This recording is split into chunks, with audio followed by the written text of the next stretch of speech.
The World Poker Tour is guaranteed. Bellagio is the crown jewel of the Las Vegas Strip, and poker's elite have shown up looking to shine. The Doyle Brunson 5-Diamond World Poker Classic starts tonight on the WPT.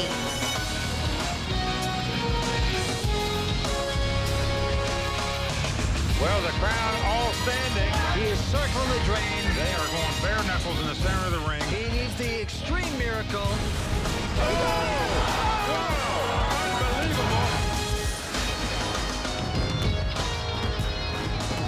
Good evening, everyone, and welcome to the beautiful Bellagio in Las Vegas. I'm Lynn Gilmartin. Doyle Brunson.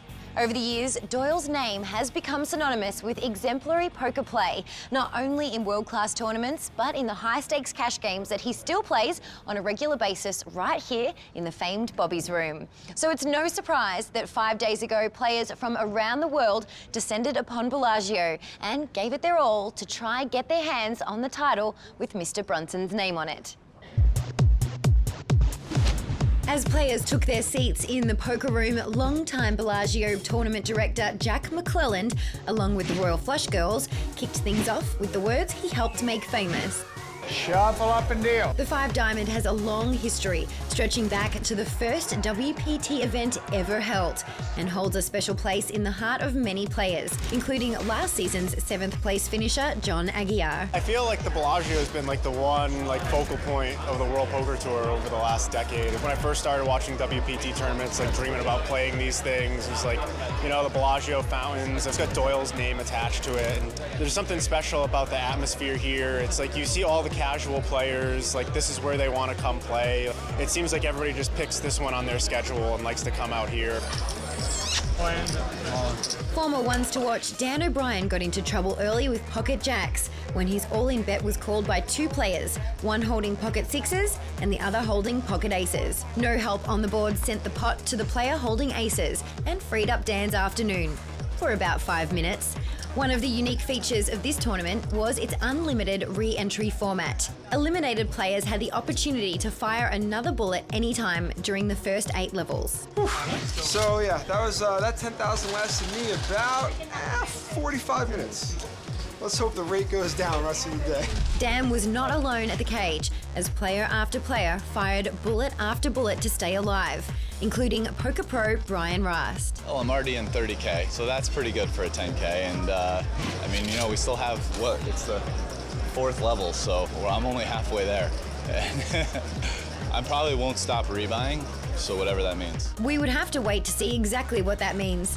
Brian's good friend and 2-time WPT champion Antonio Esfandiari was on his 2nd bullet when he described what made this event special to him. Well, I won it 3 years ago. I final tabled the year before and last year. So I really want to win this more than just about anybody. It would be great to come back for a 4th year and just really stick it to him. When play concluded, the field saw 322 entrants take their shot, with 217 returning for day 2. Season 11 champion Kevin Eister was the chip leader with a massive stack of over 238,000. Those eliminated would also still have a shot, with registration open through the 3rd level of day 2. At high noon, the returning players took their seats, and some new players arrived to take their shot, including our own Mike Sexton. I'm playing. The lucky seat right here. Nobody knows it. This is the one that's going to get all the dough. Day 2, my 2nd bullet, I feel like a champion. The start of the day also saw the return of players who had busted on day 1 and were firing another bullet, like Season 9 ones to watch Joseph Chong. After losing a big pot early on, Antonio Esfandiari was all in and at risk when his Queen Jack was called by the pocket sevens of fellow WPT Champions Club member Noah Schwartz. 3 aces on the flop left Antonio on the ropes, hoping for a Queen, Jack, or the case ace. No help on the turn or the river knocked Antonio out of the tournament. Jalen, until next time. Luckily, he was steps away from the cage where he quickly re-entered. Elsewhere on the floor, Joseph Chong was looking for a new seat after firing his 5th bullet. And just before the end of the re-entry period, he fired his 6th. Joseph was one of 2 players in for $60,000, but they were topped by 1 player who fired the most bullets. 7. That's it. I heard from somebody who sounds like they knew what they were talking about that is the most. So I won the race. The race that dumped the most money into the prize pool. With registration closed, the tournament staff released the official numbers. 449 entrants created a prize pool of over $4.3 million. 45 players would make the money, with first place taking home over $1.1 million. With his $70,000 investment, Brian Rast would have to finish 8th or better to show a profit in this event. As play wrapped up for the day, it was 2-time WPT finalist Jeff Madsen at the top of the charts with almost $400,000 in chips. He was followed by day 1 chip leader Kevin Eister. And out of the remaining 140 players, Joseph Chung was still alive with $12,000 in chips. Day 3 got underway with some players feeling optimistic about their chances. Day 2 worked out well. I chipped up all 5 levels, so we got a shot here. While other players lamented the hand they had been dealt. Sorrel Mizzy on the right, Jason Kuhn on the left, Tom Marchese across the table, JJ Liu right over here. I don't think we have the right table for today, but it's going to be a fun day of poker, so we'll see what happens. Jeannie Duffy, one of the Royal Flush girls, checked in with Antonio Esfandiari about the key to his success at the 5 Diamond. This event always falls around your birthday. Do you think you have a little bit of birthday luck, or? I feel like I do. I just had a really good round, and I started with 60, and I have over 115 now. So 3 years ago when I won, it was actually on my actual birthday. So Wow. can't not run good on your birthday. Right? Mike Sexton pushed all in on the turn with a pair and a flush draw, but was quickly called by young poker pro Dan Smith, who turned over 2 pair. No help on the river gave Dan a nice double up and sent Mike back into rebuilding mode. One player on the upswing was Don Nguyen, who was having a big day despite getting moved to a tough table. My first table was really good, and I got moved here, and I was pretty sad about it. There's a lot of good players. Got a couple pullers against Brian Rast. It held top set versus nut straight. Won a really big pot. But every rising chip stack comes with a price. Good game, guys. As the field dwindled, we saw the elimination of Justin Bonomo, Tony Dunst, and completely out of ammunition, Joseph Chung. When the day ended, Don Nguyen had captured the chip lead over the 59 remaining players. Mike Sexton was still alive, but would head into day 4 with less than 15 big blinds. Perhaps Mike would follow the advice of Dan O'Brien. That's the way to win these tournaments. Just creep up, just don't look at the clock, don't look at how many people are left, just open your eyes and there's 6 left and go from there. Coming into day 4, the field was still 14 eliminations away from the money. But short-stacked player Mike Sexton was feeling optimistic. Well, I'm on a short stack, but let me give you the positives about being on the short stack. 1, as you can see, it's not going to take me long to unbag my chips. It's a big one. 2, doesn't matter how tough the table is because I got to double up a couple times to get in the hot. But 3, and most importantly, I'm better off than 400 other guys that played this tournament. I'm on a short stack, but still alive. Here we go. Definitely feeling the pressure was chip leader Don Nguyen, who faced an all-in bet of poker pro Sean Suller. After nearly 7 minutes, Don called, 5's full. and Sean quickly turned over pocket 5s for the flopped full house. Don mucked his hand while Sean raked in the chips.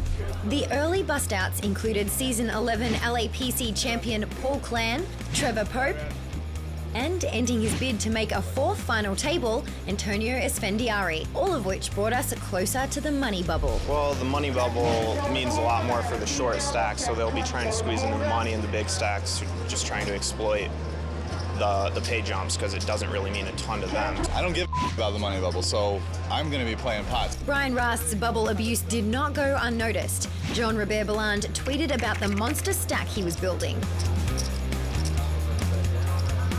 Day 1 chip leader Kevin Eister was all in and looked in good shape to double up with pocket kings against the pocket jacks of poker pro Steven Silverman. Let's take a chop. I'm sure everyone would appreciate that. Steven needed one of the 2 remaining jacks to stay alive. And he spiked one on the river to eliminate Kevin in 46th place. The Champions Club member earned no money after 4 days of play, but took the beat in stride. Always play to win. So I'm not here for the men cash, I'm here for the W. So be back at a few more of these hopefully this year, and see, hopefully they go better. Oh! With the pressure of the bubble over, the knockouts came fast and furious. And included Mike Sexton, who had hung on to make the money, but would have to settle for 42nd place. Lucky to get this far in the chips I had all day, I guess, so can't complain. And in what seemed like a chip leader curse, Day 2 chip leader Jeff Madsen was eliminated, followed by Day 3 chip leader Don Wynn in 37th place. Jean-Robert Balland knocked out Brian Rast in 32nd place, and while he did cash, it was not enough to recoup his 7 buy-ins. After a flurry of bust-outs, including WPT champions Scotty Wynn, John Hennigan, and reigning 5-diamond champion Ravi Raghavan, play ended for the day. 21 players still had their eye on the Champions Cup, with Jean-Robert leading the way into Day 5 with over 1.6 million in chips. Keith Tilson and Eddie Sabat crossed the million chip mark, and Season 10 Player of the Year Joe Sirok also claimed one of the top spots on the leaderboard. This is the most I've ever had in a World Poker Tour event, and I'm thrilled, and I can tell you, Mike Sexton's been telling me for years how great it would be if I could make a World Poker Tour final table, and hopefully I come through for you, Mike. With the field narrowing at Bellagio, the 6 seats at the WPT final table are much closer on the horizon. See who makes it when we return on the World Poker Tour. This episode of the World Poker Tour is brought to you in part by DraftKings. If you like poker and sports, then you gotta love daily fantasy sports at DraftKings. Go to DraftKings.com, enter promo code WPT, and start playing today. Welcome back to Bellagio and the 5-diamond World Poker Classic. We've seen a number of big names fall, but let's see who has what it takes to make it to the final table. 21 players filed into the Bellagio poker room, a field that included some of the top pros on the circuit, as well as some amateur players like Dallas chiropractor Andy Filachek, all with the hopes of making it to the televised final table. Either day 6 here or day 6 at the office tomorrow. With everyone looking to win that monster pot, action started fast and players hit the rail, including WPT champion Will the Thrill Fiella, whose pocket sevens fell to the ace-king of Dan O'Brien after hitting a king on the flop. Jean-Robert Balland was still on the upswing and still had his focus on the final table. I used to play a lot of WPTs, and I've never made a final table. The only final table I've ever been at was Bad Boys of Poker, which was an invitation table. This has been a lot of fun. I'm probably going to play a lot more WPT events. I'm having a blast. As the field continued to shrink, Dan O'Brien was eliminated in 13th place after running into the aces of Christian Harder. Now we're in 13th. This kind of sucks. With the elimination of Andy Filachek in 11th place by Dan Smith, the final 10 players combined to one table. And after a rough couple of levels, Jean-Robert Balland was now at the bottom of the leaderboard. A monster 3-way pot soon developed between Jean-Robert, Dan Smith and Joe Sirok. After Joe bet the flop, Dan called, and Jean-Robert went all in. Joe mucked his hand and Dan called, turning over ace-king for top pair with the ace kicker. Jean-Robert was in trouble with his worst kicker and would need a queen to stay alive. No help on the turn or river knocked out Jean-Robert and ended his run for his first WPT final table. All right, guys. Christian Harder then fell short of making his third WPT final table when he ran ace-king into the pocket kings of Australian Gary Benson. Then, with one elimination to go, 3-time WPT finalist Kurt Kohlberg shipped in his short stack holding pocket deuces and was called by Sean Suller with jacks. The board ran out, Sean would take the chips, and Kurt earned the unfortunate distinction of being the TV bubble, but he took it like a champ. We try to make friends and just have a good time and play the best I can, and that's sort of what I'm all about anyway. Dan Smith would take the chip lead into the final table that consisted of 5 tough young American pros and 1 Australian pro, all hoping to win their first WPT title. Surviving this field of nearly 450 entrants is a feat all on its own. But for our final 6 players, the journey is far from over, as they are all looking for a spot on the WPT Champions Cup. Right now, I'm joined by WPT's very own Mike Sexton and Vince Van Patten for more analysis on the game. Now, Mike, tell us who you like at this final table. Well, Lynn, I think you got to look at our 2 chip leaders. Starting out in second chip position with 3.1 million in chips is Gary Benson from Australia. He's a World Series of Poker bracelet winner, and he was also an inaugural inductee into the Australian Poker Hall of Fame. But the class of the table tonight is the chip leader with 3.7 million in chips, 24-year-old Dan Smith. Now, if Dan wins tonight, it will be the 3rd time that he's cashed for over $1 million in a single poker tournament, a feat that's been done by very few people in history, and no one's done it at 24. I had the privilege of playing with Dan for a couple days in this tournament. I can tell you, the guy is a phenom. Dan Smith will be the guy to beat tonight. And Vince, 5 of these players are at their first WPT final table. But how about Joe Sirach making his 3rd? Well, Joe Sirach is a fantastic player. I mean, in movie terms, he's a combination of Ashton Kutcher meets Jeff Spicoli with the brain of Rain Man. That's how good he is. He is proving himself once again to be one of the greats making a final table. And right now, he's going over to talk to Executive Tournament Director Matt Savage. Joe, it's been a couple years since you've been at the WPT final table. How does it feel to be back? Feels great. I've come close like 4 times in the past year, and I finally didn't screw it up this time, and I'm ready to make a lot of money. With 2 third-place finishes on the WPT, how do you think your experience tonight is going to help you win your first event? I mean, hopefully, you know, I can learn some things from back then, but I mean, these players aren't amateurs, you know, they're not going to be scared by the lights and cameras, and it's going to be a tough tournament. Classic flows. Lynn, back to you. Thanks, Matt. So, who will take down one of the most prestigious titles in poker? The Doyle Brunson 5-Diamond World Poker Classic final table is about to get started. So, let's get back to Mike and Vince for the call of the game. Well, here we go. There you see our chip leader, Dan Smith, 3.7 million. Gary Benson behind him with 3.1 million. 6 players left fighting it out for this title. 5 Americans, 1 Australian. That's what they're playing for. The winner tonight taking home over $1.1 million. Okay, Mike. Antes are 5,000, blinds are 20 and 40. Here we go. The Australian Gary Benson folding first. And now the very talented Joe Sirach. He's got a Queen 9. It looks like he's going to get involved here. And the WPT Season 10 Player of the Year, making it 90,000 to go. Yep. A few folds around, and now it's on to Dan Smith. Well, Dan is in the big blind. He is going to make the call here, so we're going to have a flop. And Dan's got Queen 7 flops, Ace 7 6, so Dan has 7s. He checks it. Joe with absolutely nothing, zip and pip. But he does have guts, Mike. Look at this. He's getting out chips.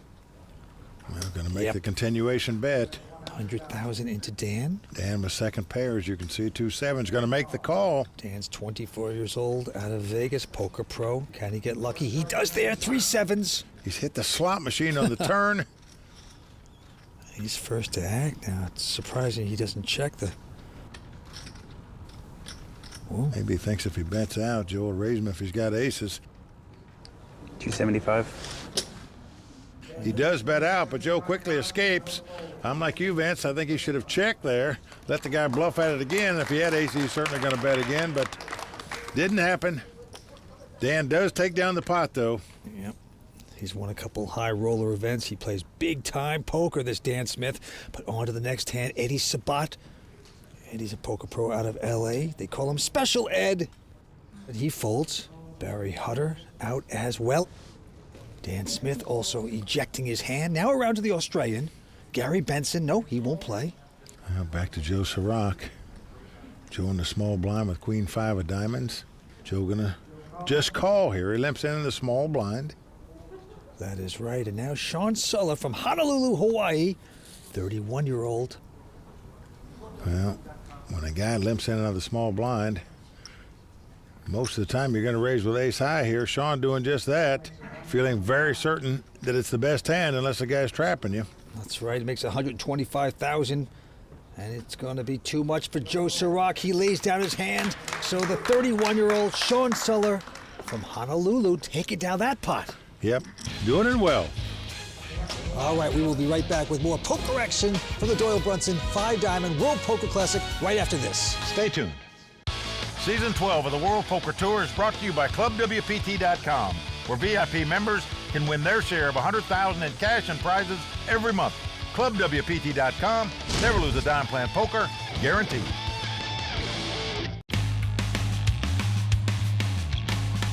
It's a huge deal that I'm here.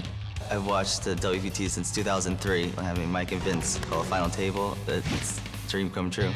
My confidence is very high. I feel really confident with my abilities, and even though I'm short stack, I think I can do some damage. Season 10, I was WPT Player of the Year, but I haven't won anything yet. You could say it was luck, I don't know, but to win this one, it's going to be tough. Tough players to get by. We'll see what the poker gods think. I think there is a real big connection between the luck factor of the game and just believing and determination. In a tournament, you got to believe in something and something to strive for, and that there's a higher power that's willing you to victory. I am not just playing for the win, I am playing to maximize my equity in the tournament. Fortunately, the first place is very big, so most of the equity will come from winning. Yeah, I probably started playing poker before most of my opponents were born, I think. It should be an interesting sort of clash of styles, the old versus the new. Welcome back to the World Poker Tour. We're at the 5-Diamond World Poker Classic in Las Vegas. 6 players just getting started, Mike. Yeah, 5 Americans, 1 Australian fighting it out for this title. The Americans are all young guys, 4 in their 20s, 131. The Australian, the elder gentleman at the table. All right, to the felt we go. Dan Smith, 24-year-old, will quickly fold. Gary Benson also out. And now, the very splashy Joe Sirach. Well, Joe likes to play a lot of hands. Raises here with a Queen-9 offsuit to 90,000. Sean and Eddie out. And now Barry Hutter from Hollywood, Florida. He's got an ace-3. He's going to call it. Flop 6-5 deuce, 2 hearts.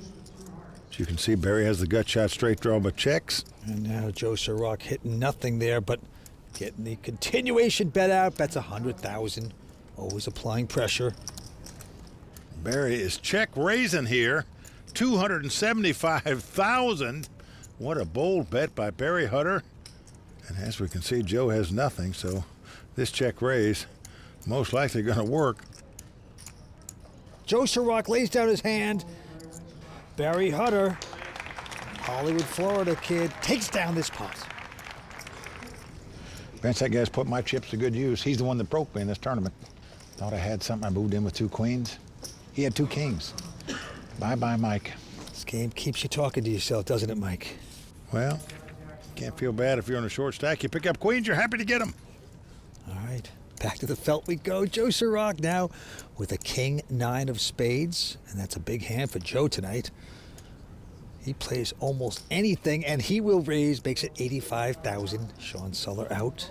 Eddie Sabat, poker pro out of LA, won't play. Well, Barry picks up a nice hand, ace-jack. Certainly does. He's got the button as well. Well, just lays it down. That's shocking.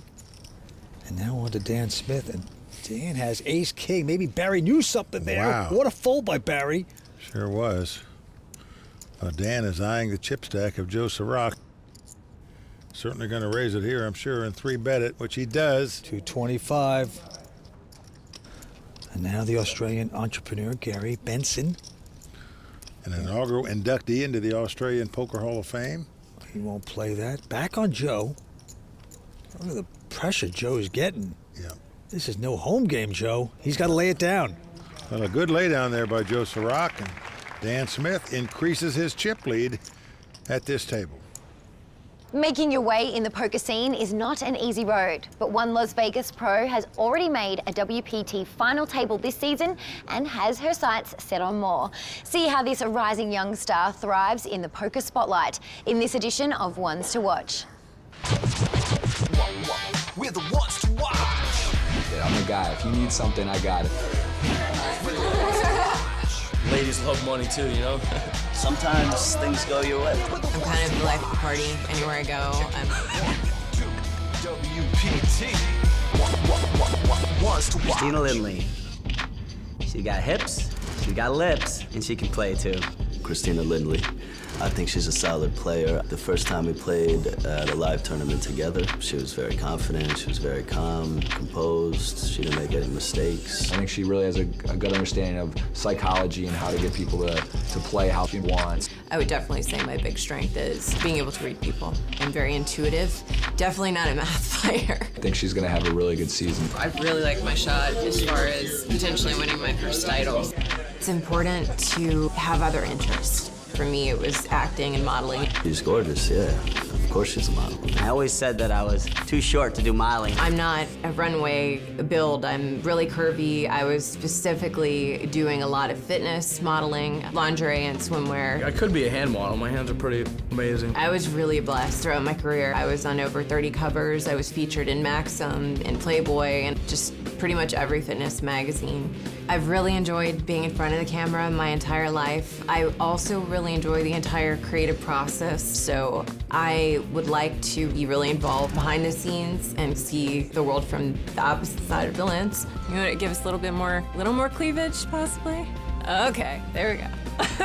Being an actress or a model, it's just like tournament poker. You gotta show up, you gotta show up, you gotta show up, because you don't know when you're gonna get that opportunity or that breakthrough. There's gonna be a lot of rejection, there's gonna be a lot of losing, and there's gonna be a lot of not making it, but then all of a sudden you get one break. I haven't played live that long. I committed to being a live pro this year, and I've had a bunch of small buy-in final tables, but this is the first really big live final table that I've ever made. Just the experience for the first time. I'm really excited. Welcome back to Bellagio and the World Poker Tour. I'm joined by Amy Barish, one of our Club WPT.com qualifiers. Amy, tell us about your experience. It was an awesome week and awesome experience. You had a solid few days of play with some amazing poker players. She beat 3,114 players in one seat. That is what I call boss. And you got to meet your poker idol, Daniel Negreanu. Oh, I love him, yes. Are you big time, Amy? I am Daniel! Hi! Bring it in! How you doing? Good, how are you? Nice to meet you. I heard you had a bit of fun at the player party at Lily. Yes. With the Royal Flush Girls and some poker pros. Yes. And if you at home want your chance to win a seat to a major WPT event, just like Amy did, then check out clubwpt.com today.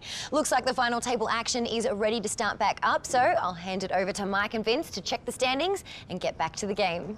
That is Amy Barish, our Club WPT winner this week. Yeah, just having a ball here this week, no doubt about it. Also having a ball, as you can see, is Dan Smith right now. He's the boss of this table with over $4 million in chips. All right, back to the felt we go. Barry Hutter from Florida quickly folding, and now the chip leader Dan Smith takes a look at a 10-3. He won't play that. Gary Benson out, and Joe Sirach going to take a breather. So the battle of the blinds here.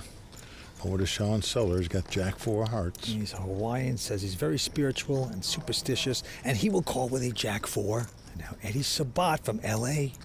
got a Queen-8 of clubs. All right, let's see what. This is a hand many guys would raise with when their opponent limped into the small blind, but Eddie happy to see a flop. He's got an accounting degree at USC, and now he's got a pair of 8s as 8-3 deuce hits the board. Yep, Sean is going to check. Eddie with top pair. Is going to bet 55,000. Yes, even the accountant can figure that one out. That's the money with top pair. But Sean Soler, with absolutely nothing, is going to make this call. This is what we call the float. You call with nothing in hopes to try to steal the pot later. 7 of diamonds on the turn, no help for Sean. And that's just what Sean's going to try to do. He's going to try to steal this pot right here. He leads out and bets 135,000, but Eddie having top pair, I don't think this play is going to work. No, you would not think so. He's got 8s with the queen kicker. Says he's the LA Clippers #1 fan, a big basketball fan. Once made 57 free throws in a row, he says. That's pretty good. He's got to make this call, Mike. Let's see how he does with the free throw here. 4 of diamonds. That actually hits Sean. Has a little piece of a pair of 4s.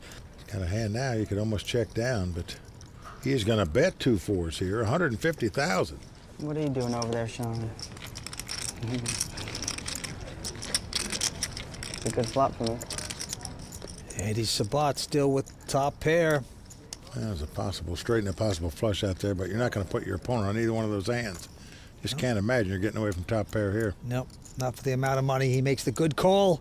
Sean's not going to like it. So Eddie Sabat, Special Ed they call him, will take that pot. Eddie Sabat is 27 years old. He's made over 1.6 in live earnings. Pretty impressive. I practice patience and discipline to work on my game. There have been too many times in my career where you could play perfect for 4 days straight and then one brain lapse and you're out. So I just really try to keep focused all the time. All right, back to the action. Joe Sirac, WPT Player of the Year. Going to lay down an ace-7. Sean Silla going to take a little rest. Eddie out, Barry out. Around to Dan Smith, who doesn't have much of a hand. He's got 10 deuce of diamonds. He'll call it. 10 deuce suited, the Doyle Brunson hand. Okay, let's have a flop. Now the gambler Gary Benson from Australia with a queen 6, content to see a flop, and here we go. Jack 8, 3, 2 clubs, no help to either player, action on Dan. Yeah, he is going to check it. And now the entrepreneur gambler from Australia. He can sense weakness. He makes a bet, and it's going to work. I would have gotten there. You can tell? So Gary Benson, the first Australian-born player to win a World Series of Poker bracelet, taking down that pot. Well, Mike, as you know, the WPT 5-Diamond World Poker Classic is very special to us at WPT because this is where our first event at Bellagio happened 12 years ago. It's been a great run. We're back here. It is always fun. Well, that's right, Vance. And the WPT has grown a lot since then. We now hold a wide range of tournaments on 4 different continents. You said it, Mike. And since we last saw our viewers in Montreal, the WPT held a national event at the Grand Casino in Brussels, Belgium, where Nicolas Van de Pitt took home the trophy and 58,000 euros. Not too bad. And here in the States, the IP Casino and Resort and Spa in Biloxi, Mississippi, held a regional event where Kaufman Tali claimed the first place prize of over $37,000. And for those of you at home who haven't had the chance to come out and play in a WPT event, log on to WPT.com for a complete schedule. For now, let's get back to the action here at Bellagio. All right, action on the Floridian, Barry Hutter. Picks up ace-jack again. 3rd time he's had it. 3rd time's a charm, I guess. He's betting this one. 85,000. Chip leader Dan out. The Australian also going out. Joe Sirac ejects a hand, and now it's around to the Hawaiian. Sean has the ace-9 of hearts. Could get him in trouble here. We'll see. Well, just going to make the call. And Eddie gets out of their way. So we have ace-jack versus ace-9. And we will see the first 3 cards right now. And the flop's a queen 10-4. No help to either player. Action on Sean. He checks. Barry has the gut shot straight draw. The Broadway draw. He's going to make the continuation bet of 100,000. Yes, he is. And we saw Sean do some float action last time, meaning he called with no hand and no draw. Will he do it again? Nope. Didn't like the way that worked out last time. Gets rid of this hand. So Barry Hutter, the poker pro out of Hollywood, Florida, going to take this one. This is wide open here. Stay tuned. We'll be right back. Keeping up with the latest news on your favorite players and tournaments can be a real grind. ClubWPT.com makes it easy with online access to poker magazines like WPT Poker. Get all the poker you want at ClubWPT.com. Welcome back to the World Poker Tour. The 5-Diamond World Poker Classic continues. 6-handed Mike. Well, Dan Smith still well out in front. Nearly $4 million in chips. The Australian Gary Benson behind him. Right now, Joe Sirac on the short stack with 6 players left. A bunch of young, tough poker professionals. And then, of course, the senior Gary Benson. There he is. He's from Australia. Quite a player and entrepreneur. He's going to fold his hand. And now it's around to Joe Sirac. Looks down to King 7 of hearts. He is going to raise it. Makes it 85,000 to go. Sean goes out. And now Eddie Sabat has picked up a real hand. Pair of jacks. Call him Special Ed. He's a poker pro out of L.A. Let's see what he does. I just can't imagine he's not going to 3-bet with this hand. And indeed he is. 225,000 to go. Barry goes out. Back on to Joe. And Joe Sirach, the skateboarder, just can't stay on the board today so far. He is getting knocked off every time he makes a move at this table. Well, that's right, Mike. Joe can't get anything going. And you know what? It all started on hand number 1 in the monster hand of the day. Joe dominated his opponent Dan Smith pre-flop, Queen 9 to Queen 7. But unfortunately for Joe, Dan flopped a pair of 7s and turned trips, leaving Joe drawing dead, marking the beginning of a monster downward spiral. And yet somehow, he continues to remain calm, cool, and collected. Sirach is a very cool customer. He seems pretty laid back. Yeah, right, Joe? Joe's personality would be probably like just whatever. So just kind of a lackadaisical, like, I guess I'll play this hand. Raised. Yeah, he seems out there, but he knows what's going on. He acts like he's not looking around and paying attention to everything going on, but he definitely he's all there. My persona, I think it helps my game for the most part. You know, being cool and not letting things get to me, although sometimes it definitely does. You know, maybe you misplayed a hand or you got sucked out on, well, whatever, you still got the rest of the tournament to play. Well, Joe's certainly one of the calm, coolest guys we have out on our tour. Very well liked, but certainly laid back. The guy skateboards on his brakes. I really like the guy. He's a very humble, intelligent guy. He really is. But right now he's on the short stack. Will he come back? Action's on the Australian, Gary Benson. He's going out. Joe also out. Sean goes out as well. And Eddie Sabat throws away, so it's a battle of the blinds here. Barry Hunter looks at ace high and just limps in with it. Well, surprising he didn't raise with that out of the small blind, but maybe a wise move because right behind him, Dan Smith looks down at ace 10 of clubs. And he's got position, he's got more chips, and he's got a better hand. All that you would think would add up to a raise. 115. That's exactly what he's going to do. He's going to raise it. Goes to 115 like he should. I can tell you Dan Smith's only 24, but he's one of the most respected poker players in the world, period. And Barry's going to stick around for the flop. So ace 10 versus ace 7. Flop's a 5-3 deuce. Both players have the wheel draw, but as you can see, Dan's got him out kicked. Both players check. Going to the turn, 8 of hearts. Still no one hitting. Barry's going to check again, but Dan will make the bet, 100,000.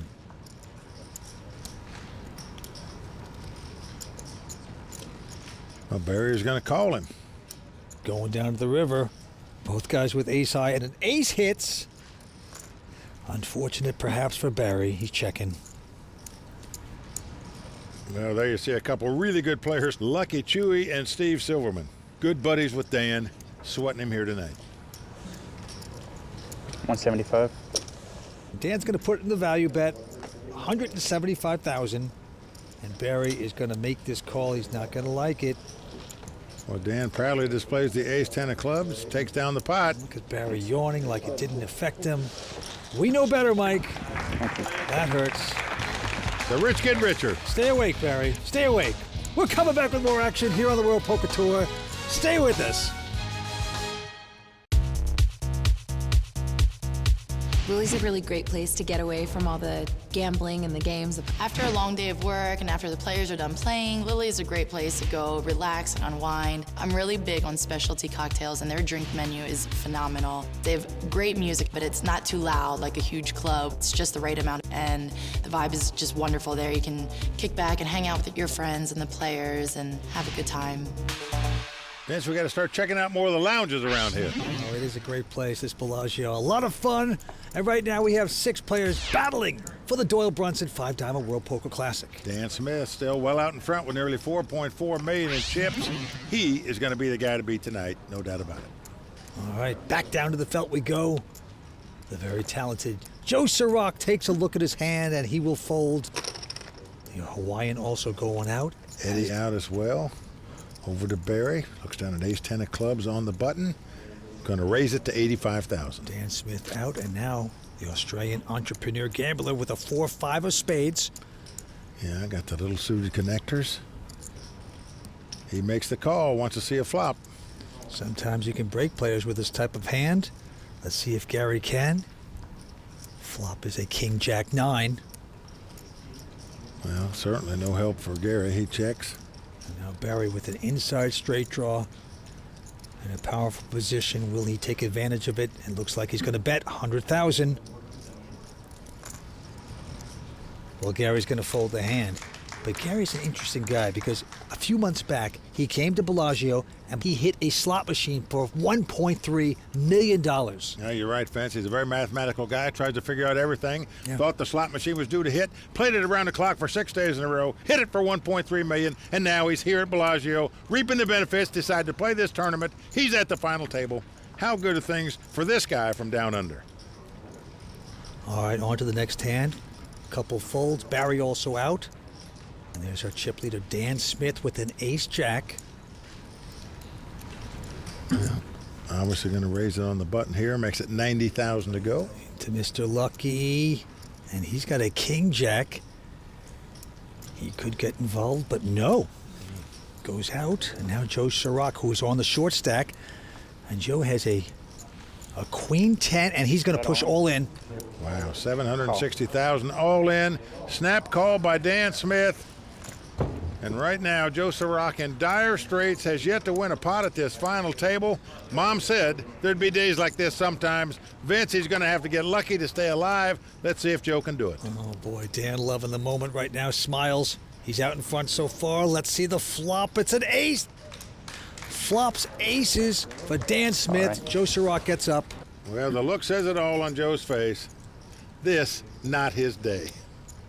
Okay, turn card is a 3 of hearts. Doesn't help Joe. So that's going to do it for the Season 10 WPT Player of the Year.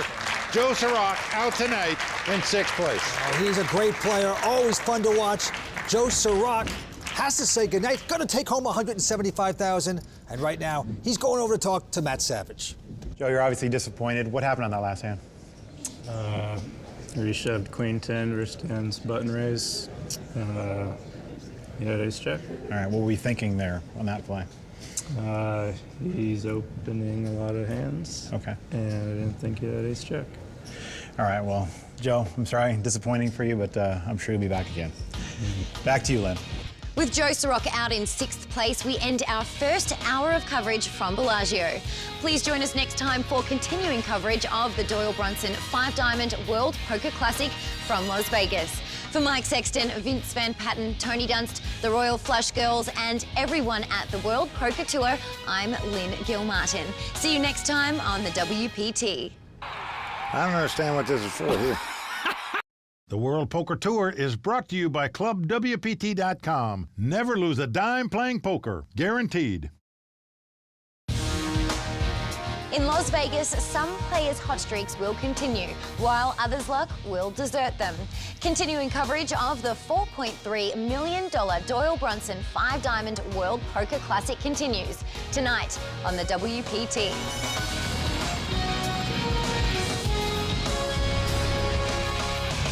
Well, the crowd all standing. He is circling the drain. They are going bare knuckles in the center of the ring. He needs the extreme miracle.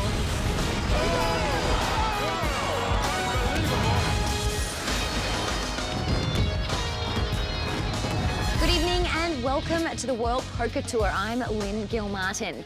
Now in its 12th season, the 5-Diamond is one of the most prestigious tournaments in the world. High stakes and intense action are what we've come to expect at Bellagio, and tonight is no exception. Right now, let's check in with Mike Sexton and Vince Van Patten to set the stage for us. Fellas, what do you make of what we've seen so far? Well, Lynn, I was a little surprised to see Joe Sirach, the Season 10 WPT Player of the Year, go out so quickly, but I'm not surprised to see that Dan Smith has increased his chip lead since this final table started. He's the most aggressive player, and Vince, as you know, aggressiveness pays over conservative play. That's the guys that win the money. Mike, it's big cash, over $1.1 million, and this is a historic event here at Bellagio. Great champions in the past, Gus Hansen, Antonio Esfandiari, Joe Hashem, Daniel Negreanu, you name it. They become stars. One of these guys wants that tonight. Who will it be? That's right, guys. The stakes are definitely high tonight, and this should be quite exciting to watch. So let's check the chip counts and get back to the game. Dan Smith well out in front with over $5 million in chips. The Australian Gary Benson in second place with $3 million.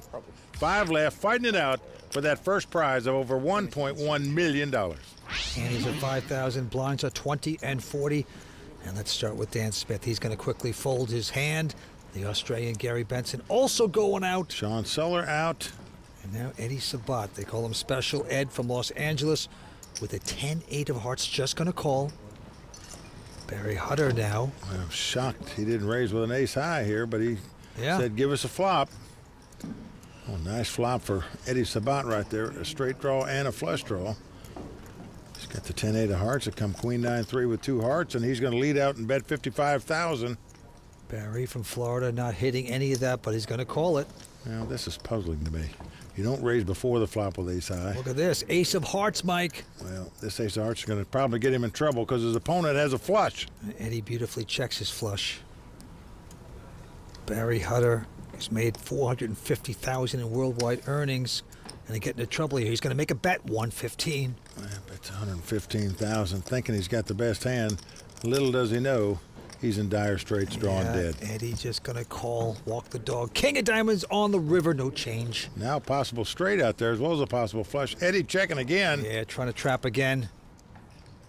Barry, too wise for that, checks behind him. So Eddie taking the pot, but not quite as much as he'd like. Well, that hand very puzzling to me, Vince. Shocked Barry didn't raise it before the flop with ace high, then he called on the flop. He wisely checked it on the river, but Eddie, after making that flush, certainly didn't get any value out of it. All right, a little baffling, but here we go. Into the next hand, Barry Hutter is going to fold his hand. Our chip leader, Dan Smith, also will not play. Now the Australian, Gary Benson, looks down at Jack-7 offsuit. He's on the button. Going to throw it away. And now the Hawaiian, Sean Suller. He's got king-queen in the small blind, and yes, he will raise. Yeah, Sean, 31 years old, been playing poker 5 years. This is second WPT cash this season. Makes it 100,000. Eddie, though, with an ace-7. Eddie's accumulated over 1.6 million in live earnings. Pretty impressive, and he's going to make this call. So we got king-queen versus ace-7. And the flop's king-queen 8. Beautiful flop for Sean. He's flopped the top 2 pair, action on him, and he's going to check. Yeah. Going to try to trap. Eddie, though, not falling into a trap. Checks as well. Deuce of clubs on the turn. Come out, wherever you are. Well, Sean is now going to bet 100,000. Sure he is. Now, Eddie, with nothing here, cannot play. He folds the hand very wisely, and the Hawaiian, 31 years old, says he's unemployed, just plays poker now with his friends, comes to the mainland every once in a while, plays a tournament, takes down that pot. Nicely done. He's a very spiritual guy. Even stacks his chips in a cross once in a while, does Sean Suller. Dan Smith now, chip leader with ace-queen. 90. Makes it 90,000 to go. Gary Benson, the entrepreneur from Australia. He goes out. Sean out, but Eddie Sabat has picked up 2 kings. He is loving this right now. Whoa. And just calls. Does not raise here. Slow playing the 2 kings. And right behind him, Barry Hutter has picked up ace-king. This is definitely going to get 3-bet here. Oh, follow the yellow brick road. Look at this. Yep. Well, 275,000, but to Dan, he thinks this guy might be just making a squeeze play here with not that strong of a hand. So what do you do now with ace-queen? Well, if you're Dan Smith, you call. That's what you do. But the calling's about over with right here, folks. You are now going to see the kings step up Don't and get show ahead some of force. yourself. Well, You're going to raise now for sure. I know, but do you have to tell everyone? Well, you slow played him to start with. You got a dream scenario. The guy behind you raised. The other guy called. Hello, darling. Yeah, but look at the acting style. $1 million total. There you go. Mike's million going in. So exciting if you have that kind of hand and you played it coolly and you just called. But Barry's in a bit of trouble here. Well, Vince, I think he's got to ship his stack in here. I'm on. Yes, and that's exactly what he's going to do. You're never going to put your opponent on ace or kings. He didn't raise the original raiser. Dan disgusted. He got involved with that. Folds his hand, of course. Eddie makes the insta-call, and they turn the cards up. Kings versus ace-king. Well, Barry Hutter's tournament life on the line here. Unfortunately for him, Dan folded an ace, so odds of him winning are getting thinner. Barry Hutter from Hollywood, Florida in trouble, and the flop's a 9-9-7. It's not too promising. 9? Not gonna be all right. The crowd on its feet. A 10 of spades on the turn, no ace there for Barry. So we are down to the river card. And Barry Hutter from Hollywood, Florida must catch an ace on the river or he'll be out in 5th place. River card at Bellagio. Here we go. It's a jack. So Eddie's going to win the pot. That's going to do it for the 27-year-old poker pro out of Hollywood, Florida. Barry Hutter out tonight in 5th place. Oh boy, Barry Hutter melts like butter. Gonna take home $219,000. Over to talk to Matt Savage. Barry took home $219,000 today. Are you satisfied with your performance? As far as how I played, yeah. I mean, obviously I'd like to win. Being your first experience at the World Poker Tour final table, what'd you think of it? I mean, it was a good experience. It would have been nicer to win. All in all, it was good. Well, you've got a lot of experience going in the poker world, so I'm sure we'll see you again. Good luck to you. So with Barry out, we are down to 4 players. The blinds are going up to 25 and 50,000.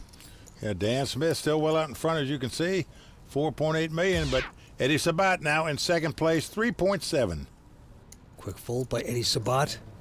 And now Dan Smith with a 7 deuce. 110. He's got to try to get fancy with his hand and raise. Makes it 110 to go. Well, theoretically, the worst poker hand you can start with, the 7 deuce offsuit.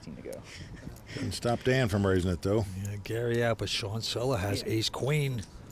What's he going to do with that? You think it's an automatic 3-bet here. No, it's not, though. He's just going to call. So we're going to have a flop here. Flops king, 6, 7. Look at this. Dan's hit 7s.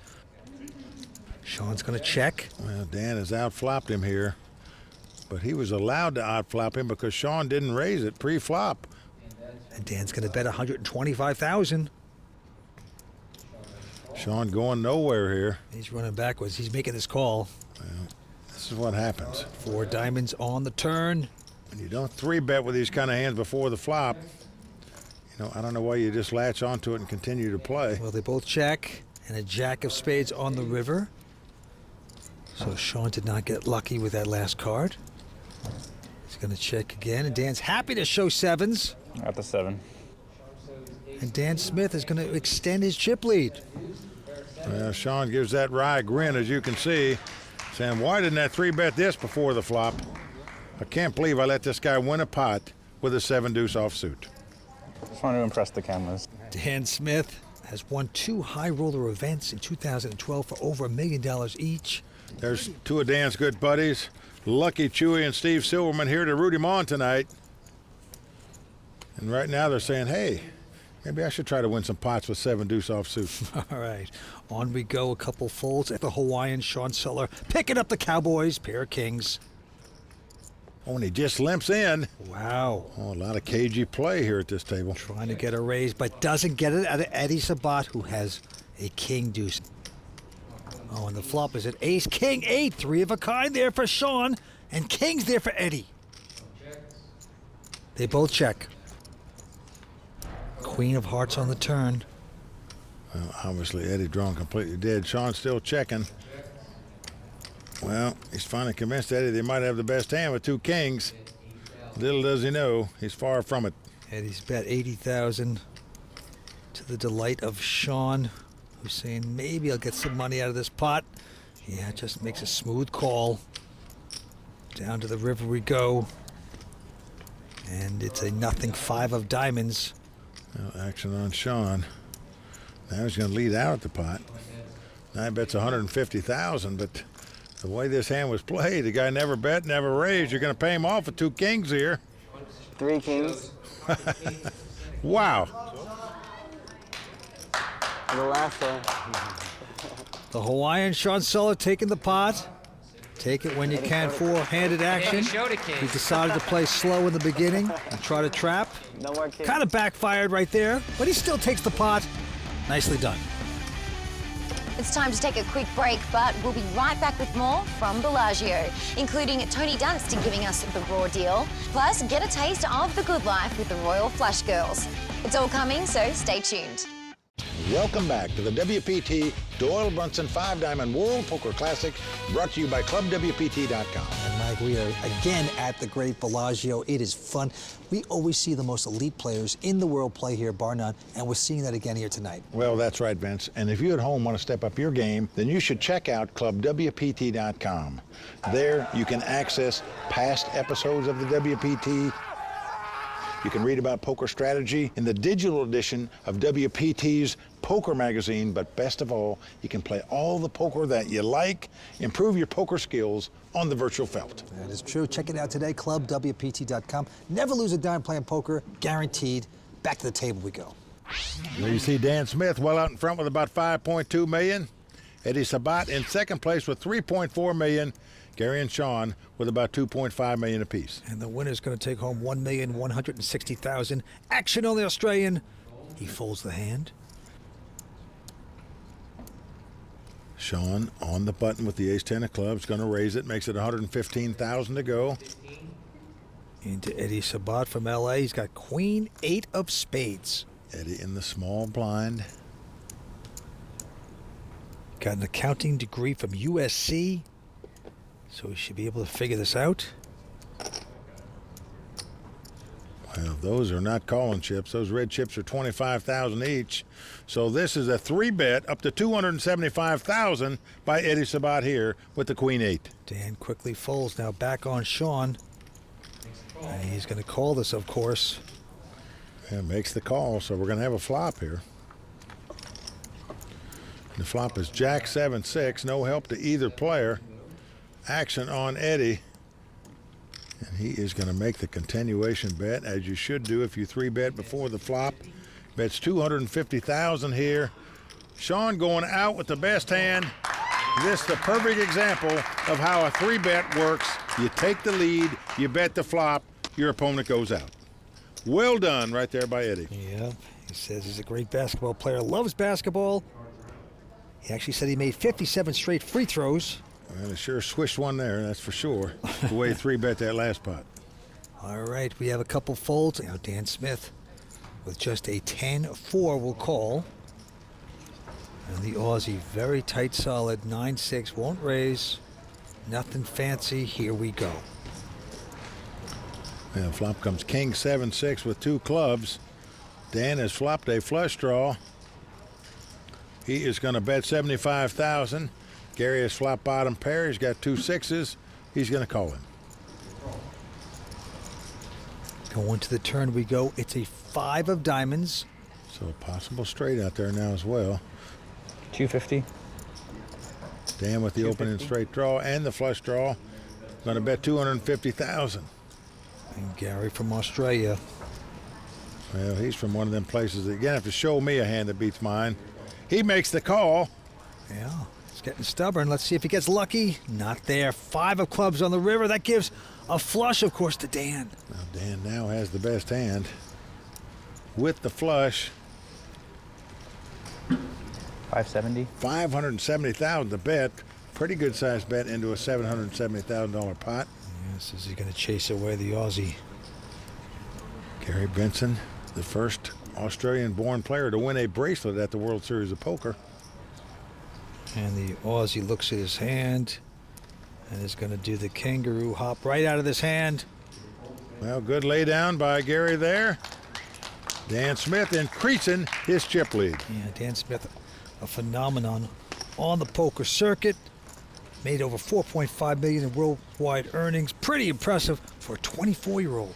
tonight, proving why he's one of the greats. Back to the action, Sean Suller with a Jack-8 of diamonds. And he will quickly raise to 100,000, but right behind him, Eddie Sabat with ace-10 of spades, Mike.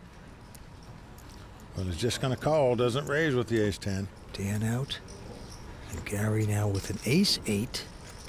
He's already got money in there, so he's going to put the extra money in and see a flop with an ace-8. So three-way action. And the flop is queen, jack-3. So jack's there for Sean Suller. Yeah. Gary's going to check. Sean has the best hand with 2 jacks now. Action on him. And this young Hawaiian loves to play fast. And again, he's going to bet at 125. Now Eddie, who has the gut shot straight draw, king would give him an ace-high straight. He can backdoor spades, makes the call for 125, and Gary goes out. Turned card. Will Eddie get lucky? No. Queen pairs the board.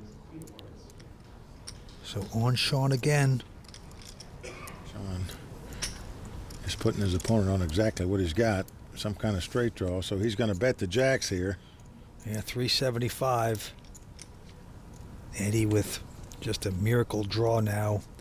Releases the hand. He won't compete.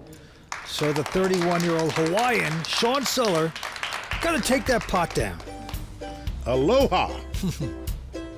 What's so great about Hawaii and what it brings for me is it provides a balance to take in the beauty of Mother Nature. I love to hike and go meditate in the woods. It's just incredible, the mountains there and the waterfalls. It's just beautiful, and it really provides a solid peace of mind when you come back from a bad beat or a poker trip that didn't go so well. You could kind of regroup, reset, refocus, and get ready for the next event. This episode of the World Poker Tour is brought to you in part by DraftKings. If you like poker and sports, then you're going to love daily fantasy sports at DraftKings. Go to DraftKings.com, enter promo code WPT, and start playing today. To win a WPT title would be fantastic. You know, I won a World Series bracelet, and the thing missing from my mantle is a WPT title. Joe Hassan won this Bellagio 5-diamond. And it would just be fantastic to be able to follow in his footsteps.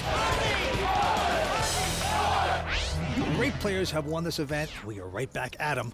Four-handed. Eddie Sabat with a quick fold. And now the chip leader, Dan Smith. He's got the 8-6 offsuit, but that's enough to raise it. 120,000. Now Gary Benson, very conservative player. That's a king-3 offsuit. So Eddie. He is going to raise and 3-bet with this hand. Something you don't expect out of this guy. 280,000 to bet. Hawaiian goes away. And now Dan also folds his hand. So well played.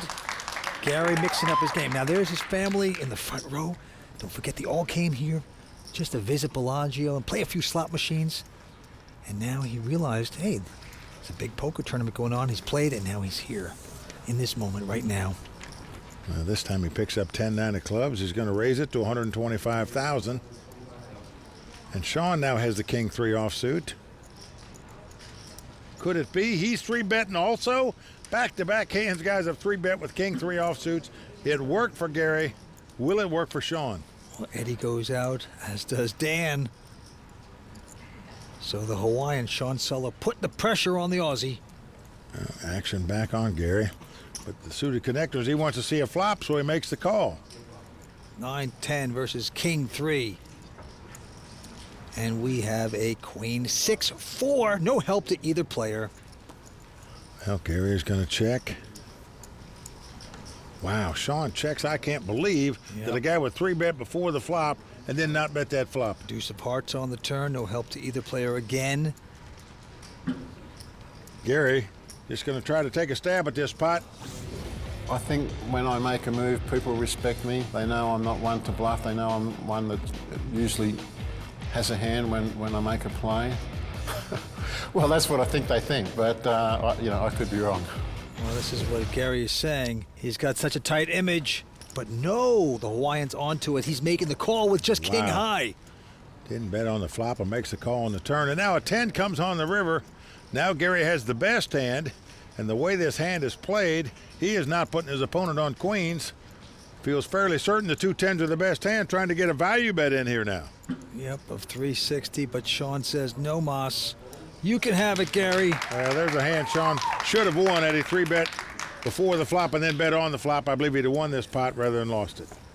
All right, let's see what Tony Dunst has to say about this one in the Raw Deal.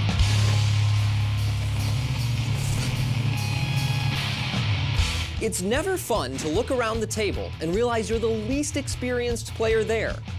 Young Hawaiian Sean Suller has had a strong year with multiple deep runs. But this is his first final table on a stage as big as the WPT, and his first time facing a lineup of top professionals. Everyone around him here has won major titles. So will Sean rise to the occasion, or just fly too close to the sun? Let's break it down. First, we watch Sean min-raise Jack-8 suited on the cutoff and get called by both Eddie and Gary. The flop comes 3 Jack Queen Rainbow with one of Sean's diamonds. When Gary checks, Sean bets small for $125,000. Eddie calls with his Ace-10 suited and backdoor flush draw, and Gary folds in the big blind. The turn pairs the board with the Queen of Hearts, and now Sean bets bigger for about 2/3 pot. Eddie gives up the hand, and Sean drags the pot. Now, although we see Sean stacking chips, I'd still argue he misplayed the hand. I think the real mistake here is the turn bet. Sure, Sean protects himself from draws by betting, but the value of those draws diminished when the board paired. No worse pairs will call his bet, yet no better hand would fold except maybe Jack-10. If Sean wants to invest more chips in the hand, he should do so by check calling.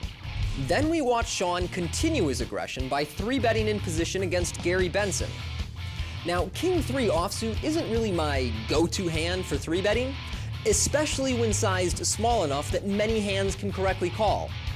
But if I had re-raised King-3 off, got called, and received an uncoordinated Queen-4-6 flop, I'd definitely bet and hope for a fold.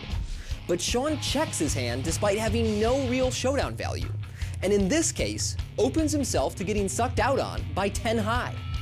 I like that Sean is trying to keep his opponents off balance, but unfortunately his aggression looks mistimed. There's still a chance that Sean becomes a WPT Cinderella story, but I think it's more probable he ends up like Icarus. You know, the guy who flew too close to the sun? Oh, read a book, people! Icarus, I thought it was a candy. I don't know. What is he talking about? But I agree that Sean should have made the continuation bet on the flop with the King-3 offsuit. It cost him the pot.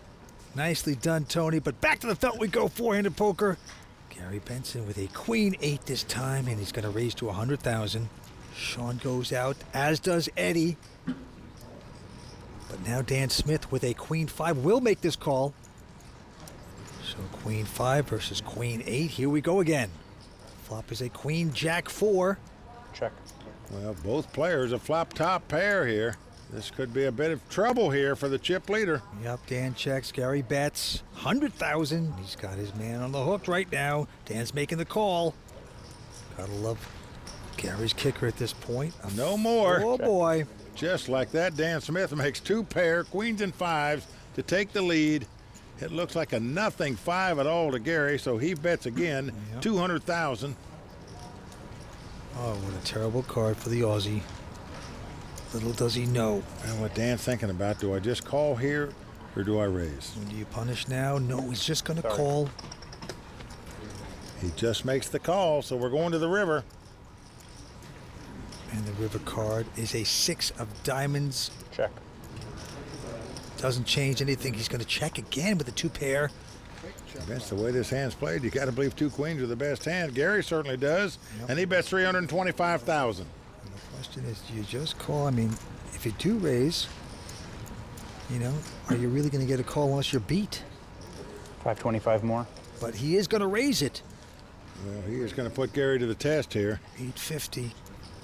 Gary, a very experienced poker player.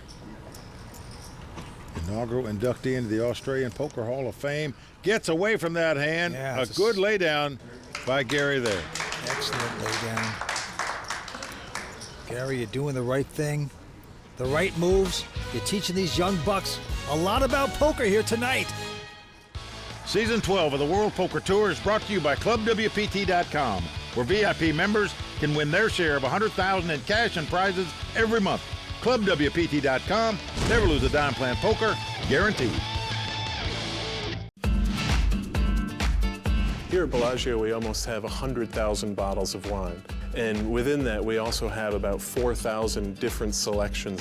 When you dine out at some of our fine restaurants like Michael Mina, we have a great wine list there that is geared for boutique California producers. You go to Picasso, and it has one of the greatest Spanish collections in the entire country. So if you're surrounded by great friends, drinking a nice bottle of wine, out having a wonderful meal, you can't find a better place than here at Bellagio. Well, no doubt about it. Great wines here at every restaurant at Bellagio. Now, Vince, I know you like to drink wine once in a while. How well do you like the wines here? Actually, Mike, I do enough whining at the poker table. I don't need that. But Bellagio is great. Some of the best restaurants in the world, all here at this great hotel and casino. And right now, the antes are up to 10,000. Blinds are 30 and 60,000. Action on Sean Suller. He quickly folds his hand. Over to Eddie Sabat. On the button, looks down at the 76. Suited connector. Very enticing hand. He's just going to limp in and call on the button. Doesn't raise.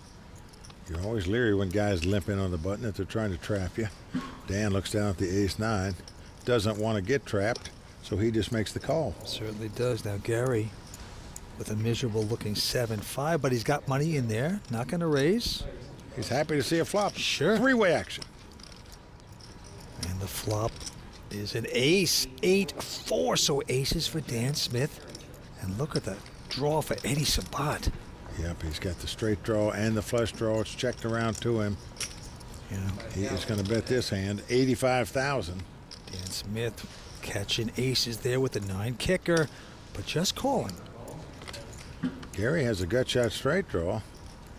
He knows that 6 would give him a straight where he might could win a giant pot, so he calls also. That's 3 on the turn.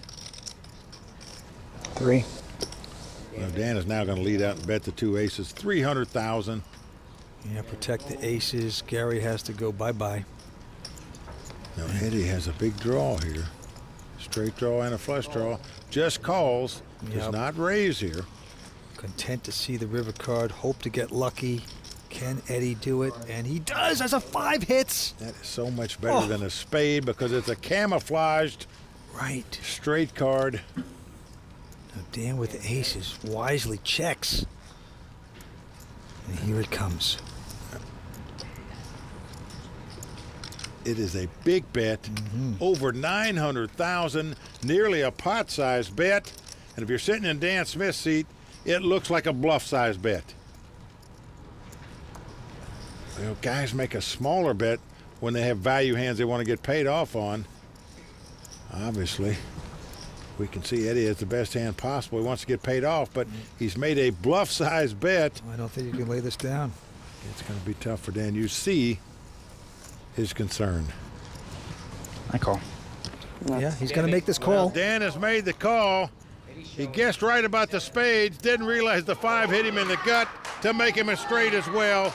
Nice bet on the river there by Eddie. Yep, and he is happy from LA, a great athlete, loves life. Let's hear a little bit more about Eddie Sabat. I just appreciate that the fact that I get to play poker for a living, and every tournament I play, I take it seriously, and I don't take anything for granted. Can't play poker all the time.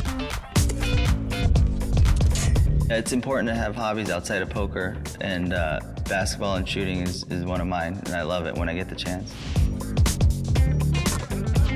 It's like scooping a big pot.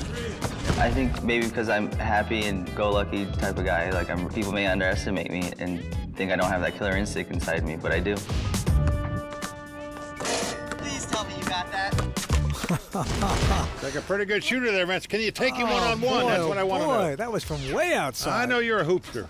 Back to the action we go. 4-handed action. And Eddie Sabat now has 3.9 making in second chip position behind Dan Smith. And here we go. Action's on Dan Smith. He's going to fold this. And now the Aussie. Oh, he's got the suited connector now. The enticing hand. And he will raise, makes it 125 to go. Sean out. And Eddie with just a 9-10 this time. But, he's going to invest some more, makes the call. So 9-10 versus the 6-7 of diamonds. Flop comes Jack 6-4. Yeah, nothing hitting for Eddie. Eddie checks. Gary's flop middle pair here. He's going to make the continuation bet with it, 175. And will this chase away the basketball guy? He is check raised, no hand, no draw, getting frisky now. Certainly is. Goes to 400,000. Now the Aussie, though, makes the pretty quick call there. He's not buying it yet. Nope. Nice call by Gary here. Can't push that man around. Look at that face. 3 of hearts on the turn. No help for Eddie, but... All in. Oh, wow. All in, he says. Well, he says all in. He's really setting Gary all in because Gary has fewer chips than him. And you can see Gary is just wondering what is going on here. I just don't believe this guy. Well, he suspects that he's being robbed, but tough to invest this much more with just the 6s. It's your tournament life. If you make this call and go out here, you're chastising yourself for going out with a marginal hand. Gary lays it down, and Eddie shows him the bluff. Oh, yeah.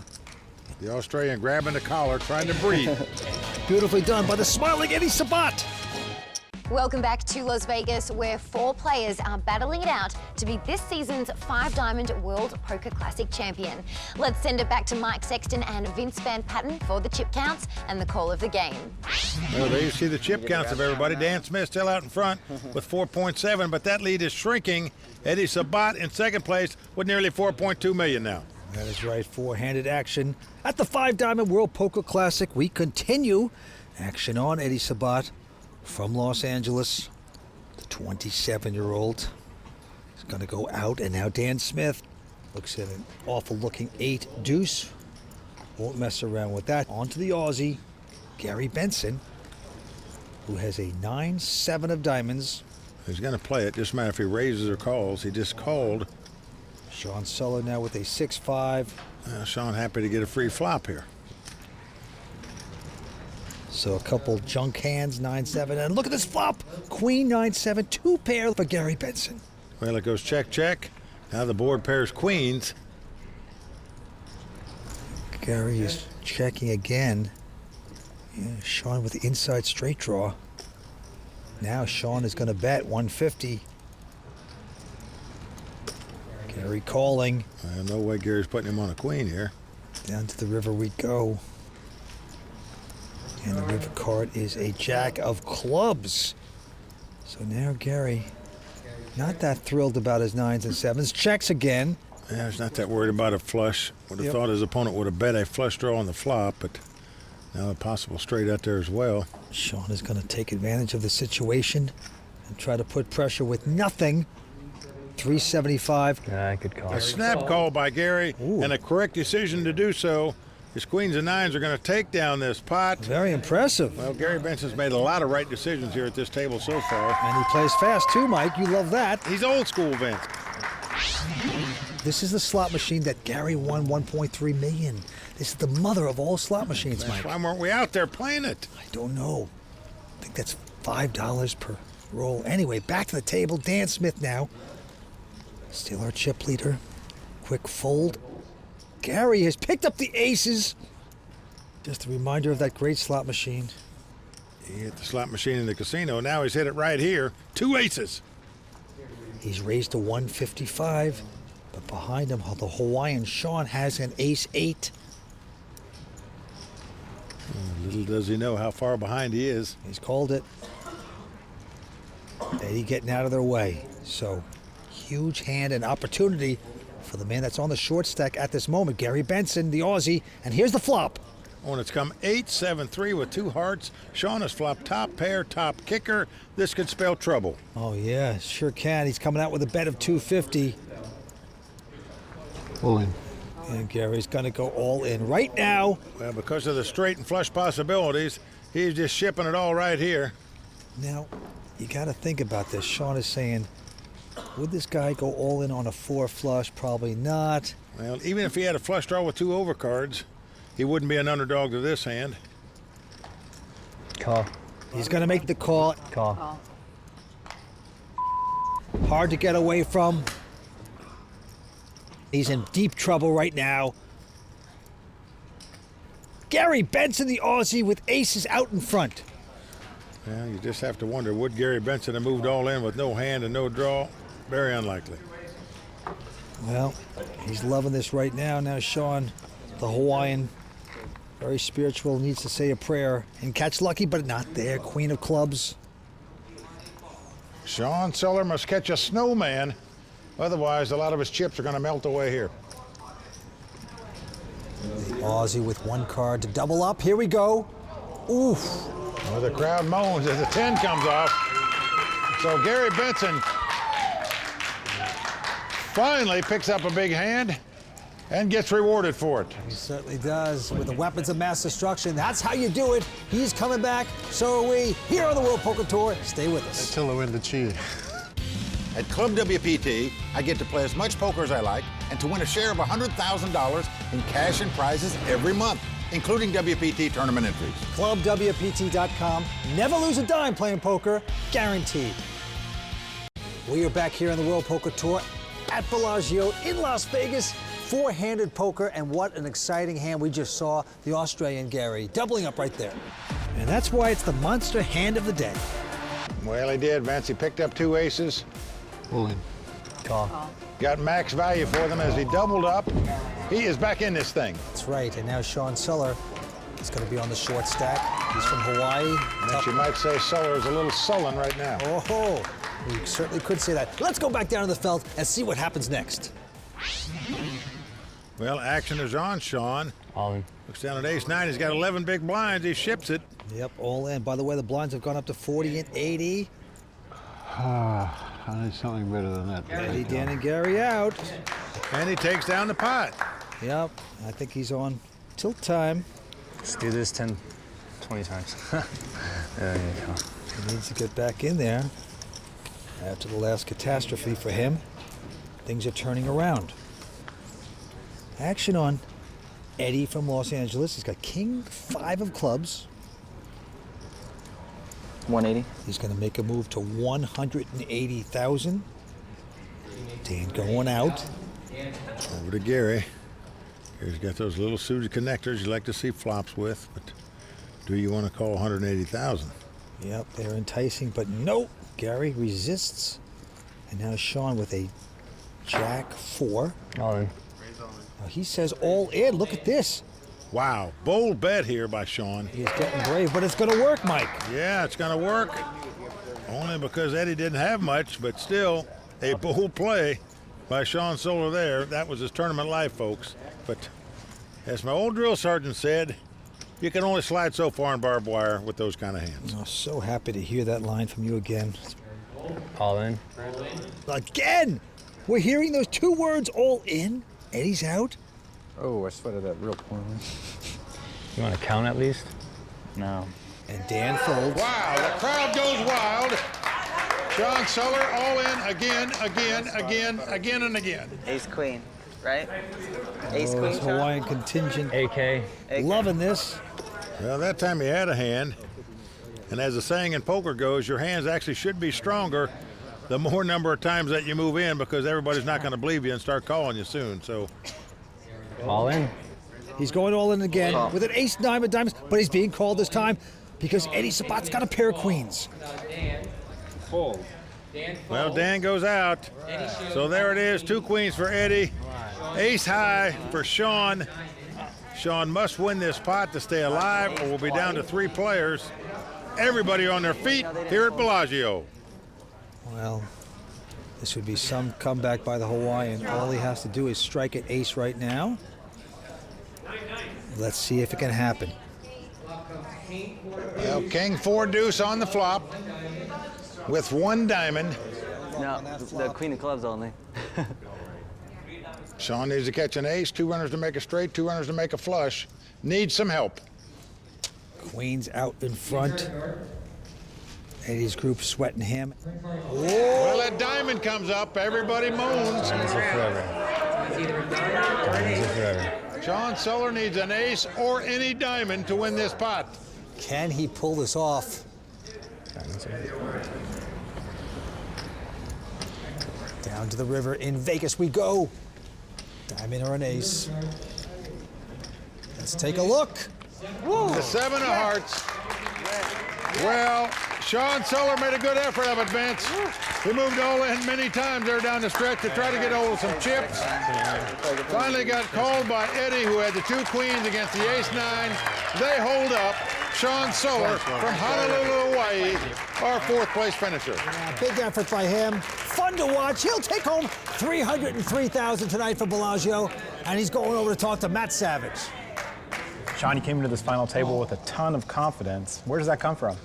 Well, I've been playing quite a bit this year. Made 2 other final tables, yeah, just been playing great poker of recent. I'm sure we're going to see you again. Congratulations. Thanks a lot. I'd love to come back, and next year be ones to watch. He wants to be ones to watch. He's calling his shot, Len. All right. Aloha. Aloha. With Sean Suller out in 4th place, we conclude our 2nd hour of coverage. Please join us next time when we crown a champion of the Doyle Brunson 5-Diamond World Poker Classic. For Mike Sexton, Vince Van Patten, Tony Dunst, the Royal Flush Girls, and everyone at the World Poker Tour, I'm Lynn Gilmartin. See you next time on the WPT. I don't understand what this is for here. The World Poker Tour is brought to you by ClubWPT.com. Never lose a dime playing poker. Guaranteed.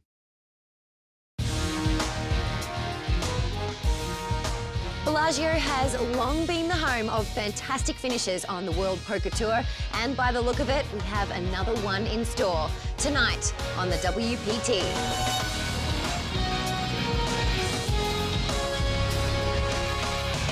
Well, the crowd all standing. He is circling the drain. They are going bare knuckles in the center of the ring. He needs the extreme miracle.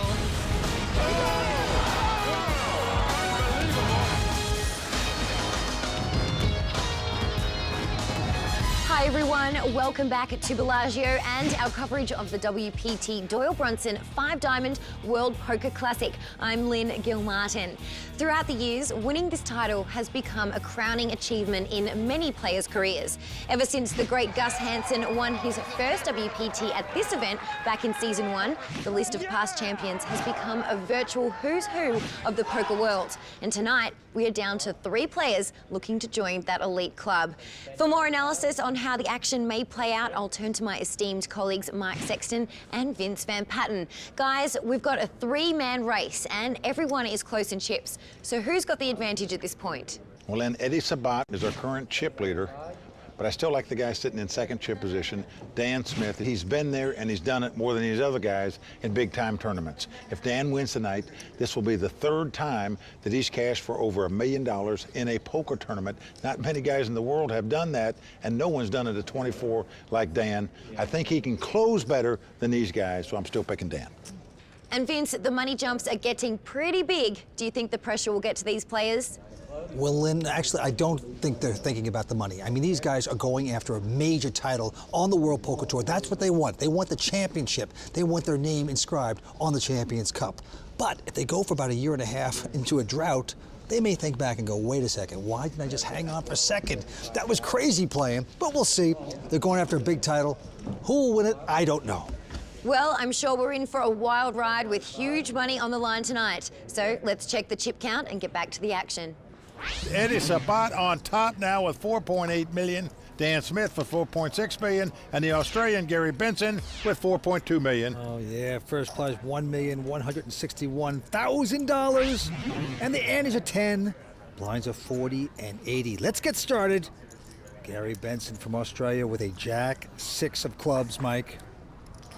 180. He's going to raise to 180. Well, Gary has been very conservative.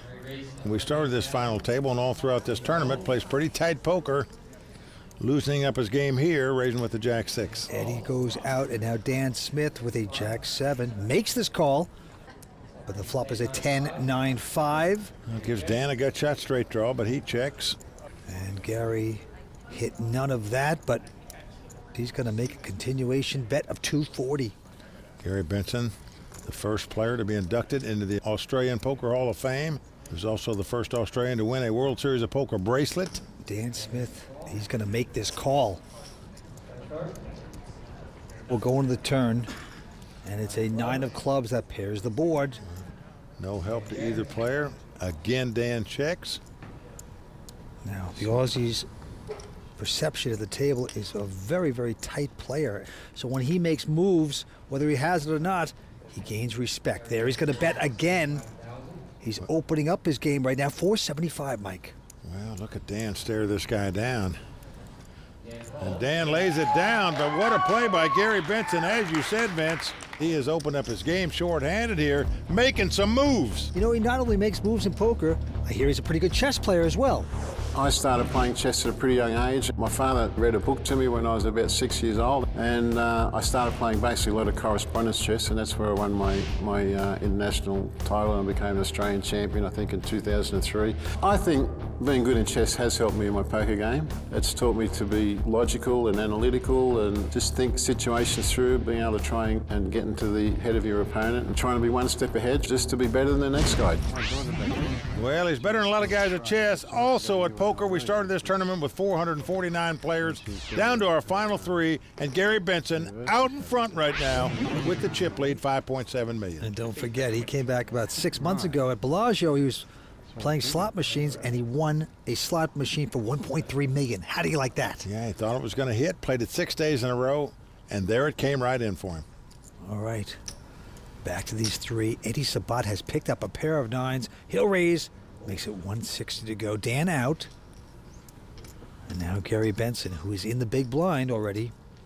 And the new chip leader looks down at the worst 2-card holding you can start with, the 7-deuce offsuit. But look, Vince, he has raised it 425,000. Is this the Gary Benson that we know? He is a new Gary.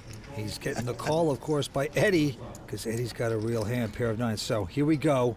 And the flop is a 9. King 3-9. 3 of a kind for Eddie Sabat. Oh, boy. This could be trouble for Gary. Whatever he bets, folks, is going into Eddie's stack. He's drawing dead already. Nothing he can catch to win this pot. And yet here he is betting. Oh, boy. He's betting 450 with nothing. And right now, Eddie Sabat is digging a hole, putting the branches, the little twigs over it, waiting for the sucker to fall in. Well, the sucker's already in there. He's in there. Just a matter how far he's going. And Eddie is just going to make the call here, going to walk the dog. Oh, so Love smooth. this play by Eddie here. Sure. And an ace on the turn. So Gary's still with nothing. 750's a bit. He's going to donate some more. We know that. He doesn't know it yet. Well, 750,000 now the bet. Well, do you raise here or not? That's the question. What a moment for Eddie Sabat from L.A., counting degree at USC, and he can figure this one out. And another brilliant call by Eddie here. Oh, just brilliant. Just in case his opponent fires a third shell. And a 7 actually gives poor Gary a little pair of 7s. Check it. By this time, he knows those are no good. He's ready to throw up. With no straight draw virtually and no flush draw out there, Gary knows this guy has got minimum king in his hand, perhaps a lot more. And Eddie's trying to figure out how much he can extract. Folks, that looks like about a $2 million bet right there. And Gary, you tried this hand, but back down under with those cards. Yeah, sometimes a turtle should just stay under the shell. Gary came out, did not work out for him right there. But right now, Eddie Sabat taking home a big one. Beautifully done. And now the blinds are going up to 50 and 100 with an ante of 15,000. Action on Gary. He's got King 4. Well, he is not slowing down. 225,000 here with the King 4. Eddie going out, but look at this. 2 8s for Dan. Well, this guy is a special player, folks, I can tell you that. All in. He's going to push all in, Mike. I played with him a couple days in this tournament, and I'm telling you, I was really impressed with him. Yeah, Gary can't call this. I think there is very much a case of getting in the zone. This tournament, more so than others, I've been like tuning out the rest of the world, only focusing on the cards. I'm actually not sure how to regularly stay in the zone, but when you're there, it's like a special spot. You know, he's had almost $4.6 million in worldwide earnings. Just incredible. What a player he is. Well, just a moment ago, Gary Benson had the chip lead, but he's spewing them off quickly here. Action on Eddie this time. And Eddie has a queen 9 of hearts. He'll raise to 200,000. Dan going out. And Gary Benson with an 8-7. He's already invested. He'll make the call. Mess around with it. Oh, it's come 4, 5, 6. Bingo, bango, bongo for Gary's flop. The best hand possible. The 8 high straight. And it goes check, check. Ace of spades on the turn. Well, again, Gary checks.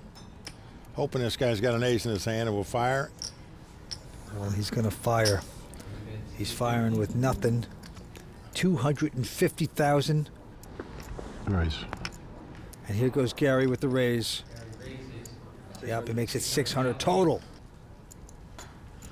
Well, Eddie's never going to call this bet. He's going to throw his hand away or raise it, and if he raises it, it could spell big trouble for him. Eddie Sabat gets out of Gary's way. What a flop. Sometimes it pays to play those junk hands. That's what it did right there for the Aussie, Gary Benson. Well done. It's time to take a quick break, but we'll be right back with more from Bellagio, including Tony Dunst giving us the raw deal, so stay tuned. This episode of the World Poker Tour is brought to you in part by DraftKings. If you like poker and sports, then you're gonna love daily fantasy sports at DraftKings. Go to DraftKings.com, enter promo code WPT, and start playing today. Welcome back to the World Poker Tour. Here at Bellagio, we had 449 entrants in this event, creating an over $4.3 million prize pool. There's a lot of players, a lot of money, and you, sir, were one of them, and you made the money again. You beat 90% of the field, Mike. I'm impressed. Well, I hung on again, Vince. But anytime you make a plus in a poker tournament, you can't complain. And someone else that can't complain is Amy Barish from Buffalo, New York. She won her way. She got a seat here in this event on the World Poker Tour, playing on clubwpt.com. Yeah, and Vince, I'll tell you, she played at my table for at least a half a day one day. She played very good, had a couple 100,000 in chips. Then she picked up 2 aces. She 3-bet my friend Jean-Robert Belland. He called her. He had a king 10. He outdrew her on the river to win a big pot. Otherwise, Amy could have still been sitting here at this table, maybe. You never know. I tell you what, it was kind of exciting, her playing. To be honest with you, she held her own in this super tough field. She should be real proud of herself. I felt her getting better as she played. That's very, very cool. That would have been some effort. And you too can play with clubwpt.com just for a small monthly fee. You'll play for all the cash and prizes each month. On top of that, you can win a seat on the World Poker Tour in the main event. Let's get back down to the film. Well, there you see the chip counts. Eddie Sabat well out in front now with 7.3 million. Gary Benson in second with 3.9 million, and Dan Smith, who came to this final table as chip leader, now on the short stack with 3 left. Action's on Dan. He's got king 7. I'm gonna raise. That's all right. He's gonna make it 200,000. Right behind him, the Aussie, the slot machine king, Gary Benson with an ace-5. Well, Gary was the first Australian to win a World Series of Poker bracelet. Also an inaugural inductee into the Australian Poker Hall of Fame, so the guy's got credentials. He's called it. Eddie releases that hand, so two-way action, ace-5 versus king 7. And it's an ace-king deuce. Great flop for Gary. He's got top pair. Gonna check it. Dan's got second pair. Check. Dan, too smart for that. Wow. Checks his kings. Here we go to the turn. What a nice check by Dan Smith there. Jack of hearts on the turn. Wow, Gary checking again. Chess man very patient. And he's going to get Dan to bet. Well, you can't blame him for betting. His opponent might have a queen or a 10 in his hand. You can't let him draw it his hand for free. 250. You just never think a guy's got an ace in his hand. Didn't raise before the flop and hasn't bet yet. Can backfire when you don't bet your hands, but it does it this time as a 6 of spades on the river, and Gary's going to check again. Well, check. Dan wisely checks on the river. Gary shows the aces and takes down the pot. Played those aces about as conservative as you can. This is a good country, this one. Well, Dan Smith's got a number of friends that have won WPT titles, but if he's going to win one, he's going to have to get going, because right now he's in third place with 3 players left.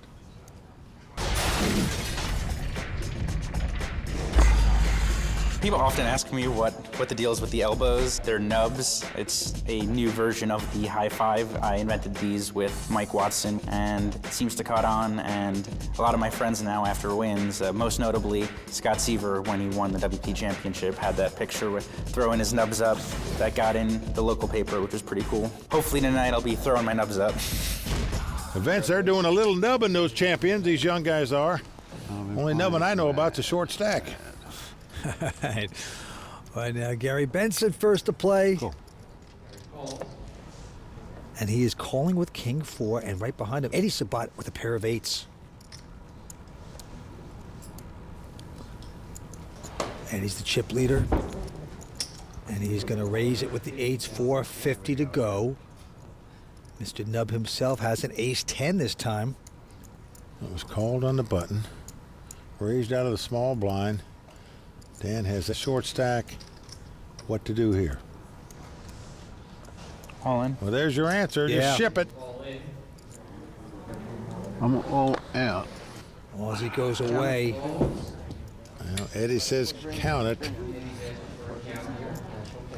Eddie knows if he'd win this pot, he'd have Dan Smith out of his hair. Well, he's made the call. He'd had over a 2-1 chip lead, playing heads up for the title. He's made the call. Now can he win the race? Dan Smith, the poker pro, 24 years old, out of Vegas. You know, he quit college after 1 year, decided to play poker full time. It's paid off in a big way for this young guy, but right now he needs a little luck. Invariably, after all the play, it comes down to a race to see if you can live on in a poker tournament. Wow. 2 young guys with a big title on the line right now with 5 cards to come. Jack 9-3. Well, it's come Jack 9-3. So far, so good for Eddie. The 2-8 still out front. Certainly are. Nothing hitting for Dan. You can see Dan anxiously hoping to hit something to stay alive. And he does! An ace on the turn. Dan Smith has taken the lead in this pot. Eddie must catch an 8 on the river to eliminate Dan. What a 4th Street. Incredible. Down to the river. Can an 8 show up? Let's see. Nope. Well, the 4 diamonds. And Vince, give Dan Smith credit. If he just calls with the ace-10, he's going to get bet out of the pot on the flop and lose the hand. By moving all in, he gave himself a chance to see 4th Street and the river to win that pot. Dan Smith doubles up. We still have 3 players left. Stay tuned. We'll be right back with more from Bellagio. Season 12 of the World Poker Tour is brought to you by ClubWPT.com, where VIP members can win their share of $100,000 in cash and prizes every month. ClubWPT.com. Never lose a dime playing poker, guaranteed.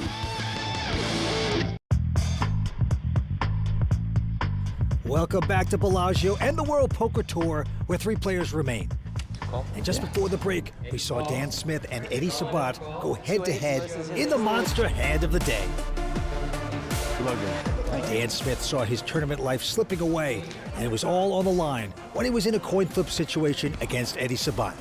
With just 2 cards to come, Dan spiked a monster card, the Ace of Spades, which put him back in contention for this title and keeping this a 3-man race to the finish.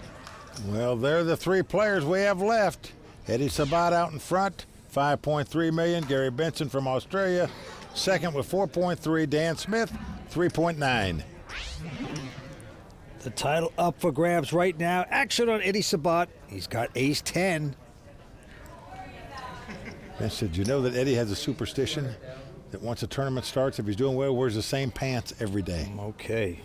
Sorry to hear it. But right now he's raised, and behind him, Dan has ace-9. But Dan plays a little more conservative than people think in certain situations. This being one of them, just calls here. Okay. Now, Gary Benson already has 100 in there. He says, for another 100? Yeah, 545 in the pot. Why not call another 100? 3-way action. And the flop is an ace-queen-8. Oh, boy. Well, Dan and Eddie flop top pair, Gary's flop middle pair. But Dan and Gary check. This could get expensive. Here goes Eddie. He's making the bet 325. Gotta pay to play if you want to play with Eddie. Well, again, Dan just calls, does not raise. It's like an easy getaway here for Gary. But he's going to make the call, too. I'm a little surprised by this. I am, too. And I say that because one of them might not have something, but you figure the other guy's got an ace. Why would you want to put your money in there with just two queens against two players? 10 of diamonds on the turn. That gives two pair for Eddie Sabat, aces and tens. Well, again, Dan checks his aces. Gary's looking back. He has a gut shot straight draw now. Well, he's checked into Eddie. And here comes the bet. He's betting 700,000. Dan makes a good lay down to get away from his hand. Eddie Sabat, I definitely respect. I think he's a pretty tough opponent, and I know when he's involved in a hand, he's got a big hand, so you need to be wary. So Eddie Sabat increases his chip lead, takes down a good pot there. We've reached the midway point of season 12 on the WPT, and the Player of the Year race is still wide open. Tonight's champion will earn 1,400 coveted points, putting him at the top of the leaderboard. However, closely behind will be a number of talented players looking to jump into the lead as we enter the second half of the season.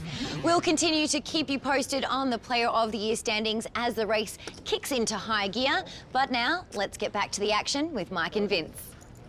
Yes, it'll be fun to see who will become the Player of the Year. What an honor here on the WPT. Well, certainly all three of these guys in the hunt now with the finish in this tournament. All right. Gary Benson with a quick fold, and now Eddie Sabat, our chip leader with an ace-deuce. Right, limps in with the ace-high. And Dan Smith now with just a jack-six of diamonds. 275. Well, most people will be happy to get a free flop with that hand, but not Dan. He thinks his opponent's just not that strong because they didn't raise before the flop. Going to try to bet him out of it. Makes it 275 to go, but gets called by Eddie. The flop is a king, eight, deuce, all diamonds. Dan has flopped a flush, but Eddie's got a pair in the nut flush draw. Buckle up, folks. We could see a lot of fireworks right here, right now. Eddie's checked. Dan bets, of course, 300. You would think a raise would be coming here with the nut flush draw on a pair, but no. Just a call by Eddie. I would have raised it there had it been me. 10 of hearts comes off. Doesn't change a thing. Eddie checks again. And Dan with the flush, reaching for more chips. Yep, he's bet 700,000 with the flush. Will the raise come now? It does not. Makes the call.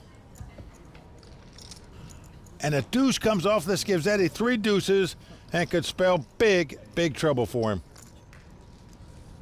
He's just checked and called with the nut flush draw twice. Now he's got three deuces. He is beat, of course. Dan with the flush. Let's see how much he's going to bet. On. Well, there's your answer. He has gone all in. I don't think I've found any weaknesses in Dan's game. You're going to have the goods if you go up against Dan Smith. I don't think you're bluffing, Dan. Tough decision here for Eddie, but Vince, this is just too hard a hand to get away from, I think.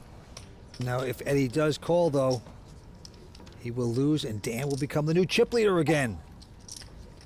Can it be Eddie taking his time? This is why I love poker. You just never know.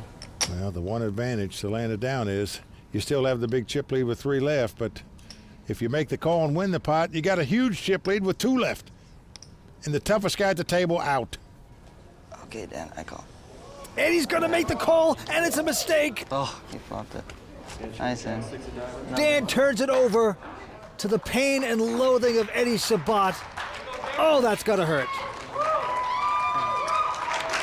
And Dan Smith doubles up and takes the chip lead. It does.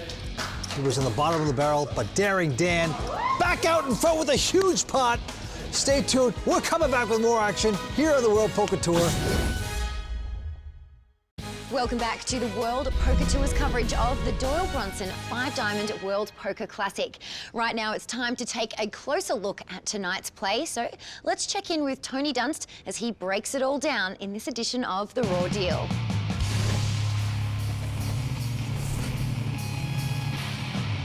How many times in your life have you told a woulda, shoulda, coulda story about poker?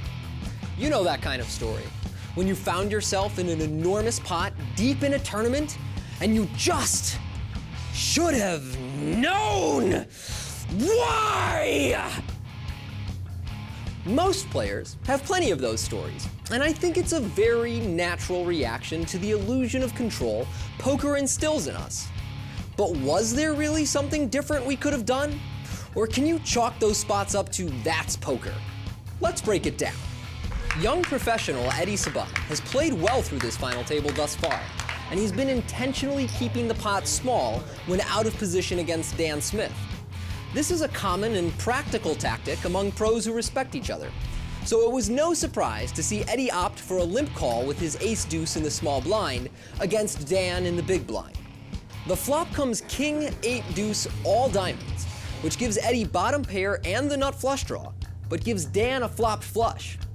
Skill game. Eddie has only two choices on the flop, check call or check raise, and I like his decision to just check call. I don't think Dan will bluff off his stack with many hands on a monotone board, so the flop going check, bet, call makes perfect sense. The turn brings the 10 of hearts, and when Eddie checks, Dan fires a healthy 700,000 into the pot. Eddie's hand and draw are still too strong to fold, so he makes the call and receives an awkward river, the deuce of clubs, which gives him trips and a hand of disguised strength. When Eddie checks, Dan makes the only sensible bet available to him, all in for 2.3 million and just under pot. Eddie has an awful decision here. Not only did his hand improve in strength, but his holding the ace of diamonds blocks many of the potential flush combinations for Dan. And Eddie only needs to be good about a third of the time to make his call profitable. So after weighing all these factors, he stacks up the chips and reluctantly calls.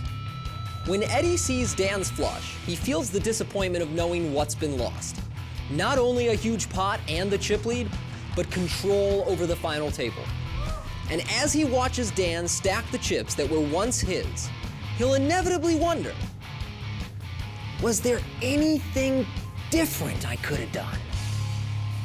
Nah. Well, the only thing I might have done different is get all the money in on the flop with the pair and the nut flush draw, but it would have been the same result, Dan Smith doubling up. Dan Smith now the chip leader, 7.1 million in chips. 3 players down the stretch here at Bellagio. Action on Eddie, he folds his hand. And now Dan with an uneventful 9-8 offsuit. 250. But he'll raise with it, 250 to go. Gary looks down at the queen 4 spades. He's in position here, so he's going to make this call, and we're going to have a flop. 9-8 versus queen 4, and the flop is a king 4-7, 4s for Gary. Nothing for poor Dan. Well, Dan is going to continue to bet 275,000, and Gary with bottom pair is going to make the call. 4th Street is an ace of hearts, helps neither player. Well, will Dan try to represent aces now? Nope, he's just going to sort of wave the flag. He checks. Gary, we know, is out in front with the 4s. Well, he'll probably be happy just to check it down. Well, that's what he's going to do. He's going to check, go to the river. Oh, an 8 comes off. Boy. This gives Dan the best hand with 2 8s. But he's going to be happy to check it down. I think I got there. As will Gary. You did get there indeed. Gary says, you got to be kidding me. This guy hit an 8 on the river to beat me. Gosh, dog it. Dan Smith. Yeah. He's 24 years old. He's made close to $5 million in poker earnings. A guy that quit college after 1 year saying, wait a second, forget this college stuff. I found my niche. It's this little game that I play around a table and take people's money. All right, on to this hand. Gary Benson with the decision. He's got king 7. And he will raise it. Makes it 200,000 to go. Eddie Sabat out. And Dan Smith, our chip leader at this point with a king 9, will call. Here we go with the flop. It is an 6-6-8. Helps neither player. Dan is checked. Well, Gary's going to bet here. 250,000. And Dan is going to make the call. He is slopping around, but a king hits. They both have kings now, of course. Well, Dan also has a flush draw with his kings. They both check again. And a 9 on the river. Dan Smith hit the top 2 pair and the last 2 cards. He certainly did, and now he's coming out with a bet. 550 fires into Gary. Well, Gary can't wait to call here, I promise you. And he does so. Not gonna like it. He makes the call. He sees what's happened here. Yeah. He was out-kicked anyway, but yeah. chances are it would have been a split pot most of the time. Gary's he's shaking his head saying, can I look at that again? Oh, boy. Dan Smith now on a good rush of poker as the three-handed poker continues here at Bellagio. Stay with us. We're coming back with more action here on the World Poker Tour.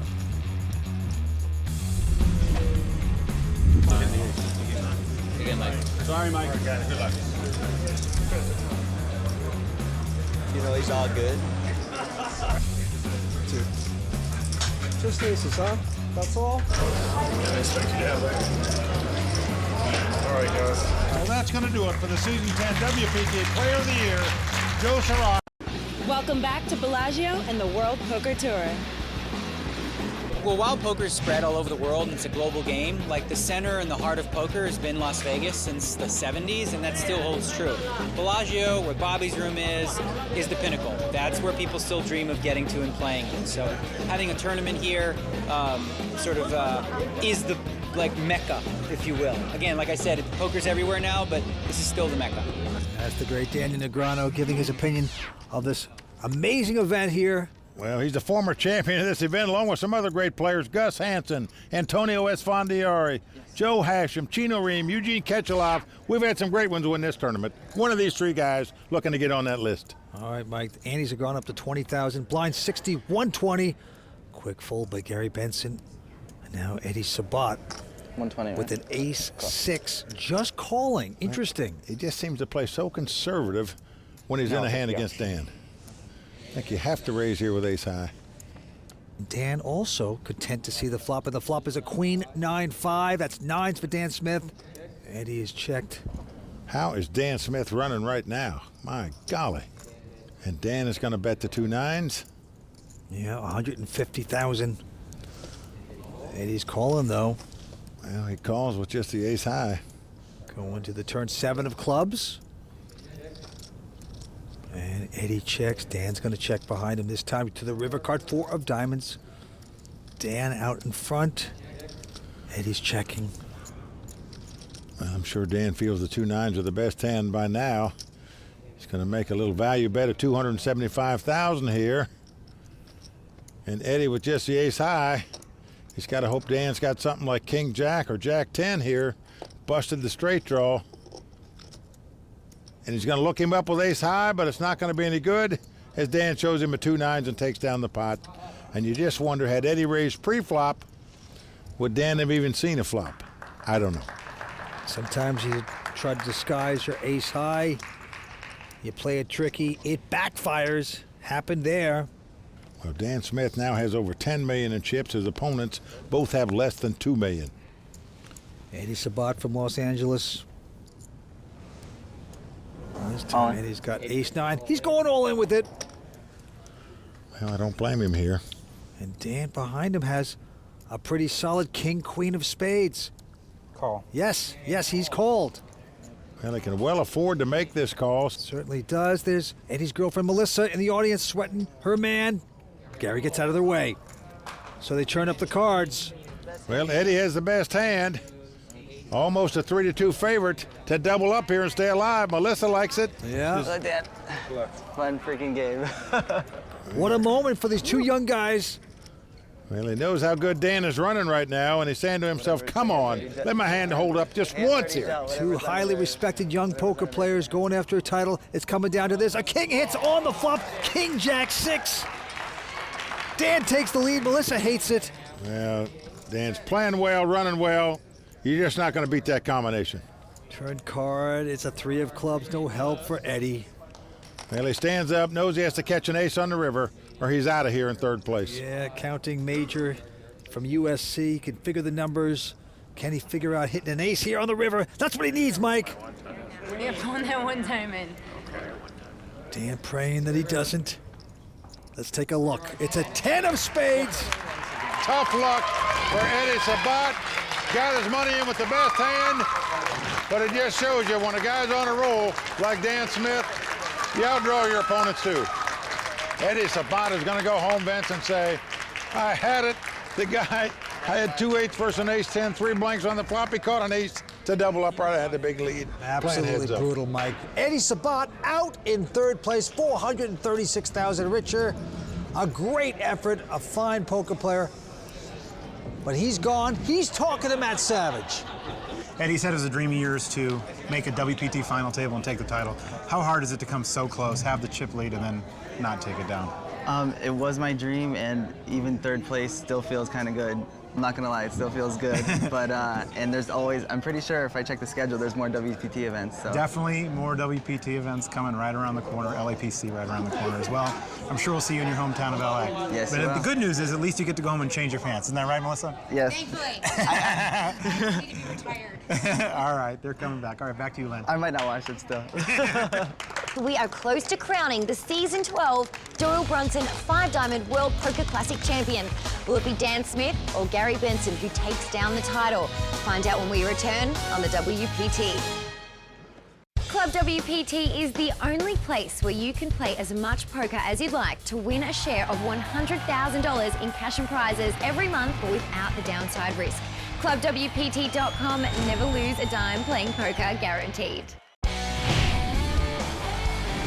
Welcome back to Bellagio and the WPT Doyle Brunson 5-Diamond World Poker Classic, where the heads-up battle is about to begin between Dan Smith and Gary Benson. While the Royal Flush girls Jeannie and Brittany bring out the money, let's hear what both players had to say to Matt Savage during the break. Gary, you came to Bellagio not even knowing there was a poker tournament this week. How do you feel about your week so far? Look, I got to admit I'm pretty happy. Even once I made a decision to enter it, if you told me I was going to be heads up playing for the title, I'd definitely take it. You've been playing poker longer than Dan's been alive. How do you feel about your experience going into this heads up match? Look, if it all came down to experience, there's no doubt I'd win. But unfortunately, he's got the 7-1 chip lead and he plays pretty good. And I'm not going to go down without a fight, but yeah, he's got a big advantage, but I'll be trying to do my best. All right, we'll see what happens. Good luck, Exactly. Gary. Dan, you came in with a big chip lead, and then it got a little bit dicey. How are you feeling right now? Better than it was about 30 minutes ago. And now you're back in the chip lead with a big heads-up lead. But this guy's got a lot of experience. How do you feel about that match? I have more chips. I like my chances, but anything can happen. All right. Are we going to see the nubs tonight? I hope only if I win. Only if you win. All right. A big chip lead right there by Dan Smith. He's got nearly $12 million in chips. Gary Benson starting out with $1.7 million. Dan Smith, 24 years old. Gary Benson, 56. And Gary Benson now with an ace-8. He just limps in, does not raise here. Trying to get tricky with that. And the short stack. Dan with a queen 5 of clubs. Maybe he's hoping Dan raises here and he's going to ship it all in, but yeah, I am surprised that you give a great player a free flop, especially when you have ace high on the button. Well, Dan has just called, and we are going to see the first 3. And it is a queen for Dan. You give him a free flop, that's what happens to you. Check, check, they go. And an 8 of diamonds on the turn. Now that gives Gary 8s. That might spell trouble for him. Could get him more involved, that's for sure. Now Dan's coming out with a bet of 175. And sure enough, Gary makes the call. So we are going to the river. And the river card is a 4 of diamonds. Doesn't help Gary. 3 diamonds on the board. Dan with top pair. Gonna put in the old value bet, 375. Saying, pay me off, sir, pay me off. Well, Gary thinking about doing just that, of course. Send the guy back to a flush. Did he really have queens? Would he bet 2 10s if he had him here? Wow, he's going to call this. Well, curiosity call. He calls him. Dan proudly turns up a 2 queens and takes down the pot. And that is really going to be big trouble for Gary Benson. He is getting whittled away right now. Dan Smith, oh so close, but putting his name on the WPT Champions Cup. Calling. Call. Gary's got a pair of 4s, has gone all in. Dan with King 10 has made the call. We've got the showdown. Well, we've got another race. This time it's for Gary's tournament life. He's got the pair, Dan's got the 2 overcards. They get up from their seats. Dan won the key race when he had to double up to stay alive. Now can he win one to end the tournament? Oh, man. I still didn't get a card bigger than a 6, so you can keep the flop below 6 as well. Gary giving orders to the dealers, keep them low. Young Dan Smith with an opportunity of a lifetime. This is the Doyle Brunson 5 Diamond World Poker Classic. It's all on the line right now. Everybody on their feet. Here comes the flop. A 10! 10 right on the flop. Wow. That's a title flop right there. 10's out in front for Dan. Vince, the guy is playing great and running great. Tough combination to beat. But it's not over. Club. Gary's praying for the 4. 2 cards to come. 4th Street coming up right now. 9 of diamonds comes off. We are down to the river. Gary Benson must catch a 4 on the river. Needs a Colt 44 or he's going to be shot down as our runner-up. Oh boy, he needs a 2-outer on the river to stick around. Otherwise, young Dan Smith, daring Dan Smith, will take down this title. Let's go to the river. Any 4 will do, dealer. Here come the nubs. Here come the nubs. Just let me know. Well, we're about to see the Dan Smith nub. River card. With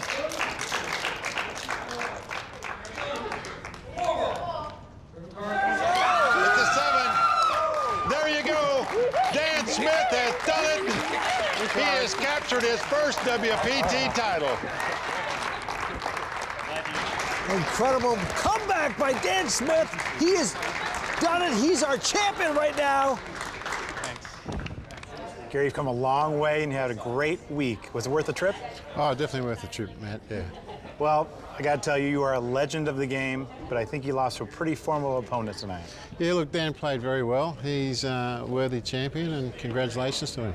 All right, thanks a lot, Gary. Hope to see you again on the World Poker Tour. I'll have to be back. Mike, over to you. We're with the champion of the Doyle Brunson 5 Diamond World Poker Classic, Dan Smith. Dan, you're just 24 years old, but you've won big-time poker tournaments all around the world, but I know how thrilled you must be to take down your first WPT title. This is really special. I'm a complete loss for words. This was awesome. My sister was able to make it out, which was great. I'm just overwhelmed. And Dan, in addition to over 1.1 million that you get, and you're entering the WPT World Championship tournament at the end of the year, you also get your name inscribed on the WPT Champions Cup with all these great players. I know you're excited about that. Yeah, it's unbelievable. And it's heavy. Now, before we let you go, we want to see what you're famous for. Show us that Dan Smith nub. I get one? There it is, right there.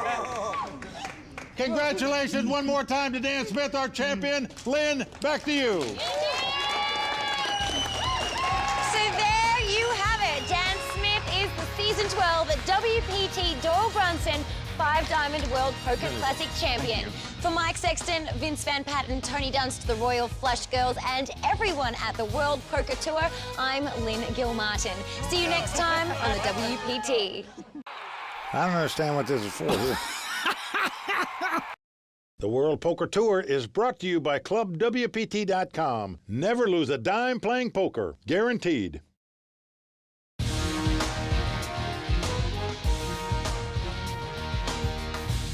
In Atlantic City, a classic tournament returns, where there is history in the making and millions on the line. Tonight on the WPT.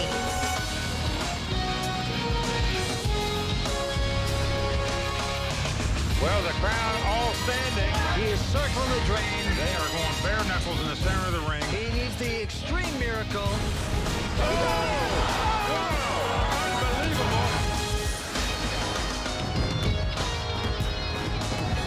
Good evening, everyone. I'm Lynn Gilmartin, and welcome to the return of WPT's coverage of the Borgata Poker Classic. The World Poker Tour first televised this tournament years ago, and the episodes became instant classics.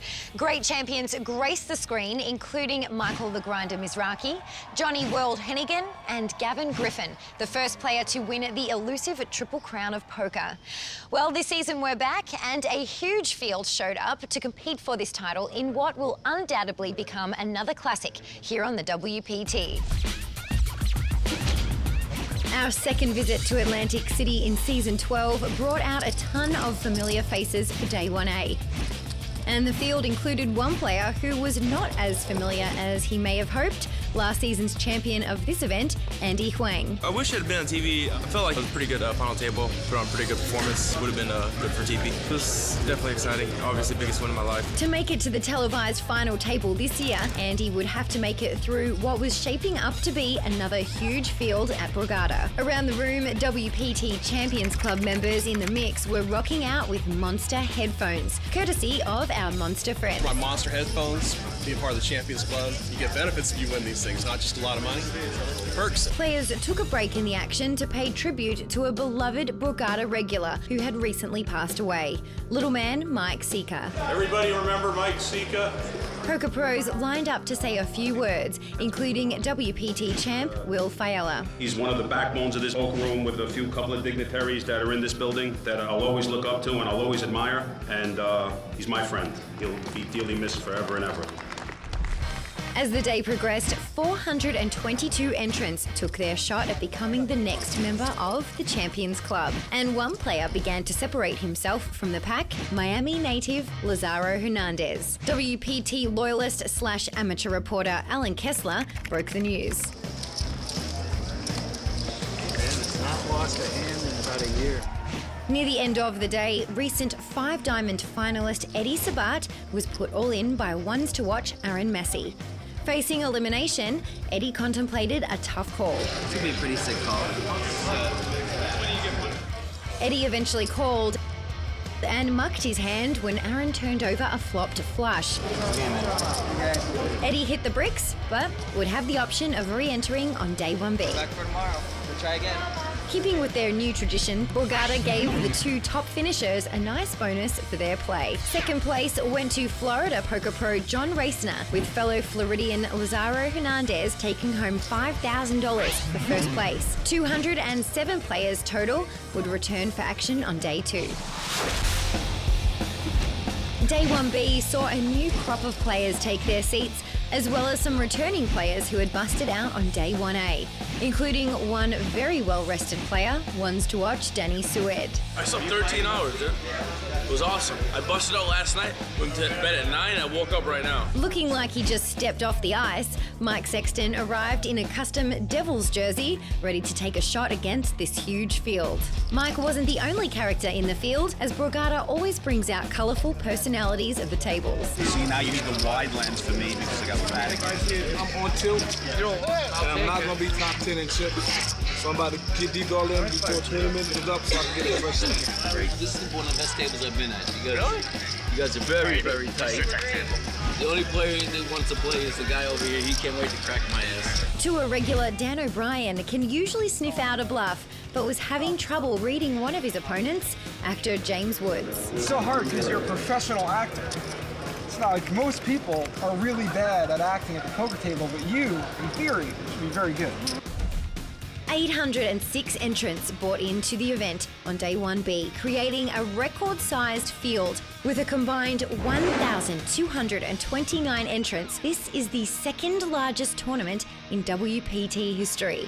With a prize pool of over $3.9 million, 120 players would make the money, and first place would take home nearly $850,000. With money on the mind, the battle ensued on the felt. And when the day ended, it was Massachusetts native Todd Rebello who had captured the chip lead and would earn $5,000 for his efforts. The runner-up and winner of the $3,000 bonus was Robert Boyko. He was the chip leader at the end of day 1A at the season 11 Borgata Poker Open and was hoping for better results this time. Yeah, I got out in day 2 of that one, so we'll see what happens in this one. I have to do a lot better. The remaining players from both day 1 flights combined and took their seats on the start of day 2. Ones to watch, Jeff Gross was feeling optimistic about his chances. Feeling good, feeling rested, got 100,000, and today's the day. I'm gonna have 300 on the day. Mike Sexton, though, was not too thrilled about his day 2 table draw when he found himself on the right of chip leader Lazaro Hernandez. He lives in Miami. Laz does Miami Heat fan. He plays stronger than the Miami Heat. There you go. Me and LeBron are right there. We gotta watch out I'd for rather play Kevin. LeBron one-on-one than him right now. Boy, he's running around here. Jeff Gross's table-mate James Woods didn't have as many chips as Lazaro, but he wasn't about to be bullied around. Monster. Trying to steal from you with a 2,000 bid on the turn. You dog. As the field began to thin out, the chip leader remained the same. Lazaro continued his dominant performance as he built his chip stack, even knocking out Mike Sexton with a monster hand, as James Calderero witnessed. Ace-9-9. Mike shoves all in. He sits for a little bit and says, I got a call. You know, because I'm up. Mike shows Ace-King. He shows him quad 9s.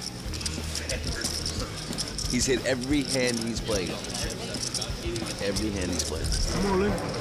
Tough pro Shannon Shaw then found himself sitting in Mike's old seat and facing an all-in bet from Lazaro. After some careful thought, Shannon made the call and saw that he was dominating Lazaro with his ace-king. Shannon looked safe to double up, but the words of James Calderero still lingered in the poker room. He's hit every hand he's played. Oh my God! A queen on the turn gave Lazaro the lead, and a blank on the river knocked Shannon out of the tournament, and he made a hasty retreat. At the end of day 2, 188 players remained, with Lazaro Hernandez still in the lead, with over $750,000 in chips. Day 3 would see the field make the money after losing nearly 70 disappointed players. As players bagged their chips, we caught up with James Woods, who had recently busted, but shared an old Hollywood story involving a familiar face to the WPT. I shouldn't say this poor Joe Pesci because he's one of my best friends, but when I was doing casino, I said to Marty Scorsese, I said, Marty, Joe Pesci? I mean, come on, playing a gangster? I don't think so. You got to get Vince McPatten. And you know what's interesting? You know what Marty said, which was really weird? He said, who? I'm funny. How am I funny? Funny like a clown? Do I amuse you? Get the heck out of here! You disrespect my friend like that, you shut up! I mean, honestly, who do you think is tougher? Joe Pesci, squeezing the guy's eyeballs out of his head with a vice, or Vince? Scorsese's loss is the poker world's gain. Day 3 was moving day at Borgata, with short stack players hoping to squeeze into the money or head home with nothing to show for themselves. Recent 5-diamond finalist Sean Suller was low on chips, but not on confidence. Only one way to go but up, so got nothing to lose now. The early levels saw lots of players eliminated, including Jeff Gross, who got it in with a strong hand, only to be called by better. I had 25 bigs, ace-queen suited on the button. Woman opened, she had aces. I shoved, came ace-queen. I mean, it's gonna go broke there no matter what. In addition to the pride and money, the winner of the Borgata Poker Classic would also take home a special pair of Monster 24K headphones, a worthy crown for the champion of this tournament. The money bubble was rapidly approaching, and it was no surprise that chip leader Lazaro Hernandez was applying pressure. On the stone bubble, Lazaro got involved in a hand with Party Poker online qualifier Dale Jameson. After Dale checked the king high flop, Lazaro shoved all in. Dale went into the tank and finally made the call. At risk, he needed a spade or a deuce to take the lead. No help on the turn or the river knocked Dale out of the tournament and sent the remaining 120 players into the money. With the bubble burst, we quickly lost Season 9 Player of the Year, Andy Frankenberger, and a crestfallen Aaron Massey. Mad, disappointed. I really thought I was going to go deeper, but I still got a lot of work to do on my game. I feel like I could have played better. One player chipping up on day 3 was Champions Club member Jared Jaffe. Basically chipped up every level so far. Hoping to make another deep run. Good game, guys. The field continued to shrink with bust out after bust out. And one player having trouble was Lazaro Hernandez. We saw Byron Carverman double through Laz not once, but twice. And Byron was looking for the knockout blow. Lazaro moved all in with ace-deuce and was called by Byron's ace-queen. After both players paired their ace on the flop, Laz was looking for some help. A 9 on the turn took away his chance to win the pot, and Lazaro needed an ace, king or 9 to chop. But a jack on the river knocked him out of the tournament and ended his incredible run. No excuses, you know. It's my fault. I should have hold my stack, you know. I was chip leader, even going into the day today, you know. And I was up there twice, 2 or 3 times, but I lost some good hands and I gave away some chips. That's the price you pay. The day ended with 36 players still in the hunt for the WPT Champions Cup. Colombian Fareed Jatton had taken a huge lead with over 3.8 million in chips. Jared Jaffe scored the second spot on the leaderboard with over 2.3 million. Also remaining were 2 past WPT Players of the Year, Faraz Jarka and Joe Sirok, 2 players who know how to make a deep run in a tournament. With so many eliminations, who will survive to make it to the Borgata Poker Classic final table? Find out next when we return on the WPT. Welcome back to the World Poker Tour's coverage of the Borgata Poker Classic, where the largest field of the season fights for the coveted 6 seats at the final table. At the start of day 4, the 36 remaining players took their seats in the boardroom, Borgata's exclusive high-limit poker lounge. Local poker pro Anthony Mayo was enjoying the new surroundings. A lot more comfortable with the chairs and people aren't over your shoulder. I'm mostly an online player, so it's fun to play live. The play down to the final table went quickly as the field lost 8 players in the first 2 levels, including Season 10 Player of the Year Joe Sirok and 2-time Borgata finalist John D'Agostino. Jared Jaffe continued his impressive performance, knocking out Matthew Parry in 27th and downtown Chad Brown in 26th place. One player not gaining any traction was Season 8 Player of the Year Faraz Jarka. All in on the button with Queen Jack, Faraz was called by Anthony Mayo in the big blind with pocket kings. Anthony's kings held up and Faraz was sent packing in 22nd place. It was Fareed Jatton who held the chip lead for most of the day until Jared Jaffe went on a knockout spree. First, he busted Season 8 Borgata finalist Keith Crowder in 15th place. Then Jaffe administered the final blow to Season 11 Borgata Poker Open 3rd place finisher Tyler Patterson, who would have to settle for 11th place. With Tyler's elimination, the remaining players combined to 1 table. And poker pros David Paredes and Anthony Mayo took control, with Anthony knocking out local pro Chris Reslock in 10th place and David ending Brian Choi's tournament in 9th. With only 1 elimination to go, poker pro Kunal Patel was seemingly in a good position with his pocket aces in a hand against Anthony Mayo after the flop. What looked like a harmless deuce on the turn led Anthony to check raise Kunal. Kunal moved all in and was quickly called by Anthony, who turned over pocket deuces. Kunal would need an ace on the river to stay alive, but the 4 of diamonds sealed his fate and knocked him out on the TV bubble in 7th place. The final table was now set, with one player who knows what it takes to be a champion and 5 tough competitors looking to make a name for themselves by etching their name on the WPT Champions Cup. 5, just 5. That's the number of times a player has won 2 WPT titles in a single season. And tonight, WPT champion Jared Jaffe has the chance to join this very exclusive club.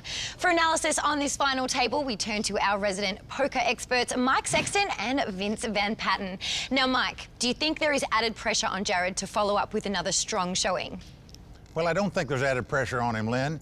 In fact, I think his experience is a big plus for him and gives him a nice advantage at this final table.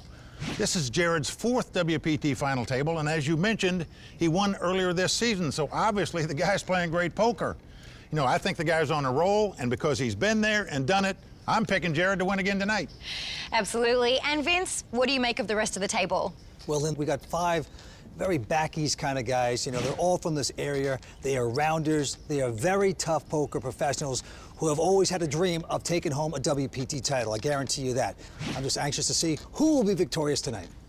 Okay, thanks, guys. And right now, WPT Executive Tour Director Matt Savage is standing by with the man in the spotlight, Jared Jaffe. You could be the 6th player to win 2 WPT titles in one season. What would it mean to you to accomplish that goal? I mean, I've never even thought I'd be in that position. The fact that I am is pretty awesome, and if I ever got the opportunity to be on a list with those names, it would be a pretty big accomplishment. Will Jared become the 6th player to win 2 WPT titles in a single season?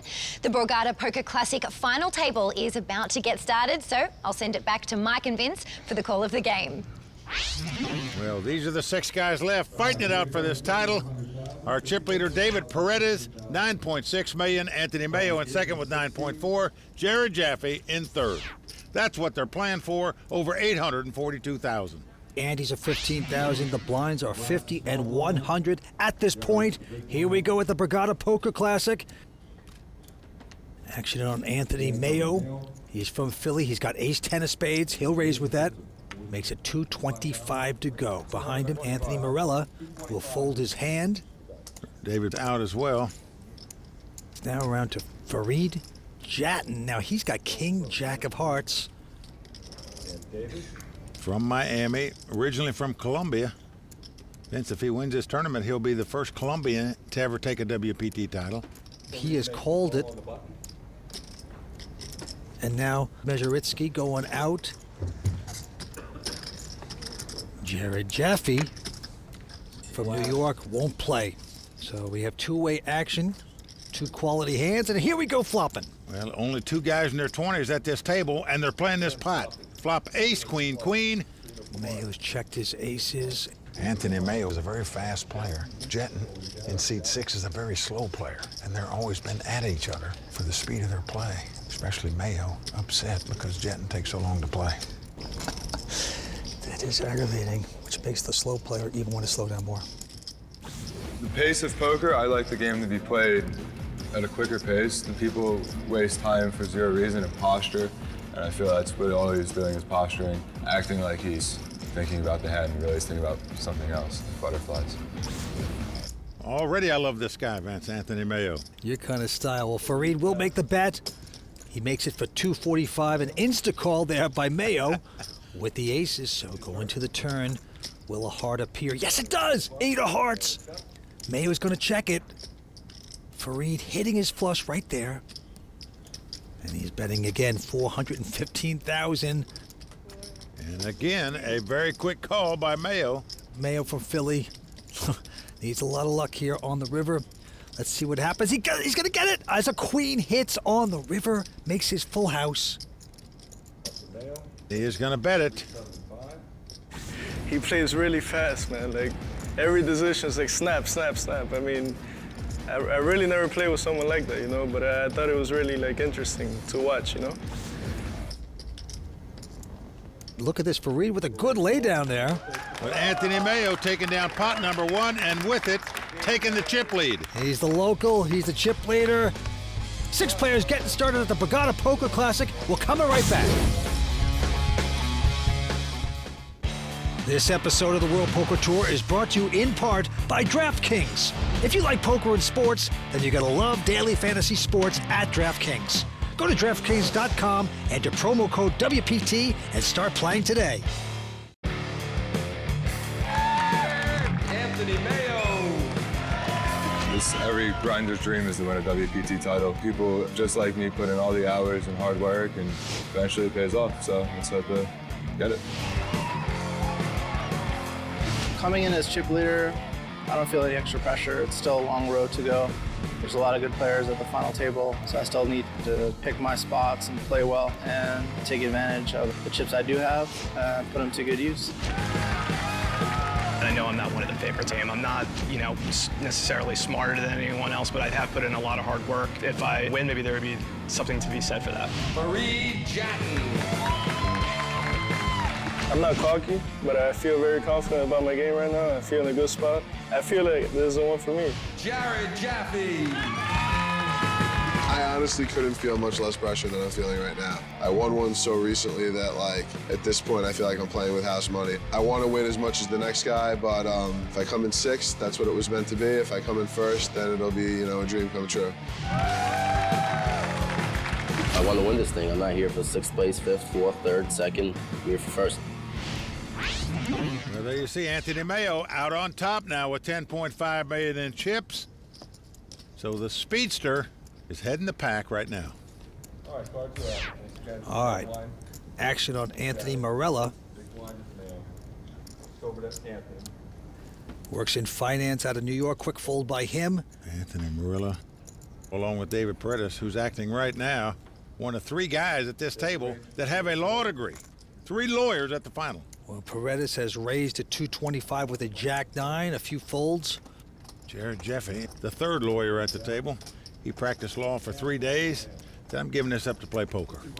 And Mayo is going to call it. And the flop comes up a jack-10-7. They both hit jacks, but 3 diamonds out there. Yeah, Mayo has got him out kicked, as you can see. 2 jacks with the ace kicker. Mayo's checked. Paredes is going to bet. 285. Quick call. And here we go to the turn.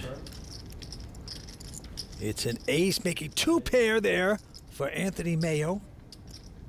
Well, quick bet by him. I don't know how David could go any farther with this hand. His opponent could have a straight, a flush, at worst 2 aces.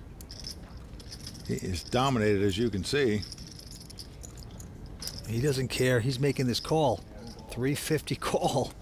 Down to the river we go. Has to catch an 8 or a 9 to have the best hand, and the 8 of diamonds comes up, but there's 4 diamonds out there, so that should freeze both players, I would think. Mayo from Philly going to check, and now Paredes, you would think only bets if he has a diamond. Does not. He has a little straight there. Paredes from New York City, 34 years old. They call him Gaucho. He's made a healthy Whoa, bet here. Yeah. 750,000. He's going to try to take this away from Mayo. Peculiar bet in my mind. You're only going to get called if your opponent has a diamond. Mayo, we know, has just 2 pair. He is going to lay it down. So David saying, hold the Mayo, pass me the pot. Well, Vince, I've got to tell you about somebody I met this week. That was Club WPT VIP member Andy Rizzo. She won a package on Club WPT to come down to this event, came down a little bit early, played in the ladies deep stack tournament, made a nice run in that event, and also made a splash in this main event. Wow, pretty impressive. Hand, it's on Mayo, and he is going to raise with an ace-3 to 225. Morella going out. Well, action on Paredes. He looks down at ace-king. Uh-oh. And just calls, does not raise with ace-king out of the big blind. Surprised at that. He's not exactly what you call a standard player. Flop goes up 10-4 deuce. And Paredes is checked, and Mayo is betting 235. Straight draw for Mayo.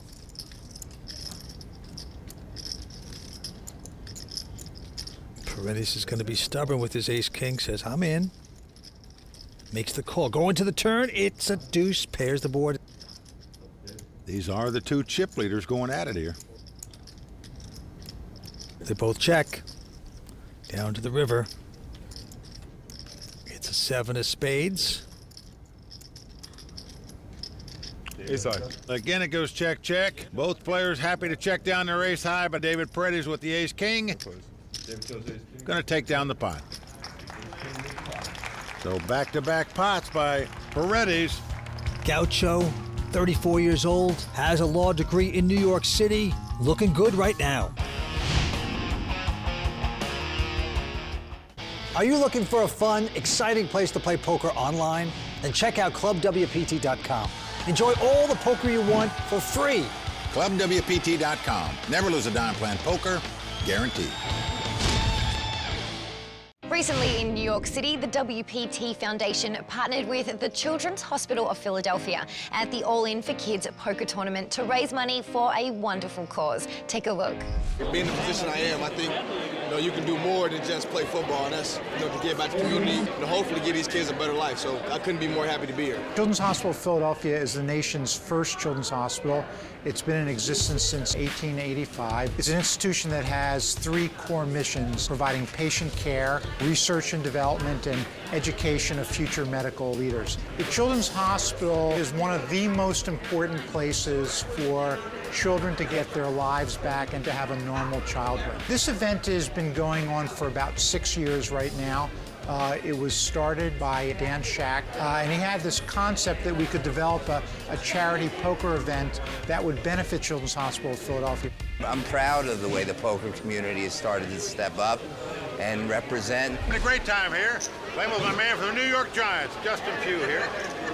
The poker community has just been fantastic, starting with Phil Hellmuth all the way down. I mean, Phil has been the MC for the entire 6 years that we've done the tournament. We have Mike Quick, old school Philadelphia Eagles superstar. We have Jeremy Macklin, new school Philadelphia Eagles superstar. We've gotten a whole host of professional poker players to come, as well as individuals who have other careers but really love the notion of playing poker and doing it in the form of a charity event. I'm a big fan of participating in events like this in New York City. It's a great opportunity to give back. And as I look around the room, I see a lot of faces of people I used to work with in my former lifetime of Wall Street. And it's really a nice way for me to blend both worlds and do something positive for the world in charity. To me, it's been just a very special type of partnership. Children's Hospital is actually a very important cause to me. My father, as a child, was very ill, spent a lot of time at the Children's Hospital of Philadelphia, and he's here tonight. He's playing too, so we're both really excited. We're very passionate about our game, and if we're successful, the great majority of us want to share that success with people less fortunate and people in need. This fantastic event raised nearly $750,000 for the Children's Hospital of Philadelphia. And congratulations to the event's co-founder and a very generous poker player, Dan Shack, for winning this tournament. To find out more about it and other worthy causes the WPT supports, log on to WPTFoundation.org.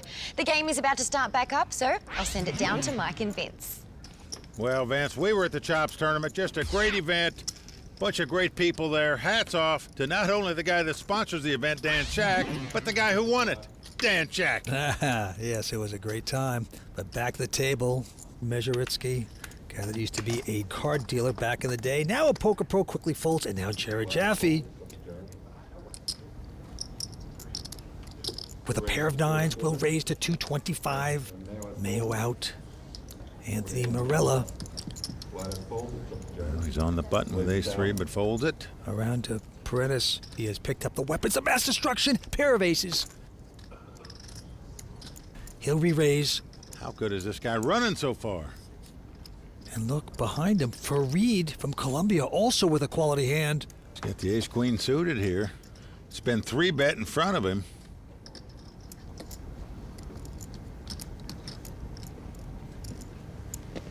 Fareed now lives in Miami. Fareed makes the call. And he is going to make this call, just swelling up this pot. Back on Jared making the call. So here we go. It was 3-bet pre-flop, and we have 3-way action. Let's take a look. It's a king-8 deuce. Well, just a great flop if you have 2 aces. The only way you're beat is your opponent flopped a set, Nobody has a flush draw or a straight draw, so you got to be happy with this flop. Yeah, Paredes will bet the aces like that, 900,000. And now Farid, he's thinking about this. Well, he is doing it, Vince. He has raised this pot. He's going to try to steal it. Horrible time to do so. We know. Makes it close to 1.9, and now... Could be a saver for Jared here. It's an easy getaway now when this guy makes that raise with 2 9s, but he might have played this pot had Farid folded this hand, but in the meantime, action back on David Paredes. And he's going to push all in. Farid, mistimed bluff. What a gutsy move. Did not work. Some big blows being thrown right there. And so far, everything going very well for David Paredes at this final table. Yeah, you're right, Mike. And you know, it all started with him taking down the monster hand of the day. Against chip leader Anthony Mayo, on a scary board with 4 diamonds and an ace-high straight draw, David proved his ability to follow through with his plan, and even the most difficult of spots. Holding no diamonds, with only the baby straight, David bet 750,000, causing Mayo to muck his cards and David to rake in the 2.6 million chips of the monster pot. Well, you can see David Paredes has done nothing but extend his chip lead since he's got to this table, sitting on 14.6 million now. Anthony Mayo in second, Jared Jaffe still in third. But right now, it's been about a one-man show so far at this final table. Jared Jaffe folds, Mayo out. Morella also will fold his hand. Well, we got a bunch of folds in this hand. Around the horn to Farid. And he is going to push with his hand right now with an ace-7. Well, the ace-queen didn't work. Let's move in on the ace-7 and see what happens. Now it's on Vlad. This one's good. From Brooklyn, he likes his first card, he says. Second one, not so good. And Mikey doesn't like his second card. He's going to fold it. And Farid's going to get back a little bit. I've played in Vegas, I've played in Florida. Borgata takes the cake by far. I've been coming down to Borgata for years and years now. I love this place. They treat the poker players right. They have the best run tournaments, best guarantees, best structures. I really love the way they run everything. Everything is just great, man. The hotel is really nice, you know, like, I love it here. Welcome back to Atlantic City and the beautiful Borgata Hotel, Casino and Spa. We've got a great final table going with over $840,000 going to the winner. The action is about to resume, so let's get back to the call of the game with Mike Sexton and Vince Van Patten. David Paredes in seat 5, still well out in front with 14.6 million. Anthony Mayo in second place, and Jared Jaffe still in third. Close to a $4 million total prize pool. Here we go, 6 players going at it. And there's the New Yorker, Anthony Morella, with a quick fold. Paredes also out, and now the Colombian. Farid not going to play. Well, Vlad Mezheritsky from Brooklyn is on the short stack and moves all in with the ace-king. Jared out. Very close. We looked at a good one first, though. And Mayo cannot call, so finally, the Brooklynite going to take down his first hand this evening.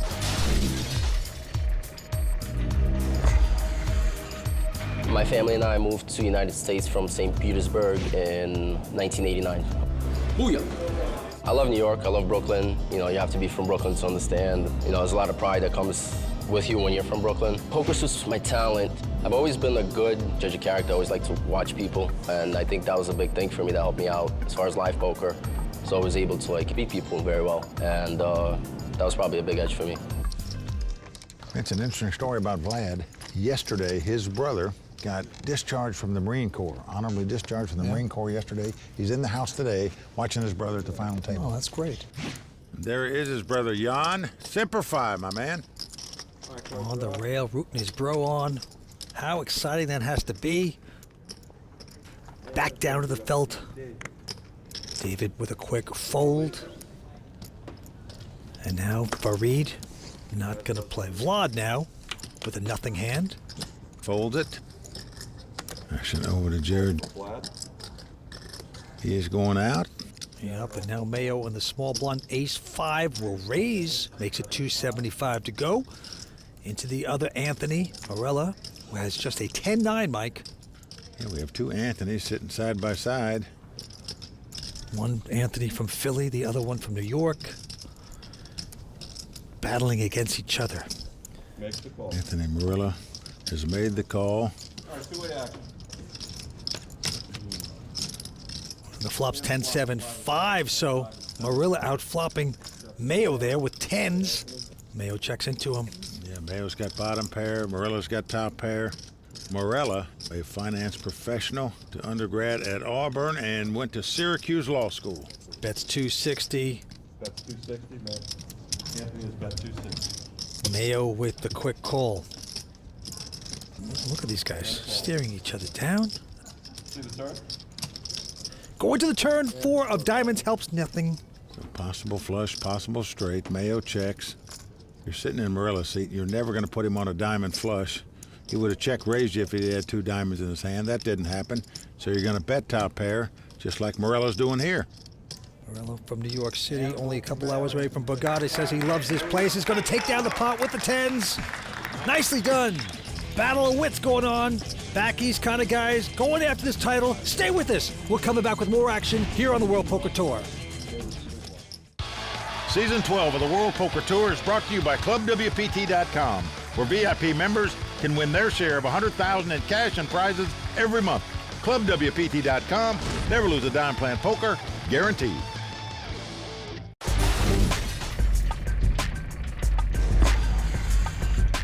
The win in Jacksonville was great. It was my first WPT championship, so it was like a huge monkey off my back. Being player of the year would mean a great deal to me. All these years that I've been playing these events, you know, I always follow all the player of the year standings. So anytime you put yourself in a position where it's within reach, it becomes something that you really want.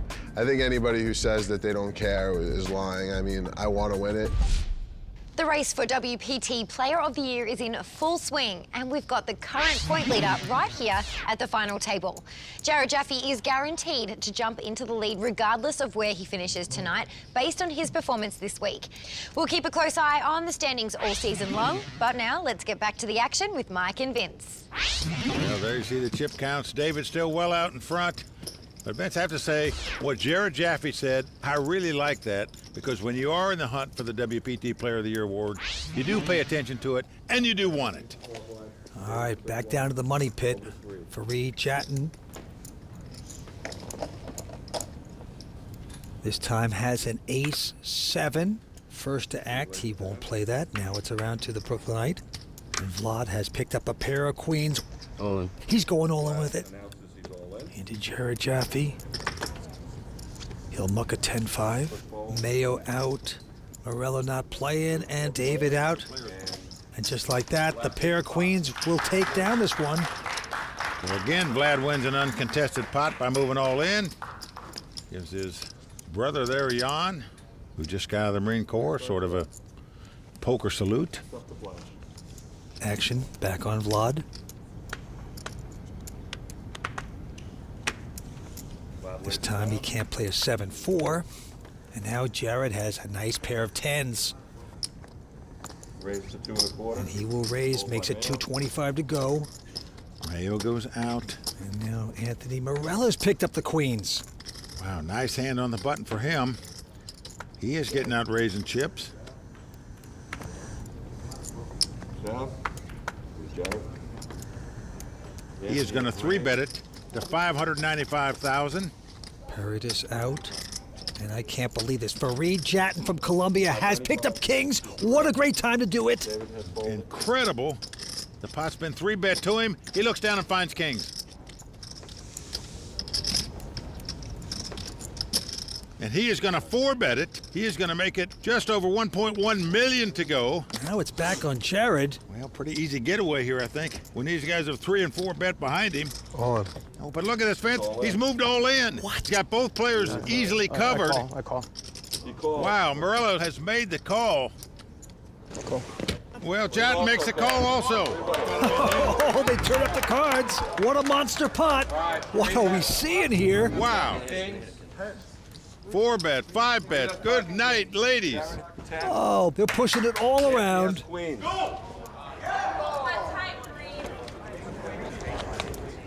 You're running good. You're going to hit a 10, so. Fareed is in great shape here.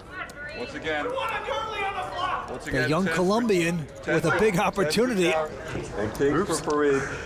guess I didn't do that right. You're a 10 of clubs. Well, there you hear Jared say, maybe I played this hand a little too fast. Well, we'll see. Here comes the flop. Window 10. Boom.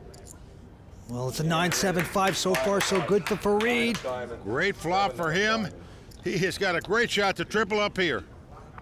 Yep, very soft flop for him. Now he's just got to sweat the turn. Here it comes. Let's see the turn. Oh, and it's a 10! Oh, the 10 of diamonds. Jared Jaffe is taking the lead with 3 10s. Pain and torture at the Borgata. Unbelievable. What a diamond. Jared, what'd I tell you, Jared? It's diamonds, though. Well, meaning Morella needs a queen or a diamond now to take the pot. Fareed, very stoic. He's just taking that so beautifully. He knows he only has one outer. Well, incredible. He had a dominating hand just a moment ago, and now with 1 to go, he's got a 1 outer. Here comes the river card. Well, let's see the river. And it's a diamond! Ace of diamonds comes off. Morello is going to win this pot. Now, Jaffe has more chips than him, so he won't be eliminated. But boy, oh boy. Fareed has to say goodnight. Back on the Columbia Express for him. Horrible experience for Fareed. Jatton out in 6th place. Going to take home $174,000, and he's over to talk to Matt Savage. I knew it wasn't holding when it was a 10 of diamonds. Fareed, that's a terrible beat there. How do you react to something like that? Honestly, like, as long as I don't make a mistake to bust. I mean, it really hurts because of the amount that we're playing for, but I feel good, you know. I've learned to win like a champ and lose like a champ. So this goes out to all the whiners out there, you know. We don't see that attitude very often. Lynn, back to you. Thanks, Matt. What a dramatic hand. And with Fareed Jatton out in 6th place, we conclude our first hour of coverage from the Borgata Poker Classic. But before we go, guys, the action has been wild tonight. Did you expect to see so many fireworks? Well, Lynn, one thing's for sure. The poker has been exciting at Borgata tonight, no doubt about it. We haven't seen this much pre-flop action in quite a long time on the World Poker Tour. Almost a double knockout. Almost a double knockout. It was sick. The question is, Vince, will this pace continue? It's just amazing what we're seeing. We're seeing hands we haven't seen in years. Thanks, gentlemen. Please join us next time with more from the Season 12 Borgata Poker Classic. Until then, for Mike Sexton, Vince Van Patten, Tony Dunst, Matt Savage, the Royal Flush Girls, and everyone at the World Poker Tour, I'm Lynn Gilmartin. See you next time on the WPT. I don't understand what this is for here. The World Poker Tour is brought to you by ClubWPT.com. Never lose a dime playing poker. Guaranteed. A wave of players have descended on the shores of Atlantic City, but only one's championship dream will come true.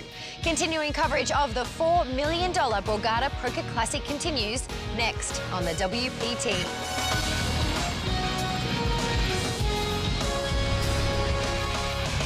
Well, the crowd all standing. He is circling the drain. They are going bare knuckles in the center of the ring. He needs the extreme miracle.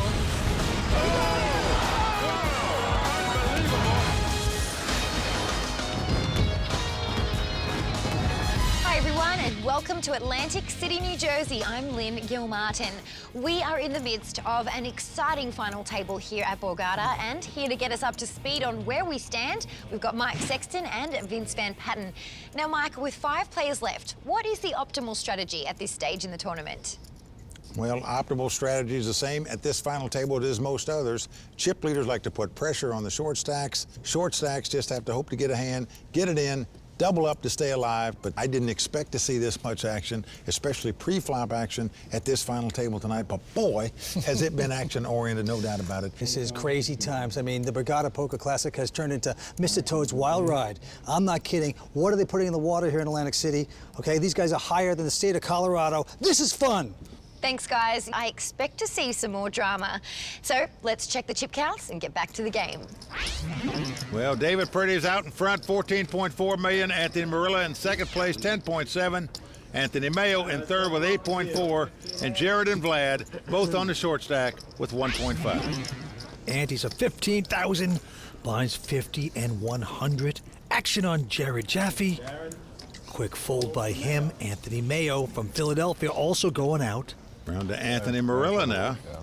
Up to Anthony. He's a New Yorker, and he's got a pair of kings. He's a finance professional. Went to Auburn undergrad, to Syracuse Law School. Got 2 kings here and is going to raise the pot. 225,000 to go. Now David has a pretty solid ace-queen of spades, and he is going to re-raise. Vlad from Brooklyn out.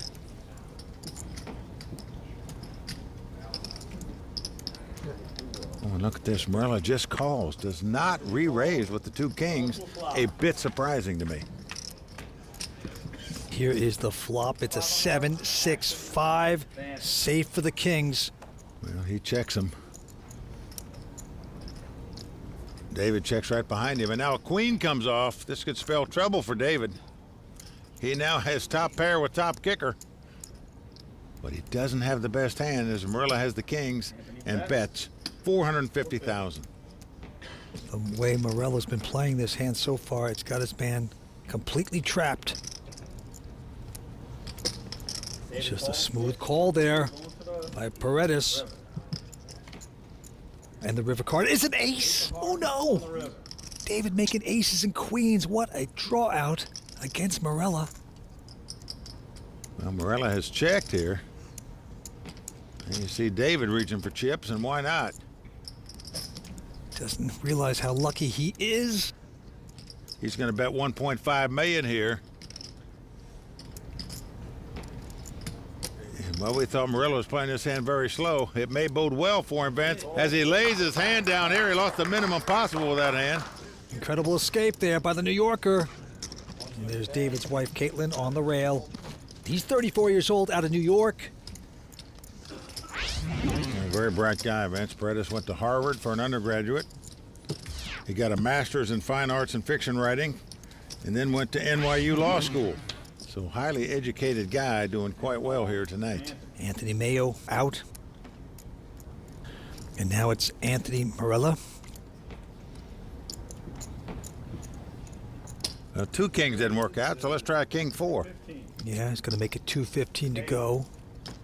David has a pair of jacks. What hands we're seeing. What a thorn in the side this guy's becoming.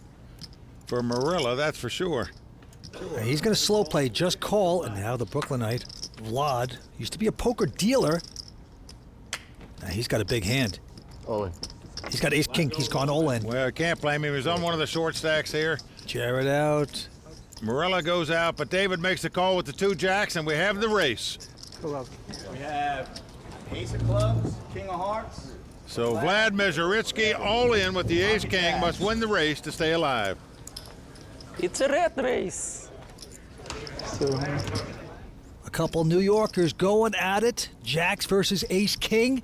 And there's Vlad's beautiful fiancée. I would say he drew out there. He needs to draw out here to stay alive. Vlad used to be a poker dealer, got sick of that when he said, these guys are winning a lot. I want to try it. Everybody on their feet. Here we go. All right, let's go to a flop. Let's see what we got. Here we go, jacks versus ace-king. The flop is an ace and a jack. Oh, boy. An ace in the door and a jack right behind it. It's almost unbeatable. David in great shape now. It's going to take 2 runners to beat him, that's for sure. Vlad puts back on the moose head. It's because he's heading back to the woods, Vince. He didn't like that flop, and here we go with a turn. It's a deuce of diamonds. It's over.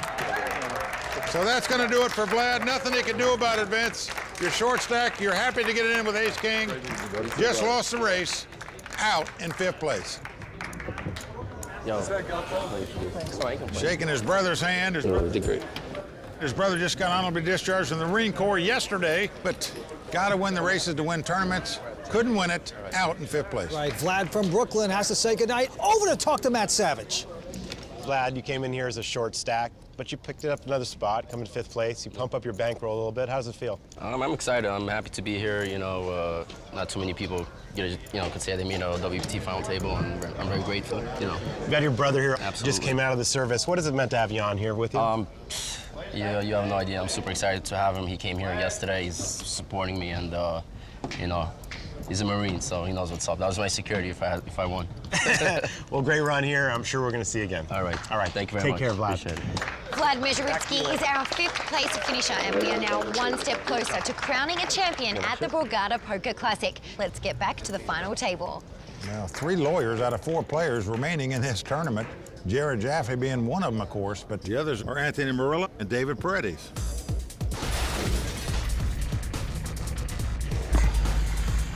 During law school, I started playing a ton of poker. And I think there's a strategy in understanding a legal case and putting sort of logical steps together that correlates to poker pretty well. They do teach you how to think a little bit of a different way when you're in law school.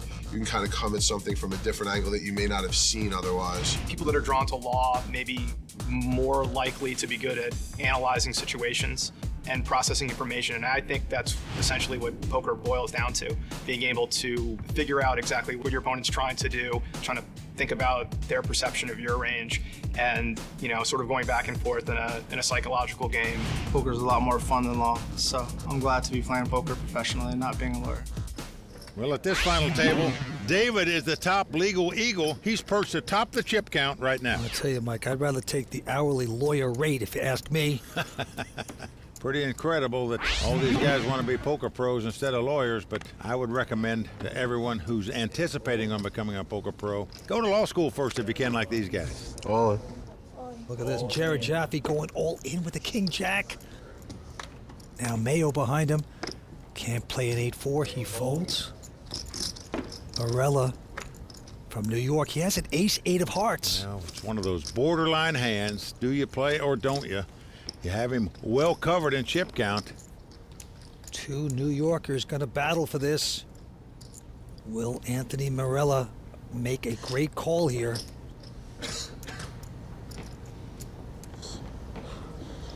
Started with 1-4, right? Or 1-3.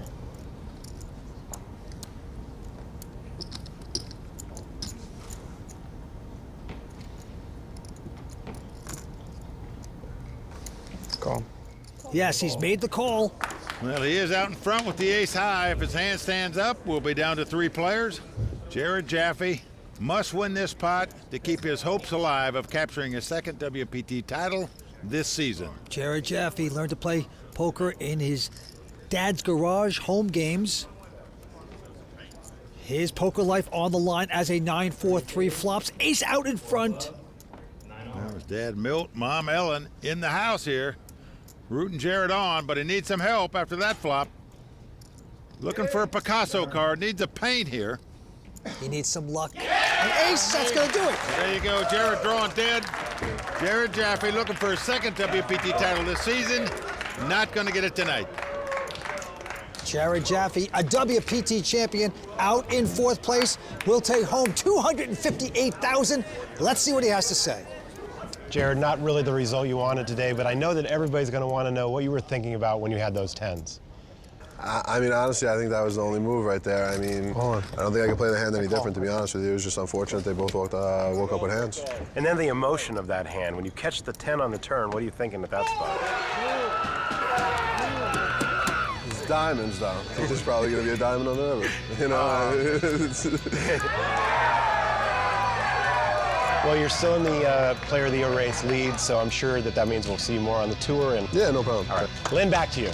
Well, Jared Jaffe just fell short of winning his 2nd title this season, out in 4th place. It's time to take a quick break, but we'll be right back with more poker action.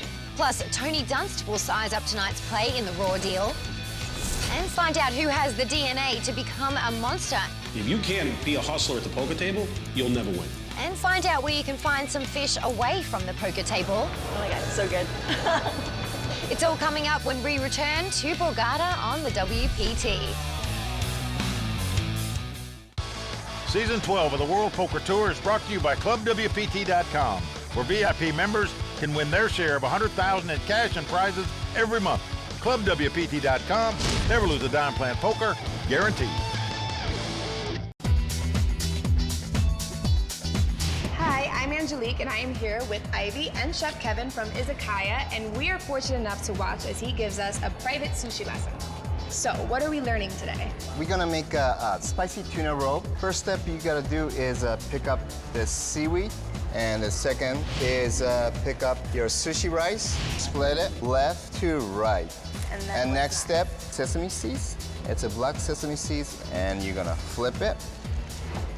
Next, this is spicy aioli. And this? Get tuna. Now we roll. You pick up your bamboo mat. Oh, and got it. you shape it. You want to cut in 6 pieces. Usually we serve with wasabi and ginger. So, Angelique, can you even tell who's who?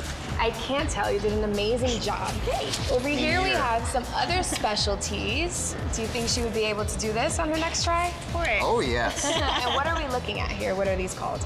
This one is a salmon caper roll, and this one is a big eye tuna roll. Big eye These tuna are roll. one of our specialty rolls. Well, we look forward to our next lesson, but that is all the time that we have here at Izakaya, and we've got to roll. And the beautiful Royal Flush girls enjoying their week here, cooking with the great chefs of the Borgata. They make them go to a restaurant and they have to cook when they get there. We just like to eat when we go. Oh, we have other players cooking here tonight at Borgata. It's only 3 of them. 1 from Philly, 2 from New York. Here we go. Action on the Philadelphia native. Anthony Mayo, he quickly folds. And now the other Anthony, Morella, with a Jack-8. He's going to limp in. And David happy to get a free flop with a 4-3. Here is the flop, and it's a 9-10-3. So David hits his 3s, but an open-ended straight draw there for Morella. Yep, and he's going to bet it. 125,000. 125. David with bottom pair is going to make the call. Yeah, going to keep him honest. And we are going to the turn, and it's a queen. That's a straight there for Morella. A beautiful card from Morella. He's betting 250. David is drawing completely dead here. Well, David folds. Morella taking down the pot. It's been a long time since we lost 3 players before the blinds went up. But these 3 players still have over 80 big blinds apiece, man. So obviously, as you play short-handed, you have to play more hands because you just can't sit back and wait for hands. They don't come that often. And if you're sitting back and waiting, the blinds and antes eat you alive. But the thing is, you get more involved because there's only 3 players. You play a little faster, so you get caught up in a hand. So you think, oh, I'm just going to play small ball. It's tough because then you want to protect your hand when you're out in front. Want to make some moves before you know it. It's all in. Vince, from what we've seen at this final table tonight, these guys don't know what small ball is. That's true. Well, it just shows you. When the field thins out, you do play marginal hands. Here's one guy raised with a king-7. The other 2 called with queen-10 and queen-3. Yeah, it's slop time now, and the flop is a king, king-4. What a flop for Paredes. Yep, he is king in this hand, that's for sure. He has flopped 3 kings. Both guys check to him. And he's going to bet. It would look too suspicious if he didn't bet after they checked when he raised pre-flop. Too suspicious, but perhaps more profitable because he's going to take the pot, but not the biggest one. Well, Mike, we're going to take a quick break here at Borgata. And since we last saw our viewers at Bellagio, the World Poker Tour has hosted a number of regional and national events throughout the world. Stateside, the WPT held a regional event in Florida at the Seminole Hard Rock Hotel and Casino in Tampa, where Steve Diamantis took home the trophy and more than $120,000. And on the other side of the globe, the WPT recently held 2 national events, one in the United Kingdom at the Casino Milton Keynes, and in China, we held an event at the MGM Grand Sanya. That's right, very nice. And Mike, as you know, the WPT also holds non-televised main events around the world. In the Czech Republic, after a very impressive win at WPT Prague, Julian Thomas recently added his name to the WPT Champions Cup, where he pocketed over 200,000 euros. Then we went to South Korea by winning the first ever WPT main event in Asia. Masato Yokosawa made history as our inaugural WPT Korean champion, earning himself $100,000. Now, both players also want a seat in the season-ending WPT World Championship right here at Borgata. Congratulations to all of our regional, national, and main event winners. And if you're interested in playing a WPT sanctioned event, log on to WPT.com today. Check out the complete tournament schedule.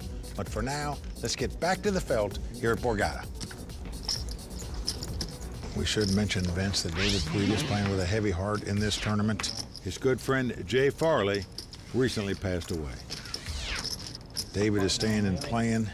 Didn't really want to continue, but decided he was going to play this tournament in honor of his friend.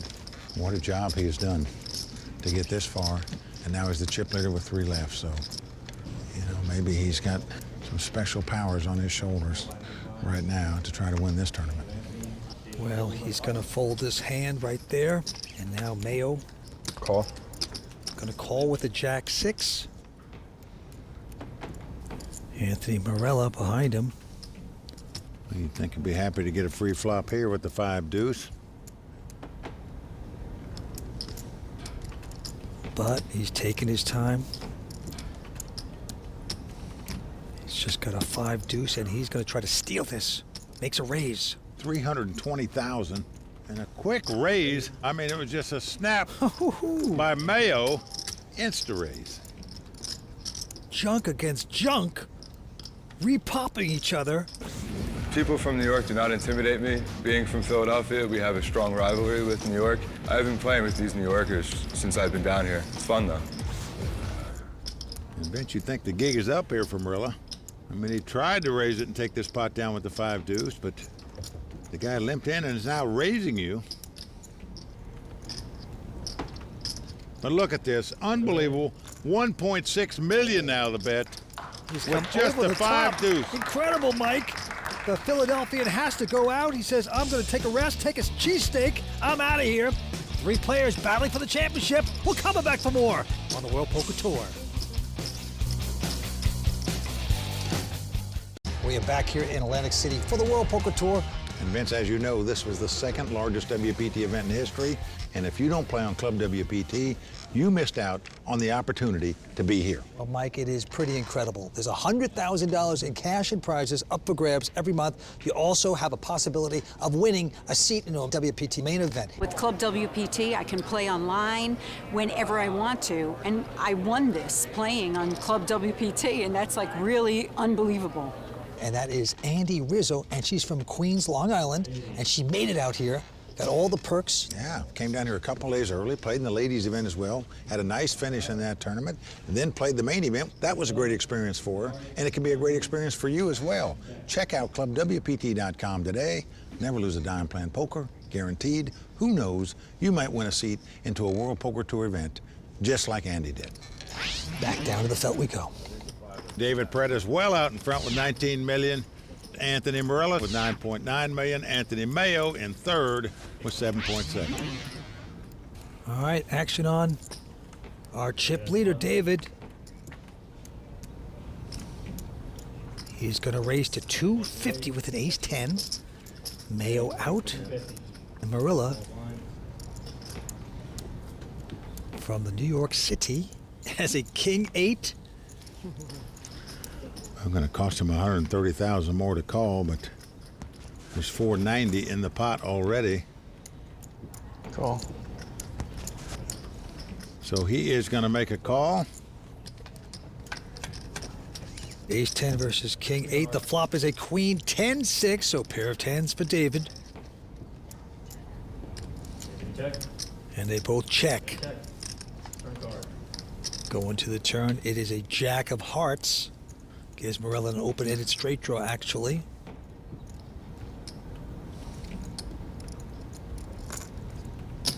And he is going to bet at 260.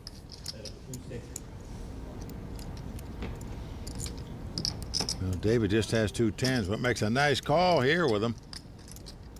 With 2 overcards out there. Down to the river. What will it be? It's a queen, pairs the board. So Morella not getting any of that. Well, he's just waving the flag here, Vince, giving this pot up. Check. Raise size probably good. Showdown. David not going to bet as well. Check, check. Yeah, it's good. Sure. And David Paredes will take this one. They call him Gaucho. He's 34 years old from New York City. And there's David's wife, Caitlin, on the rail.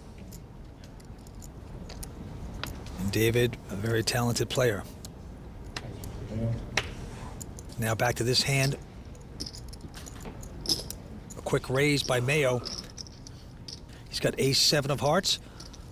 Morello with ace-king has re-raised. Going to 635. David goes out, and Mayo with the insta-call. I haven't seen anybody play with this kind of speed in a long time, and it does make me automatically fond of the guy. So the Battle of the Anthonys.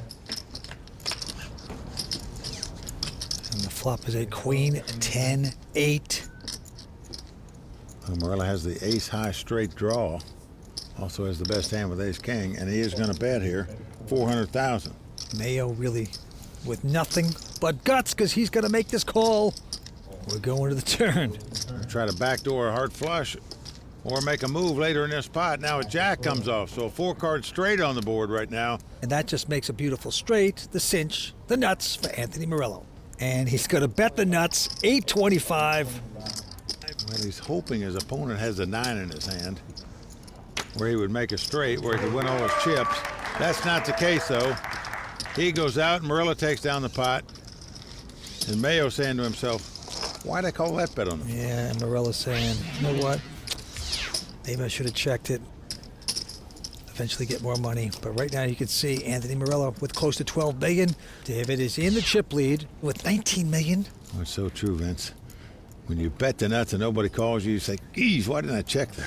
Especially when a guy like Mayo folds so quickly, you know, you go, well, I didn't mean that bet.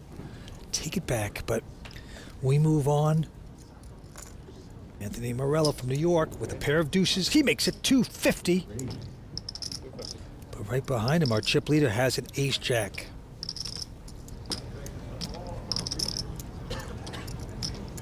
Anthony Mayo going out. Morello likes to play a lot of different hands. He's a very creative sort.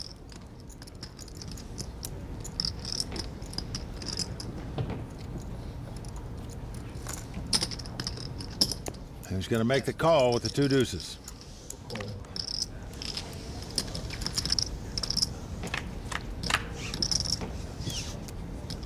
The flop comes queen 9-5 rainbow.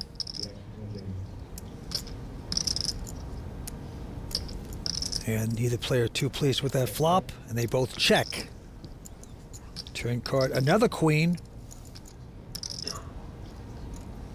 Well, David checks again. Wow, I'm surprised that Morello checked right behind him here with the 2 pair. And now 5 comes off. Well, that's it for Morello. He's going to play the board right now. His 2 deuces have been counterfeited. Action is on David, and he's leading out and betting, a little puzzling to me. He's just got ace high. Figures to be good when they both checked all the way, but what do you do if a guy raises you there? Can't get paid off unless you're beat. More from the Jersey Shore right after this. This episode of the World Poker Tour is brought to you in part by DraftKings. If you like poker and sports, then you gotta love daily fantasy sports at DraftKings. Go to DraftKings.com, enter promo code WPT, and start playing today. This week at Borgata has certainly shaken up the WPT Player of the Year standings. 5-diamond champion Dan Smith and 2-time runner-up Vasily Fursau were tied at the top spot until Jared Jaffe came charging in. With his 4th place finish here tonight, Jared added 800 points to his total and claimed the top spot on the leaderboard. We do have some big events coming up on the WPT though, so Jared's lead may not be too safe. We'll keep you up to date on any movements, but for now, let's get back to the final table. All right, as you can see, David Paredes, 19 million out in front in a 3-handed poker game. As the Borgata Poker Classic winds down, here we go. Action on the New Yorker, Anthony Morello. And this time he has a 7-9 of hearts.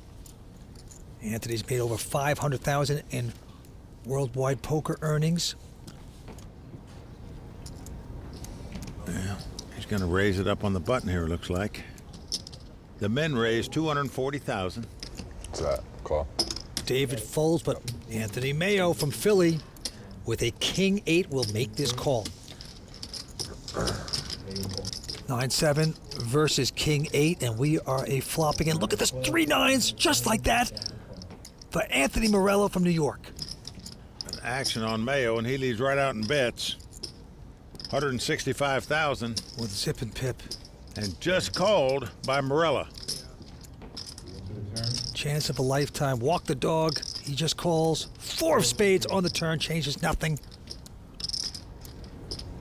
Now Mayo checks, and look at this. A cagey check by Morella right behind him. Gonna try to trap the Philadelphian, and it's gonna work beautifully as a 7. Just makes Anthony a full house now, and he's getting Mayo to bet. Wow. Mayo bets 385,000. Anthony Mayo, 25 years old, falling into the trap. You can't blame him.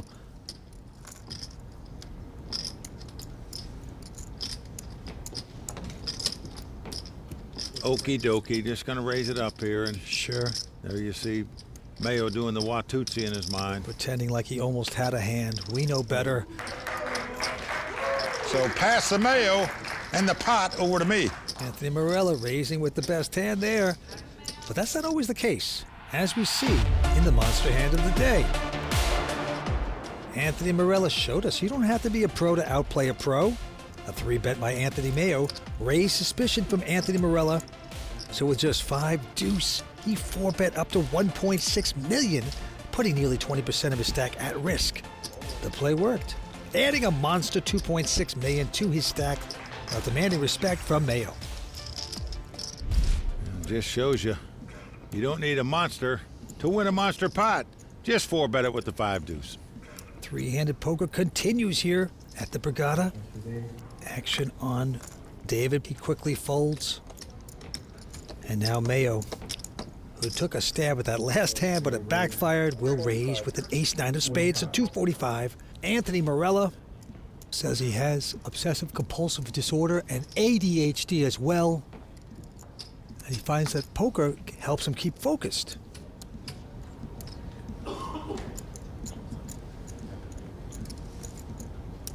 Call.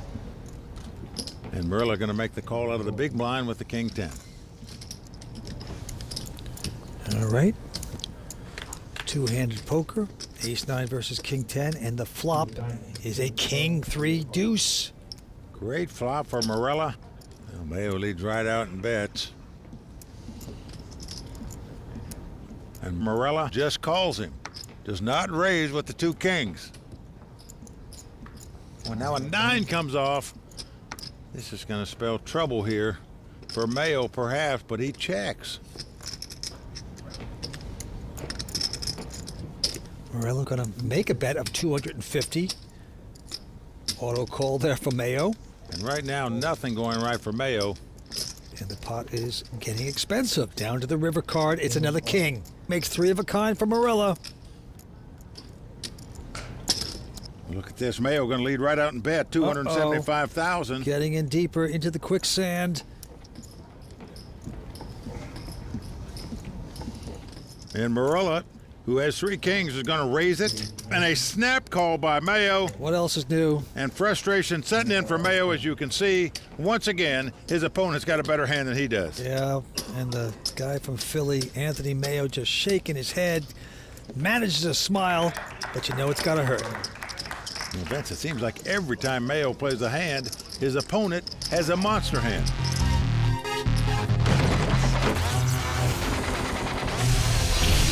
My mouth is the greatest gift God gave me.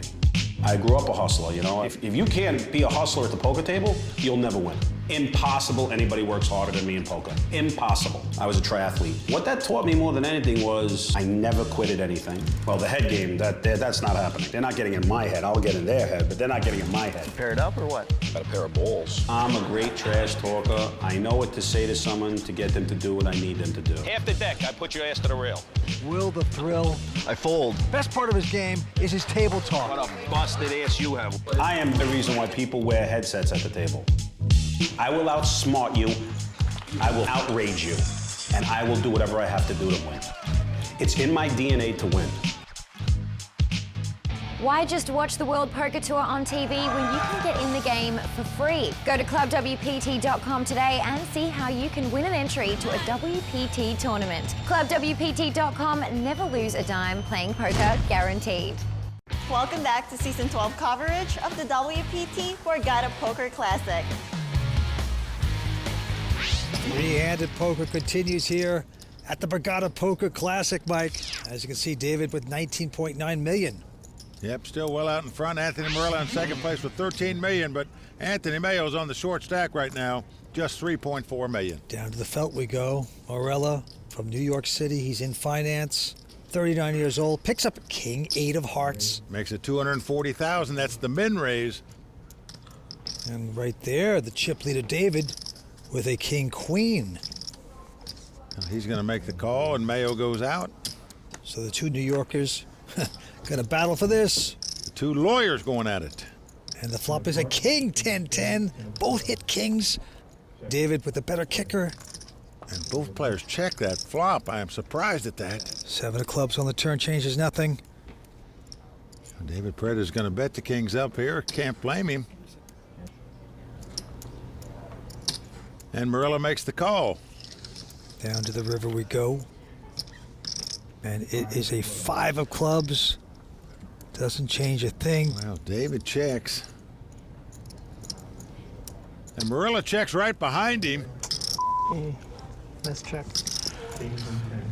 You run for value if I... Would you raise for value if I bet? Yeah. You sure? I don't know about that. So, I mean, that was my plan. Good check. Can't believe how little Morella lost on this hand. Sigh. So bad. Too fancy. David mumbling to himself, sometimes you lose even when you win. 100% raise for value? I mean, that was my plan. 100%. I mean, it depends how big you bet. I mean, if you bet huge, probably just call, but you bet like normal amount. And there's David's wife, Caitlin, on the rail. She's pregnant, having a ball right now. Why not? Her man is out in front. And Vince, what a wife that must be. He said, you know, I'm a lawyer. I'm quitting law. I'm going to play poker for a living. How does the wife take that, Vince? Yeah. Proof in the pudding right there, though. He's a champ. Well, not yet. Still got some work to do. Nao's raised this. Anthony's gone out. David with an ace-queen just calling. I'm very surprised he wouldn't 3-bet with this hand out of the big blind. Now flop comes Jack, Jack 5. No help to either player. And it quickly goes check, check. An 8 comes off. Dream card for Mayo as he now has the lead with jacks and 8s. He'll bet it 175. And our chip leader, David from New York, will make this call. River card, it's a 10 of spades. Now possible straight, possible flush, possible full house. Goes check, check. Mayo gonna win this pot with 2 8s. He says, finally, push some of that sandwich meat my way, says Mayo. The young 25-year-old out of Philadelphia, Anthony Mayo. You know, he plays at the Borgata all the time, loves this casino. I got a pair. I'm really excited at a pair. I haven't had a pair in a while. How you guys keep making pairs and trips? Must be nice. All right, and he's up to 25. Blinds at 75, 150. All right, David Paredes on the button. Looks down at 2 aces. Oh, what a hand. How good is this guy running? Caught it again, and he will raise, of course. Mayo goes out. Morella has a pair of 3s. Not too bad. Cool. And yes, he will speculate and play. You like to play small pairs in case you flop a set. You might double up through the chip leader here. Here comes that flop. Well, it's ace, queen, 6. One of them flopped a set, but it wasn't him. David with 2 aces has made 3 aces. Morella quickly checks. And Paredes is going to bet here. It's like 275,000. And Morella flies the coop. So David takes down that pot, but he's probably saying to himself, maybe I should have checked that flop. Stick around to hear what Tony Dunst has to say about tonight's final table. The raw deal is coming up when the WPT Borgata Poker Classic continues. There's a lot of tough guys here in New Jersey, but we brought one of the toughest with us. It's time for Tony Dunst with the Raw Deal.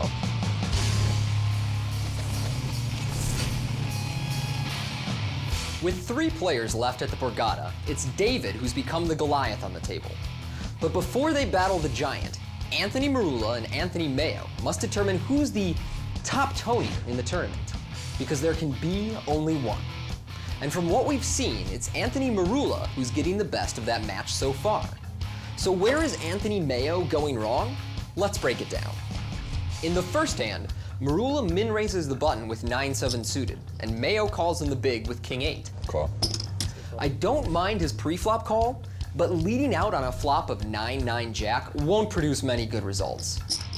Nearly every better holding in Marula's range will call, including pairs, ace-high, and draws planning to bluff on future streets. Not to mention the trips he drilled on the flop. I'm guessing Mayo was planning to back up his flop bet on some turn cards, but the 4 is a good one to abandon his plan on. Marula senses the flop lead was likely weak, so he checks back and induces another bet when the river brings a 7. Here I'm not in love with Mayo's river bet either. So many of Marula's hands with showdown value will still call this bet, and Mayo has to give up when Marula makes a sizable raise. Then these two tangle again, this time in the blinds. Mayo raises ace-9 suited, Call. and Marula calls with king-10. Having the flop go bet call is pretty normal. But when the turn brings a 9, Mayo picks up stronger showdown value and check calls his pair. When the river pairs the king, Mayo leads very small and snap calls a raise from Marula. I think it's reasonable for Mayo to get to showdown with his hand here, but it will likely be cheaper by check calling. And while I'm no expert on Marula's patterns, I think it's way more likely he bluffs the river by betting than by raising. So while I think Mayo hasn't made any huge errors against Marula, I do think he's making enough small mistakes that could add up to a 3rd place finish tonight. And by looking at my scorecard in this battle of the Tonys, it's Marula who wins hands down. Well, that is the Raw Deal, saying it like it is. Well, Tony is definitely right about that. Marula getting way the best of Mayo so far. But then again, it's tough to beat up a guy that's on your left, that's catching cards, so the battle will continue. Anthony Marula, this time with an 8-6. And he's going to make a button raise here to 300,000. David quickly folds, but Mayo with a 10-9. Quickly calls. So let's see what happens. King, Queen, 8. Marula hitting 8s. And Mayo's got the gut shot straight draw. He checks, and Marula checks bottom pair. 6 on the turn. That gives 2 pair to Marula. It gives a 2-way straight draw to Mayo. Mayo checks. And Marula gonna punish some more. 250,000. And the Philadelphian guy, 25 years old, Mayo, quickly calling, hoping to catch lucky. Can he do it once tonight? No. Ace of clubs on the river. Check. Mayo gonna check again.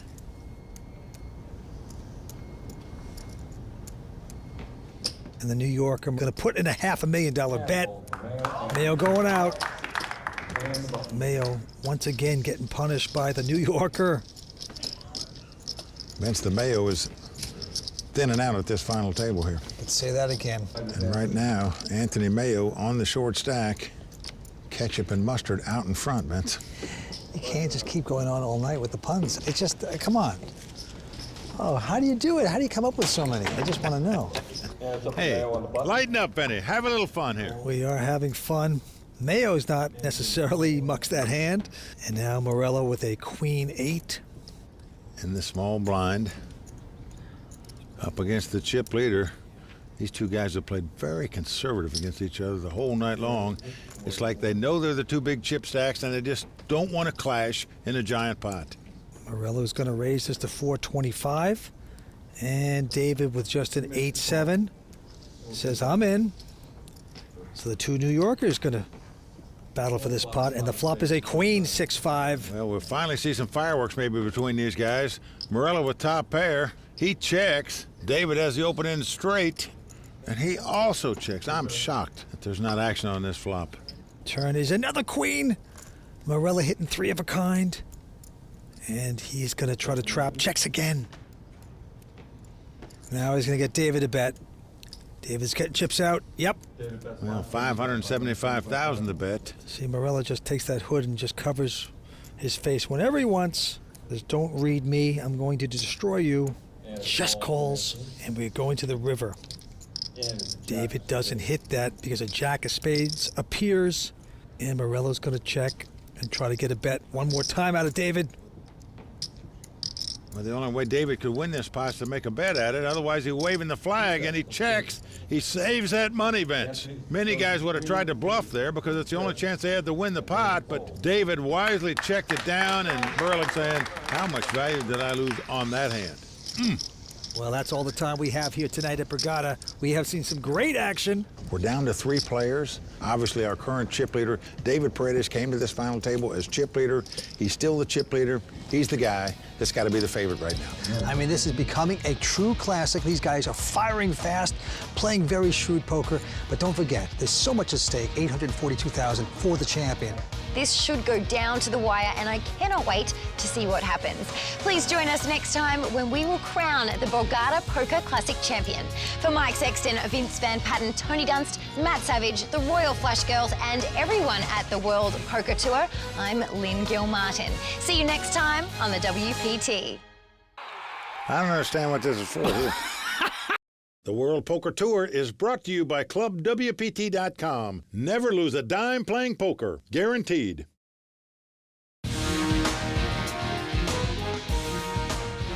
At Borgata in Atlantic City, it's high tension and high stakes with the dramatic conclusion of the Borgata Poker Classic.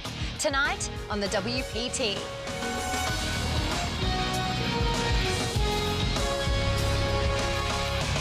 Well, the crowd all standing. He is circling the drain. They are going bare knuckles in the center of the ring. He needs the extreme miracle.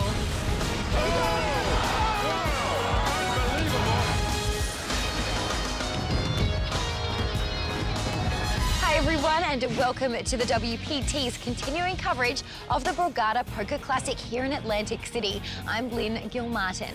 After 5 days of scrappy play and battling through a field of over 1,200 entrants, the finish line is close in sight for our remaining players. Joining me to call the action tonight, we've got Mike Sexton and Vince Van Patten. So guys, how do you see the battle at Borgata playing out? Well, Lynn, certainly been an exciting final table so far. If you had to pick somebody to win, obviously you got to take the chip leader, David Paredes. He came to this final table as chip leader. He's still got the chip lead with 3 players left. But a guy I've become a fan of is Anthony Mayo. Now, he's only on the short stack right now, but the guy plays fast, Vince. He bets fast, he folds fast, he raises fast, he does everything quick. It speeds up the game, makes poker a lot of fun, and I can't wait to see how this one comes out. Who's going to be the king of poker in the East at Borgata? Because that's what it's all about. The Borgata Poker Classic, 1,200 entries, $842,000 for the winner. These guys are playing for big stakes. Well, boys, this should be quite the title fight with the WPT Champions Cup and all the spoils that go along with it up for grabs. Play is about ready to resume, so let's check the chip counts and head to the table.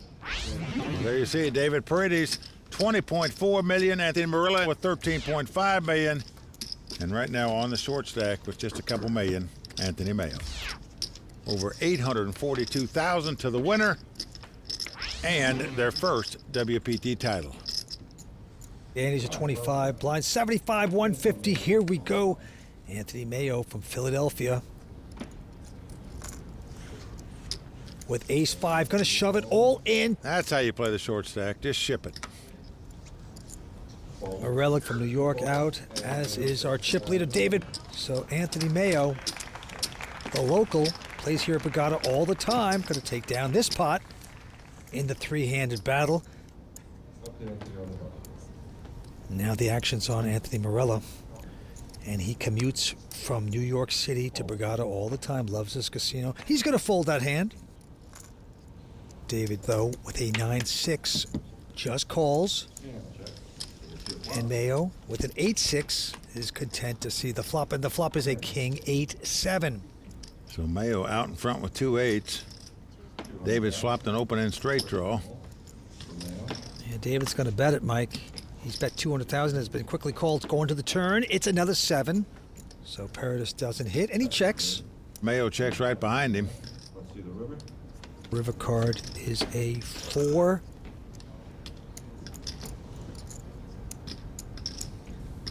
And let's see what David does here. He's going to come out with a bet, take a stab at it, 425. And a good call by Mayo. Now Mayo finally calls somebody and wins a pot. Just 2 8s, but it's good enough to get the job done here. Yep, and he has a lot of friends and fans here. He's a local, loves Borgata. He says he's a foodie, and he loves the food here at Borgata. He compares, finally. Fun-loving guy.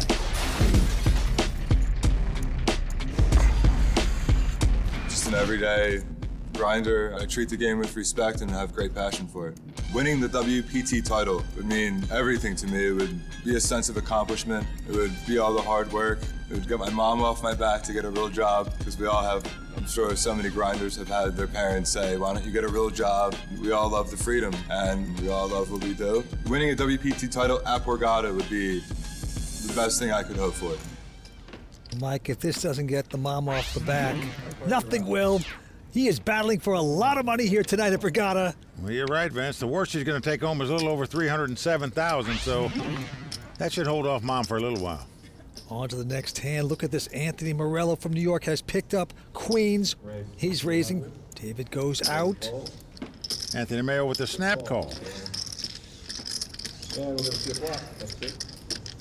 the flop is a 10-7-6. Mayo's going to check.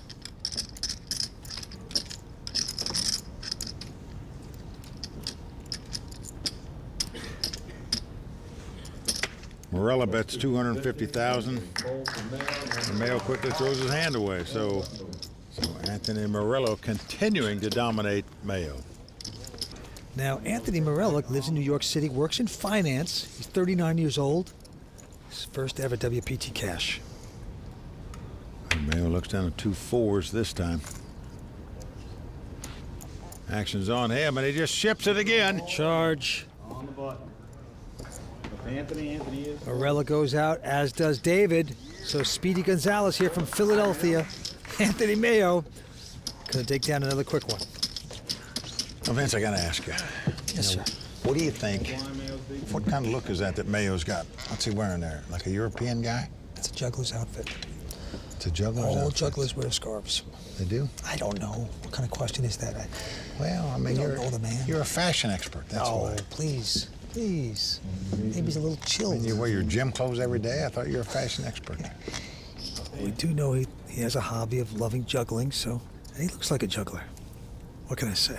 And now it's on Anthony again. Anthony Morella went to undergraduate school at Auburn, went to Syracuse Law School. He's raised it. David out. David folds in the small blind. And the juggler's going to call with an ace-3.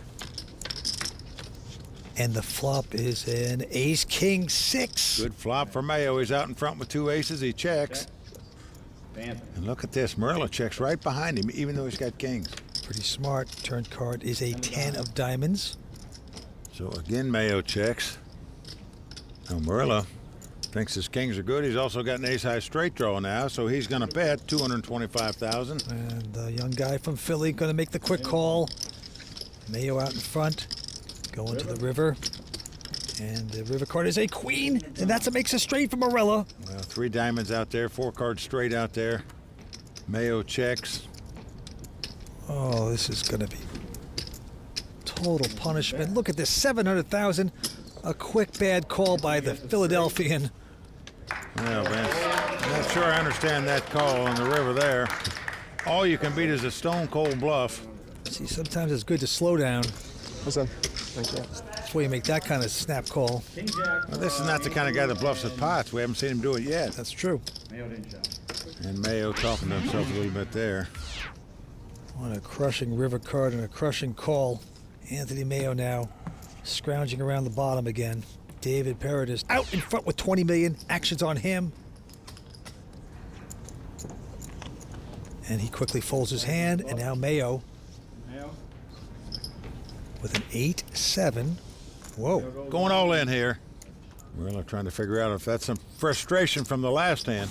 What stands out about Anthony's game is that he plays incredibly fast. My mind doesn't work that way, where I can figure out exactly what's going on without a lot of thought. I don't even know how he does it. It's like quicker than online clicks. Would be a nice favorite if he makes his call with king high. Well, but it's 2.2 million for him, Vince. I just can't see somebody calling a guy with 2.2 million with just a king 4. No, he is going to lay it down. So a nice all-in bet there by Mayo to take it down. One thing I got to say, you know Mayo is a juggler, okay? How come he doesn't do anything with his chips? You would think he'd be very sharp. Yeah? Watch Oh, wait, he's doing, oh yes. He's riffling, don't worry. He's doing some wonderful riffles. I'm just, anybody that juggles would also be very good at chip, yes. I juggle a little bit, my friend. Go ahead, try it. This is what you give me? Good luck. You know, juggling balls need a little weight, you know? I don't think so. If you're a real juggler, prove it. These have no weight. Okay. These have no weight to them. Okay. Are you happy now? Look at you. Thank you, everybody. I told you. Okay, back to the table. Let's go. I'm so impressed by you. You really are the real thing. Oh, boy. That is fantastic. Just don't throw me a 4th ball. I'm so impressed. All right, back to the action. Look at this. Anthony Mayo has picked up the ladies. He's raised the 325. Finally says I got a hand. It's on Anthony Morella with an ace-6 of diamonds. He's going to stick around. Makes the call. David fold. David out. So the juggler in great position. And the two Anthonys going at it again. And the flop is 7-5. These all diamonds. Oh, no. Morello flopping the nut flush. Morello checking. This could do it for Mayo. He could get spread clear across the bread right here, Vince, and be out of here. And Mayo's a betting. And just a nice smooth call by Morello.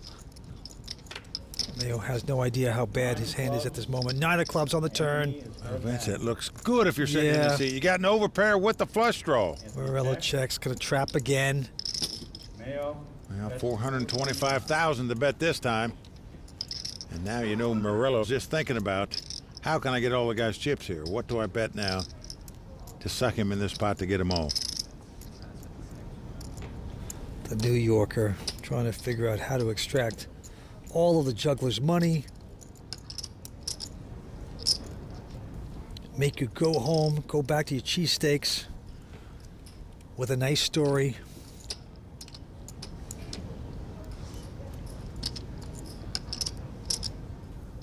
Oh, look at that. That's how you do it.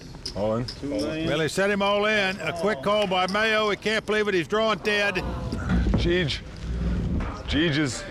What a bad night for Mayo in terms of being outcarded by his Oh, opponents. it's Jeej. It's over. It's over. I'm going to go done. It's over. The Borgata grinder is going to have to say goodnight. He's stunned. Anthony Mayo, 3rd place, 307,000. Big effort by him for the local guy from Philadelphia. He's over to talk to Matt Savage. Anthony, a real good run this week, over 300,000 in prize money. What are you going to use the money for? Just buy a few things, play more poker. You know, just know whatever other grinder does is put it right back. What does it mean to have the support behind you? It's awesome, awesome support. I'm really happy. I'm very humbled by this, and I hope everyone had a nice sweat. So. Well, once again, good job. We'll see you again. Lynn, back to you. So the 3rd place finisher is Mr. Philadelphia, Anthony Mayo. It's now down to Anthony Marula and David Paredes to battle it out for the title. Heads-up action from the Borgata Poker Classic is coming up next on the WPT. Flopped it up flush there. Dude, how many times flopped everything, dude. Welcome back to the WPT Borgata Poker Classic, where the heads-up battle is about to begin between David Paredes and Anthony Morella. The Royal Flush girls, Angelique and Ivy, are bringing out the money with over $800,000 going to the winner. Plus, the limited edition pair of Monster 24K headphones awarded to tonight's champion. During the last break, I had the chance to catch up with both players. You've been grinding for a long time. Now here you are, WPT final table under the lights. Is this title finally yours? I think it's mine to win. I have a little chip lead heads up, and I like playing heads up, so we'll see what happens. All right, well, good luck. Thank you. And now you've gone through a bit of a roller coaster at this final table. How are your emotions right now? It's very surreal. I mean, I'm running insane, and just see if I can keep playing well and running good, see what happens. All right, well, very best of luck. Thank you very much. The WPT Champions Cup is set to add the name of Borgata's last man standing. So let's get back to the call of the game with Mike and Vince. Well, there you see the chip counts of the two players. David with 19 million in chips, Anthony with 17.6 million. So certainly anybody's game. Action on Anthony Morella, New York City. He's a finance professional. Went to Syracuse Law School. He's got an 8-4. 325. But that's not going to stop him. He's going to make a raise, makes it 325 to go. And David, our chip leader, with just a 10-6, will speculate. Here's the flop. It's a 9-6-4. So both players getting a piece of that. David has middle pair. Anthony has bottom pair. And it goes check, check. Going to the turn. It's another 4. 3 of a kind for Morella. Oh, boy. Could be trouble for David. You have to think your 6 is up to the best hand after both players check the flop. So he's going to bet here. He bet $500,000. Morella makes the call. Oh, look at this. A 6 on the river. That gives 6 is full for David and 4 is full for Anthony. 1.2 million to bet now. I played with David yesterday, and I think that he's the best player at the final table, and it's not even close. He takes bluff spots, squeeze spots, and puts a lot of pressure on you and doesn't give off any live tells. Super impressed with his game. My call. Well, Anthony fearful his opponent's got 6s full, and that's the case. Good hand. A wry smile there as he shows him the 4. A suck out there for David. Well, what a hand to start heads up. I wanted to fold, couldn't find it. It's like, how bad would that look? That's a tough one. Like, how bad is it? I don't know, I really wanted to. I don't know. Hard to get away from that. Don't be embarrassed, don't be shy. Just pay him off. Right back to the action we go. Action on David. He's got ace deuce this time, makes it 350 to go. And Morella with a 9-7 of spades, gonna re-raise. And now David. He has 4-betted to 2.3 million. With just acey deucey, the old kids game. It's in the first 4-bet in the heads-up match, usually a bluff. You get it. Well, that was pretty much a bluff. It was the best hand, but David didn't necessarily think so. Won the pot with the ace deuce.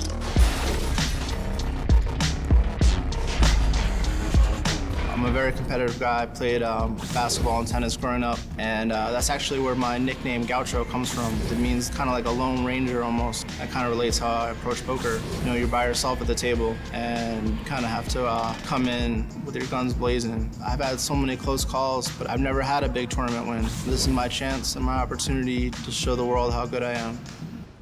Vince, another tennis player for you. Yeah. And they call him Gaucho.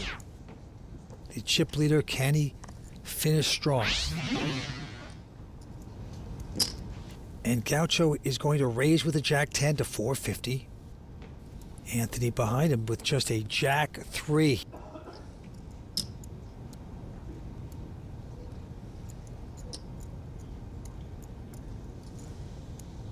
Wow, he's going to re-raise to over 2 million, Vince. That's 2,025,000. A healthy re-raise of over 1.5 million. But David wants to call. He wants to see a flop with the Jack-10 suited. Anthony probably not liking that. But he should be liking that flop as he's taking the lead with 2 3s as it comes 9-6-3. Well, weirdly to me, Anthony checks the flop. But notice there's 2 spades on the board, giving David a flush draw.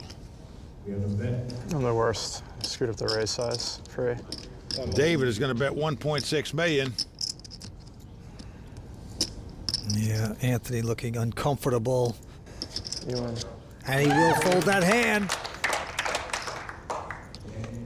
Well, he's looking a little perplexed at this moment. David extends the chip lead. And the antes are going up to 50,000 now. 150 and 300,000 are the blinds. Anthony, it's on him, and he's got a really strong one here, ace-king.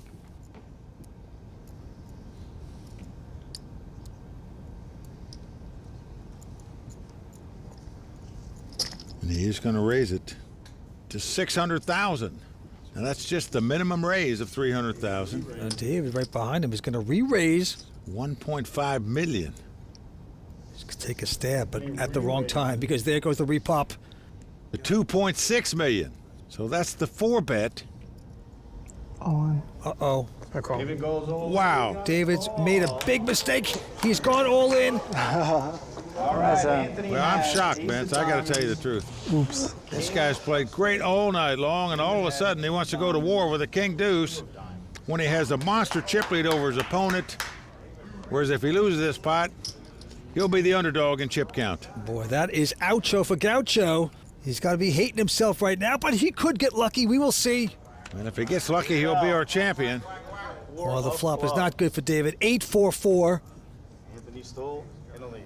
Good for Anthony. His ace-king in front. Can it stay that way? Now, David needs to catch a deuce. Nothing else is going to do for him. Yeah, so it's not to be there. It's a 10 of hearts. Down to the river, and it's a 9 of hearts. So just like that, Anthony Marilla has taken the chip lead in this heads-up battle. Well, no doubt about it, if David Paredes loses this tournament, he will remember this hand for the rest of his life. We'll be right back with more from the Borgata Poker Classic, including Tony Dunst breaking down some serious hands in the raw deal. Don't go away. This episode of the World Poker Tour is brought to you in part by DraftKings. If you like poker and sports, then you gotta love daily fantasy sports at DraftKings. Go to DraftKings.com, enter promo code WPT, and start playing today. Welcome back to the WPT's coverage of the Borgata Poker Classic. Right now, it's time to get analytical with some of tonight's play. So let's toss it over to Tony Dunst as he breaks it down in this edition of the Raw Deal.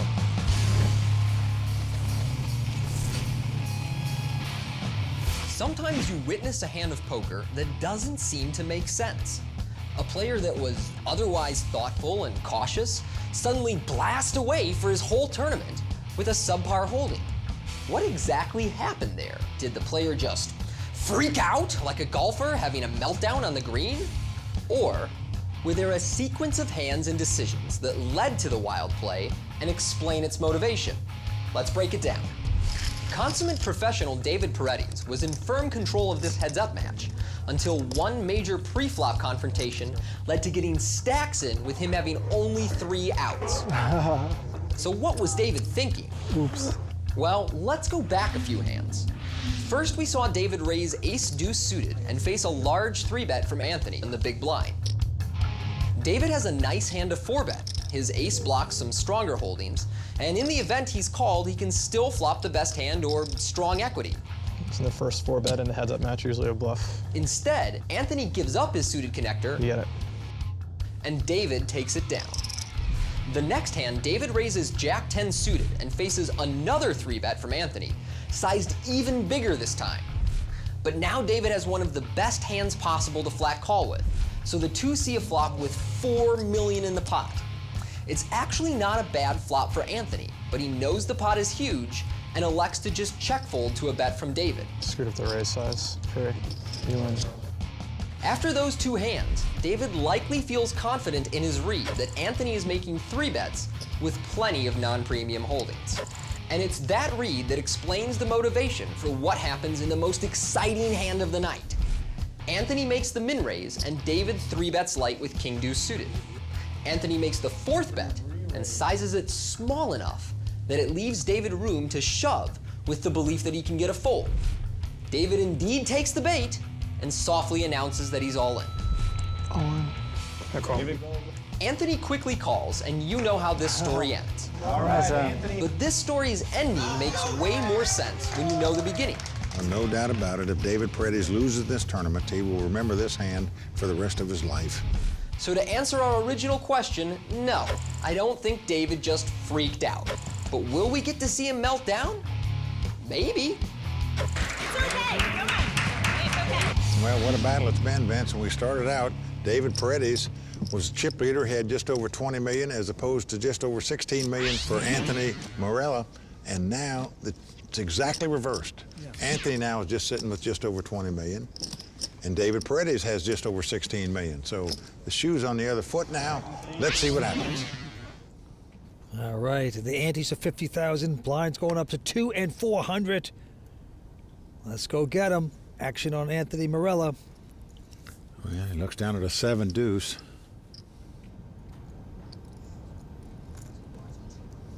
Does he know you can fold before the flop? Well, maybe he's confused. He thinks he has aces. He doesn't, but he makes it 900,000. 900,000 with the 7 deuce. David also confused. Just calls with Jack 9. Here we go. It's an ace 8-8. 8 of clubs, 8 of hearts. Flop helps neither player. Well, David checks. How can you check this with a 7 deuce? Doesn't make sense to me. They both check. And now a jack comes up. David hitting jacks. And a 4 flush for Anthony Morella. It's puzzling to me why you wouldn't make a continuation bet on that flop. That's 1 million. But he's betting on the turn here. 1 million. David calls. David with the jacks making this call. Going to the river. Here we go. Last card. 10 of spades. Doesn't change anything. Check. Anthony checks right behind him. David is going to win this pot with jacks and 8s. Well, they're starting out almost exactly where they were when this heads-up battle started in terms of chip count. 19 million to 17. All right, and now the antes are 75,000, and the blinds are going up to 250 and 500,000. Morella from New York with a 7-5 of clubs, going to raise to $1 million. And it's been called with a king 7 by David. Here we go. Well, king jack 10 with 2 clubs on the flop. David with top pair. Anthony with the flush draw. David checks. 1.2 million. Anthony going to bet 1.3 with the 4 flush. David quick calls with his kings. Going to the turn.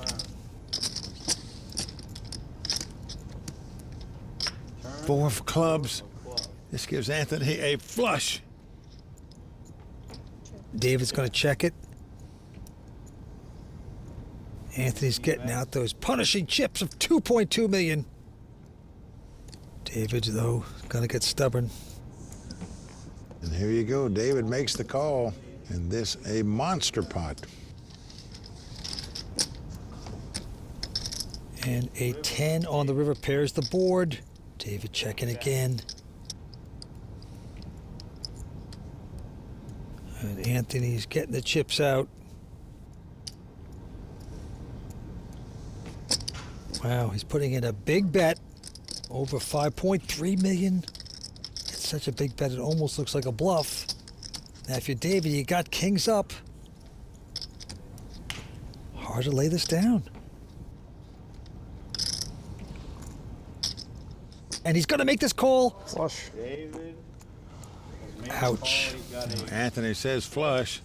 That's going to be good enough to get this job done here to win this pot. Anthony from New York City now taking the chip lead. David looking a little stunned there. Who will take down the championship tonight? We will see. Stay with us. We're coming back with more action from the Borgata Poker Classic in just a moment. Looking for something special? Go to WPTFoundation.org and check out the amazing auction items up for grabs. Year after year, Borgata continues to have players coming to the property because we have the best tournaments and we create the best experience. We have 5 major tournament series throughout the year. We always have a great tournament and we always have the best live cash games. I think those are the 2 biggest components here from the live gaming standpoint. I think what we give the player, the total experience, is something that they just can't get anywhere else in this region. We're very proud of what we offer. You can always find a great game at Borgata. Well, Joe is right about that. Great games, great tournaments. Players love it here. Well, they're battling for close to a $4 million total prize pool here tonight at Borgata. And what a battle we're seeing here tonight, Mike, in the heads-up action. Well, no doubt about it, Vince. Back and forth we go. Right now, Anthony Marella well out in front with 27 million in chips. David with 9 million. 2 New Yorkers going at it. Anthony Marella with a pair of jacks. Another very nice hand for Anthony. He is going to raise it here. Yeah, makes it 1.6 million. David with Queen 9 will speculate. See if he can get something to happen here. Here's the flop. It's a 10-4-3. Jack's well out in front. David's going to check. Well, a beautiful flop for Anthony. He's got the overpair. Anthony bets. He's going to bet 1.2 million. And David has nowhere to go but out. He's going to slink away. Anthony Marella is currently flush with chips, thanks in part to the monster hand of the day.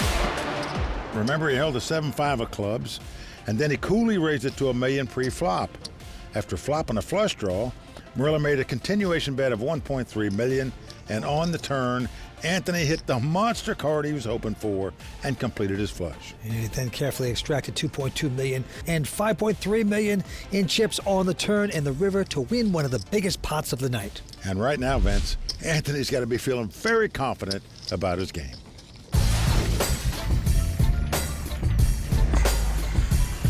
I guess I would consider more of a technical player. I started playing primarily online, and I base my game basically around how many big blinds I have, and then I play different according to how many blinds that I have. I'm not necessarily smarter than anyone else, but I have put in a lot of hard work. I think he's looking like Einstein right now. You're playing for 840,000. You're a smart guy. And he's got the big chip lead. These are both smart guys, both lawyers. All right, action on David. He's got a quality hand. King, queen of diamonds will make it $1 million to go. Anthony makes the call with the queen 10.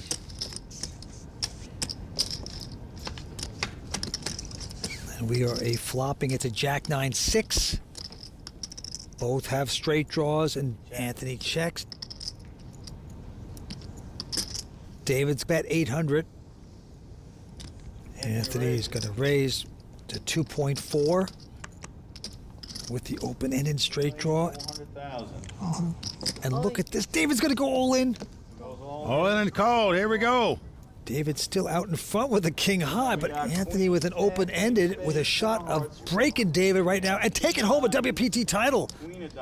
The crowd on its feet. David couldn't be up against a better hand. Anthony, a queen doesn't help him. A 10 doesn't help him. Only an 8 or a king is going to help him. Will this be Anthony Morella's last hand to take the championship? No, it's a 10 of diamonds. David picks up the straight. Well, he's made the nut straight on the turn. Anthony can only tie by catching a king on the river. Nothing else will do for him. Must catch a king to tie. Doesn't happen. So just like that, David gets back a lot of his chips. Boy, it's a seesaw battle. Well, there's David's wife, Caitlin, sitting with 2-time WPT champion Tommy Bettis, hoping her man can take a title tonight. I still got a lot of work to do on my game.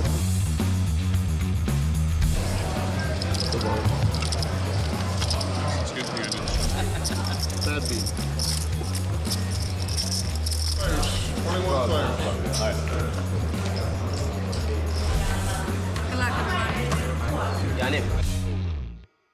There are 100,000 reasons to love ClubWPT.com because as a Club WPT VIP, you get the chance to win a share of $100,000 in cash and prizes every month. ClubWPT.com.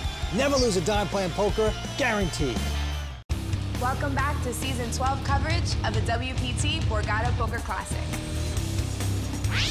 We are back at the heads-up battle in Atlantic City at the Borgata Poker Classic. Anthony from New York has 19 million. David also from New York with 17.6. Well, Anthony Marilla's chip lead has dwindled down to less than 2 million now. Two New Yorkers.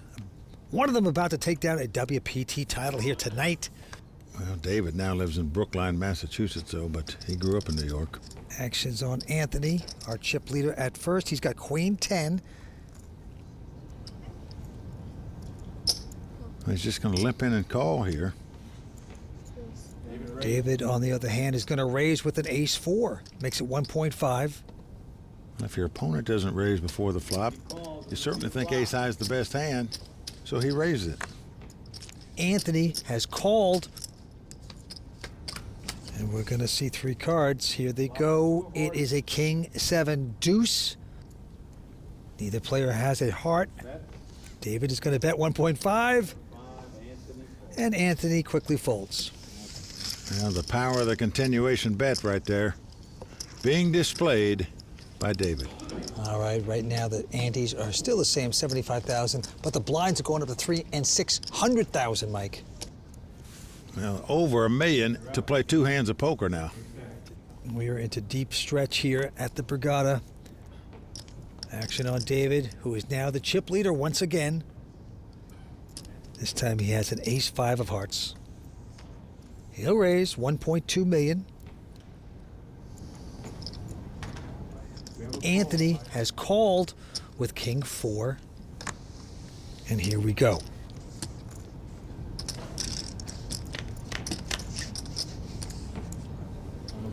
And flop comes 8-3-3. Anthony checks. And David checks the ace-high behind him. Now a 6 comes off.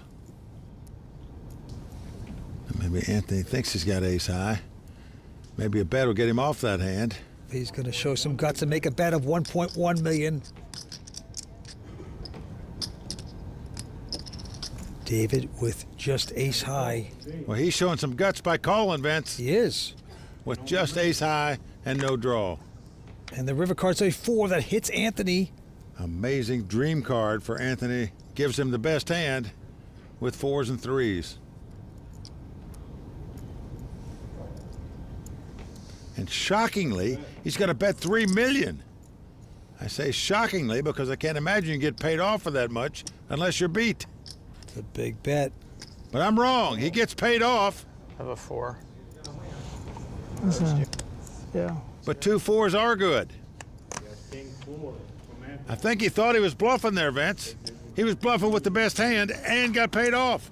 Amazing. Oh, David winces right there. It was a merge, half and half. Wasn't fair value. Decided to toss it in.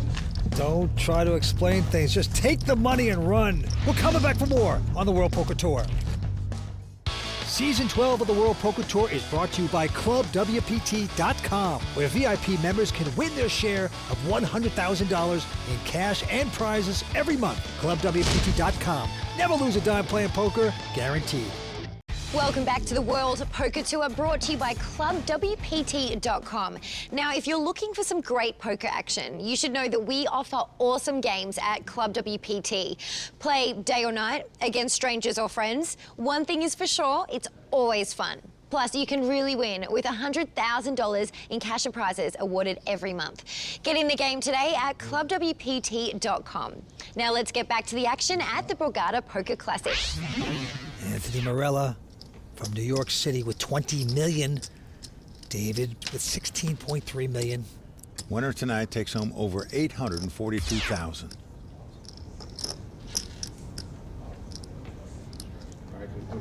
Here we go. Anthony first to act. He has a jack 8 of clubs.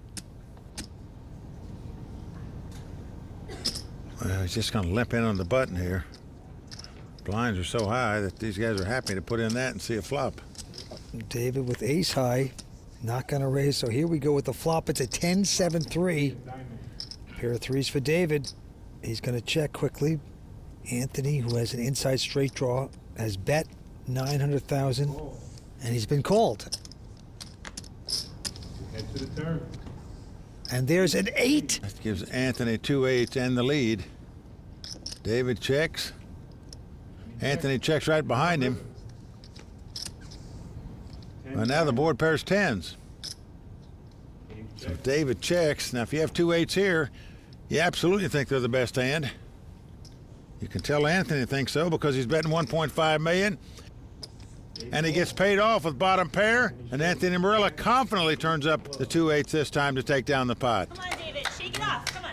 You gotta love his wife, Caitlin, in the audience. Just a great rooting section. Keeping him pumped up to shake it off. David, come on. She'd be great at Little League games. Shake it off. Very supportive. He'd love to come back and get this win. Can he do it? Well, still got plenty of chips. Here he looks down at a queen 8. And he's going to raise it to 1.2 million on the button. Anthony with the queen 3. Yep, he's going to stay involved, makes his call. So David has him dominated right now. And the flop is a queen 3-6. Look at that 2 pair for Anthony.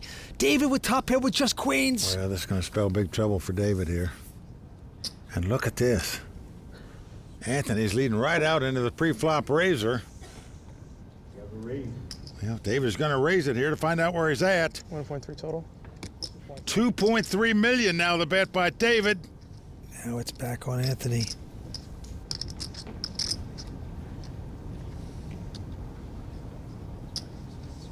And Vince, look at that. Anthony has taken his bet back. That means he is going to raise it again. If he was just going to call, he would add to that stack. Well, that lead-out bet may allow him to get all the money in before the flop here and get paid off.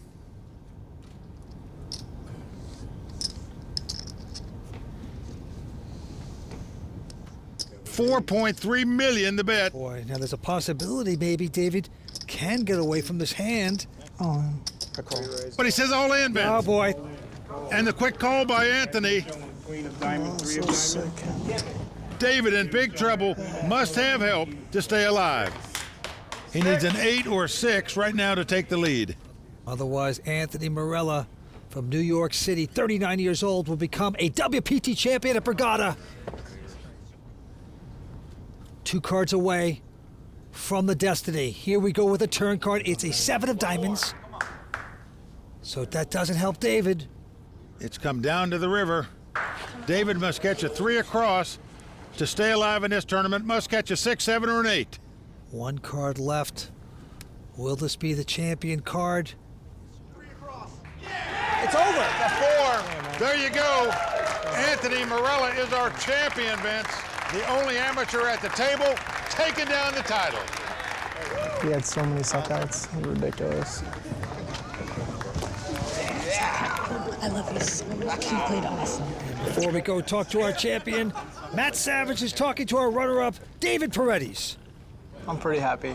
I played, 5 really solid days of poker in a great venue run by a great staff, and I'll be back. All right, David, an emotional week for him, and we'll go over to our winner, Mike Sexton. Thanks. We're with the Borgata Poker Classic champion, Anthony Marella.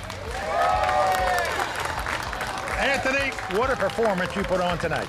Thanks very much. I said in my interview I thought David was the best player at the final table, and it wasn't even close. I thought I played well and hit some cards at the right time. I feel super fortunate. Congratulations on your win. You not only get $842,000 in cash, you get your name inscribed on the WPT Champions Cup, you get an entry into the WPT World Championship here at Borgata at the end of the season, and also for the first time ever, you get a customized pair of Monster headphones. So Vince, hand these to our winner. Wow, this makes it all worth it. These things. And there you go. Once again, our champion, Anthony Marella. Len, back to you. There you have it, another name in the record books as Anthony Morella is the Season 12 Borgata Poker Classic champion. For Mike Sexton, Vince Van Patten, Tony Dunst, Matt Savage, the Royal Flush Girls, and everyone at the World Poker Tour, I'm Lynn Gilmartin. See you next time on the WPT.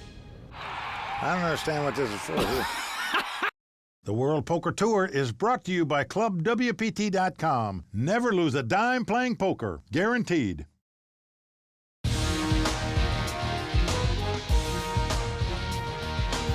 In the City of Angels, it's bright lights and big action as the poker spotlight is ready to shine.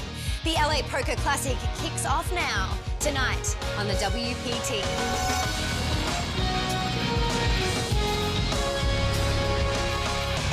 Well, the crowd all standing. He is circling the drain. They are going bare knuckles in the center of the ring. He needs the extreme miracle.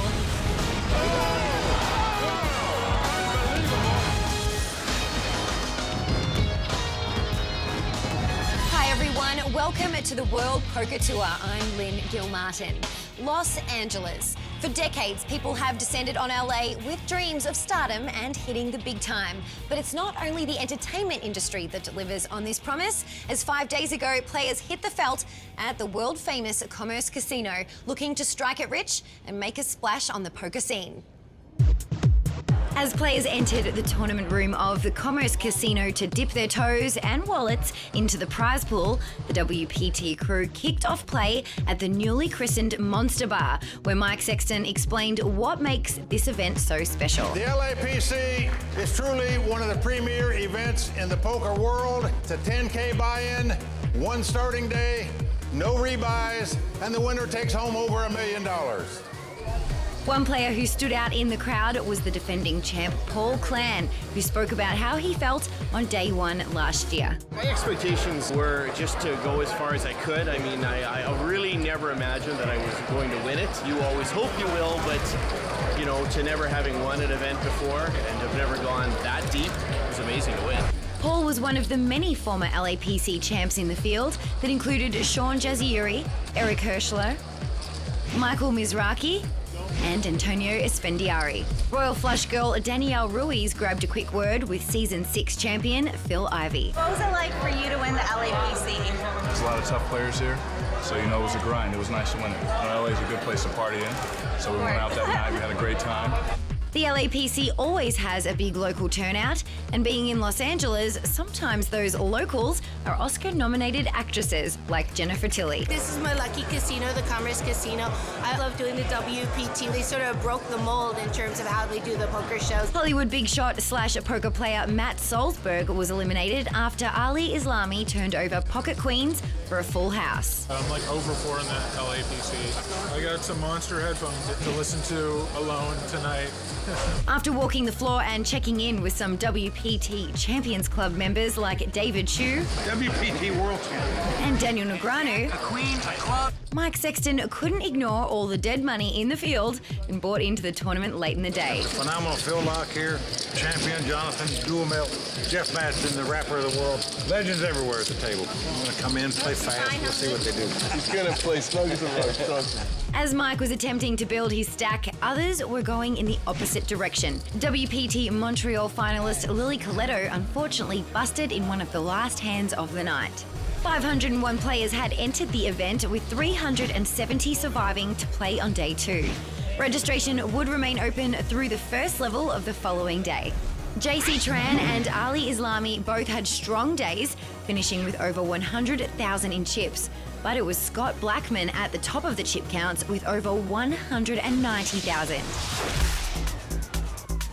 As the surviving players took their seats at the start of day 2, the field also saw the arrival of some last-minute entrants, including Jason Mercier. It's day 2 and looking forward to getting in on the action. And Ebony Kenny marveled at the strength of the field. This is my first time at LAPC. What really makes it unique is the fact that everyone, it's like the who's who of poker. I mean, everyone is here. It's pretty outrageous. Good start, yeah. Some players had lots of chips to stack. Other players were on the short stack and looking for help from a higher power. Well, the poker guys got to look out for me early today. The good news is I don't have to make many decisions today. I just ship it in there if I get anything that resembles a hand. And poker gods, I need you today. And perhaps this guy had angered the poker gods because Phil Hellmuth found himself on the receiving end of a tough beat to bust early in the day. I flopped top 2 and the other guy flopped the set. That's about what it takes to eliminate me from these things. Rough day, I think I won 1 pot. At the end of the first level, we checked in with Royal Flush girl Brittany Bell, who had the details on this monster field. Registration is closed and the official numbers are in. 534 players entered the event, creating a prize pool of over $5 million. 63 players will make the money, with first place taking home over $1 million. With the payouts released, Jonathan Duhamel was excited about the action on day 2. It feels like the game is a little more aggressive over here. I don't know what it is, but it's definitely a lot of fun. But the day marked the end of the road for WPT champions Phil Ivey and Will Fiala. Wasn't meant to be today. Did my best. Along with Jeff Madsen, who had his sights set on the next stop. French actor and singer Patrick Bruel had a good day, finishing with over 185,000 in chips. In addition to all his entertainment accomplishments, Bruel was also the voice of the WPT in France. But it was a very nice experience to be Mike Sexton sometimes. As the chips were counted up, once again it was Scott Blackman at the top of the field. Fresh off his second place finish at the Borgata Poker Classic, David Paredes was in third place. 172 players remained alive and would return on day 3.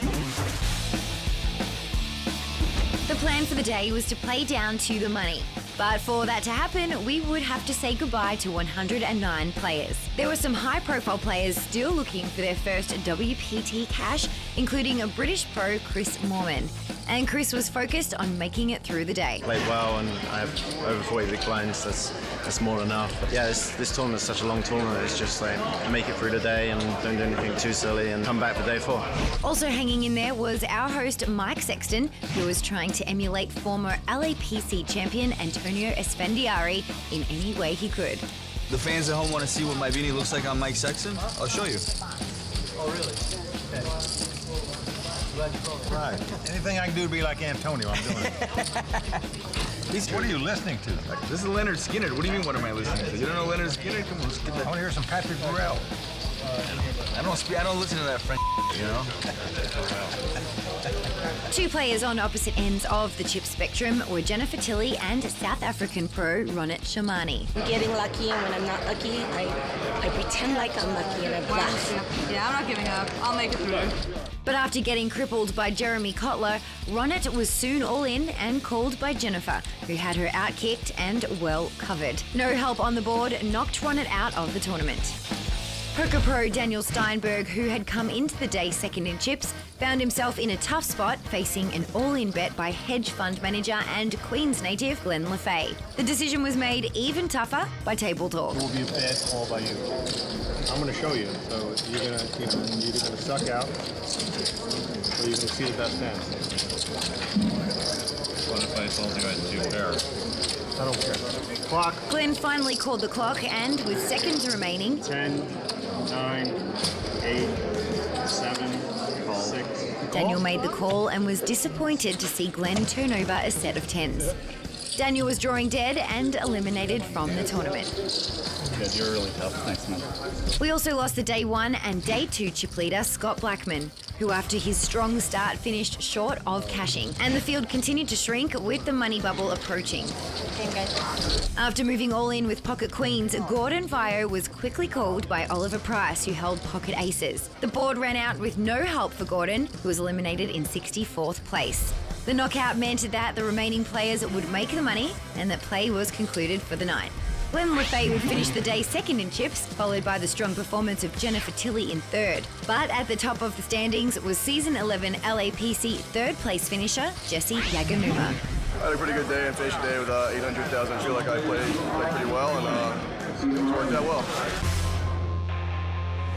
As play began on another beautiful Los Angeles morning, the remaining 63 got ready for work on the task of becoming the next WPT champion. The field would narrow to the final 18 before day ended, and players would have to navigate a room full of tough pros. Feeling optimistic about his chances was poker pro Ryan D'Angelo. Got a little work to do, but I'm feeling pretty good about this. Early bust-outs included 2010 WSOP main event champion Jonathan Duhamel, Season 9 Player of the Year Andy Frankenberger, and Season 12 Borgata Poker Classic runner-up David Paredes. Low on chips, but never low on optimism, was Mike Sexton. On the short stack, still here. Made the money, now we move. I go so far on thin ice, then it falls through. All right, guys, good luck to you. WPT champion Matt Waxman ended Ryan D'Angelo's run for the final table when he eliminated him in 37th place. I'm the 36 players, which means we're going to play six-handed, which I actually didn't even know about, but it's a nice surprise because it just opens things up, allows you to be a little bit more aggressive and use your skill to a little bit more of an advantage. With the tables now short-handed, a monster pot developed. Day 3 chip leader Jesse Yaganuma check-raised all in on the flop, sending Kumar Parminder into the tank. After getting a count of Jesse's stack, Kumar went all in over the top and was called by LA native Josh Neufeld. Josh was in the lead but needed to dodge a spade.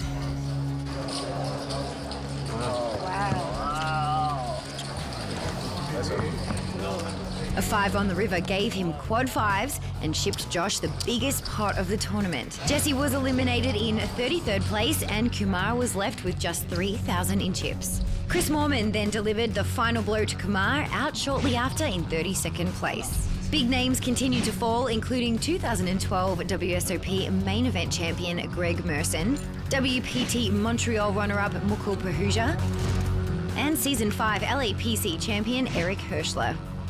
After knocking out Matt Waxman in 26th place, Joe Sirok talked about his meteoric rise from last place at the start of day 4. I came with 45,000 today, got 1.1 million now. Jennifer Tilley, who had been crippled by Josh Neufeld in an earlier hand, was all in for her last 118,000. Her ace-10 was in the lead against Chris Moorman's 7-6, but was crushed when Chris flopped a straight, and Jennifer was sent home in 22nd place. Play ended for the night when Joe Sirok knocked out WPT champion Ravi Raghavan in 19th place. Joe would bag up over 1.5 million, good for 4th on the leaderboard. Quite a difference a day makes. Chris Moorman and Glenn Lefay were neck and neck with over 1.7 million, but it was Josh Neufeld who captured the chip lead with over 2.3 million. Tomorrow's an important day. Play down to the final table. Gotta stay focused, you know. With the money jumps getting bigger, see who has what it takes to make it to the final table when we return to the Commerce Casino on the World Poker Tour. Are you looking for a fun, exciting place to play poker online? Then check out ClubWPT.com. Enjoy all the poker you want for free. ClubWPT.com. Never lose a dime playing poker, guaranteed. Welcome back to the Commerce Casino, where the World Poker Tour's coverage of the playdown to the LA Poker Classic final table continues. With the enormous starting field of 534 players narrowed down to just 18, play got underway to see which 6 of them would survive to battle it out for the over $1 million first place prize and the WPT Champions Cup. British poker pro Chris Moorman's strategy for the day was, if it ain't broke, don't fix it. Yesterday was really good for me, so just more of the same, and hopefully see you guys here tomorrow. The remaining players would continue 6-handed, which would create plenty of action, but also plenty of play, according to tournament director Matt Savage. Structure being good gives a chance for people with low stacks to actually come back. So Joe Sirok yesterday had one of the lowest stacks in the tournament, came back and now is one of the chip leaders, so it can be done. The short stack, Dan O'Brien, wasted no time, quickly doubling up through Kazu Oshima. And then shortly after, Dan doubled up again. As the field got smaller, Dan's stack got bigger. One player emerging on day 5 was local pro Michael Rocco, who after knocking out 2 players back-to-back had become one of the chip leaders. But Michael's slow play was getting under the skin of his table mates. Our table's playing pretty slow because of one of the players. Can you hear me? I don't care. No, I'm just. I don't even care. No, I don't even. No, I'm trying to be very friendly. I'm being friendly. I don't know you. I don't care about you. Let me play my game too. It's our game too. Yeah, that's the thing. It's everyone's game. He's not very nice, but let's leave it at that. Season 10 Player of the Year Joe Siroc's impressive comeback came to an end in 10th place. He was followed by Kazuo Oshima in 9th. Big stud player Adam Friedman, who wears his emotions on his sleeves, was put to a huge decision by Chris Moorman in a hand that sent him deep into the tank. If you guys call clock, I'm willing. We don't want to be rude, but if it helps you... I know, but this is basically, this is like the biggest decision I've had all time. This is the longest I've ever taken on any hand in my life. All right, you have 1 minute back on your hand. Gosh! Dang it. 10, 9, 8, 7, 6, 5, 4, 3, 2, 1. Just don't show. Just don't show. The hand took so long that the field lost a player in 8th place while it played out. Down to 7, all the remaining players were finally at one table. With a million chip pot brewing, Dan O'Brien faced a big bet from Michael Rocco. After Michael called the clock, Dan went all in with just seconds to spare. Michael made the call. Wow. Dan was in the lead, but had a lot of outs to dodge. A 6 of diamonds on the river gave Michael a flush and knocked Dan out on the TV bubble. It was a brutal beat for Dan, but he was sort of able to put it into perspective. I had a really good day today. I'm really fortunate to get this far, but I probably won't really believe that for a couple weeks. The final 6 comprise a talented mix of players, all making their first WPT final table, each hoping to win their first WPT title. With nearly 11 million in winnings, he's also got over 3 million in live cashes. Now, I played this tournament and made it to the 4th day and had the privilege of playing with Chris on 3 of those 4 days, and I can tell you I was really impressed with the guy. He is a poker machine. I am picking Chris Moorman to win the title tonight.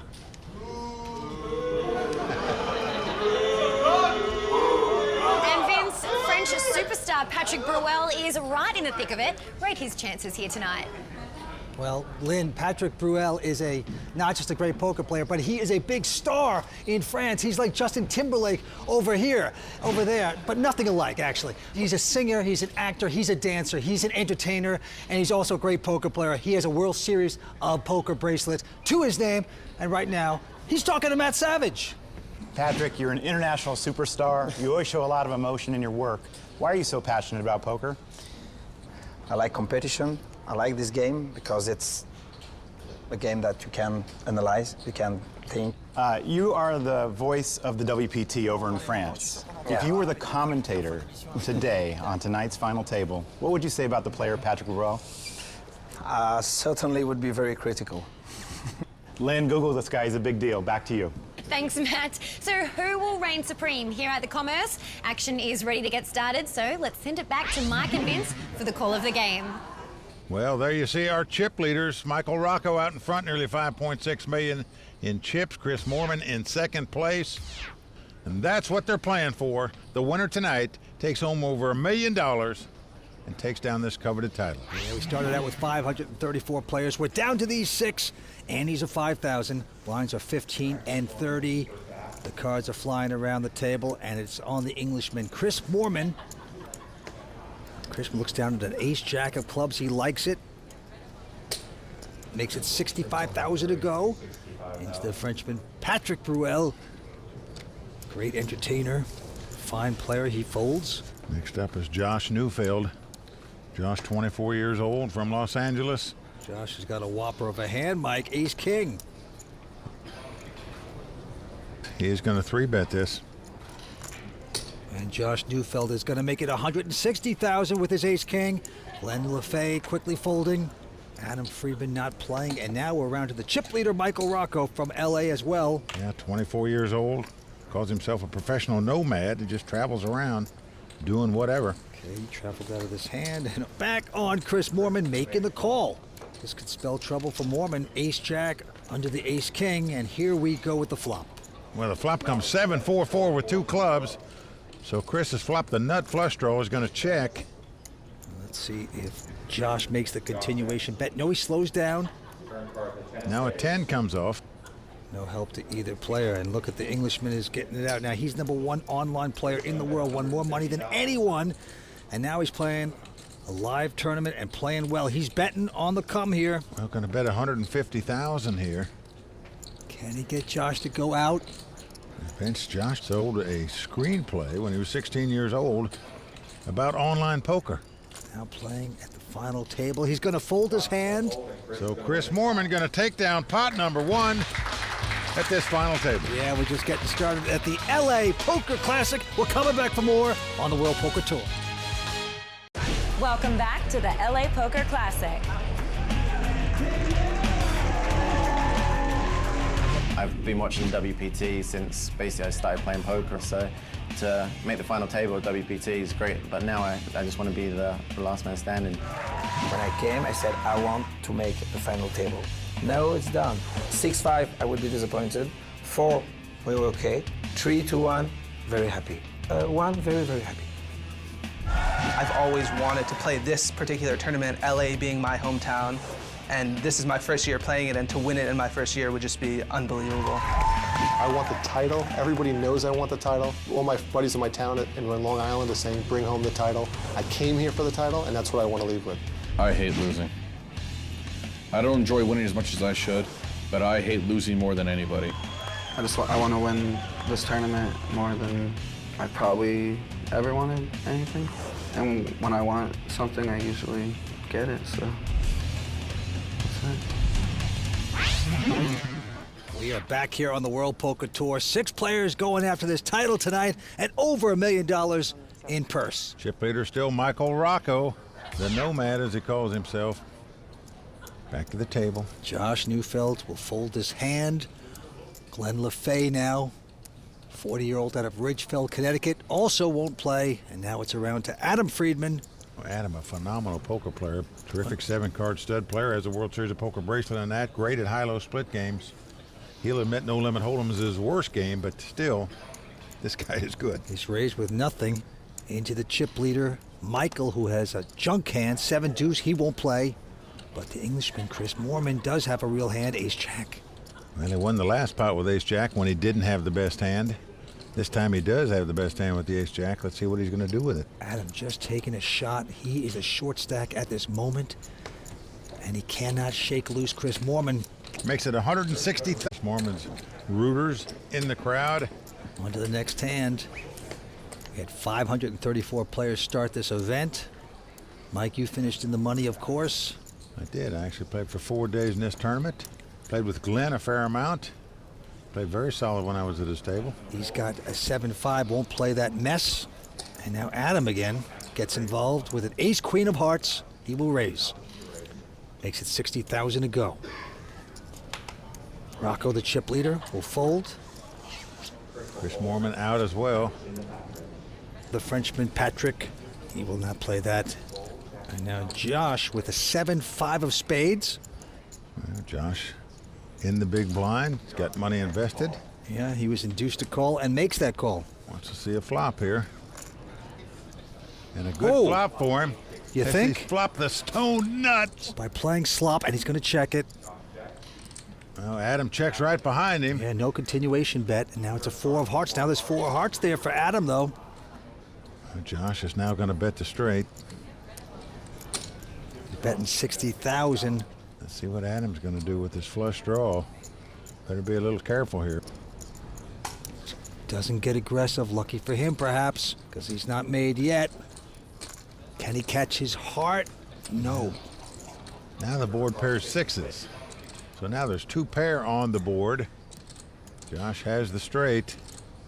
A little value bet here. It's not so little. It's 130,000. Adam has 2 pair with an ace kicker now, though. He's going to make the call, and he's going to see his opponent flop the straight. So far, nothing going right for Adam at this final table. Josh Neufeld, 24 years old. There's Josh's family and friends. How about that, playing a loosey-goosey 7-5 and flopping the nuts, Mike?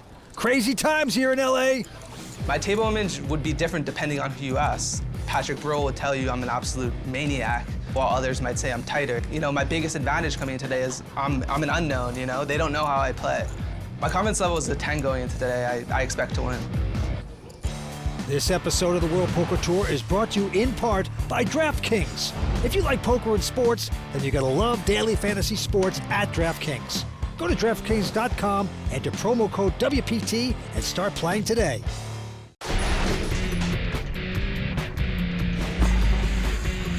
Adam Friedman is, he's a character. I don't know if his table talk is to throw people off their game or if he's, actually like that, but he's entertaining. I feel like whatever I do, it's gonna be wrong.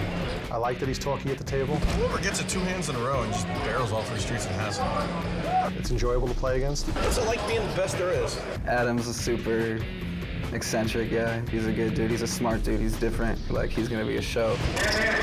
One of the problems is a lot of the children that are on TV. They're not entertaining, they're boring, they're robots. As a viewer, you want to see people having a good time. See, this suck up. We need to make poker more fun, more enjoyable. And that's one thing I tend to try to do when I am at the table.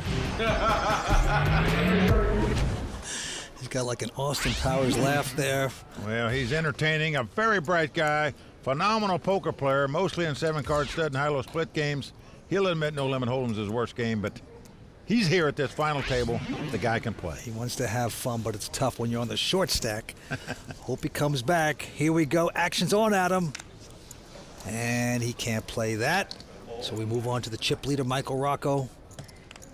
He's got a nothing hand. He will muck. Over to Chris Moorman.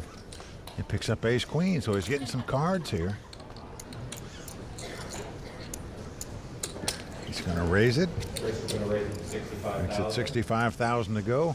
Patrick out. Josh Neufeld will not play. Over to Glenn LaFay. He's in the big blind. Then the money manager, a former equities trader. Yep. Going to make the call here. Going to speculate with a 5-4. And here we go. The flop comes queen 10-8. Good flop there for Chris. He's got top pair, top kicker. Nothing for LaFay. He checks. And the 28-year-old Chris with top pair, getting out the money. He's going to bet a smooth 70,000. And Glenn LaFay with nothing. Glenn, an investment fund manager. And they better be careful here. I don't think this will be the time to make a move. Nope, he decides to lay it down, so Chris Moorman picking up yet another pot. Highly respected poker pro out of England. Doing quite well right now. Now, Vince, as you know, the Commerce Casino is the largest poker casino in the world. Yeah. I mean, they've got games that go 24 hours a day, 7 days a week around here. That is true. But another place you can play 7 days a week from the comfort of your own home is at clubwpt.com. Yes, it is fantastic. And on top of that, if you're a Club WPT member, you get to look at all the old episodes of the World Poker Tour. You get tips and strategies. You can't beat that. Great learning experience, no doubt about it. Check it out today, clubwpt.com. Never lose a dime playing poker, guaranteed. All right, back down to the felt we go. Action's going to be on Michael Rocco, our chip leader here. 24 years old, the professional nomad. He calls himself, fine player, and finally he picks up a real hand. Ace, queen of clubs. And definitely going to raise this, makes it 75,000 to go. But right behind him, Chris with a pretty solid queen, jack of spades.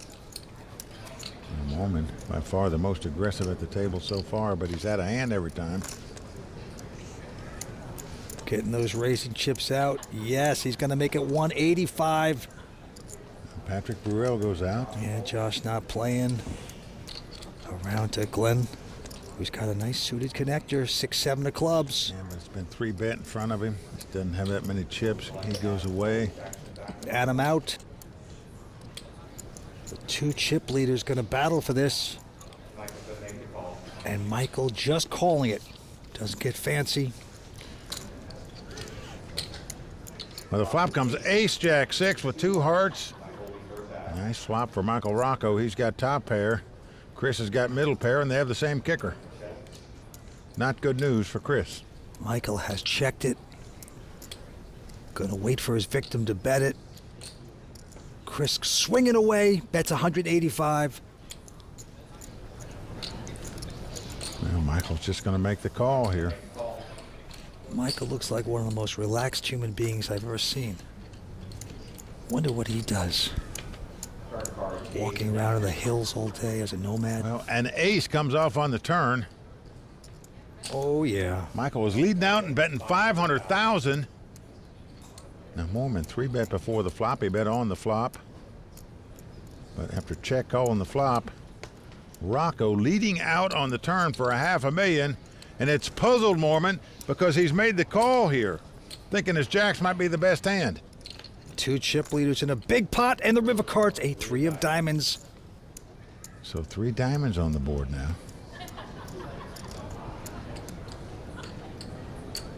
Rocco getting out some heavy artillery now.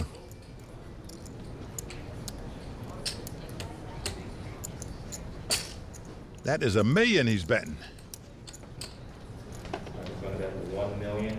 What will Mormon do now? They called him on the turn. Can he get away from this hand now? Chris, a great bridge player, pool player, you name it, poker player, highly respected, in a dilemma right now to call or fold. And he gets away from this hand. A good lay down there by Chris Mormon. And our chip leader, Michael Rocco, takes down a nice pot there to extend his chip lead. Yeah, he's a local. He's been waiting patiently. He calls himself a nomad, and now the nomad has struck. Stay tuned. We'll be right back with more from the Commerce Casino. Season 12 of the World Poker Tour is brought to you by ClubWPT.com, where VIP members can win their share of $100,000 in cash and prizes every month. ClubWPT.com. Never lose a dime playing poker. Guaranteed.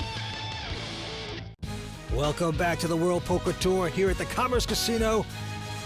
And although action has just begun, things are starting to heat up quickly, as we see in the monster hand of the day. Well, that's right, Vince. Chris 3-bet Michael Rocco pre-flop with an inferior queen jack and then fired again after flopping a pair. Chris was dominated, however, and then drawing dead when Michael turned a monster card, giving him trip aces. Michael bet big on the river, and that forced Mormon to pump the brakes and reevaluate how to play against the monster stack on his right. Michael Rocco, our chip leader, with $6.5 million in chips. The Englishman, Chris Mormon, with about 2.8. And the Frenchman, Patrick Burrell, in third place right now. We're going to get over $1 million. Let's go to Josh Neufeld, the local. Josh, this time with a nice ace-10 of clubs. He's reaching for raising chips. His grandfather, Mace Neufeld, a big Hollywood producer, taught him how to play poker, and Josh is doing the right thing here. Makes it $65,000 to go. Yeah, Mace produced movies Hunt for Red October, Invictus, and The Omen, among others. Glenn and Adam out, and now our chip leader, Michael. No, he won't play that. Chris Mormon out as well. But the Frenchman, Patrick Bruel, with a king-7 of clubs. Ah, c'est la vie, monsieur. In the big blind, will invest. So ace-10 versus king-7. We are flopping. It's an ace-king-9. Not good for Patrick. He's flopped 2 kings, but his opponent has flopped aces. Patrick quickly checks. And Josh, Willie made the continuation bet. He bet before the flop. He hits on the flop. 70,000. And Grandpa would be happy because he makes the bet, 70,000. And Patrick likes to play a lot of pots. And he's going to make the call here. Ooh la la. Going to need some help. Doesn't happen on the turn as the 3 of spade comes off. Again, Patrick checks. And Josh is getting the chips out again. He's going to bet 150,000. The Frenchman getting stubborn here, doesn't believe the man on his left. Well, without hesitation, Patrick calls again. Okay, down to the river we go. Well, a jack comes off. Yep, jack of spades. Action on Patrick. Again, he checks. Josh checks right behind him. Patrick turns up kings. His opponent turns up aces. Reaction from Patrick like, how can you have an ace against me? That's impossible. But he does. And Josh Neufeld, the local, the 24-year-old, going to take down that pot. Now the blinds are going up to 20 and 40,000. Action right back on Josh. And this time he has Queen 8 offsuit. Not much of a hand, yeah. Glenn LaFay, the non-professional, father of 2. Behind him has a pretty good ace-jack. Been playing poker for 30 years, he says. He's not afraid of any of these pros. He's very confident. Actually believes he's the best player at the final table. Well, he has raised it to 105, and now Adam Friedman with a little pair. He's on the short stack. Adam's been a pro for 8 years. I bet it all. He's gonna bet it all. He's gonna bet it all. Moves all in here with the 2 4s. Michael going out. Chris Moorman not playing. Patrick still disgusted after the last hand. I like the first one, but... So he gets out of the way, so it's back on Glenn LaFay. I do want to bet every dollar I got in my wallet. I got the best 10 right now. Do you have any money in your wallet? A few $100. I'm on the fence here. I need a second, guys. I'm sorry. No, don't worry about it. Adam says he wants to entertain at the table. He likes to be talkative, have a good time, but he's got that short stack he just hasn't enabled him to, and he's going to get the action he wanted. Well, he's made the call. You just wonder if that speech made his opponent think he had a small pair. Decided to make the call with the ace-jack, and we're racing. Good point. Man, if you had about ace-9, you'd have folded. Adam Friedman would love to double up right now. Adam's tournament life on the line. Can he hold off? Oh, boy. Ace right in the door. Tough luck for Adam Friedman. Looks like he's got to catch a 4 now to win this pot. Adam Friedman needs to catch lucky. Deuce of clubs, no help for Adam. We are down to the river. Adam Friedman has a 2-outer. Must catch a 4. Otherwise, he'll be our 6th place finisher. Adam needs the big suck out. Can he get it? River card is a 5. Not to be for Adam. So that's going to do it for Adam Friedman out tonight in 6th place. He'll be heading back to Columbus, man. Good week for him, but this wasn't meant to be tonight. Good sport. Handshakes all around. Adam Friedman out in 6th place. We'll take home $200,000 and great stories back to Ohio. With Adam Friedman out in 6th place, we still have 5 players with... Down to 5. Action's going to go to Rocco. Only 24 years old. This time he has a king 6 of diamonds. They're going to open right under the gun here with just a call. He limps in. Mormon behind him with 2 10s. Yeah, he's got the real hand, pair of 10s. And no limit hold'em. There's a slogan, beware of the limper, but Mormon not paying attention to that. He's going to raise it here with the 2 10s. Yeah, made it 130 to go. Patrick out and Josh also out. And now the non-professional Glenn LaFay with an ace-8 of spades, and he's thinking he can get in cheap here, perhaps. Well, not so cheap. It's 130,000. But he's in for the big blind start, so he's going to invest here.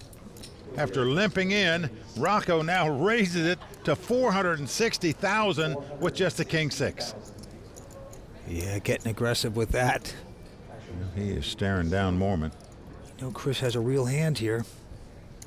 Well, you're always afraid that the guy limped in might have aces or kings. Well, Mormon's not afraid of that because he's raised him again. He makes it 930,000 to go. Then LaFay says, why did I call that 130? Donated a little bit, and now it's back on the chip leader, Michael, and he is going to stay in this. Well, just getting stubborn now. It's just like a macho contest with him right now, it looks like. A lot of money in the pot. Here we go. Who will get lucky? And here comes the flop, and it's, oh my goodness, 10-3-3. That's 10s full for Chris Moorman. Just a dream flop for Moorman. Rocco checks. Now for Chris, show tune's going off in his head. He's going to check and try to trap. Well, that may work now because the 4th diamond has come off for Rocco. He now has a flush draw, obviously drawing dead. But he doesn't know it. This could give him hope, and he is going to come out with a bet again of 450. Oh, boy. This is Trap City here for the Englishman. He's thinking, okay, you definitely don't raise. You got position on him, and you just call. Beautifully done. Yeah, just going to try to reel him in where he can get the complete double up here. Down to the river. If Michael gets his diamond, look out. Let's take a look. He got a king. Yeah, he got the king. He now has kings up here. So he was bluffing, now thinks he has the best hand, now going to get a value bet in, or try to, 930,000.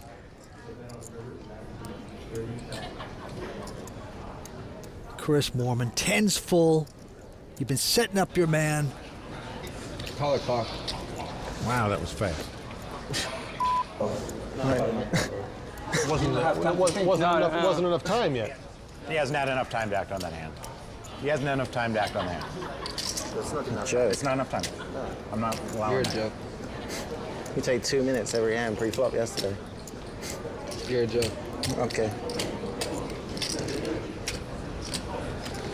These guys are sparring now, Vince. The gloves have come off, folks. You got 2 jacks? You can call it 2 jacks?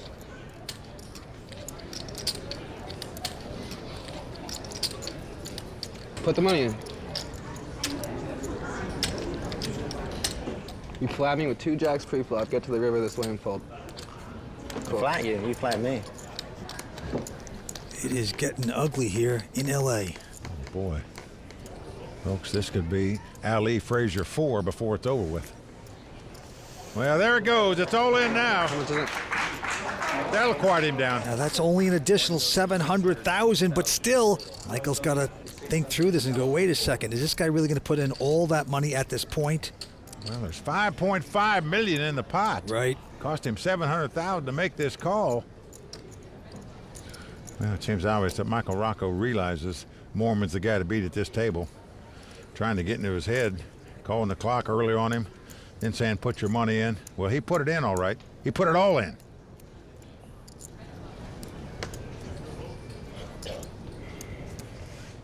He's going to make the good lay down. Well, it was a good lay down, and Moorman wins that pot, and with it, he takes the chip lead.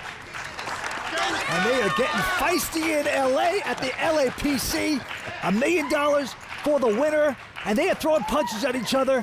Bare knuckles, too, Vince. It doesn't get better than this. So, fortune changes hands at the Commerce Casino, and we're out of time for this evening. Please join us next time for continuing coverage of the LA Poker Classic here in Los Angeles. For Mike Sexton, Vince Van Patten, Tony Dunst, the Royal Flush Girls, Matt Savage, and everyone at the World Poker Tour, I'm Lynn Gilmartin. See you next time on the WPT.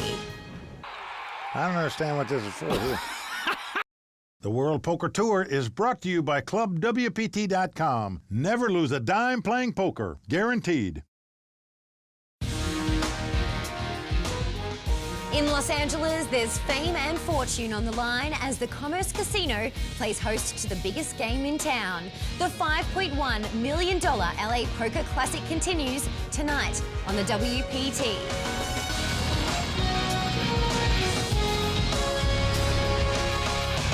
Well, the crowd all standing. He is circling the drain. They are going bare knuckles in the center of the ring. He needs the extreme miracle.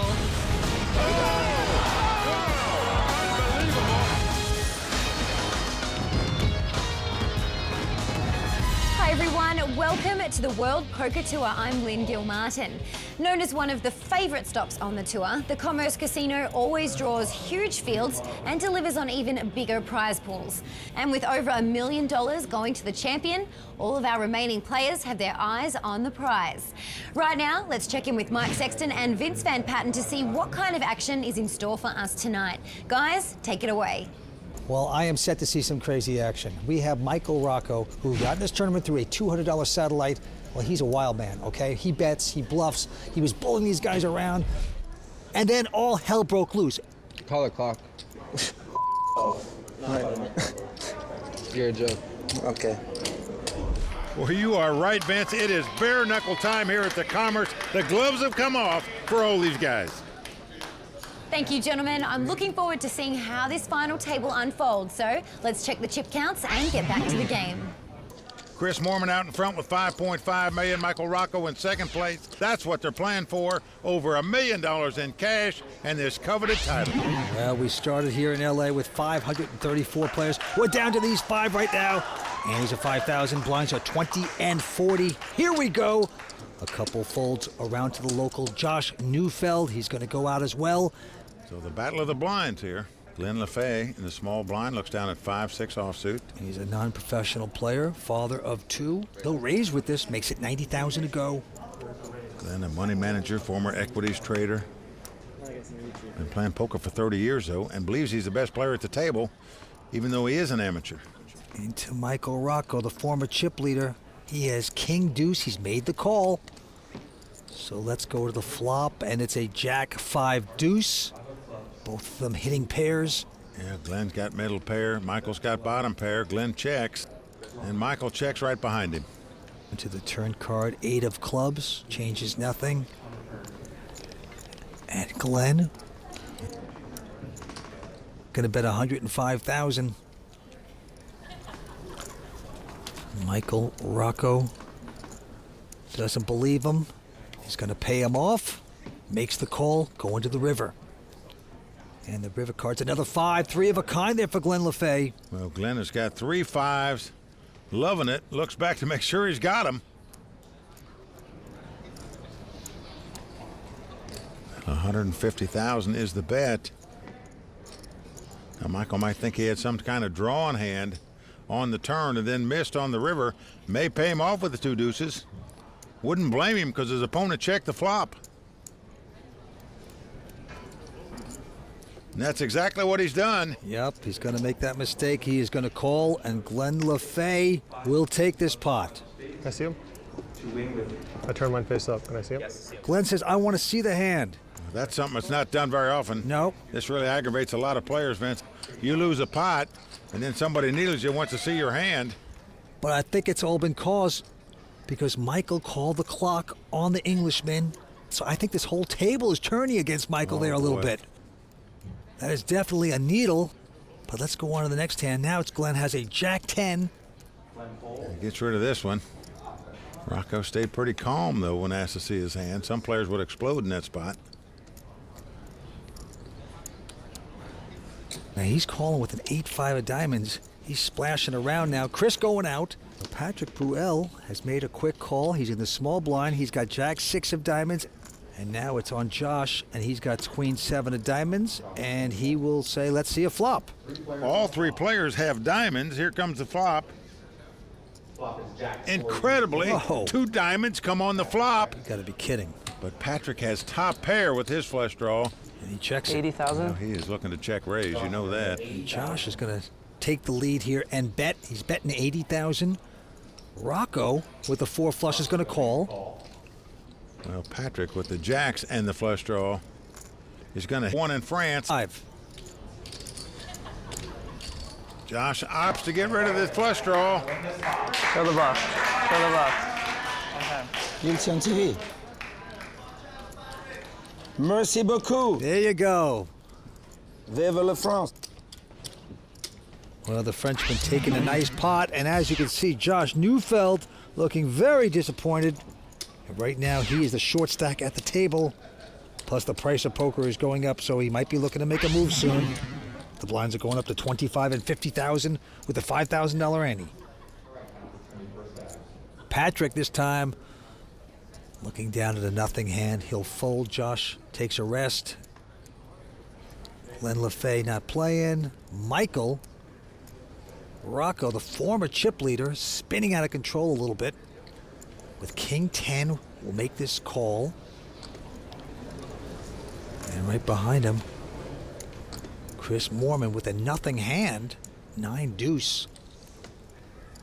Oh, Vince, he is just out to get this guy, out to outplay him. And he is going to raise it right here with a 9 deuce offsuit. As we said, these guys have had bad blood at this final table so far. Maybe all the way getting to this final table, who knows? But one thing about it, they like to spar. 165 to go. It's been called, and here we go with the flop. It's a king 9-3. Kings for Michael Rocco, 9s for Chris Moorman. Rocco is checked. This could spell trouble for Moorman here. He's flopped middle pair, but his opponent's flopped top pair. And Moorman reaching for betting chips. Great bridge player, pool player. 135,000 is the bet. Will Rocco check raise? Nope, he just makes the call here. His king's out in front, going to the turn, 4 of hearts. Yeah, very nonchalant card. Changes nothing. Rocco is going to lead out and bet here. We saw him do that earlier at this final table, where he called on the flop and before the flop and then led out on the turn. 315,000. Well, Chris just not buying it. He thinks the guy would have raised him if he had kings. If Feels like he might be just making a play. Boy, Rocco has him where he wants him. He's making this call. Chris is behind. Oh, behind no more. Uh-oh. He has made nines and deuces. Oh my gosh, a volcano is going to erupt soon here, and I think he's wearing a hat right now. Michael Rocco is continuing to bet. 700,000. He's got to think he's got the best hand. Did you go for a value raise here or just call, Mike? Well, the guy could have 3 threes. You don't know what he's got. You just call. Rocco's going to show king 10 for a pair. He shows kings, and look at this. Mormon slow rolling him. Nines and deuces. And Michael Rocco is not believing what he's seeing. This guy raised it before the flop, called him on the turn, and then hit 2 pair on the river to beat him. I'll tell you something. There is trouble in paradise, and it's at the Commerce Casino right now.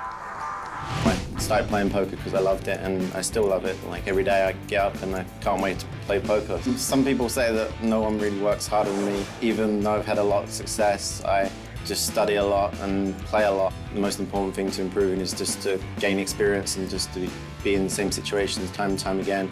So more and more of those decisions that you have to make in every poker tournament become natural to you. I don't really have any secrets. It's just very fearless and aggressive. I play to win, always play to win. And tonight's his night. Chris Moorman, he plays pool, he plays great bridge, he's an online professional. He is making it happen tonight. Well, he's never won a live poker tournament. Got a good shot to do it here tonight. I played with him for a couple days in this tournament and was very impressed with how he plays. All right, on to the next hand. Quick fold by Patrick, and now Josh Neufeld picks up ace-10 of hearts. We'll make it 110,000 to go. No, that's all right. A couple folds around to Chris, who has picked up a pair of 10s again. 110. That was his lucky hand early on when he decimated the chip leader at the time, Michael Rocco. He flopped 10s full in that hand. It's the only hand he's shown down. It's been a big hand, though. He's raised a lot of pots here. These guys just think he's aggressive. He just showed him a 9-deuce offsuit when he raised before the flop. They just don't put him on a hand. He's raising with this, Mike. 280 to go, and now Josh has got a decision because he doesn't have that much left. All in. And Josh is going to go over the top. He's gone all in. And a pretty quick call by Chris Moorman with the 10s. You can't really blame Josh. He hadn't seen all the ace-queens and ace-jacks we've seen. He just seen the guy raising about every pot. Yeah, so right now the Englishman, our chip leader, Chris Moorman, out in front over the young Josh Neufeld from L.A. Everyone on their feet. Well, Chris about a 2-1 favorite to win this pot. The flop is 9-4-3, 2 diamonds. 9-4-3, 2 diamonds. Not good for Josh so far. Well, Josh going to have to catch an ace or a deuce and a 5 to make it straight. Here goes the turn. What will it be? A 6 of hearts. Not good for Josh. We are down to the river. Josh Neufeld must catch an ace on the river or he will be our 5th place finisher. Nothing else will do for him. Josh going for the suck out. Let's take a peek. It's a queen. So there you go. No ace on the river. That's going to do it for the 24-year-old Josh Neufeld, out tonight in 5th place. That's right, Mike. Another one bites the dust. Josh out. Going to take home $264,000. He's over to talk to Matt Savage. Josh, it's your first WPT cash. How did your experience go tonight? Tonight was pretty rough. Got in a lot of tough spots, and Moorman has kind of been abusing me all tournament, so I felt I had to reshove there, and it didn't work out, unfortunately. Do you feel like he's going to finish this? I definitely think he's the best player at the table, and I think he'll probably take it down. All right, congratulations. Thanks a lot, Matt. $264,000? Yeah. That'll go a long way towards starting your future. Thank you. Appreciate it. Back to you, Lynn. So with Josh Neufeld out in 5th place, 4 players remain, all looking to become the next LAPC champion. Stick around for more action from the Commerce Casino. At Club WPT, I get to play as much poker as I like and to win a share of $100,000 in cash and prizes every month, including WPT tournament entries. ClubWPT.com. Never lose a dime playing poker. Guaranteed.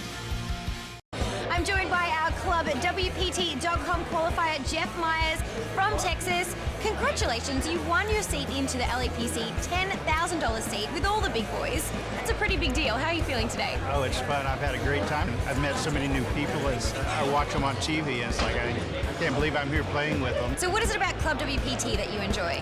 I got into it, just did it for entertainment. Didn't think I had a chance to win a $12,000 prize. It was amazing. If you at home would like a chance to win a seat to a WPT main event just like Jeff Myers, then you should check out club@wpt.com. You'll be glad you did. Action is ready to resume, so let's get back to the game. Chris Moorman out in front with about 8.3 million. Michael Rocco in second place. We have a Brit, a Frenchman, and 2 Americans fighting it out for this title. Yeah, but no love lost between Michael Rocco and the Englishman Chris Moorman. Ever since Rocco put the clock on him, they have been bitter rivals. But let's go down to the felt. Michael Rocco just calling with Queen Nine of Diamonds. Moorman going out here. Patrick Bruel in the small blind. Cost him a half a bet to call. He does so with the king high. The non-professional Glenn LaFay is going to raise this with just a 10-7. We're surprised you would make a min raise there when 2 guys limped in. They're both going to call. You know that. If you make a larger raise, they may get out, or you may displace 1 player, but I think you should take a free flop or make a larger raise here. Let's see what happens. Well, flop comes Queen Jack 4 with 2 clubs. Rocco hitting queens. Patrick checks. LaFay going to continue. Bets 175,000 here. He caught none of that flop. Michael, of course, with top pair. Just slowly going to call it. Patrick out. Glenn LaFay is a investment fund manager. Deuce comes off on the turn. And he's going to slow down now. He's going to check. Michael going to check as well. Well, Michael just didn't want to get check raised here. 7 of diamonds. That gives LaFay a pair here. And he's got a hand now. So he's going to check. He doesn't have to bluff at it. And now, after that check, Michael's certain he's got the best hand. Yeah, he's putting in 300,000. And Vince, if you're sitting in Glenn's seat, you're thinking, this guy didn't bet the flop. Does he really have a queen or a jack? Maybe he made a draw. Nice hand. That's a good solid laydown. Michael Rocco taking down that pot. By the way, the antes are going up to 10,000. Blinds are 30 and 60. Back on Glenn. Father of 2. And he's going to fold his hand. And Michael Rocco has 2 deuces on the button. Getting out raising chips. Yes, he's going to make it 160 to go. And let's take a look at Chris. Has got queens. Unbelievable. Beautiful hand. I think he's raised this guy just about every time he's come in a pot. Sometimes he has a hand, sometimes he doesn't. This time he does. And he's going to make it 420,000 to go. Patrick frustrated. Can't get in cheap with his ace-3 of clubs. Folds the hand. So back on Michael Rocco. Former chip leader. He's going to call. He's investing. He hopes to get lucky. Here we are. Most of the chips Rocco's lost have been to Moorman. Good flop for Chris Moorman with the overpair, but he's going to check it. And Rocco checks right behind him. Didn't want to fall into any traps, which he would have. Now a 9 comes off. Now Chris is going to reach for chips. He'd like to have his old rival really pay him off, and right now he's betting 455. He's got to be feeling pretty good, but no more, because look at this Michael Rocco making a play, going to 1.5 million. Incredible. Well, Chris Moorman, who 3-bet before the flop and then checked on the flop of 10 high, which was a little strange, now is going to make the call here. Yeah, good solid call.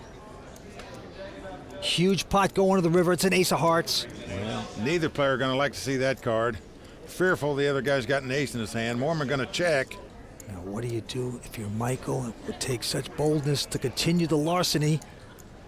Wow. Just check it down and know that you probably beat. Or do you take a stab at another bluff? This just takes a lot of bravery to stick those chips in. That's exactly what he's going to do. Wow. And he's put almost all his chips in this pot on a bluff. 2.1 million. This is a very bold bet. And if you're in Moorman's seat, this is a very tough call to make, folks. You're fearful your opponent's made something like ace-9, where he's got aces up now. It would be the call of the year, but so difficult to make. After manipulated on the turn, and now the river. It's going to work for Michael Rocco. What a move! He outplayed him there, no doubt about it. And he is back in a big way. He gave the nod, the signal. I outplayed this guy. He is loving it. And right now, Jeff Madsen, great poker players over at the Monster Bar. I'm inspired to play well just because I really have a passion for the game.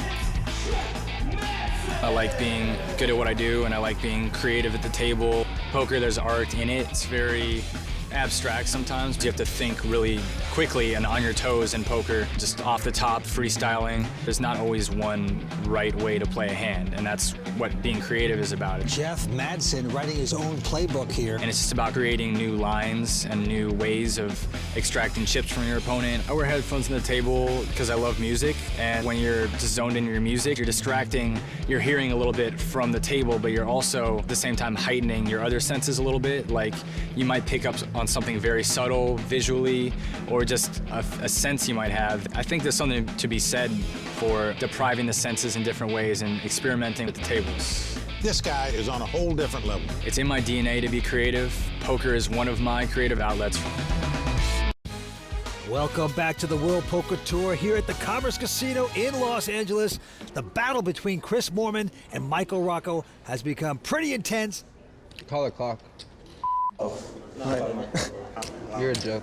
Okay. Just before the break, we're back at it again in the monster hand of the day. Well, monster hand is right, Vince. Chris picked up pocket queens against Michael's pocket deuces. There were raises back and forth, but an ace on the river slowed Chris down to a halt.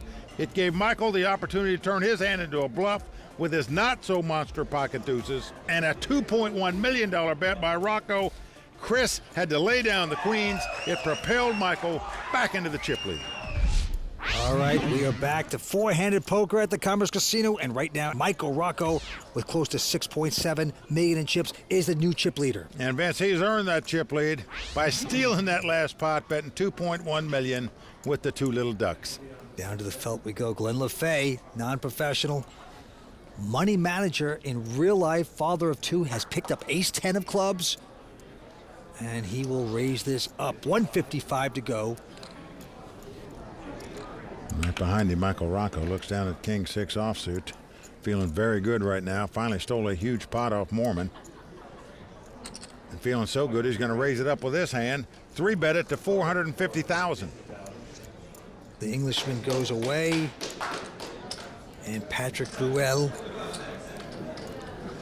with a nothing hand and the short stack. Can't call that. So back on Glenn. Well, he's going to call the raise and see a flop here. And here's the flop. The flop is 9-8-4 with two spades. No help to either player. Action on Glenn. He checks. Will Michael make the continuation bet? It looks like he's going to. Wow, 300,000 with nothing. Zip and pip. Glenn plays a lot of poker, but has a real job, a family, and now he's under the big lights, and he's going to fold his hand. Can't blame him. Well, take your hat off to Michael Rocco. He has stolen the last two pots and increases his chip lead.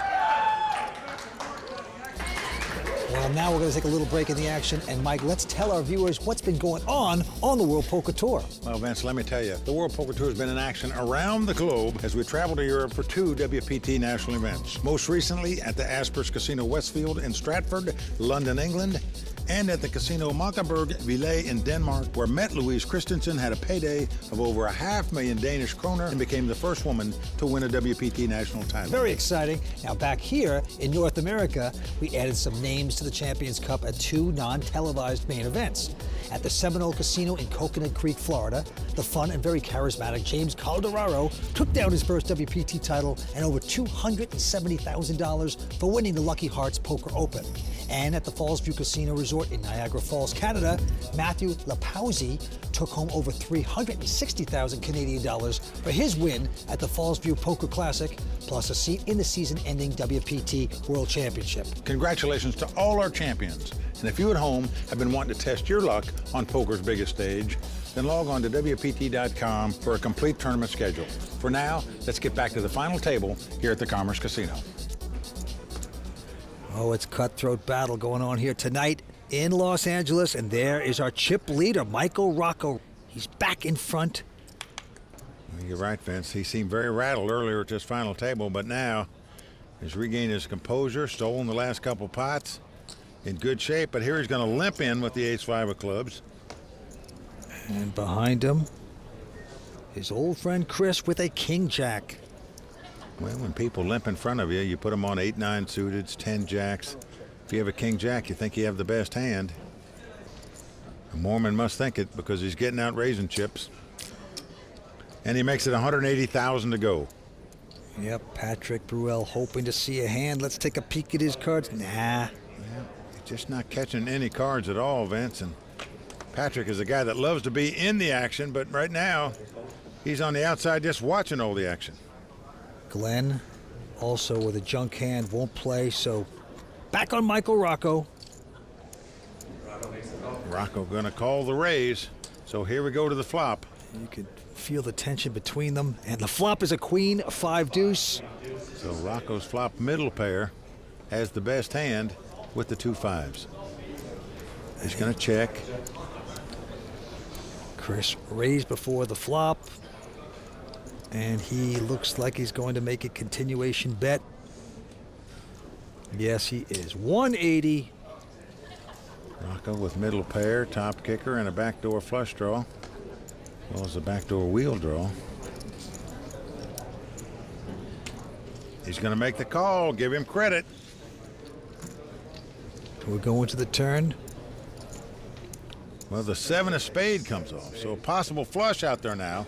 Neither player has a spade in their hand. Rocco is checking. Will Mormon continue to fire with nothing? Well, he is reaching for chips.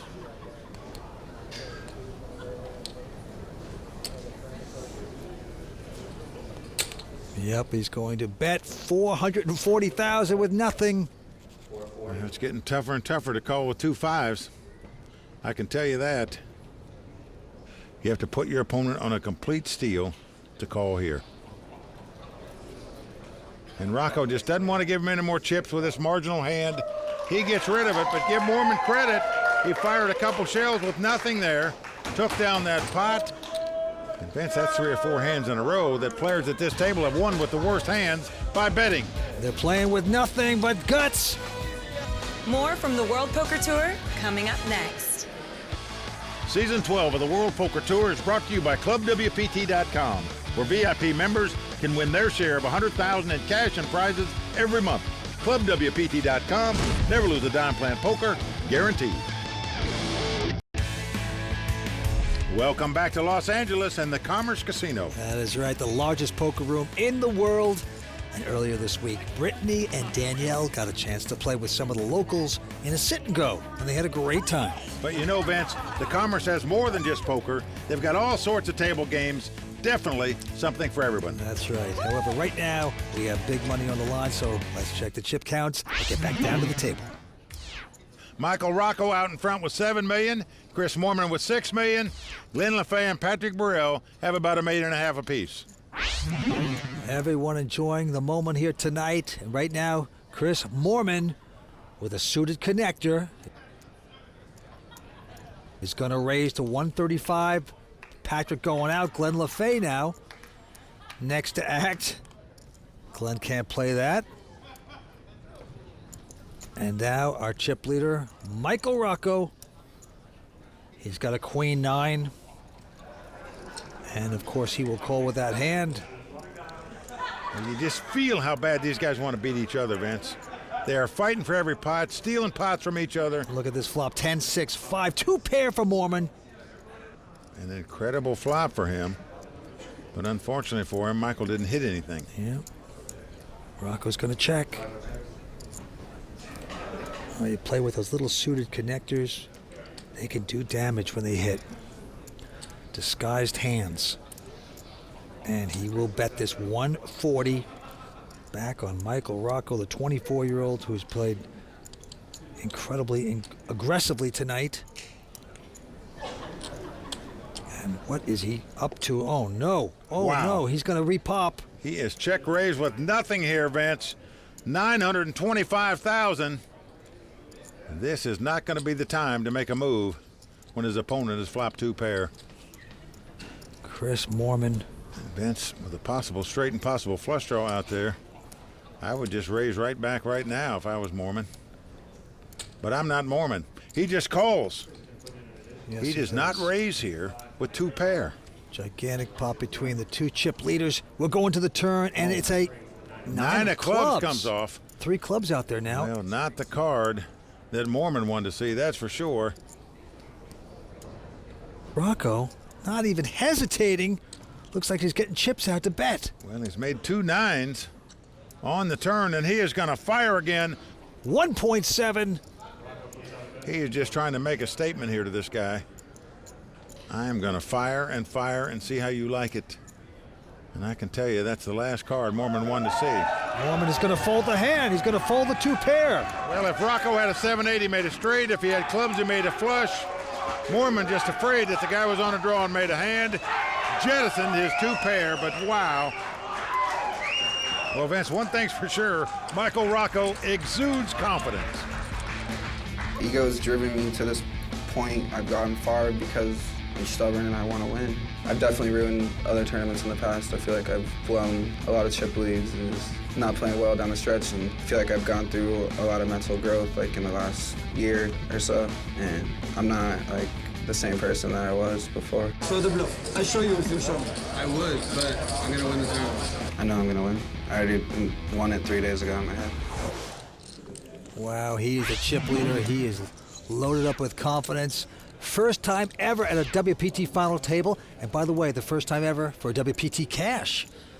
He got in this tournament on a $225 satellite. Don't forget that. What a parlay he's making. Right now, we're going back down to the table, Glenn. LaFay got about 1-7 left. He's got a queen, 10 of hearts. And he has raised it to 205,000. And now Michael Rocco has picked up the real hand. Ace, king of hearts. Well, he's won hands with junk. Now he's got a premium hand. He's going to raise it again. 550,000. And Chris has a king, queen. And just quietly throws it away like it's nothing. Patrick Burrell. Another hand he'd like to play, but it's 3-bet in front of him again. He's got to throw it away. But the money manager, Glenn, will make this call with his queen 10. And here we go with the flop. It's a queen, 4-3. Well, great flop there for Glenn. He's taking the lead with 2 queens. I'm all in. All in. And he says all in. He's going to take the play away from Michael. I bet you have to put him on a pair here or hitting a queen, I would think. Or but Rocco's going to make the call. Well, he's got the backdoor flush draw, the backdoor straight draw, and the 2 overcards. Glenn LaFay's tournament life on the line, but he's out in front with 2 queens.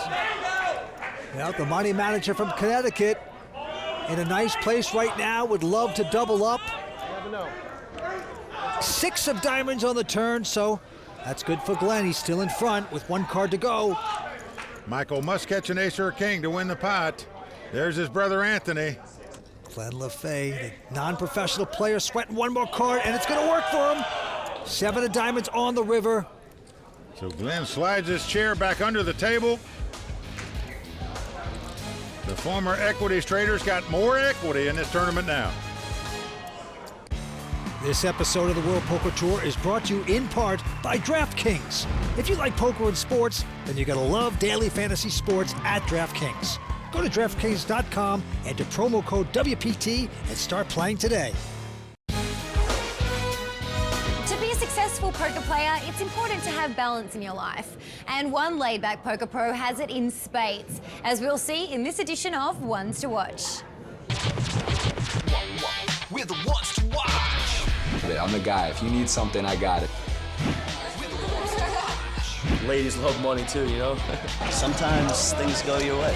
I'm kind of the life of the party anywhere I go. WPT. Alinathios Polychronopoulos. Isn't it Athanasios? Or am I pronouncing it wrong? It's Athanasios Yorgos Polychronopoulos. There's more vowels in there than I think the alphabet. Athanasios is one of the most genuinely cool, good guys in poker. He's into things of a cultured nature, like wine and fashion and traveling. I feel Europeans sometimes, they dress better than Americans. He always looks good at the table.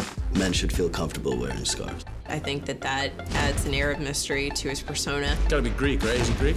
Yeah, you can't have that kind of name and not be Greek. My family is from Greece. My mother and father were raised there.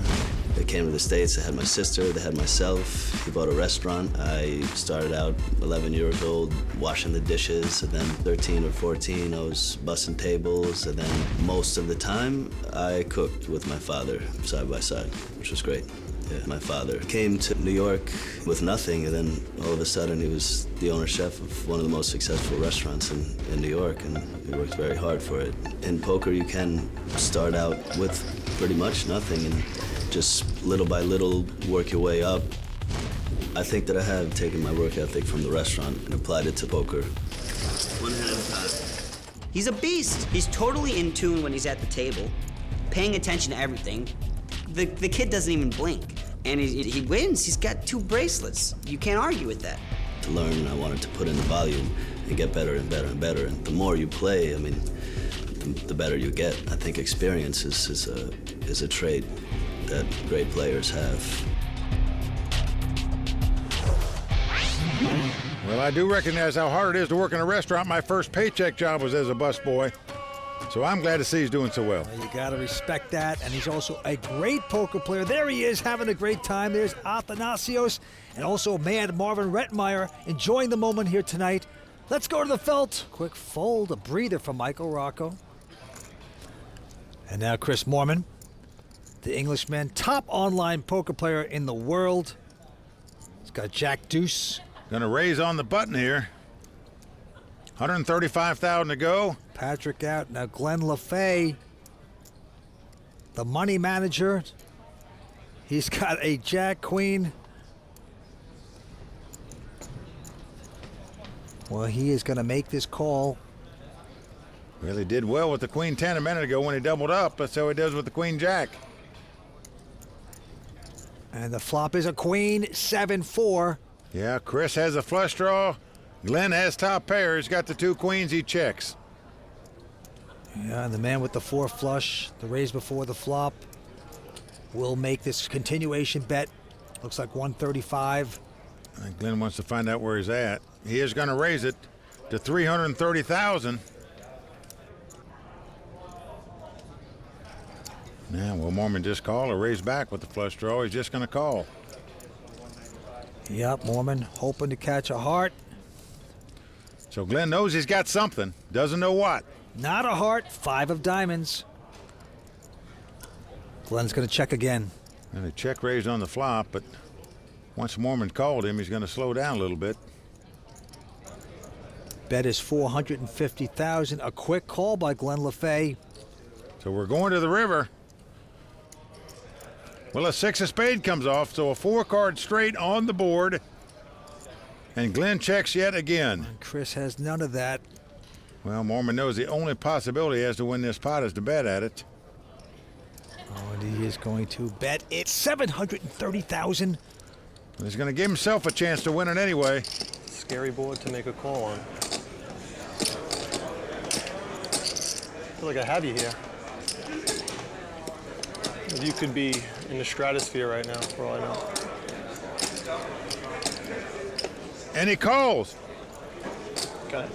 Yes. Luck, right? And that's going to send him into space a little bit. Thank you. Stay tuned. We'll be right back with more from Los Angeles. Welcome back to the World Poker Tour's coverage of the LAPC at the Commerce Casino. And right now, Tony Dunst is standing by to break down tonight's action in the Raw Deal.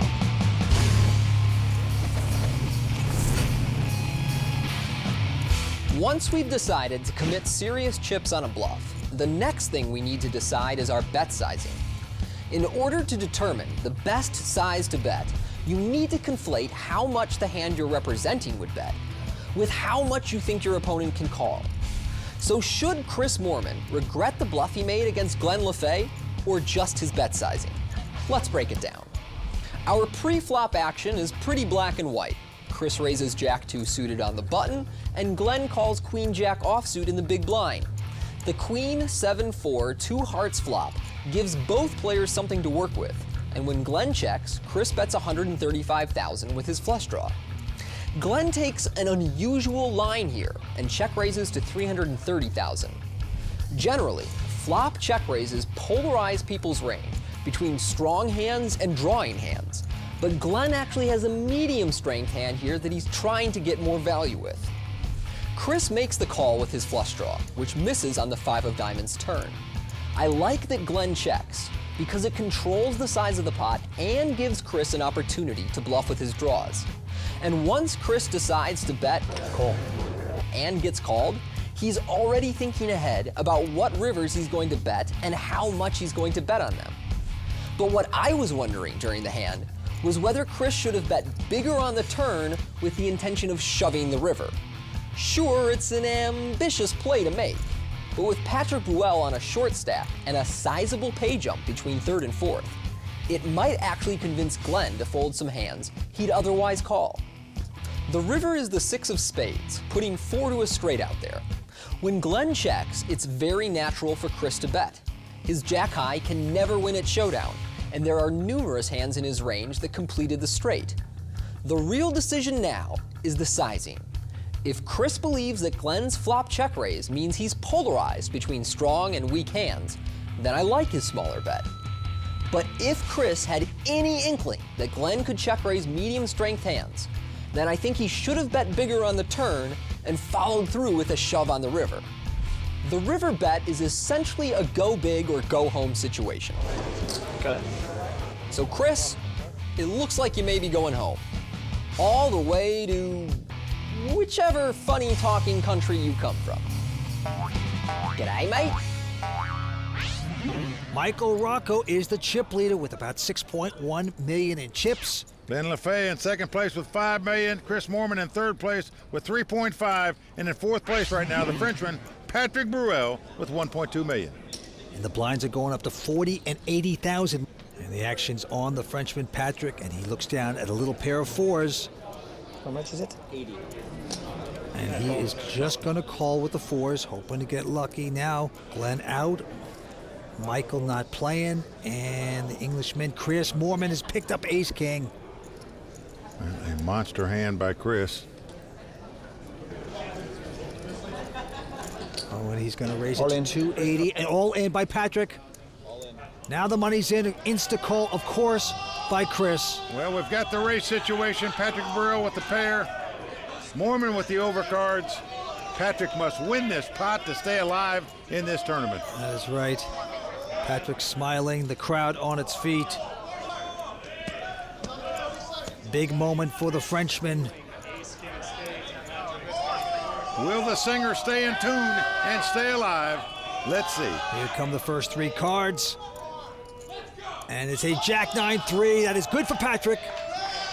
The 2-4 still out in front. Nothing hitting for Chris on that flop. Patrick loves poker, loves the competition.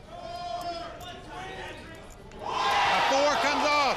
Patrick jumps up. Spades. Oh, no. Please. But no, he says. He realizes his opponent has a flush draw. Must be a spade that's not the jack or 3 of spades. But Moorman still has outs to win the pot. For a brief instant, Patrick thought this hand was over, where he doubled up. Not the case just yet. Jack of spades is good. Can Patrick make it happen? Yes, he does, as a 5 of hearts hits on the river. No help for Chris. Patrick Bruel gonna take this pot.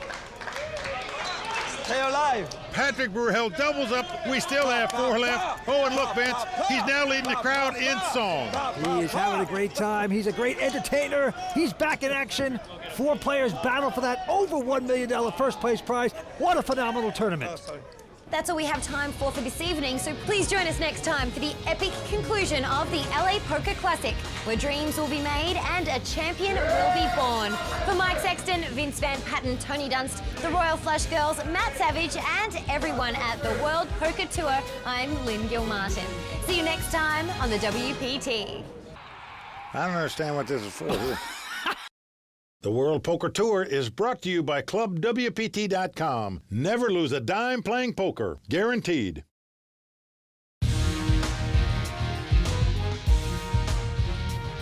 At Commerce Casino, poker stardom is on the line and over $1 million awaits our champion in the thrilling conclusion of the LA Poker Classic.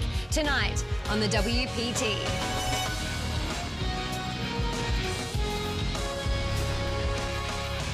Well, the crowd all standing. He is circling the drain.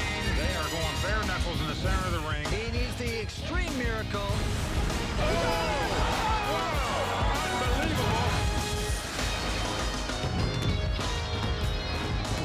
Hi everyone, welcome to the World Poker Tour. I'm Lynn Gilmartin. The LAPC is where many of the greatest heroes in the game have made their mark in WPT history. The likes of Antonio Svendiari, Michael Mizrachi and Phil Ivey all won their first WPT title right here at the Commerce Casino. So, who will be the next to join their ranks here in Los Angeles? For more analysis, I'll turn to my esteemed colleagues Mike Sexton and Vince Van Patten. Guys, with the winner's circle now close in sight, what should we look for when play starts back up? Well, Lynn, the ebb and flow of this final table action has been like a roller coaster ride so far. We saw Mike Rocco come to the final table with a big chip lead. Then we saw Chris Moorman from England take a big chip lead. He now sits in 4th place. Everybody else has doubled up. Vince, it's been exciting so far. Well, it's a great event, and the LAPC always is. We're at the Great Commerce Casino, the largest poker room in the world. And you know what? You got to give it to the French guy, Patrick Burrell. He's an entertainer. He has come back. It is wide open. A lot of talent at this table, Lynn. Thanks, guys. The competition is sure to be fierce, so let's check the chip counts and get back to the game. Well, there you see Michael Rocco out in front with 5.9 million. Glenn LaFay in 2nd place with 4.4. Patrick Burrell with 2.9 in 3rd. And Chris Moorman on the bottom in 4th place. Winner going to take home over $1 million. Antes are 10,000, blinds 40 and 80,000. Action on Chris Moorman, the top online poker player in the world. He folds his hand. Patrick Burrell with an ace-10. Patrick, a legendary singer-actor in France. And he will raise this to $175,000. The family man, Glenn, from Connecticut going out. The chip leader, Michael Rocco, the local 24-year-old. He's got ace-jack. Well, Patrick Burrell lowering the sunglasses here. Michael Rocco got this tournament through a $225 satellite. Now, he's just going to call. So we have ace-jack up against ace-10. Look at this flop for Patrick. Ace-10-3. He has aces and tens. Well, Patrick Burrell has flopped the top 2 pair. Great flop for him. Michael checks. Oh, and Patrick checks right behind him, trying to lure him into a bet here on the turn. And a 10 comes off. Patrick has made 10s full of aces, and his opponent is betting. A dream situation. 300,000 bet into Patrick, and he, a little discouraged look, he calls it. Gonna try to sucker his man. A king on the river. Let's see if young Michael will keep betting. Yes, he does. Oh, and a nice blocking bet, Vince. There's over $1 million in the pot. He bet $225,000. So it's sort of a defensive bet, hoping your opponent calls you but doesn't raise you. But Patrick has raised it to $825,000. And now Michael Rocco with a problem. I guess you have 2 kings? You have pocket kings? Pocket kings? Not even close. No parlay anglais, monsieur. Only when I want to. Oh, Vince, I'll tell you the truth. I love that bet by Rocco on the river there, $225,000 into a pot that had $1 million in it. Because he can now get away from that hand with a good laydown, and that's what he did. So Patrick trying to think, geez, wish now I'd have bet on the flop. I might have made a lot more money. So Patrick Burrell now looking good, making a comeback. World Poker Tour is very important for me because very long time ago, I said to the people of France, you should show poker on TV. So I bought the right of WPT and I said, now you got a show, which was really interesting and people loved it. Ouais, enfin bon, il n'a pas la meilleure main au départ, c'est l'autre qui a... And to tell the truth, I learned a lot commenting this during 5 years. What did you learn as a commentator that's helping your poker game? I'm not gonna tell you. That's a lot of secrets. Mike, they wore matching suits. Well, why don't we wear matching? Because you don't wear a tie, that's why. I would if you match me. All right, back to the action. By the way, Andes are going up to 15,000. Blinds are now 50 and 100. Action on Patrick with a quick fold. Yeah, but 5 years Patrick's been doing our job in France. Glenn LaFay now, the money manager out of Connecticut. He has King 10 of diamonds. He's racing to 230. Into the chip leader, Michael Rocco, who looks down at a Jack 10.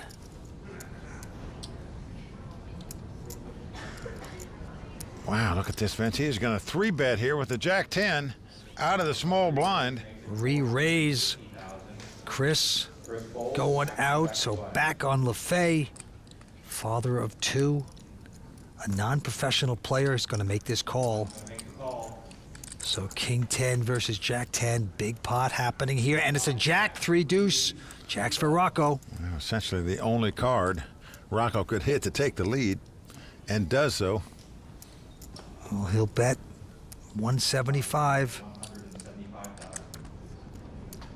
Glenn is going to make the call here with no hand and no draw. Yeah, he's going to splash around here, hoping to get lucky, and he does get lucky. A king hits, he hits kings. That is incredible. How did he know? Well, he was floating to try to take the pot away on a later street, and now he might be able to do it with the best hand. Doesn't have to bluff his way. Rocco bets 250.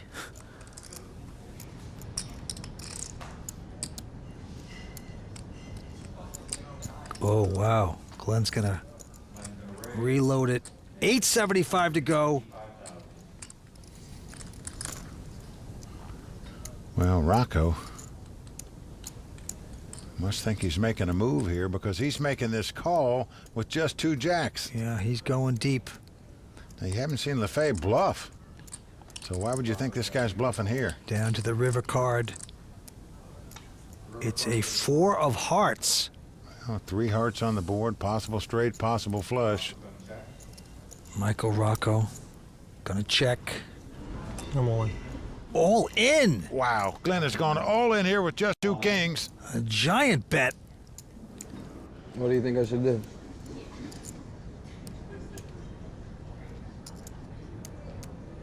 Rocco asking his opponent what to do.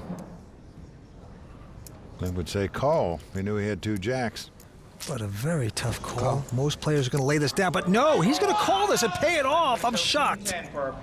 Yes. And I'm not sure what I'm more shocked by, the all-in bet by Glenn there with just 2 kings, or the call with the 2 jacks. Ooh, if I knew my king was good, I wouldn't have bet so much. And with that hand now, Glenn LaFay is the chip leader. And Patrick Burrell in second place. What a reversal of fortunes here. These 2 guys sitting at the bottom for a long time. The other 2 guys way on top, and now they're in 3rd and 4th place. All right, back down to the felt. Action on Michael Rocco, and he's got to be stunned. He's going to just rest his hand with Queen 9. And now Chris Moorman only has a 6-3 of hearts, but he's got the button, and he'll raise it to 215,000.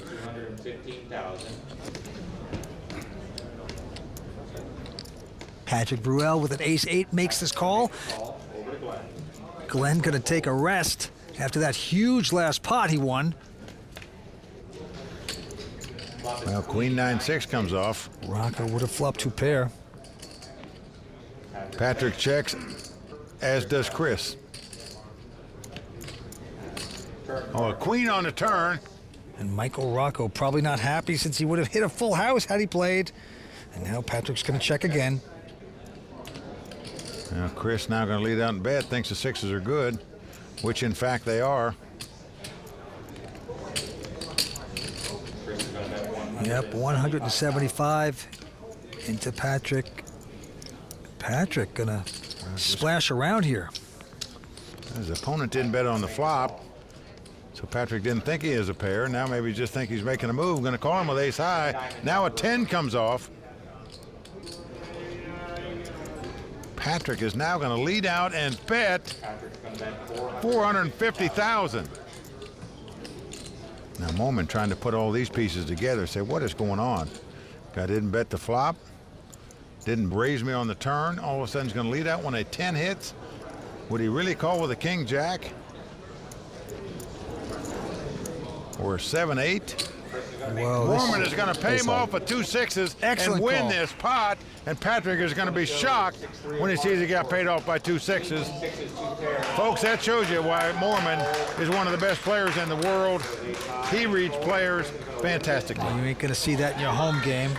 And there's Maria Ho, fantastic player herself, enjoying the moment tonight. What poker we're seeing as 4 players battle. Back on Patrick. Patrick, you're going to discover, like me and Vance, it's easier in the booth, my friend. Couple folds around to Michael, the former chip leader, and he has picked up the big hand, though. Yes, he's got aces. Nice time to get him.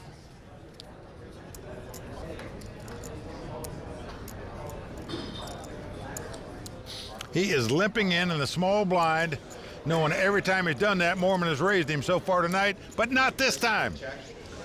This time, Mormon says, let's have a flop. Mormon's got a terrible hand, 10-3. And the flop is a king 3 deuce, so Chris gets a piece of that. Well, action's on Rocco.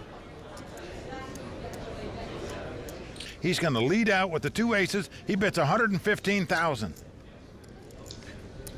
But Chris Mormon just not buying. He's got a king in his hand because he didn't raise before the flop. Never would put him on 2 aces or a pair because he didn't raise either. He makes a 265 to go with the 2 3s. And now Rocco in a good place. He is going to raise this up to 450,000. This is the battle these guys have been waiting for. Well, all that limping in that Rocco did earlier at this final table might pay off for him right here. But Chris Mormon, oh, he's going to set him all in. Yes. And Rocco is going to call. So Rocco could easily double up here. He's got 2 aces. He's up against 2 3s. Well, Rocco played it brilliantly, played it slow. It's paid off in a huge way. He's well out in front. Vince, as they say in England sometimes, they get in a pissing contest. That's what happened there, I think, with Mormon. Here comes the turn card. It's an 8 of spades. So that doesn't help Chris Mormon. Well, Chris Mormon needs a 3 or a 10 to win this pot. This would be a horrible beat for Michael Rocco to go out with 2 aces. All he's got to do is dodge a 10 or a 3 to double up. And here is the magical river card. It's a 4 of diamonds. Well, just like that, Rocco comes out of the cellar from 4th place and bolts into a strong 2nd chip position. The Englishman has to pay him off. The bitter rivalry continues, but this time the edge going to Michael Rocco. Back in big contention, the 24-year-old, first time ever at a final table. We have 4 players going after this championship. Stay with us here on the World Poker Tour. Season 12 of the World Poker Tour is brought to you by ClubWPT.com, where VIP members can win their share of $100,000 in cash and prizes every month. ClubWPT.com. Never lose a dime playing poker, guaranteed. Welcome back to the LA Poker Classic, brought to you by ClubWPT.com.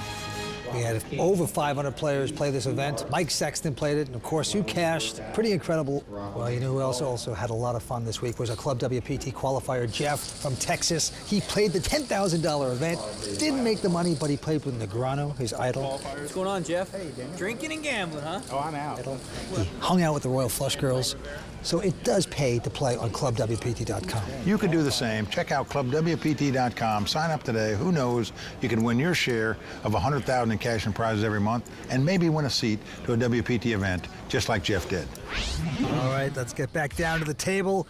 The chip leader, Glenn LaFay. What an upset! A non-professional player. He's out in front with close to $6.4 million in chips.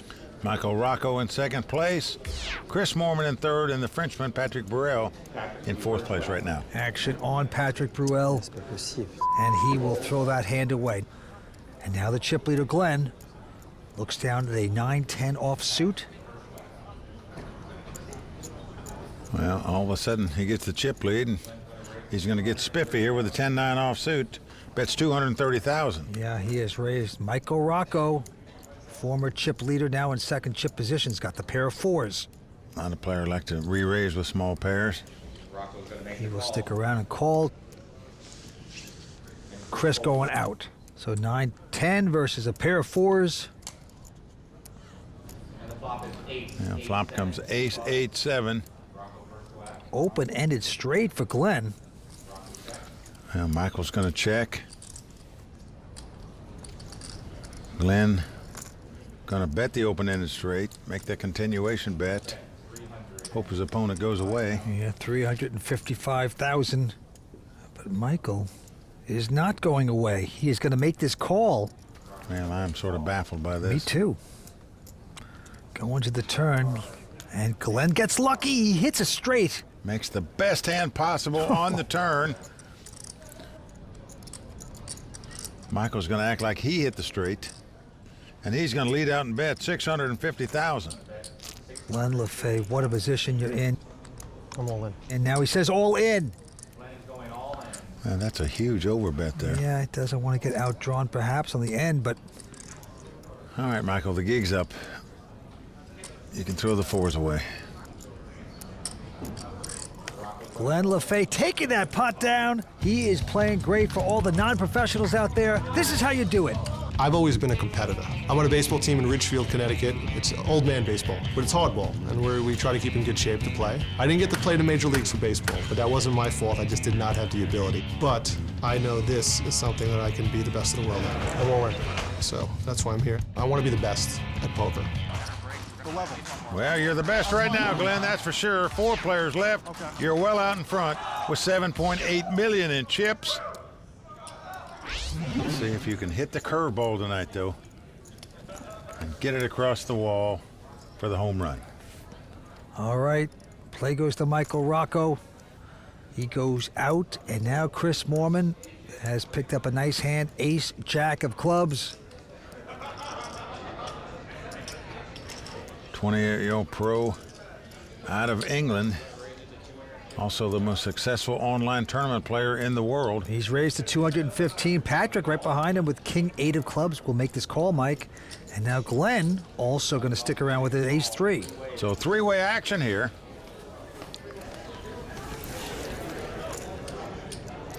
And flop comes jack, 8 deuce. Patrick's got middle pair. He's going to check. And Glenn also checking. But Chris hit top pair with the ace kicker. And he's going to bet. Raised before the flop. And he will continue to bet 265. And now Patrick. All in. He is going all in. Wow, he's gone tappy here. Glenn folds, and Chris is going to make the call. Patrick showing king 8 for a pair of Well, eights. Patrick Burrell's going to need some help here. Otherwise, the Frenchman heading back across the ocean in 4th place. Well, Patrick looking disgusted. But he could still get lucky. Here we go. It's a 9 of clubs. Well, a club won't even help him. No. Because Chris will have a bigger flush. The club comes off. Down to the river. Can Patrick get lucky here? It's a queen. So that's going to do it. It was a pleasure playing with you. Au revoir to the Frenchman, Patrick Bruel, out in 4th place. Vince, he put up a good battle, stayed patient a long time. Oops. Finally ends up going out in 4th place tonight. He's always entertaining to watch. He will take home $332,000. What a player. But it's back to the river Seine for him. But first, he's going to talk to Matt Savage. Patrick, a great event here for you. I mean, you had to have a great week. Yeah, it's fantastic. It was really a fantastic experience. A bit disappointed because I didn't play my best poker. I think I played much better yesterday and the day before. And today, maybe because of pressure of the final, maybe the camera, maybe everything, maybe I don't know, but I'm not very happy of myself. I didn't have the situations and the card. What a fantastic return to poker by Patrick Bruel, who is out in 4th place. Don't go anywhere. There's more coverage of the LA Poker Classic right after this. This episode of the World Poker Tour is brought to you in part by DraftKings. If you like poker and sports, then you're going to love daily fantasy sports at DraftKings. Go to DraftKings.com, enter promo code WPT, and start playing today. Hi, welcome back to the WPT. Tonight we're still here in the Commerce Casino with Vince, and it's really, really something tonight, huh? Well, Patrick, you know, it's a great event. We always have fun at the LAPC, and tonight is no exception. Monsieur, s'il vous plaît. I mean, you don't win the million, and now you try to steal my job here. But we are not in France? Oh, I'm sorry. Patrick, congratulations. Thank you. You tried your best. You had no cards tonight. What can you do? Be proud of your performance, my friend. Thank you very much, Mike. Thank you. Yeah, that is a big effort by Patrick Bruel. So 3 left. Glenn LaFay out in front. Nearly $8 million in chips. Second place, Chris Moorman with $5.7 million. Michael Rocco in 3rd place with $2.2. And right now the antes are going up to 20,000. Blind 60 and 120. And the money manager, Glenn LaFay, well out in front. He's got a pair of deuces this time. Originally from Long Island, now living in Connecticut. He's going to raise with it. Goes to 250. Rocco going out, and Moorman picking up 2 kings. These are the 2 chip leaders. You just feel certain Chris is going to raise with kings here. Why wouldn't you? What a great time to get a gigantic pair. And he will raise, of course, to 620 against the chip leader. That is Glenn. Well, Glenn going to make the call. You always like to see flops with small pairs and hope you flop a set. And when you have a small pair, you hope your opponent's got a big pair just like he does. And wow, a deuce comes on the flop. 3 deuces for Glenn LaFay. This could be adios for Chris Moorman. No way he's going to get away from 2 kings here with this kind of flop. 9-7 deuce rainbow. What a flop for Glenn. And he's got his man betting into him. Well, Chris bets $515,000. Good poker face by the family man from Connecticut. A raise. Trying to hide his excitement, and he says raise. And right now he is praying that Moorman has a big pair so he can get all his chips. 800,000 more. Well, let's see how Moorman's going to play the kings. Most guys would just ship them in right now. But Moorman is not most guys. He just calls. Yep. So we are going to the turn, but Chris Moorman in dire straits here, up against the chip leader. And a queen comes off. Now Chris is going to check. Check. Wow. Glenn checks right behind him here. Okay. And now the board pairs queens. Well, Moorman is going to bet the kings. And my guess is he's going to get raised for all his chips. Moorman obviously thinks the 2 kings are the best hand here. Why wouldn't you think that? The way this hand's been played. Oh, man. Chris Moorman's got to bet. He's betting $1.3 million. Well, Glenn LaFay. He acts worried here, Vince. You could definitely have a set. 7s or 9s, deuces. Oh, boy. He's talking himself out of this. Why I'm taking so long with this, I'm sorry. But it's getting a bad vibe. He's got deuces full. You got to come back over the top. It's impossible not to raise and bust Chris Moorman here. He will get his money, that's for sure. Heads up, this would be a...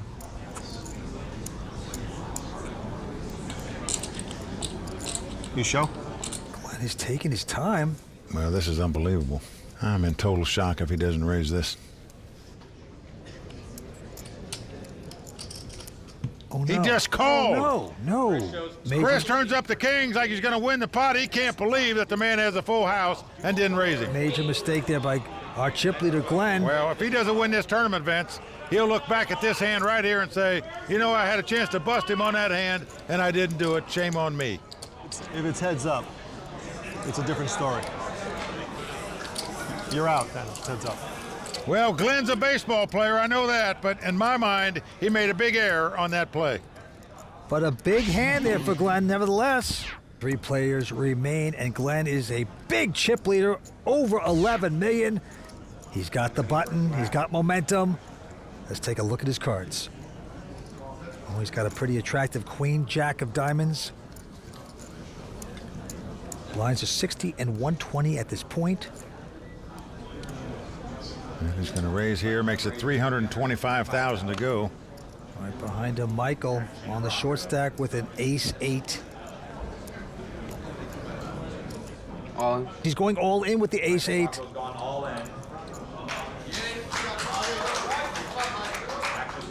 Action over to Chris Moorman. He looks down at 2 10s. He's had this hand about 3 times tonight. All in. And he's going all in. Is he all in too? Wow. Chris Moorman has announced all in. I call. Glenn has made the call with the queen jack of diamonds. Knows if he wins this pot, he'll be our champion. Shows the ace-8. Let's go, baby. Let's end it. Let's end it. He is just risking it all right here. All in. Glenn has both players covered. He understands that even if he loses this pot, he'll have a nice chip lead. Playing heads up in case one of them win it. Everyone on their feet. Here we go with the flop, and it's a jack-king queen. Wow, a queen and a jack on the flop. He's out in front. But both players have got a straight draw, Vince. Deuce, deuce. Deuce, deuce. Deuce, deuce. Michael Rocco needs a 10. Wow, stunning development here.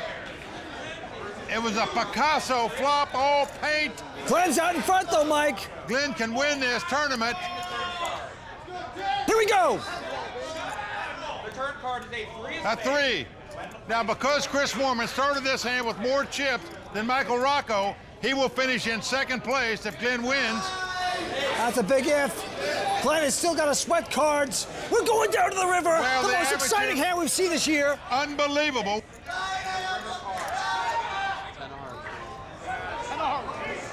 It's an ace! Wow! Unbelievable! Can you believe that? An ace on the river for the ace high straight for Chris Moorman. Wow, who can believe that? Hey, good game, man. Michael Rocco's out in third place. We are playing heads up for the title. Oh! The miracle drawn What a out by card! Chris Moorman on the river. The crowd stunned, Vince.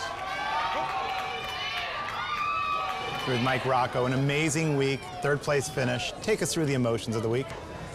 I've been as calm as I've ever been, and I thought I was gonna win the whole week, but came up a little short, but I feel pretty good right now.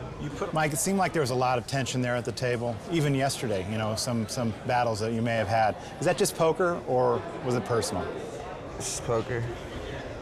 Well, that was a stunning finish from Michael Rocco, out in 3rd place. And we are now close to crowning the Season 12 LAPC champion. Will it be Chris Moorman or Glenn LeFay who takes down the title? Find out when we return on the WPT. Welcome back to the Commerce Casino, where heads-up action is about to begin between Chris Moorman and Glenn LeFay. Royal Flush girls Danielle and Brittany are bringing out the money on the line, as well as the special edition pair of Monster 24K headphones to be awarded to tonight's champion. I want the headphones. During the last break, I had the chance to speak with both players.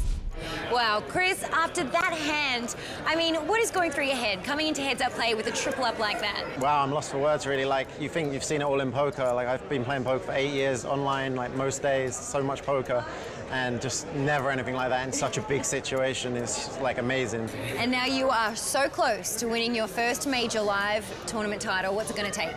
Yeah, so close, but yeah, so far, Glenn's played really well all throughout the tournament, like, especially the final table. And yeah, it's going to be like whoever wins is going to really deserve it. All right, well, very best of luck to you. Thank you. Glenn, you've had your sights set on this title since day one. Have you now proven that you can really sit with the best? Yeah, I mean, I validated what I felt and what I knew. I guess now it's been validated, but I felt it all along. Absolutely, and now you're going into heads up with one of the most dangerous players in poker. What are your emotions about coming into heads up play? No, he's definitely a great player. He's definitely a great player. I don't know about dangerous because I'm dangerous, but I'll play every hand the best I can and win. You certainly have proven your danger. Very best of luck. Yeah, thank you. Thank you. Well, Vince, this is just classic in my mind. You've got a 40-year-old amateur player, a businessman, Glenn LaFay, from Ridgefield, Connecticut, up against one of the truly top professional players in the world. Yep, let's see what happens. $25,000 ante, 75, 150 are the blinds. Here we go. 300.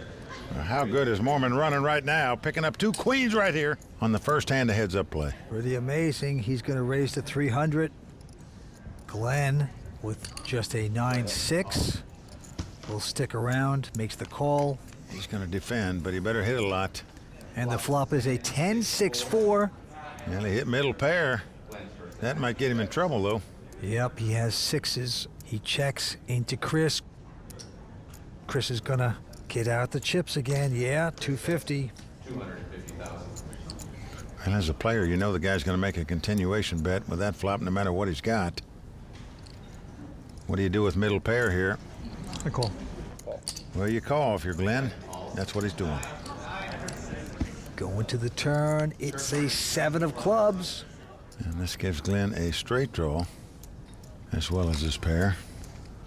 Oh, he's going to come out to bet. He leads out and bets $650,000. And a quick call by Mormon. And Glenn has taken notice of that, I can assure you. Now a jack comes off, 3 clubs out there. Glenn didn't hit, he checks. Mormon now going to bet to 1 pair, even though the possible straight and flush is out there. Chris bets $975,000. He's in. And Glenn wisely gives it up, and Mormon extends his chip lead. All right, there you see Chris Mormon taking down the pot, feeling very confident. And why wouldn't he after taking down the monster hand of the day? Well, monster hand is right. Let's go, baby. Let's end it. Let's end it. In a 3-way all-in, Chris faced elimination, as did Michael Rocco. And Glenn LaFay flopped 2 pair. Yes!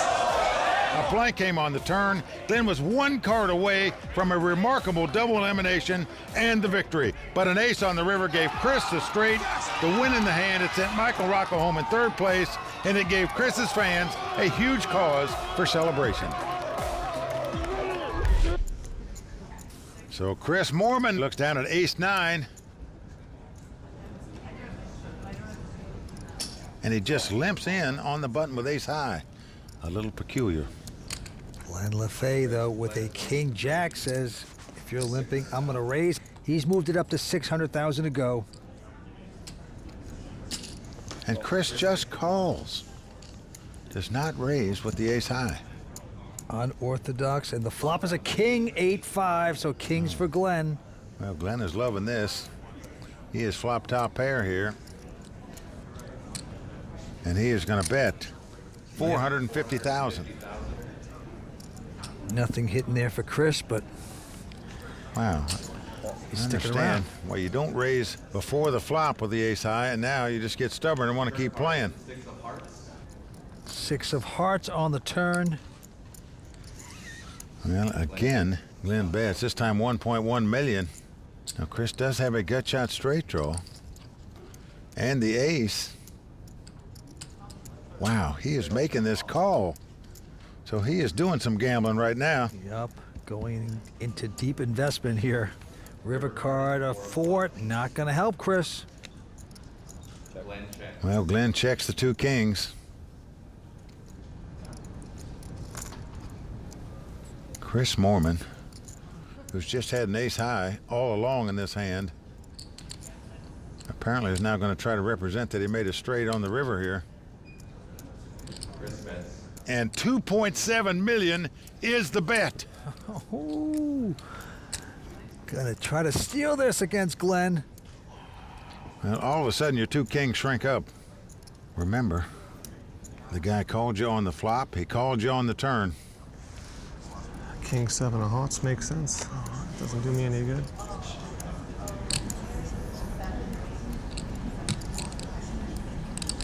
Take another stab at it after the last time I called it. Glenn in a quandary right now. what to do. You got top pair. Nice hand. But the pressure's too much. He's going to fold the hand. Well, that was a nice size bet on the river. That bet size is what drove Glenn out of that pot. I've definitely put in some hours at the cash tables here. I've had a few times where I played 40, 45 hours. The Commerce Casino, it's one of a kind. You know, there's so many poker tables. It's basically the biggest card room in the world, and there's just something about this place that makes you want to play poker. Well, Jason's right. Poker players love it here because they have all kinds of cash games and limits, as well as fantastic tournaments. All right, the heads-up battle continues here, and the blinds are going up to 1 and 200. Action on Chris Moorman. Well, Chris with a 6-1 chip lead right now. And he's going to make it, wow, 400 with just a Jack-6. I'm all in. All in? Wait, hold your seat, because Glenn has gone all in with an 8-6. And Chris will muck the hand. Glenn on kamikaze mode with just an 8-6. Well, bold play by Glenn, but he's down 6-1 in chip count. Feel like he's got to make something happen. He did it there. All right, Glenn, this time picking up a nice hand, though. Ace, queen of spades. And he's going to limp in, just calling, hoping to get a raise by Chris. How much you playing? 1.8 million. Chris has got just a queen 5. I'm all in. Call. Yep, Glenn set him up, and it's going to work. Well, Glenn did right there by limping in. He got Chris to move all in, has him dominated now. It's ace-queen versus queen 5. So Chris Moorman is going to have to get very lucky to win this pot. A great opportunity for Glenn LaFay to double up. Absolutely.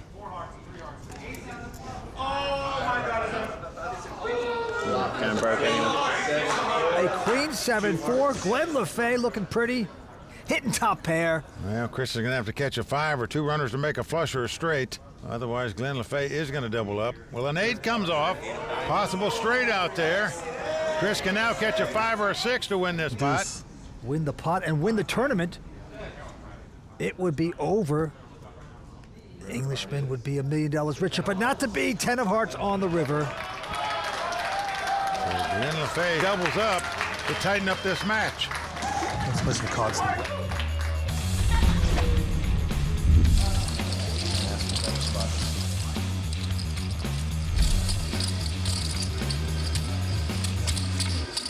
only looked at one card. I believe it. What's the queen? Oh, no. I just shoot again, guys.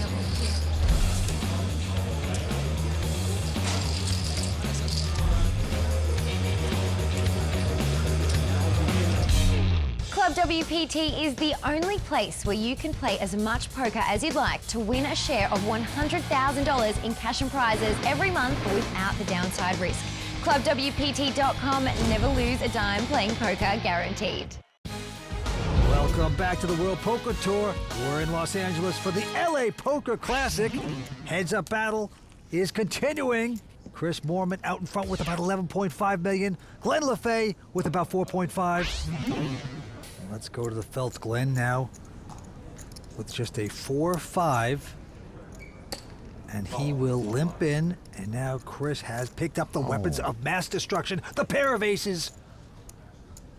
Notice how calm he stays with 2 aces. But he's going to raise it here. Makes it $600,000 to go. I call. And Glenn is going to look at a flop. Glenn needs to get lucky. He's up against a giant hand, and the flop is a 6-7 jack. That gives it open-ended straight draw to Glenn. Yeah, that could spell possible trouble because Chris is going nowhere with these aces. I don't care what the guy bets. Well, Chris is gonna bet 525. I'm all in. All in. Cool. All in. And now Glenn is gonna pop it over the top, all It in. does go all in. The snap call by Moorman. And so Glenn LaFay is going to have to get lucky to stay alive in this tournament. Needs a 3 or an 8 to make a straight. 2 running cards of a combination of a 5 or a 4 would do it for him as well, but he needs help, and he needs it now. You get a 2-outer, I'm just asking for an 8-outer. This could be it, Mike. What an event we've seen so far. Going to the turn. Well, everybody on their feet. Will the bullets stand up? So far, so good. The ace is out in front still. Chris Moorman has got to dodge a 3 or an 8 on the river. If so, he'll be the LAPC champion. It'll be his first live poker championship that he's ever won. He wants it badly. It's coming down to the last card. One time. It's a 5, there it is. 5 of diamonds. Chris Moorman has done it, Vince. He has taken this title, and as you can see, he is very thankful.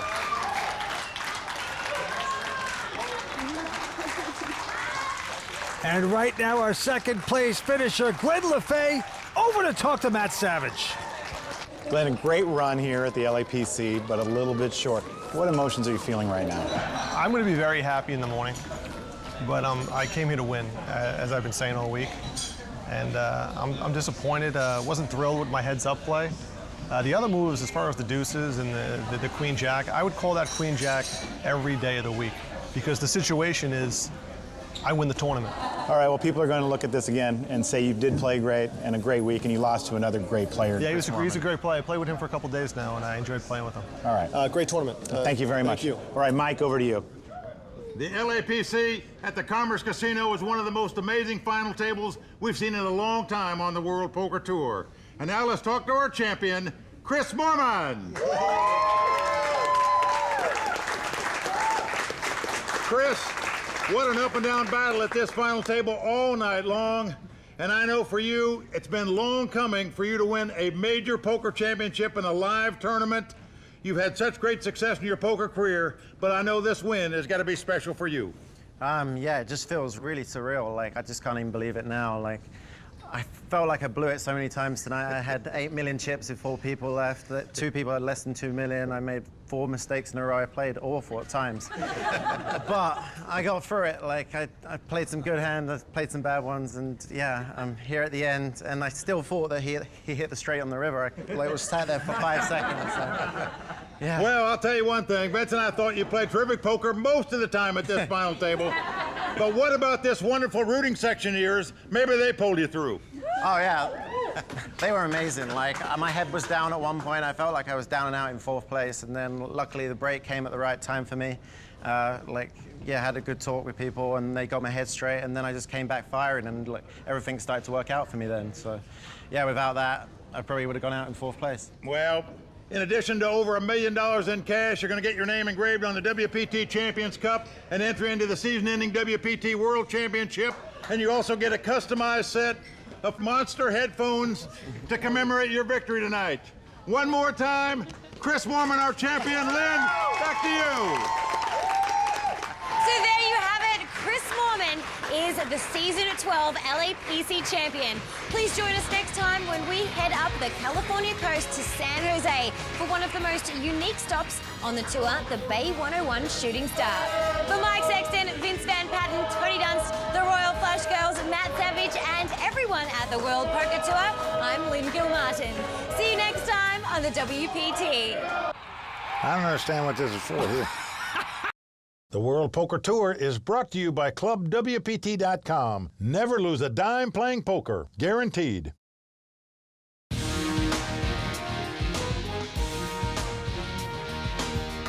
All the fish are gone in San Jose, and the Sharks look to take down poker riches. The Season 12 Bay 101 Shooting Star begins now, tonight on the WPT.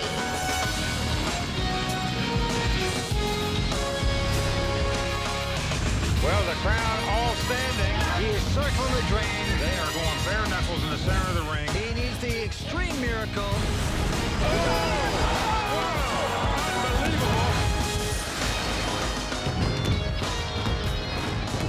Good evening, everyone. I'm Lynn Gilmartin, and welcome to the WPT's coverage of the Bay 101 Shooting Star.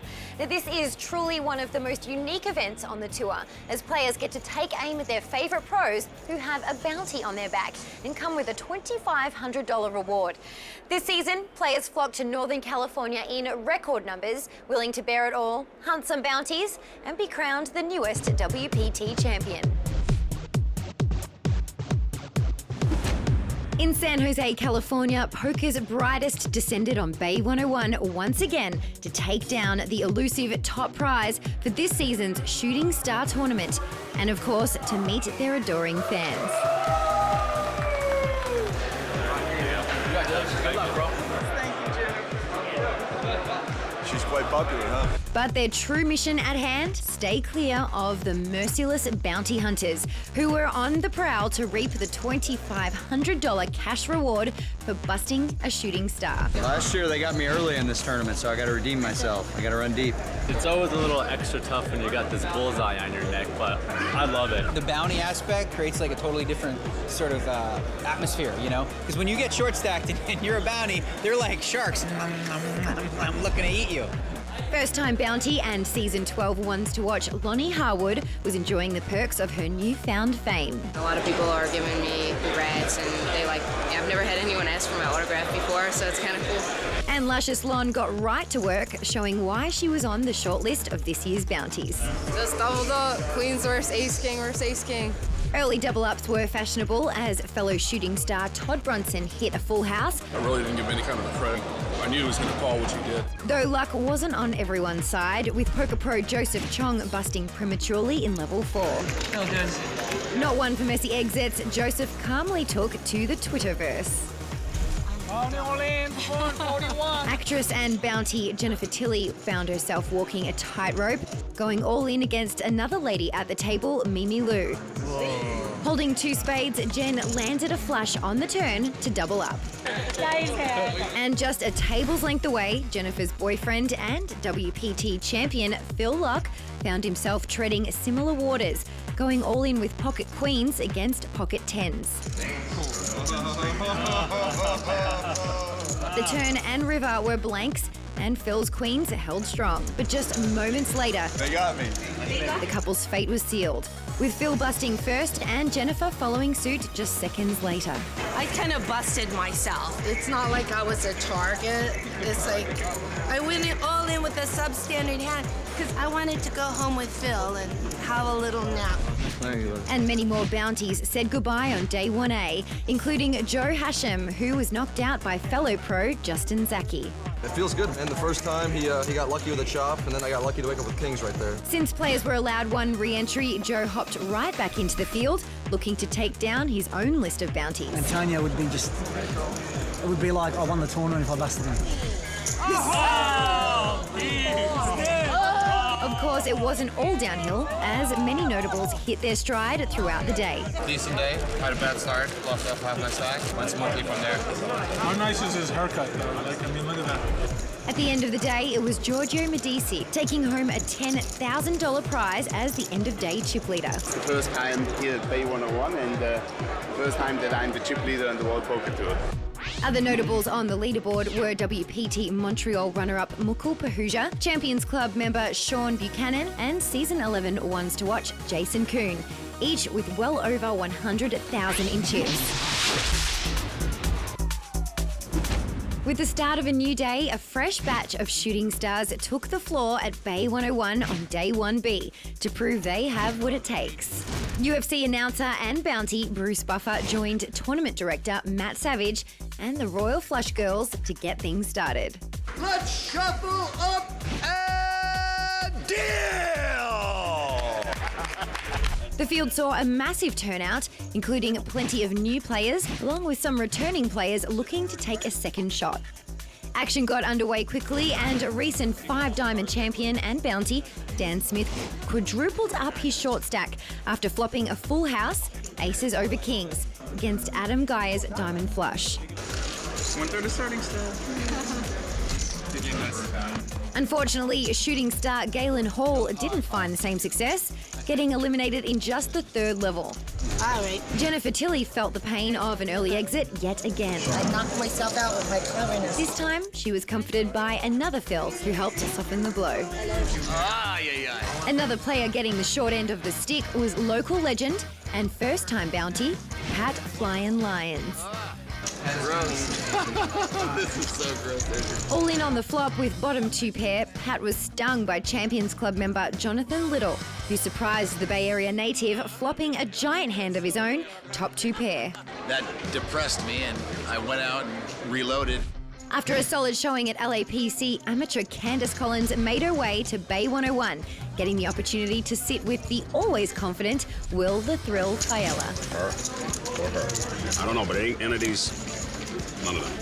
Season 10 ones to watch Ebony Kenny found a new lease on life. Oh my gosh, I want a pot! This is awesome! Many players would make a splash, while others could not find their way through to day 2. River's a dude. The day's end was not a friendly one for Alan Kessler, who could not complete his flush against Season 11 Borgata Poker Open champion Ben Habnett. Ben savoured the victory, along with the $2,500 bounty reward. Thanks, Alan Kessler. Thank you, please. I'm going to be thinking about you even more than usual now. But it was Lucas Key, playing in his first WPT tournament, who dominated the field, taking home the day's top prize of $10,000. 10,000, baby. More players climbing the leaderboard on day 1B were pros Jeff Madsen and Ben Hamnett, plus Season 12 ones to watch Athanasius Polychronopoulos, each with a solid stack heading into day 2. Day 2 started with 297 players remaining from the Day 1A and B field. And Season 11 Player of the Year Matt Salzberg was ready to get down to business. Got a fun table today. Got the lovely Vanessa, so it'll be exciting. 5 more players took advantage of late registration, which brought the grand total to 718 entrants, a record for the Bay 101 Shooting Star Tournament, setting up a prize pool of over $5.1 million with an over $1.2 million first place prize. With their eyes on a monster score, the remaining 23 bounties, which included champions Antonio Spendiari and David Chu, along with Season 9 ones to watch Maria Ho, all felt the pressures of dodging the $2,500 price on their head. I love it when other people are the bounty, and I enjoy bounty hunting, but when you got the target on your head, it's a bit different. Season 9 WPT Player of the Year Andy Frankenberger felt the heat first. Short-stacked, Andy found himself with plenty of time to kill. It's okay, I'll take it dirty. Becoming the first shooting star to bust on day 2. Gaining ground early was Season 4 Bay 101 champion Nam Lee. Another player hoping to chip up was WPT finalist David Randall, You hear it's someone's birthday. who got a little birthday love from Royal Flush girls Jeannie and Ivy. We brought you some birthday donuts. Non-stop action filled the Bay 101, and the bounty players were not safe. I can't say. Noah Schwartz claimed two-time WPT champion Marvin Rettenmeyer's bounty. Candice Collins took out Season 8 WPT Player of the Year Faraz Jaka. Does mean on a t-shirt? And Kevin Starman busted the goggle-clad Phil Luck. With the field down to 73 players, the money bubble burst before it began. As tournament director Matt Savage called out to the dealers to finish their current hands, a pot was still brewing between 2 WPT finalists from Florida, Justin Zaki and Mukul Pahuja. Unfortunately for Justin, his pocket aces were no match for Mukul's pocket deuces after he spiked a deuce on the flop. Justin was busted in 73rd place, sending him home short of the money. After the bubble burst, many players' hopes of becoming a WPT champion were dashed and bounties were awarded. As Season 11 ones to watch Jason Kuhn fell to tough pro Darren Elias. Not long after, Season 12 ones to watch Lonnie Harwood was eliminated by Kevin Starman, who collected his second bounty of the day. Play extended well into the night. And the last bounty standing, Jeff Madsen, looked to add to his chip stack by shoving all in after his opponent Brandon Crawford raised under the gun. Brandon called holding King-Queen offsuit. Madsen turned over King-Queen of hearts for a likely chopped pot. The flop came Ace-10 deuce with 2 spades, giving Brandon a small chance for victory. Madsen could only cross his fingers as the turn showed an 8 of spades. With the 3 of spades on the river, Jeff's worst nightmare came true as Brandon hit his flush. Standing in disbelief, Madsen was the last bounty to bust, finishing in 45th place. After some more eliminations, Come on, man. the play ended for the day and the 36 remaining players bagged their chips. Holding top honours was pro Steve Sung, who distanced himself from the field at the top of the leaderboard with just over 1.8 million in chips. Other notable stacks were Bryce Yockey, as well as former Bay 101 champion Nam Lee. Amateur Candace Collins found herself in 10th place after quietly climbing up the chip counts and having fun in the process. Oh my gosh, I'm having the time of my life. So excited. I cannot believe I made it this far. Here I am. The battle in the Bay is just getting started. Find out who makes it to the final table when we return to the Bay 101 Casino on the World Poker Tour. Season 12 of the World Poker Tour is brought to you by ClubWPT.com, where VIP members can win their share of $100,000 in cash and prizes every month. ClubWPT.com. Never lose a dime playing poker, guaranteed. We are back in San Jose where the World Poker Tour's coverage of the playdown to the Bay 101 Shooting Star final table continues. Day 3 saw the final 36 players begin six-handed play I'm going to fold my way to the final table. as they fought for a seat at the televised WPT final table. WPT champion Jonathan Little was making monster-sized predictions as action got underway. Justin Young's crazy, so he's gonna raise. I'm gonna go all in a lot. That's gonna be it. And within minutes, his prophecy came true as he doubled up after going all in pre-flop, getting a call from Justin. With spectators starting to fill the rail, local celeb Pat Lyons was sent home in 33rd place. Queen away from being back in the game. As the field continued to shrink, it was Season 4 Bay 101 champion Nam Lee who saw his chip stack start to grow, winning pot after pot to pass the 1 million chip mark. But others weren't as fortunate. WPT champion Ben Hamnet, Justin Young, and newcomer Candace Collins hit the rail. You can never be 100% happy unless you win it, but I am super proud of myself that I made it this far. Following them out the door were two more WPT champions, Jonathan Little falling in 13th place and Eric Hirschler in 12th place. WPT Montreal runner-up Mukul Pahuja then started to dominate the felt, busting Bryce Yockey in 11th place and kept putting pressure on the competition. Then, in a huge hand, David Randall and Sean Suller got to the river on a low board, showing 3 4s. Sean moved all in, and David tanked for a bit before making the call. Sean turned over pocket aces for a full house. Nice hand. David mucked his hand and was sent home in 9th place. Dylan Wilkerson, who finished runner-up at this season's WPT Fallsview Poker Classic, was determined to make another final table and got into a raising war with Day 2 chip leader Steve Sung. Dylan 6-bet shoved with ace-king and was called by Steve holding 10s. Racing for his tournament life, Dylan paired his ace on the flop, sending the massive pile of chips his way. Now, in a downward tailspin, Steve Sung fell to California pro Garrett Greer in 8th place.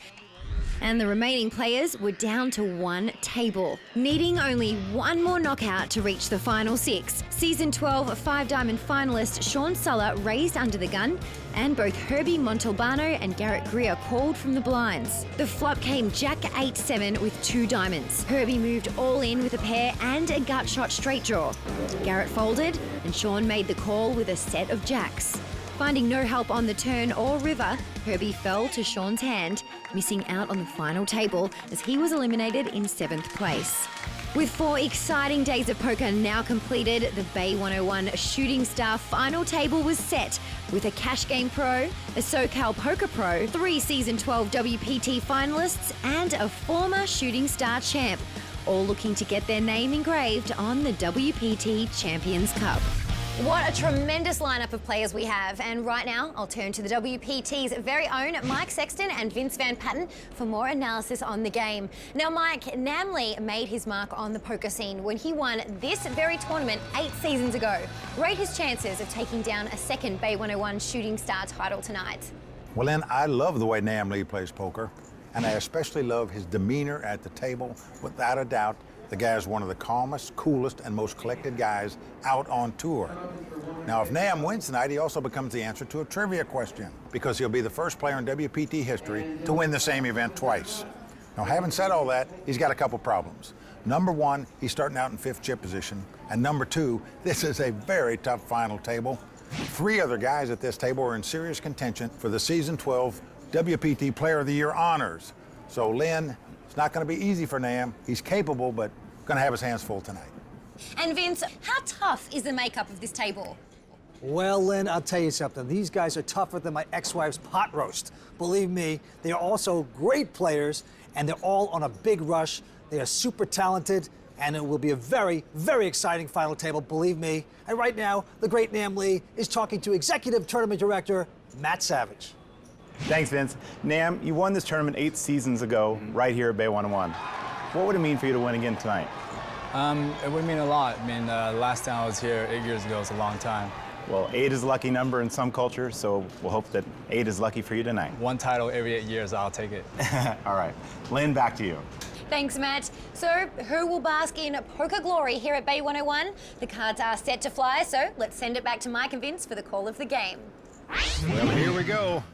Final table about to get underway. Michael Pahuja out in front with $6.4 million.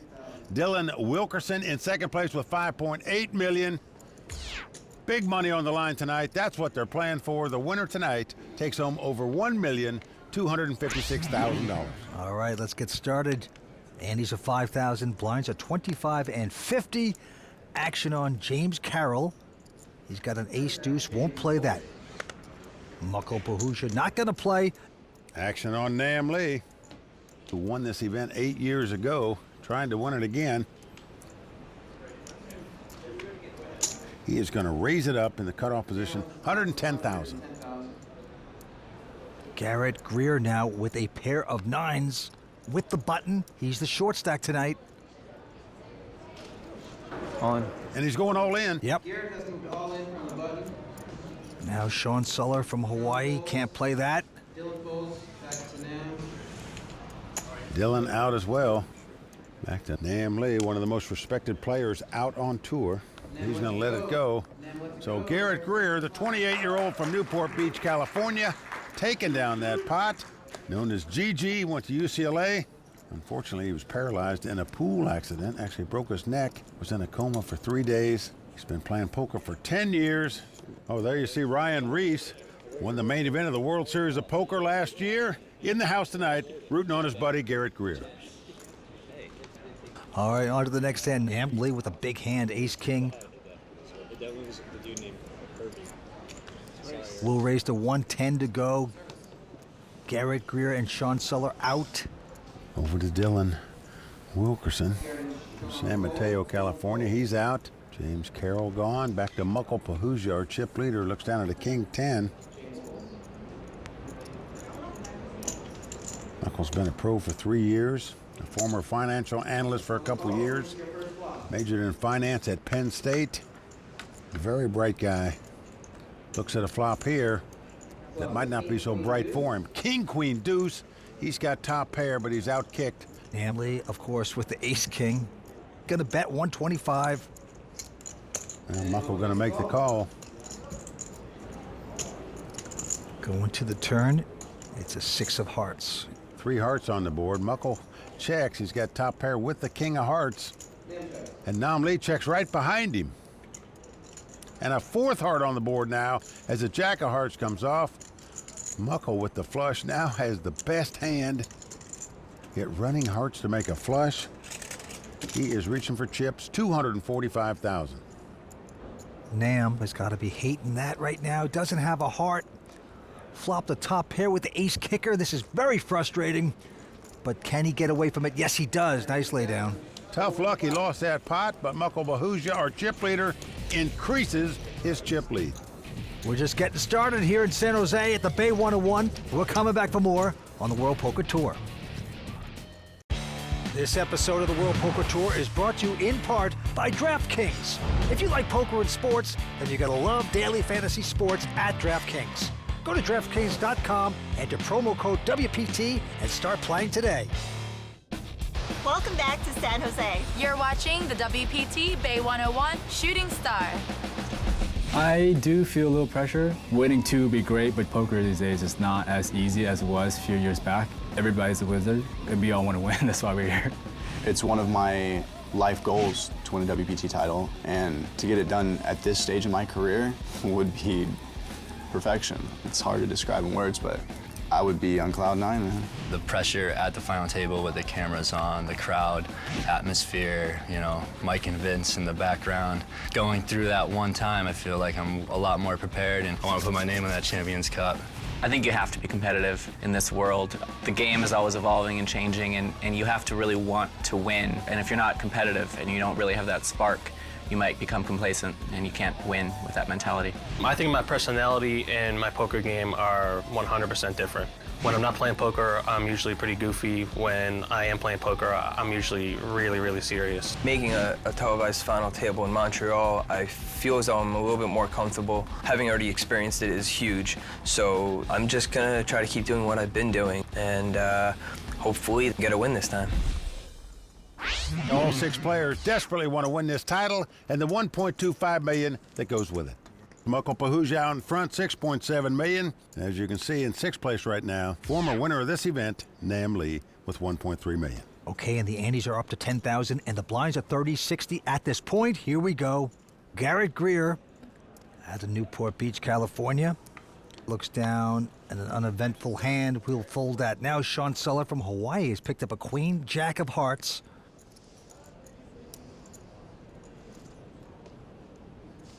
He likes it, he'll raise it.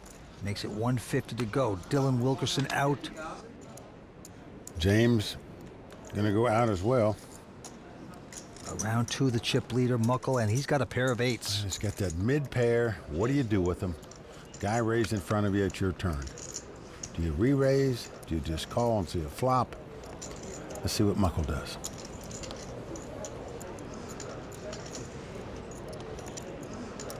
Muckle making the call. Nam folds. The Hawaiian, Sean Suller, very superstitious guy, picks up jacks as a jack 4-3 hits the board. Muckle checks. And Sean will bet this, yes, 200,000. Well, you expect a guy to make a continuation bet with that flop. So Muckle's gonna make the call here.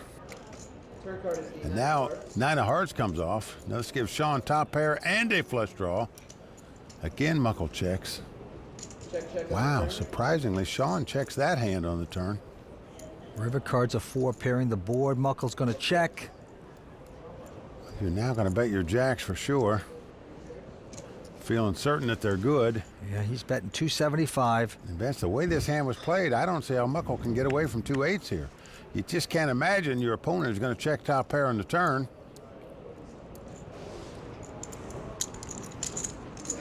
And he's getting out calling chips. I don't blame him at all. I'd call too the way it was played. So Sean Suller taking down that pot, much to the delight of local bounty Pat Lyons, who's here rooting for Sean tonight. Oh, we're not in church, huh? Come on, guys, get loud. What are we doing here? A really fun kind of guy. Yeah, he was a shooting star here. Rooting on Sean tonight. Okay, Mike, we have a quick break in the action here at the Bay 101. And while we've been making our way up the West Coast from the Commerce Casino, the WPT has held 2 national events over in Europe. Well, that's right, Vince.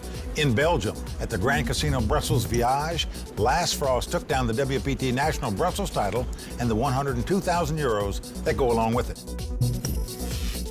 And Mike, our friends in Italy held a great event, the Casino di Venezia, where Alessandro Minazzi won 75,000 euros at the WPT National Venice. Congratulations to all our recent winners.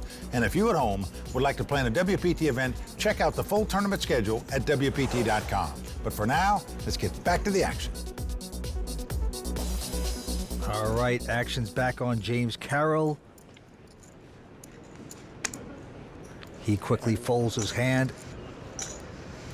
And now Muckle Pahuja has picked up a big hand, pair of kings.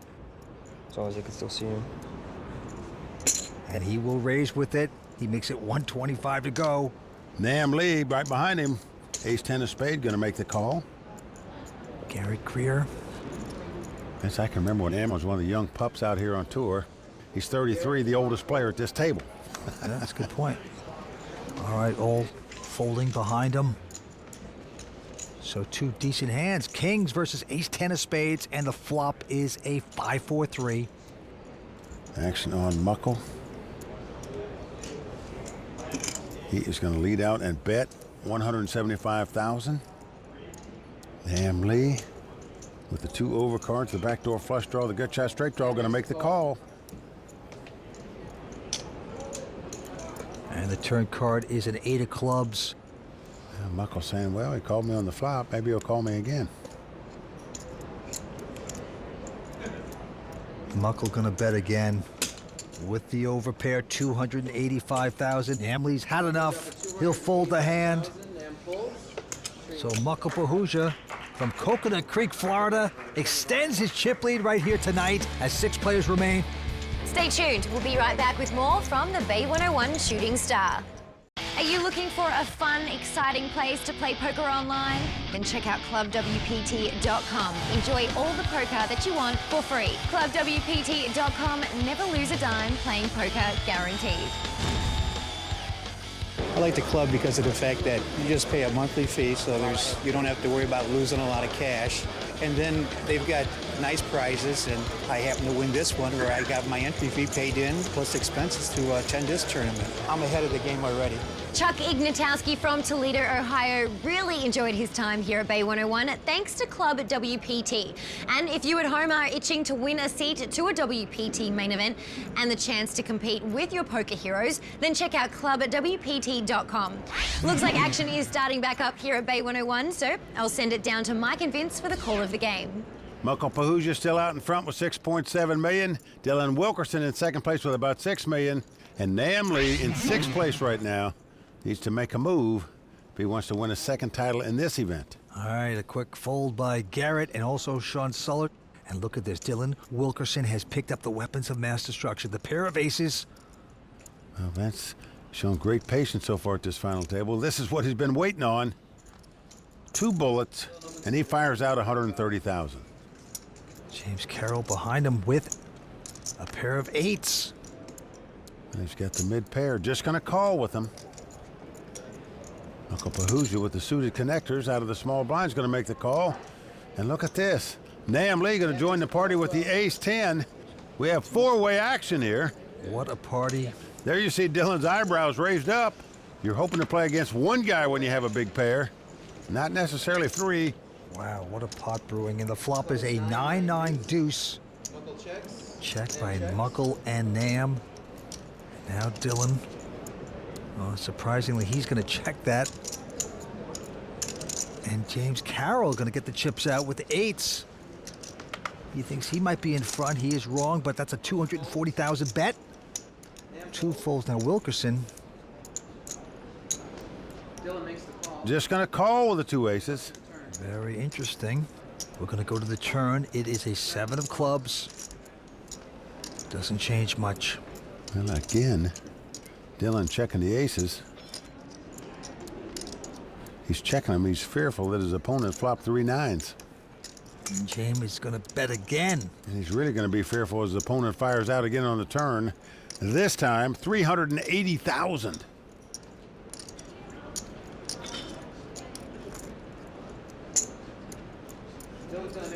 And he's just going to call it. Well, he's made the call again, so we're going to the river. Huge pot, over $1.8 million in this pot right now, and an ace on the river. Dylan Wilkerson has aces full. He is so happy right now. He is just hoping his opponent's got a 9 and will fire again. Dylan is checked, trying to trap again. And James now with not much of a hand. You'd think the caution lights would have to come on by now. Yeah, he's going to check it, save some money. Wow. Oh, just okie dokie aces full. That's all his opponent's got. We just think of a shot of 9, right?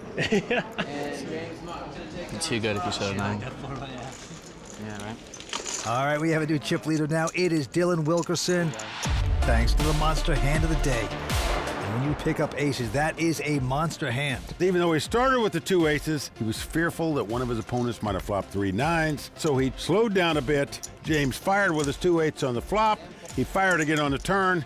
wisely checked on the river, suspecting Dylan held the monster hand of the day, which he did, aces full.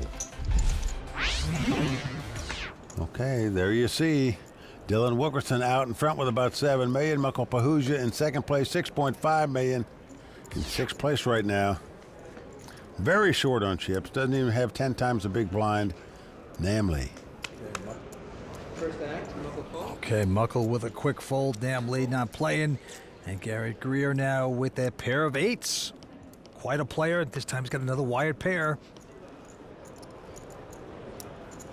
How will he play it?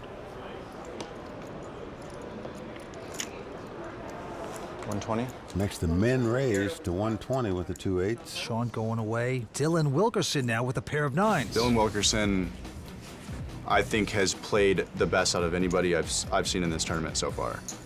I feel like he personally has owned me this tournament. He's played pretty flawlessly, in my opinion. Well, I could own you again right here. He's got you out-pipped. 2 9s versus 2 8s. Dylan's going to raise it to $305,000. Well, James Carroll in a big blind, a intriguing hand. I'm sure he'd like to see a flop with, but not going to spend 3-bet in front of him. He's got King, Queen of Hearts. He's 27 years old from Massachusetts. He's going to fold this hand, though. So back around to Garrett. All in. And he's going to shove all in. Good luck. He's gone all in and called here. Well, Garrett thrilled to make this TV final table because he finished 7th on the TV bubble last year at the LAPC. Yeah. He finished 8th this season at Legends. He's come close. He's made it here, but now in dire straits with 2 8s against 2 9s. Oh, boy, we got a good showdown here. If the snowmen melt, Garrett Greer will be our 6th place finisher. He is a big dog right now. Can Garrett get lucky? Here's the flop. Not there. Jack 6-4 hits. He's going to have to hit an 8 or 2 runners to make a straight.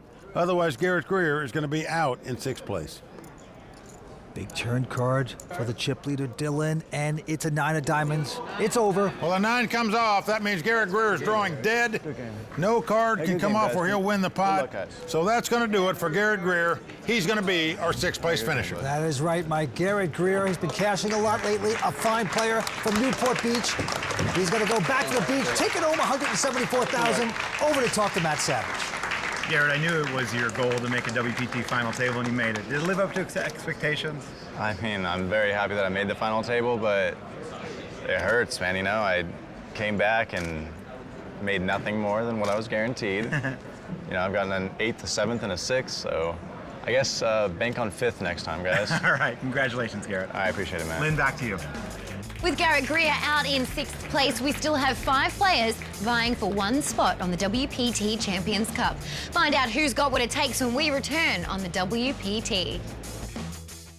Welcome back to San Jose and the action-packed Bay 101 Shooting Star. The game is ready to start back up, so let's send it over to Mike Sexton and Vince Van Patten for the call of the action. 5 players going after it tonight. Dylan Wilkerson is the chip leader with about close to 8.5 million in chips. And he's at still 10,000, but the blinds are going up to 40 and 80,000, Mike. Reaching crunch time here. The winner taking home over $1.25 million tonight. Action on Muckle Pahuja. He looks down at a Jack 10. He's going to open the pot here for $170,000. Likes to play a lot of hands. He has raised now Nam Lee. On the short stack, he has an ace and a 10. Well, the extreme short stack, Vince. Well, I got 7 big blinds. He's just making the call here. Just can't believe he's not moving in with this hand. Sean going out, as does the chip leader, and James Carroll not going to play. So finally Nam in front here. Ace 10 versus Jack 10, and we are a flopping. And the flop is a great one for Nam Lee. Ace, ace, queen. Now Muckle is going to check his gut shot straight draw. No continuation bet. And now will Nam bet it, or will he play it slow? Look at this. He's not betting the whole thing. 160,000 is the bet. Talking about nursing a short stack. Namli's on my left in the 1 seat. He's an extremely experienced player, so he's definitely going to be a threat. Hopefully he's not able to double up and get a bigger stack. Muckle's going to release that hand. Muckle not going to double him up there. There you see Nam's brother, Alan, in the house here tonight. But you know, all Nam Lee's brothers and sisters play poker. I won this event 8 years ago. I was kind of like, whoa, it's been 8 years. I've been playing poker this long. Aces and sevens are going to win this pot. He has done it. I think I've grown in a way where before it was just all poker. I eat, sleep, breathe poker, you know? Winning's it's highly addictive. I think I want it more than anybody at the table. It's kind of like life on the fast lane now for me. I love the game. It still means a lot to me. Now I'm at a point in my life where I'm trying to find a balance. But right now it's just all fun. Not as stressful as it used to be, where it was win it or nothing. Now I'm just happy to be at the final six. Anything from here is a plus. Vince, I can remember when Nam was a young pup out here on the tour. Tonight, at 33, the oldest player at the table. But he's still around, kicking well. Great player, Nam Lee. But back to the felt. Quick fold by Sean and Dylan.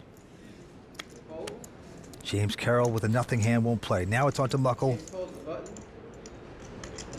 Yeah, Muckle's in the small blind here. Up against a short stack in the tournament. Looks down at ace-10. This time he gets the ace-10. He's only got to beat Nam. That's not that easy to do usually. Well, he's just going to set him all in, Vince. Let's see if Nam has a calling hand. Jack-10. This is the same hand in reverse they had last hand. And Nam wisely folds the hand. Muckle will take that one. Nam Lee on the extreme short stack at this point. He's got to have a big comeback if he wants to take home his second WPT title. We'll be right back for more Season 12 action right here on the WPT. I love the buzz that comes off the people. You'll never get a rail like the Bay 101. You won't see it anywhere else, and it's just a very cool thing to see here. I just never knew that there were so many people who are just so crazy about their poker. I've heard about it, but being here is a completely different thing. I think Bay 101 is great because the fans are fantastic. I really love the people. You really can't beat it. I really love Bay 101. It's really exhilarating to feel the energy and the love feel from this crowd. And then on top of that, you have a fantastically run series from top to bottom. You really can't ask for much more. Well, players do love it here. A very unique format, the Shooting Star. Bounties on the star players. Vince, they're gone. These are the guys playing for the big dough now. 5 players playing for a title tonight at over $1.2 million. Let's go down to the felt. Dylan Wilkerson, our chip leader at this point, looks at an ace-5. Keeping me honest.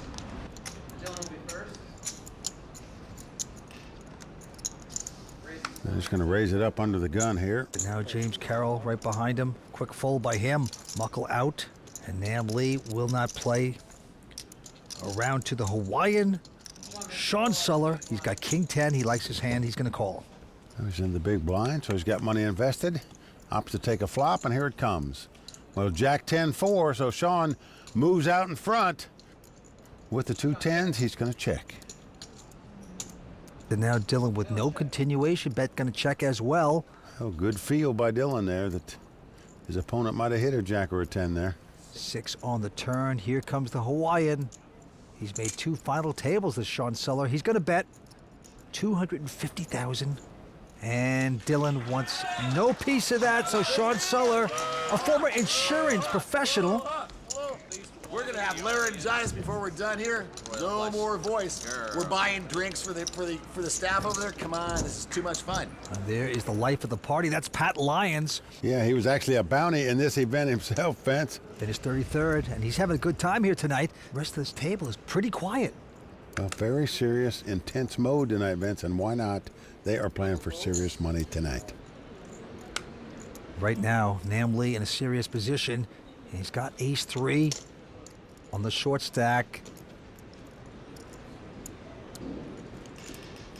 Looks like he is ready to play. Yes, he's going to fire all in. Well, Vince, you have to. He's only got like 7 big blinds left. Sean out.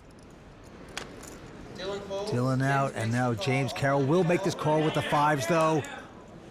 So Nam getting action, and he's a dog at this point. James very happy to see Nam's hand there. The ace-3 Only the ace has the overcard. Crowd on its feet. Nam Lee, just a shell of himself tonight because he just doesn't have any chips. In prayer mode, as you can see, knows he must win this pot to stay alive, to win this tournament for a second time. Not lucky on the flop for Nam as a queen, jack, deuce hits. Well, Nam needs to hit an ace, 2 runners to make a straight, 2 diamonds to make a flush, but needs help. No doubt about it. Here comes the turn card. Will it help? No. A deuce pairs the board.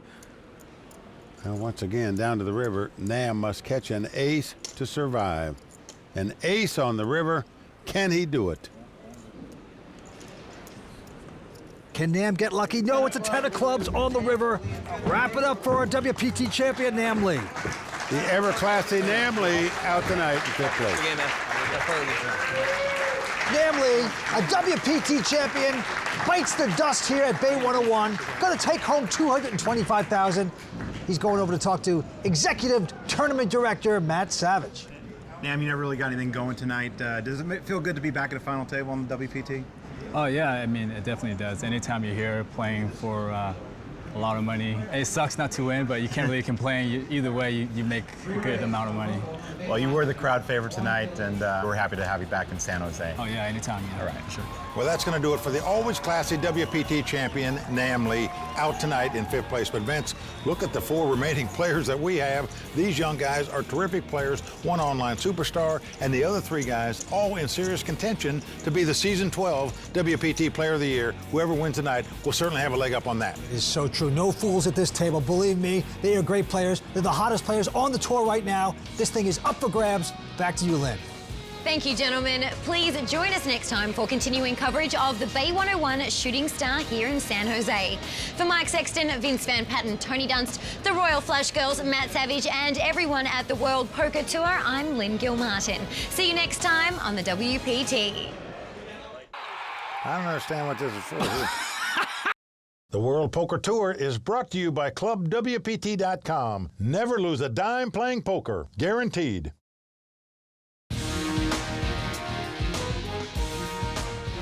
Poker riches are on the horizon as we await to crown the newest king of the Bay.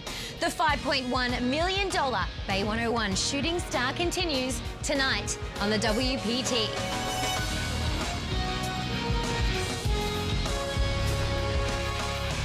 Well, the crowd all standing. He is circling the drain. They are going bare knuckles in the center of the ring. He needs the extreme miracle.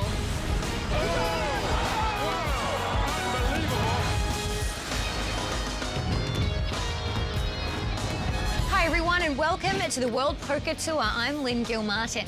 Year after year, the lively atmosphere and huge prize pools attract poker masses to the Bay 101 Shooting Star.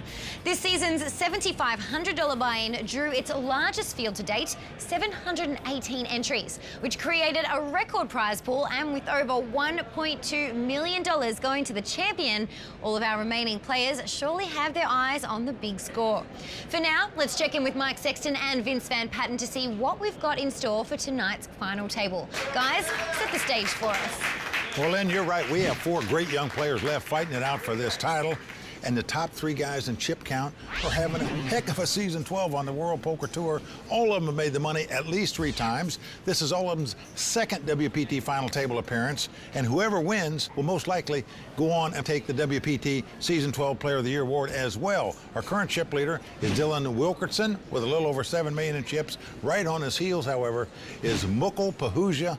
And behind him, Sean Sullivan. Those 3 guys are just having a heck of a season. But, you know, I personally got to root for the Hawaiian, Sean Sula. He's only been playing poker for 3 years. He learned from his grandfather. What a story that is.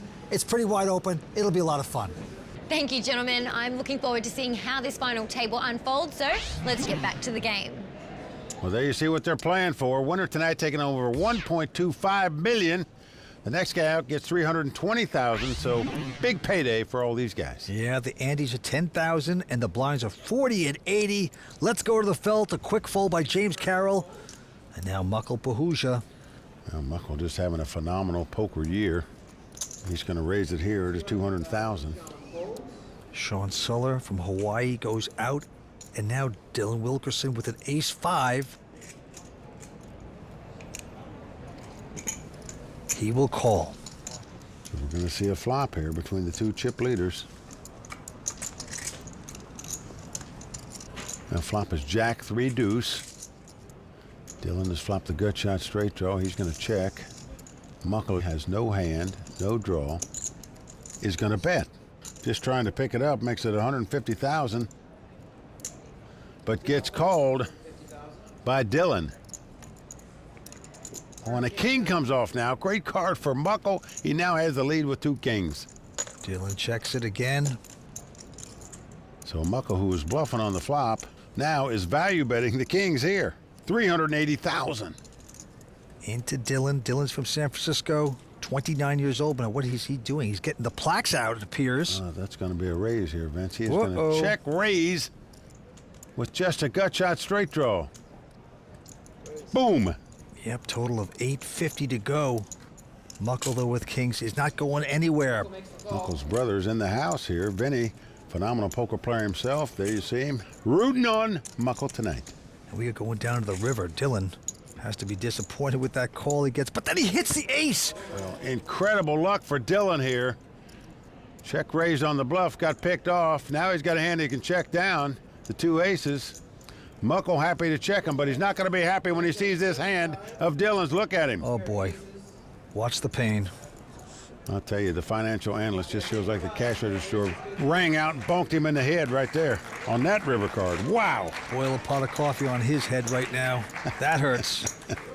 The man from San Mateo, California, not far from San Jose. Well out in front now. All right, on to the next hand. Action on Sean Suller from Hawaii. He's very superstitious. He saw a shooting star before he got on the plane to come here. He said, that's going to help me. It's going to bring me luck. It's my destiny to win this event.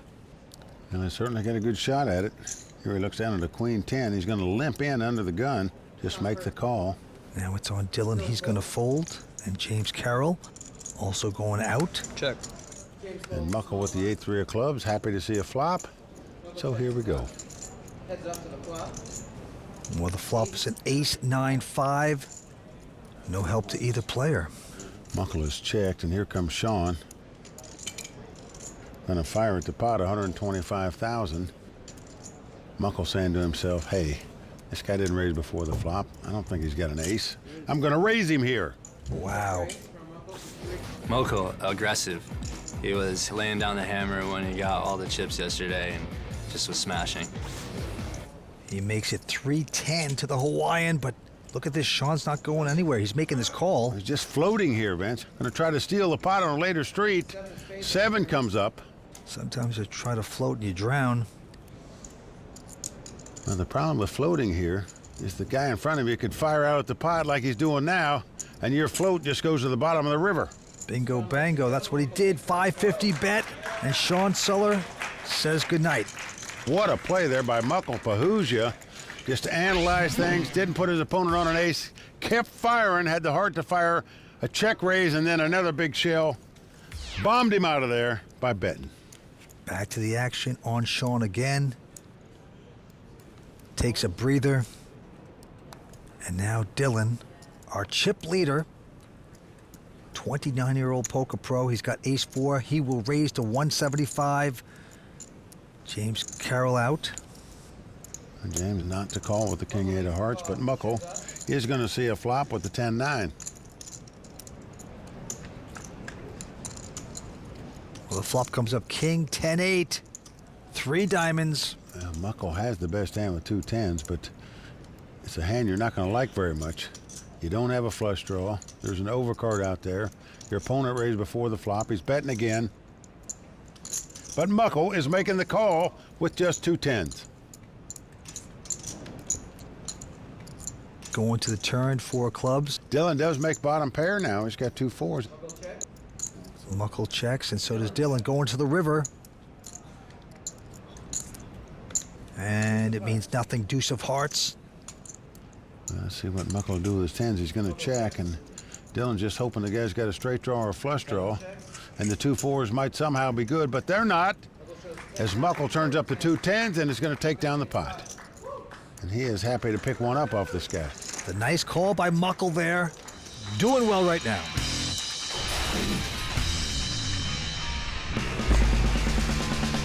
I'm at the table, I'm extremely focused. People who aren't extremely involved in poker, who know me away from the table, I'm pretty friendly. I'm always cracking jokes, always like needling friends. And I think a lot of those friends who know me from high school and who've seen me on live streams, that they're your eyes, your intensity at the table is crazy, your poker face.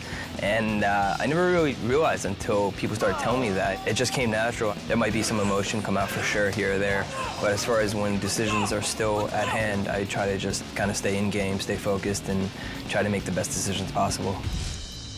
Well, Vince, I can tell you this. The guy makes a lot of best decisions possible. A phenomenal poker player, Muckle Pahuja. Yeah, he does. And he does have those Charlie Manson eyes. But he's got the glasses on tonight, so you can't really tell. Yeah, when he shoots that laser look at you, you don't know now if he's wearing the glasses. Take them off, Muckle. Let's see those eyes. He's going to raise with his ace-deuce in this hand. By the way, the blinds have gone up to 50 and 100. Antes are 15. Sean out, Dylan out as well. James Carroll going to make this call with ace-7. So here comes the flop. Let's come ace-8-6, all hearts. Both players have aces, as you can see.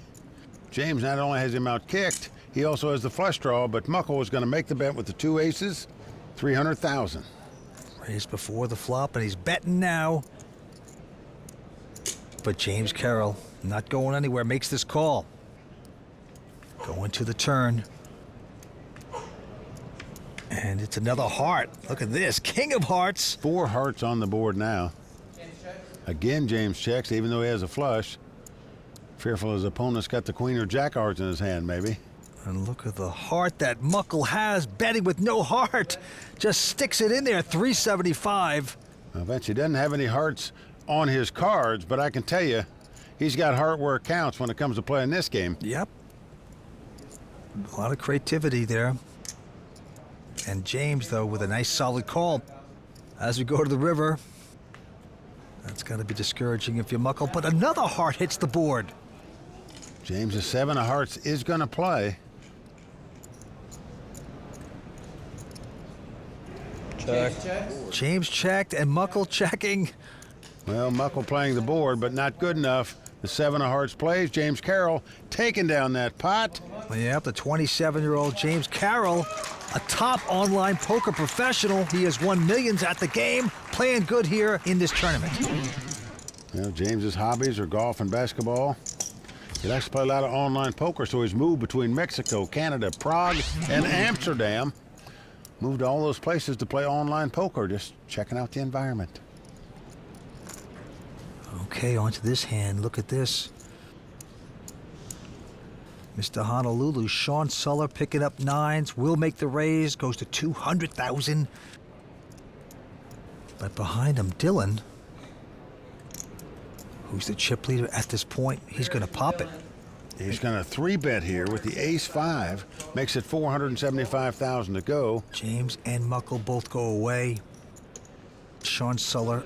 He's going to make the call and look at a flop here. Heads up to the flop. So ace-5 versus 9s. Here we go with the first 3. And the flop is a 9-5 king. 3 of a kind for Sean. Dream flop for him. He checks it. He ain't going to try to trap. Well, Dylan's got the 2 5s. He's going to bet 400,000. Those plaques worth 100,000 each. Sean is full of energy. He's creative, and he loves the game. You can tell he has a passion when he's playing. Oh, Sean taking his time, and here it comes. Going to make it $1 million to go. So the gig is probably up for Dylan here. Dylan with just 5s at this point. All in. Call. Wow. Vince, he's going all in here, and a snap call by Sean. Uh-oh. Dylan drawn virtually dead here. How about a 5? How about a 5? Get your poker in the house. It doesn't get much easier than this if you're sitting in Sean's seat, Vince. You can't have your opponent dominated better than this with 2 cards to go. Yeah, I'm looking pretty good. I think I'm looking pretty good. I just can't believe that Dylan, who has played so well, so long, has just blanked out here. He just was convinced that this guy is just a shyster. And this time, Sean has the goods. His opponent drawing dead after the jack hits on the turn. Sean Suller gonna double up. The surf is going up here for the Hawaiian. Loves that. He's the chip leader. Well, Sean Suller went from last to first, Vince. I know. They just flip-flopped positions. It did. In terms of chip count right there. His chip stack just exploded like a volcano in Hawaii, Vince. It's time to take a quick break, but we'll be right back with more poker action from Bay 101. Plus, Tony Dunst will pick apart tonight's play in the Raw Deal and get under the microscope as we look into a poker player's DNA. My image at the table is an exaggerated character of myself. You never know what you're gonna get. It's all coming up when we return on the WPT.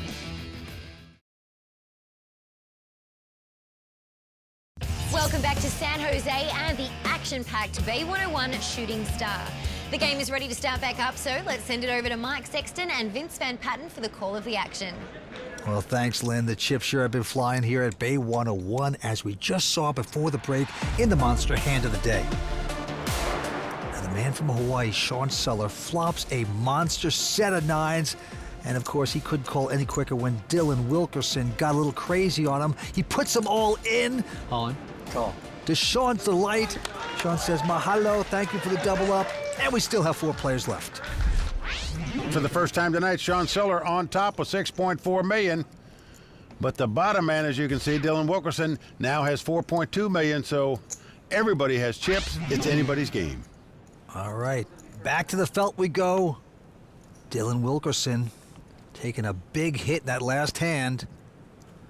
This time has ace-10. Well, in a four-handed poker game, you're going to raise it up with this hand. Most all the time, Dylan doing it here makes it $225,000 to go. James Carroll, the online specialist with a pair of 5s, just calling. Yeah, he just calls with all his pairs. And now Muckle with an ace-9. Oh, look at this, Vince. He is getting out raising chips. He is going to 3-bet here to $700,000 with the ace-9. Going to squeeze, as we say. First guy raised, second guy called. Then you put the hammer down. If you're the next guy to go, that's what Muckle is doing here. Yep, the Hawaiian Sean gets out of their way. And back on Dylan. Now, the ace-10 shrinks up when somebody calls behind you. Another guy hammers it. Dylan goes out, as does James. A nice 3-bet there by Muckle. Pahuja wins him the pot. And both players had a better hand than he did, Vince. Yeah, look at him. He's so intense. And yet he says he's very happy-go-lucky, normally. He's always joking around, but he wants his title here tonight. He's going to be very happy when he sees that hand. All right, James Carroll with the big ace-queen of diamonds makes it $225 to go. Muckle goes out. And now Sean, with a decent king-queen, sticks around, makes this call. Dylan with a 10-8 won't play. So, ace-queen versus king-queen. Here comes the flop. Well, 10-9-6. So Sean does flop a gut shot straight draw. Well, he's going to lead out and bet $275,000 into the pre-flop raiser. And James, who has nothing, it's a backdoor flush draw, but he says, look, I raised before the flop. I should get more respect than that. Let me raise you back, my friend. Yeah, he's got game. Makes it $650 to go with his ace-queen of diamonds. The online specialist, James Carroll, with a move right now, and he's going to get Sean to fold his hand. Now Sean's got to work on his poker face a little, Vince. He just sort of grimaced there. As soon as that got raised, so much for the gut shot draw. Out he goes. Nice play there by James Carroll. Vince, we are seeing some bold play by all these players. Everybody at the table making moves now and then. Yes. Muckle, the chip leader, with close to $7 million in chips. Sean Suller from Hawaii, now with about 5-7. Well, Muckle came to this final table as chip leader. He has regained it. It's on him this time. He's got ace-jack. Well, certainly going to raise with this in a four-handed game. He does it. Makes it $225,000 to go. Yep, the Hawaiian steps out of the water. And now Wilkerson making a call with queen-jack of diamonds. Well, you like to see flops with that hand, that's for sure. James Carroll going out. Ace-Jack versus Queen-Jack, and the flop will be a Jack, 6, deuce, both hit jacks. Yeah, this could spell trouble here for Dylan. He has top pair, but he's out-kicked. Dylan checks, Muckles betting, 175. And Dylan now, oh boy, plaques are coming. He is check raising, Vince, to 425,000. And now on Muckle, you got top pair, best kicker. Oh boy, Muckle's gonna re-raise. Makes it 750,000 to go. And now if you're in Dylan's seat, you are not liking it. But you're saying to yourself, I just can't let this guy outplay me every hand. I've got top pair here. I'm calling. What a pop between these two, and an ace hits on the turn, makes aces and jacks for Muckle. Well, he actually licked his lips over that one, Vince. Very happy to see that card. Wilkerson checks. Oh boy, Muckle's gonna abuse him here. Big bet, 685. Well, you weren't crazy about your jacks before when the guy 4-bet you. And now when an ace comes off, makes things worse. Going the wrong way for Dylan Wilkerson from San Francisco. Had the chip lead, imploded a couple hands ago, and now it's just getting worse and worse. It's really going to get worse if he calls here because he's drawing completely dead, has no win. Yeah, he finally lets it go. So Muckle Pahuja picking up that pot. Came to this final table as chip leader, lost it for a period of time. He is back on top once again. So good things happening for Muckle Pahuja. 4 players battle for the Bay 101 Shooting Star here on the World Poker Tour. Stay with us. Season 12 of the World Poker Tour is brought to you by ClubWPT.com, where VIP members can win their share of $100,000 in cash and prizes every month. ClubWPT.com. Never lose a dime playing poker, guaranteed. The Bay 101 Shooting Star is a great event. I love coming here every year. The fans are awesome. By day one, you just come in the door and there's like tons of fans like waiting for you. All smiles and big hugs and just like excited. We got to take pictures with the fans. Some of them even print pictures of us for us to sign, which is so cool. It makes us feel really special and it's awesome. We do everything for the fans in this industry, so having them appreciate what we do makes us even work harder. It's really good. It's a give and take relationship. We love our fans. Well, the always popular Royal Flush Girls, everyone loves meeting them, and we truly enjoy having them out here as well. I bet you do. All right, as you can see, Muckle Pahuja is the chip leader with over 8 million in chips. 4 players battle for this championship. Back to the felt we go. Action on Dylan Wilkerson. And he's going out. James out as well, so a battle of the blinds here. And chip leader Muckle picking up a real hand. Pair of 8s. Going to raise with those, certainly. Makes it 275,000 to go on a snap call here by Sean with the ace high. Yep, he's from Hawaii. He's only been playing poker for 3 years. Amazing. And the flop is a queen 10-3. So 2 overcards above the 8s for Muckle. So he checks. Sean checking right behind him, though. Check, check. 4 spades on the turn. Well, again, Muckle checks the 2 8s. And again, Sean checks the ace high, just hoping to check down the ace high. Maybe it's good. Now the board pairs 3s. Now Muckle's going to try to get a value bet in here. There's no way my opponent's got a queen or a 10. They'd have been betting by now. And this is going to be a curiosity call, perhaps. This is one of those curiosity calls. Reading my mind there. This is a 9 deuce when I have 8, not ace high. He does make the call with the ace high. Is not going to like it as Muckle wins the pot with 8s and 3s. Yeah. Curiosity killed the cat. Curiosity killed the Hawaiian, you mean? Loses a nice one. Muckle extends the chip lead. For the past 2 seasons, the Bay 101 Shooting Star has been a pivotal tournament in determining the WPT Player of the Year. And this time around is no different. At this stage of the game, Muckle Pahuja, Sean Suller and Dylan Wilkerson will all jump to the top of the leaderboard as they are guaranteed at least 1,000 points. But we will have to see who walks away from this tournament with the lead. We'll continue to keep you posted on all of the movement in the Player of the Year race. But for now, let's get back to the action. All right, back to the game we go. Action on Dylan Wilkerson, quick fold by him. The wheels have come off of his game. James is going to raise here with a 7-6 on the button. Muckle goes out. And Sean going to make the call with the queen 10 out of the big blind. They both give each other smiles as we see the flop. It's a king 10-8. Well, Sean is going to check 2 10s here. Give respect to the pre-flop raiser, but James checks right behind him with the gut shot straight draw and hits the straight on the turn. Oh my.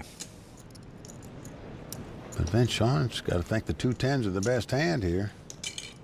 And he is going to bet $275,000. James will make the call. That quickly called by James, and a deuce of clubs on the river changes nothing. Sean now going to check the 2 10s.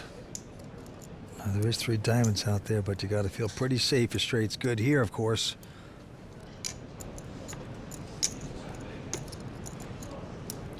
He's making a healthy bet, man. $750,000. Yeah, Sean with 10s. In a quagmire here. Well, he just made a curiosity call the last hand that cost him. He's doing it again, and it's going to cost him again. Sean makes the call. James Oh, goes it's straight. 6-7. Well, he thought he won the pot, Vince. He didn't see the straight there. Nice hand. Sean shows Oh, queen boy. 10, pair of 10s. James gonna Oh, take boy, the put your hat on backwards. Oh, he's saying to himself, it's so much easier in Hawaii. James Carroll in second place with $6.2 million.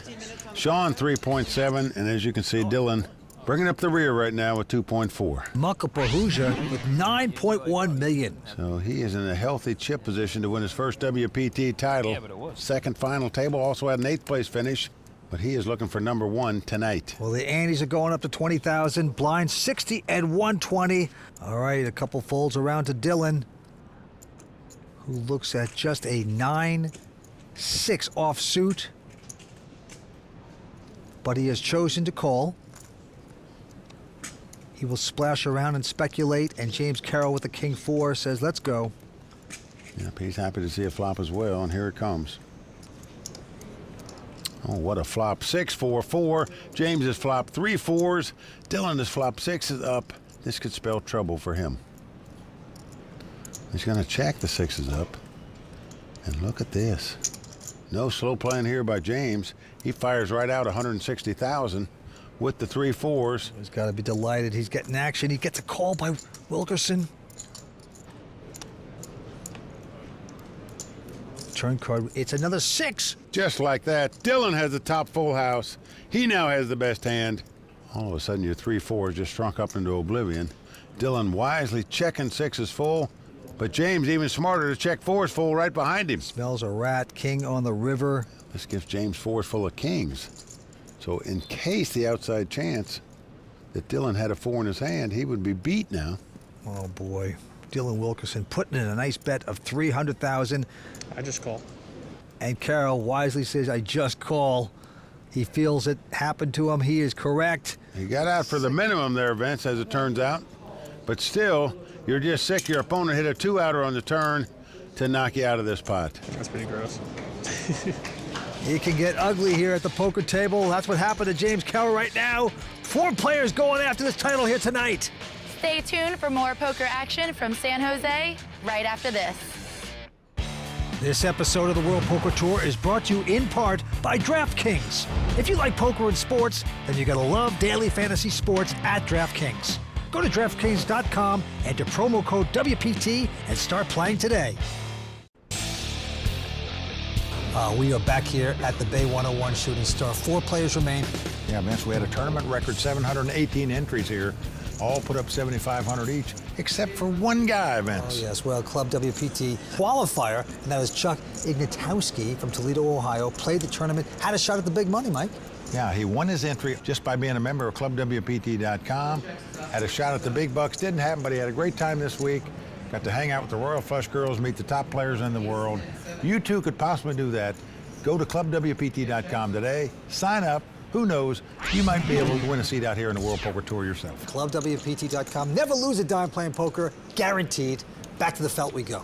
James Carroll in second place, Sean Solar third, and Dylan Wilkerson in fourth at the moment. Muckle Pahuja still well out in front, nearly $9 million in chips, and Vince, you just feel like he's just taken over this table.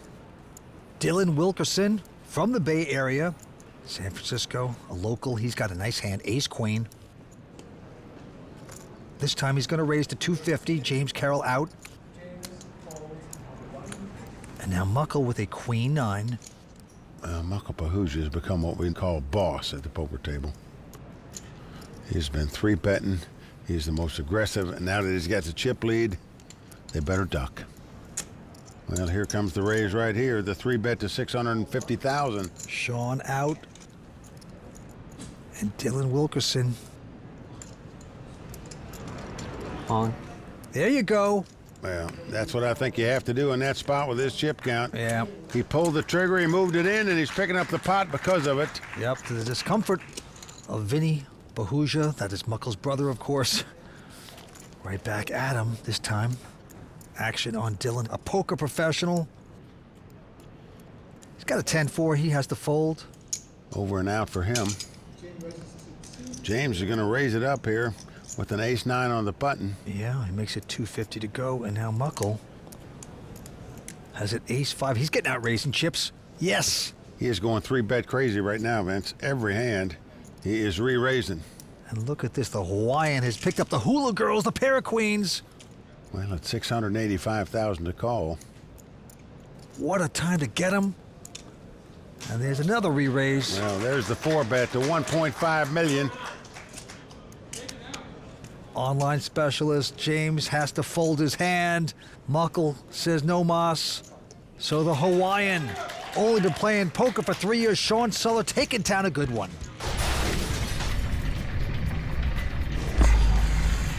The World Poker Tour on season 12 has been an awesome experience. I started at Legends, my first cash. I just constantly evolved and kind of came to a pinnacle at Bellagio with the 5-diamond run to the final table. I feel like I reached new heights, and I learned a lot playing with the best, and I think it just really improved my game. I feel like spirituality and meditation helps me as far as dealing with the bad beats and the variance, and then getting down, and I kind of developed this thing like in one tournament where I just started collecting all these chips, and I just started stacking them in this cross formation, and it just gave me fuel to not give up and just keep on fighting through the race and doing the best you can with what you got and just reach for the stars. Well, he is reaching for him tonight. Always dreamed about winning a WPT title. Has got a shot to do it. Let's see if he can. Used to be an insurance professional. Now, professional poker player, only been playing for a few years. Very impressive. He's going to fold this hand. Well, Dylan's going to raise it up with a 10-9 on the button here. Yep, has the button, likes his position. James out. Muckle with the same hand exactly. Going to make the call here. Yep, he's in the big blind. Be interesting to see how this plays out. This pot will go to the more aggressive bettor. Flop is Jack 6-3, helps neither player. Muckle checks. And Dylan does not make the continuation bet here. Now a queen comes off, both players with the open-end straight draw. Muckle has checked again. And now Dylan with the straight draw is going to bet this time, 250,000. But look at this, Vince, the power of chips. It's going to be a check raise by Muckle here. They have the same hand. Wow, he goes to 650, and this is going to apply a lot of pressure back on Dylan. Well, he's a short stack, Vince. He just can't afford. Can't do it. To draw to a hand. Has to give it up. Kicks himself for betting now. But give credit to Muckle Pahuja, Vince. Just 3-betting like mad right now and winning most of the pots he does. Not necessarily having the best hand either. My DNA, I'm insanely competitive. Just had a huge double up. That is gonna make it easier for me to get my gloves on and we'll go to war a little bit. I'm the guy on the basketball court that's always on the floor diving for loose balls, and that's how I play poker. The best way to describe the way I play is unpredictable. You never know what you're gonna get. The most aggressive player at this table is our chip leader, Borgata. I learned to play my own ways. My image at the table is an exaggerated character of myself. All the different faces. I got a lot of different personalities. I'm kind of aware of everything I'm doing. Every time you raise, every time you call, you're telling a story. I'm not even consciously doing it anymore. It's just instinct. It's automatic. You have to use your imagination to figure out what I'm doing. And poker is kind of a unique game where it's not always in your control. This isn't an easy game. You do get rattled. You know, the chips are flying, you're up and down, there's emotions all over the place. Self-awareness is a very important ingredient towards success. The most important thing I do is meditate. And now I realize how strong it is, how much it helps my game and every other aspect of life. When I'm at the poker table, I'm more just trying to get in a relaxed state. I always keep my headphones with me, throw them on, put something that's gonna put me back in the zone and help me relax. Sometimes the music helps me get back to me. Welcome back to the WPT and Bay 101. 4 players going after over 1.2 million here tonight. A WPT poker-made millionaire in our midst. And here we go. Muckle Pahoosier with close to 8 million. But action's on Sean Suller.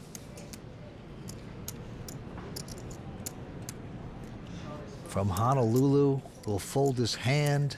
Well, both players have a 10-6. Him and Dylan both fold. Over to James in the small blind. He has the not-so-pretty queen-deuce offsuit. Has the chip leader sitting behind him, so he's just going to call here. And Muckle with the king-5 of hearts. Well, as aggressive as Muckle's been, almost surprised he didn't raise with that hand, but just content to see a flop this time. And here it comes. Well, Jack 6-3 rainbow, no help for either player. Now James is going to check. Muckle, I think, is the best player left. He's very solid. He has fantastic results lately, and he's super aggressive. Well, he is right about that. Muckle gonna bet here after his opponent check. Bets 150,000, but look at this. James just calls with nothing. No hand, no draw. Now the board pairs threes. And all of a sudden, James is gonna go into betting mode here with nothing. Wow, 375 is trying to take the play away from Muckle. But look at this, a snap call by Muckle here. Muckle feels it. Wow, with the king high. Wouldn't this be amazing? River card is going to be a 4. Well, even if James had a straight draw of any kind, the worst he would now have would be 4s up. Well, he's going to bet. He's got queen high. He's going to stick out a big bet, 780. Well, take your hat off to the guy, Vince. No matter what happens in this hand, he is trying to win this pot. Been very passive so far at this final table, but bold action here. Muckle finally ejects the king-5. James Carroll taking down that pot and earning it, Vince. Very shrewdly played by the online specialist, James Carroll from Massachusetts. Beautifully playing that hand. All right, on to the next one. Sean this time. Well, he's under the gun with a queen-10. He's going to raise it up here. Makes it 250,000 to go. Dylan out, and James Carroll going to just count his winnings for that last steal. Into Muckle. This time he has ace-4 of spades. Well, we've seen him 3-betting with these kind of hands all night here, but he just got spanked playing a little cute with that last hand with the king-5. Just going to call it. Yeah, going to conservative mode here. This hand makes the call. And the flop is a queen-9-6. Queens for Sean, 4 flush for Muckle. Well, we can see a lot of fireworks here, Vince. Muckle checks. 325 been bet by Sean. Sean has top pair. Muckle with the nut flush draw. This should be the check raise, but it's not. It's the check call with the nut flush draw by an aggressive player. No spade there as a jack hits. Muckle's going to check. Well, Sean has the open-end straight draw as well as top pair now. Not slowing down, betting 600,000 here. And so much for the nut flush draw. Muckle just quickly throws it away like it was nothing. Yep, and there's the Muckle group right there. Sean Suller going to take that one. Stick around to hear what Tony Dunst has to say about tonight's final table. The raw deal is coming up when the Bay 101 Shooting Star continues. Why just watch the World Poker Tour on TV when you can get the game for free? Go to clubwpt.com today and see how you can win an entry into a WPT tournament. ClubWPT.com. Never lose a dime playing poker, guaranteed. Welcome back to the World Poker Tour's coverage of the Bay 101 Shooting Star. It's time to dissect some of tonight's play, so let's check in with Tony Dunst as he breaks it down in this edition of The Raw Deal.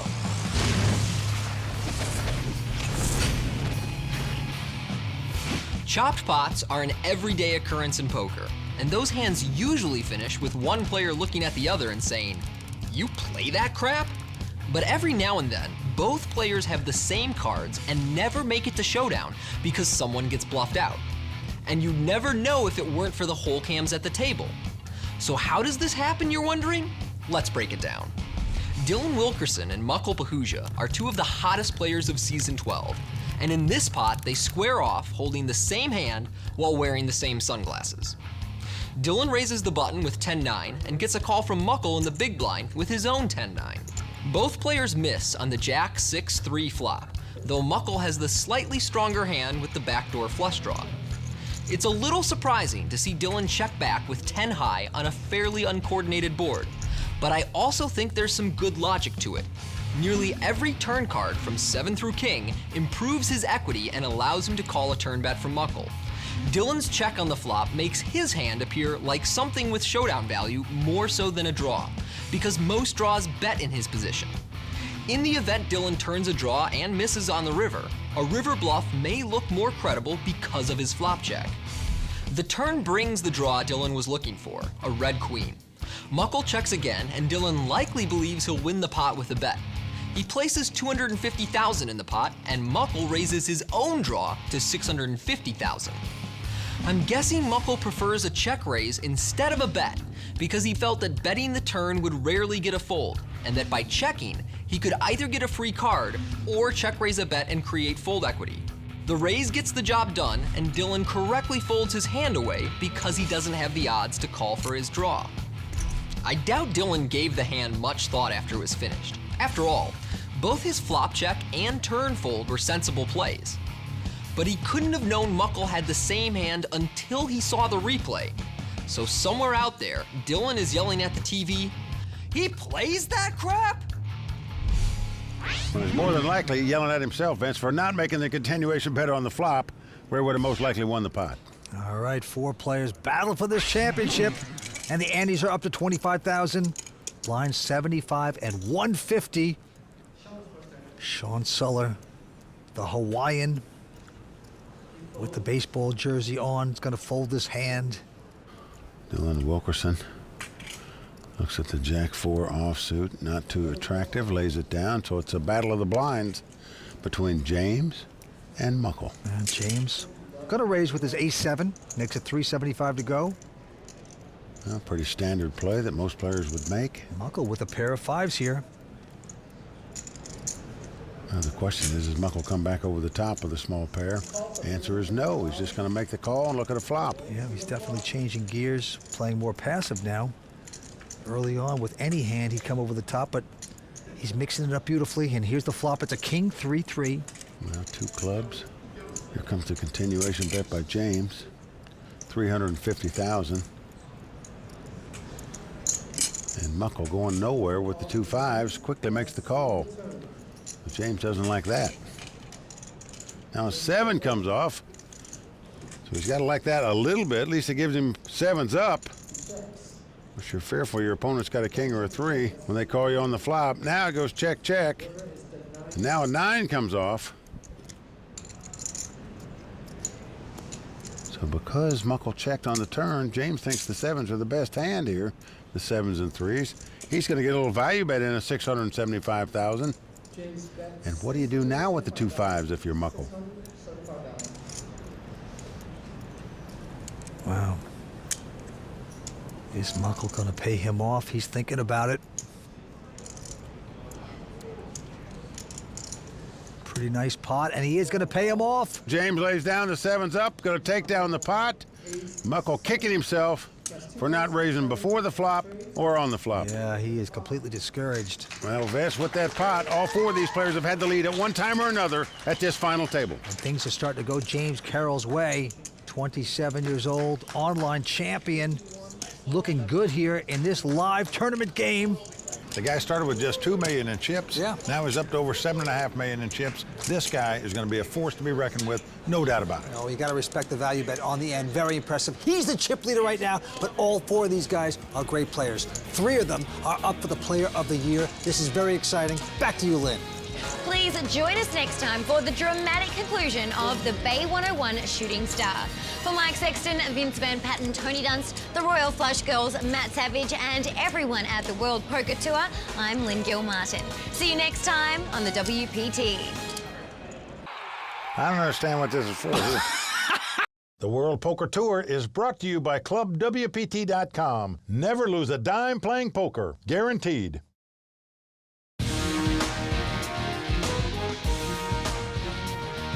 In San Jose, California, they take their poker seriously, and there's over 1.2 million reasons that this will be a fight to the very end.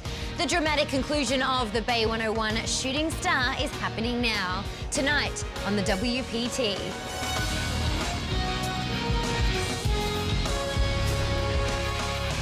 Well, the crowd all standing. He is circling the drain. They are going bare knuckles in the center of the ring. He needs the extreme miracle.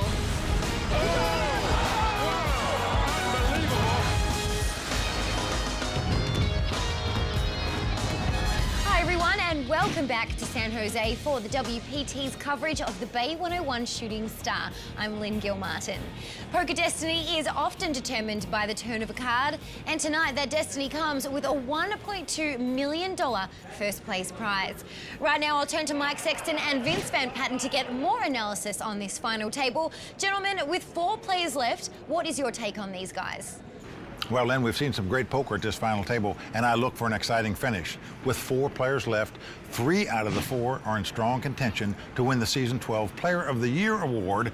But it's the 4th guy that has the chip lead, Vince. James Carroll. He has played phenomenal poker, and if he keeps it up, he'll be the guy to beat tonight. Well, you're probably right, Mike, but Lynn, let me tell you something. This is the new breed of poker. I mean, this is the Bay 101 Shooting Star where you knock out the bounties. These guys knocked out the bounties. These are great players. This is going to be fun to watch. Thanks, guys. With the Bay 101 Shooting Star title on the line, the final stage of this competition is sure to be intense. So let's check the chip counts and get back to the game. Well, there you see James Carroll out in front with 8.6 million. Muckle Pahuja in second place with 5.6. These 4 guys playing for over $1.25 million and a WPT title tonight. Let's do it.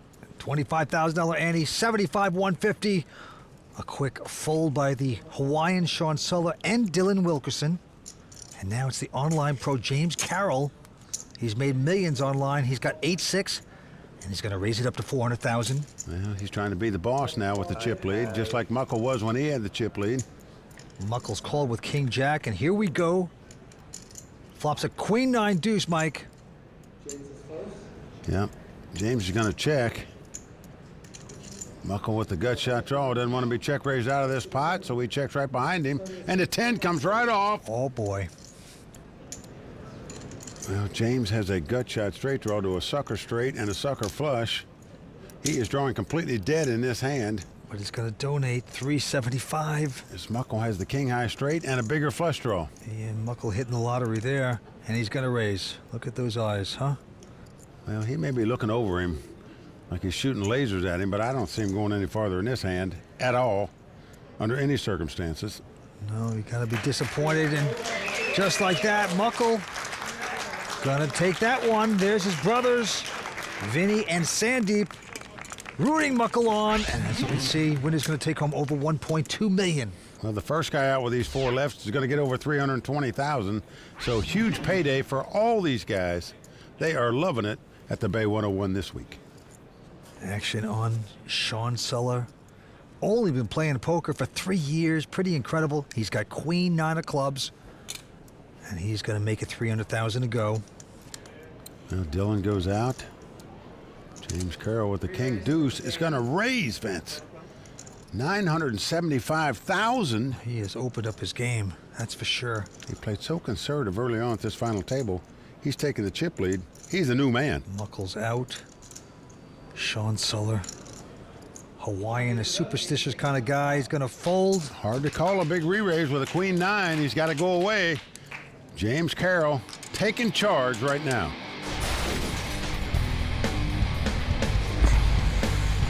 When I first started playing poker, I was drawn to the competitive aspect of it. I always played sports growing up, so I've always liked the satisfaction of winning, and that's why I've chosen this as my job. The past 5 years, I've been nervous when there was 2 to 3 tables left at a big tournament, and lately, letting go and not really caring of the final result and just focusing on playing your best poker has really put me in such a better place. Making the final table of the World Poker Tour has been a real long-term goal of mine, and a win here would be the biggest poker accomplishment I could pretty much ever ask for. Well, it definitely is one to put on your resume. Anytime you win a tournament with over $1 million first place prize. We're back for more WPT coverage of the Bay 101 Shooting Star. San Jose is my hometown. It's where I was born, and I really consider Bay 101 my home casino.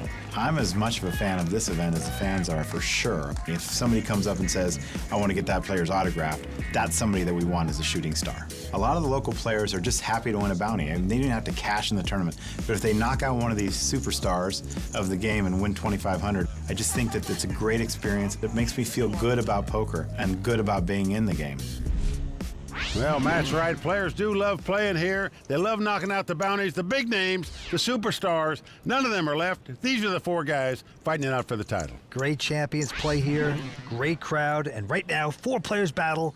Muckle, very short on chips. Doesn't even have 10 times the big blind. Let's go to the felt. Dylan Wilkerson now with a pair of 8s. He's worked his way back to about $6 million in chips. He's going to raise this to $400,000. James out. Muckle out as well, but Sean will be going nowhere with the king 10 of hearts in the big blind. He calls the raise, going to see a flop. Got some more chips now, huh? Yes, he does. One way or another. Yeah. Here come the first 3. Queen 9-5. A queen 9-5 flop. Sean with the gut shot straight draw is going to check. Dylan with the best hand at the moment, 2 8s.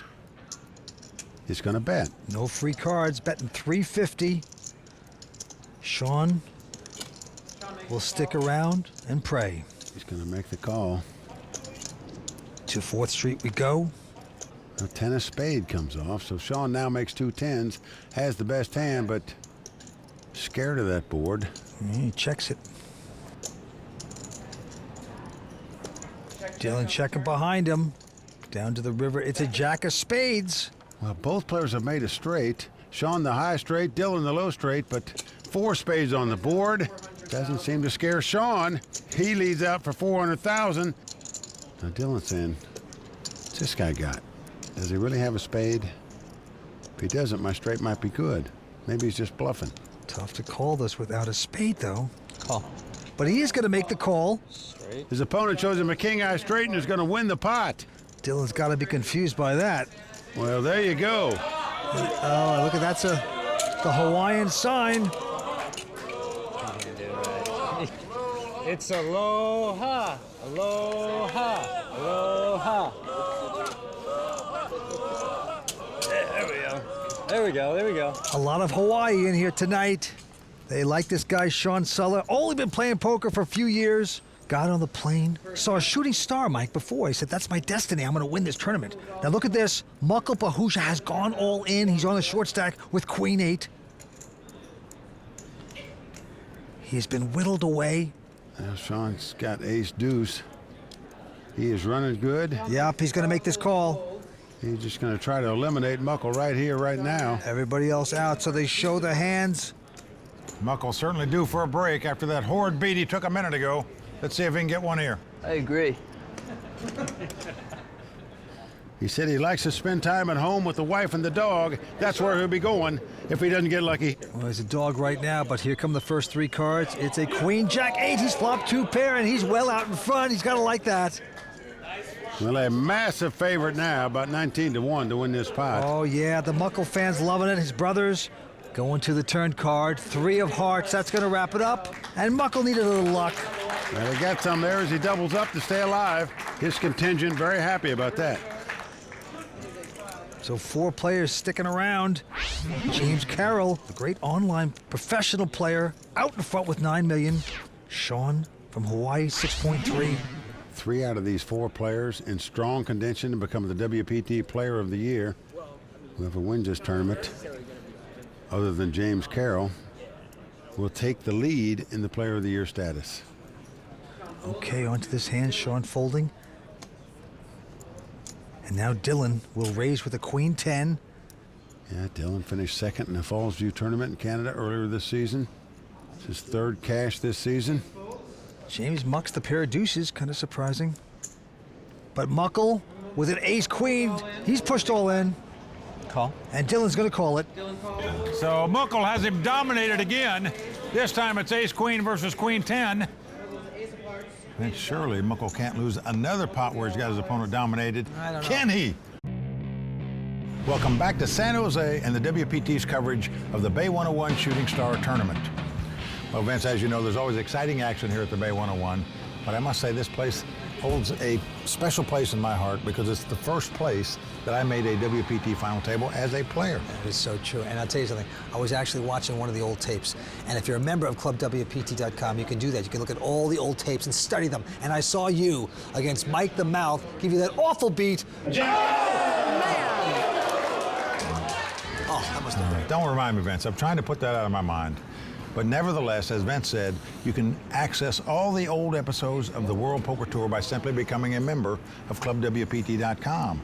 You can also win a share of up to $100,000 in cash and prizes every month, play all the poker you like, and who knows, you might win a live entry into a WPT event. Check it out today. Sign up, ClubWPT.com. Never lose a dime playing poker, guaranteed. Let's go back down to the felt. You see our chip leader, James Carroll, with 7.8 million. Dylan Wilkerson in second with 7.5. Sean Soler in third with 6.1. Vince, they've all got multi-millions. It's anybody's game. Action on James. He quickly folds, and now Sean Suller with a pair of 6s. Gonna make it 500,000 to go. 1.15. Now Dylan has re-raised this pot, 3-bet it to 1.1 million. Now if you're Sean, you're saying to yourself, do I really want to go up against this abracadabra man? This guy's a walking luck box. Is that who I really want to try to fade here? Well, he's made the call. Here we go. 6s versus queen 8, and the flop is a king jack deuce. Well, Sean's going to check the 2 6s, but I can assure you with the flush draw and just a queen 8, Dylan is going to be betting. Yep, 1.2 million. 1.2 million. Well, it's hard to fade that board with just 2 6s, so Sean gives it up. Listen, thanks. So Dylan could be on the magical rush of his life right now. It looks like it.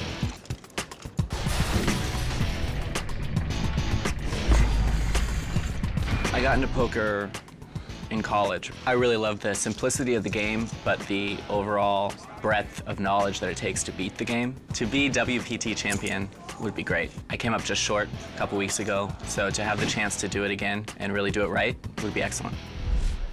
Well, just short of saying it right, he came in second in our Fallsview WPT event in Canada. Now he's got a shot to win the title again tonight, so very impressive to go that deep in 2 tournaments so close together. Oh boy, what's more impressive is his hand right now. He's got kings. Great time to get him 3-handed into late stretch in a WPT event. There's the raise. Now that's the men raise because blinds are 1 in 200,000. James quickly folds. Sean's going to call with just a 7-4. Loosely calling here with a 7-4, in my opinion, out of position. And the flop is a 10-8-6 all hearts. Well, notice Sean has a 2-way straight draw and a flush draw. He's going to lead out and bet.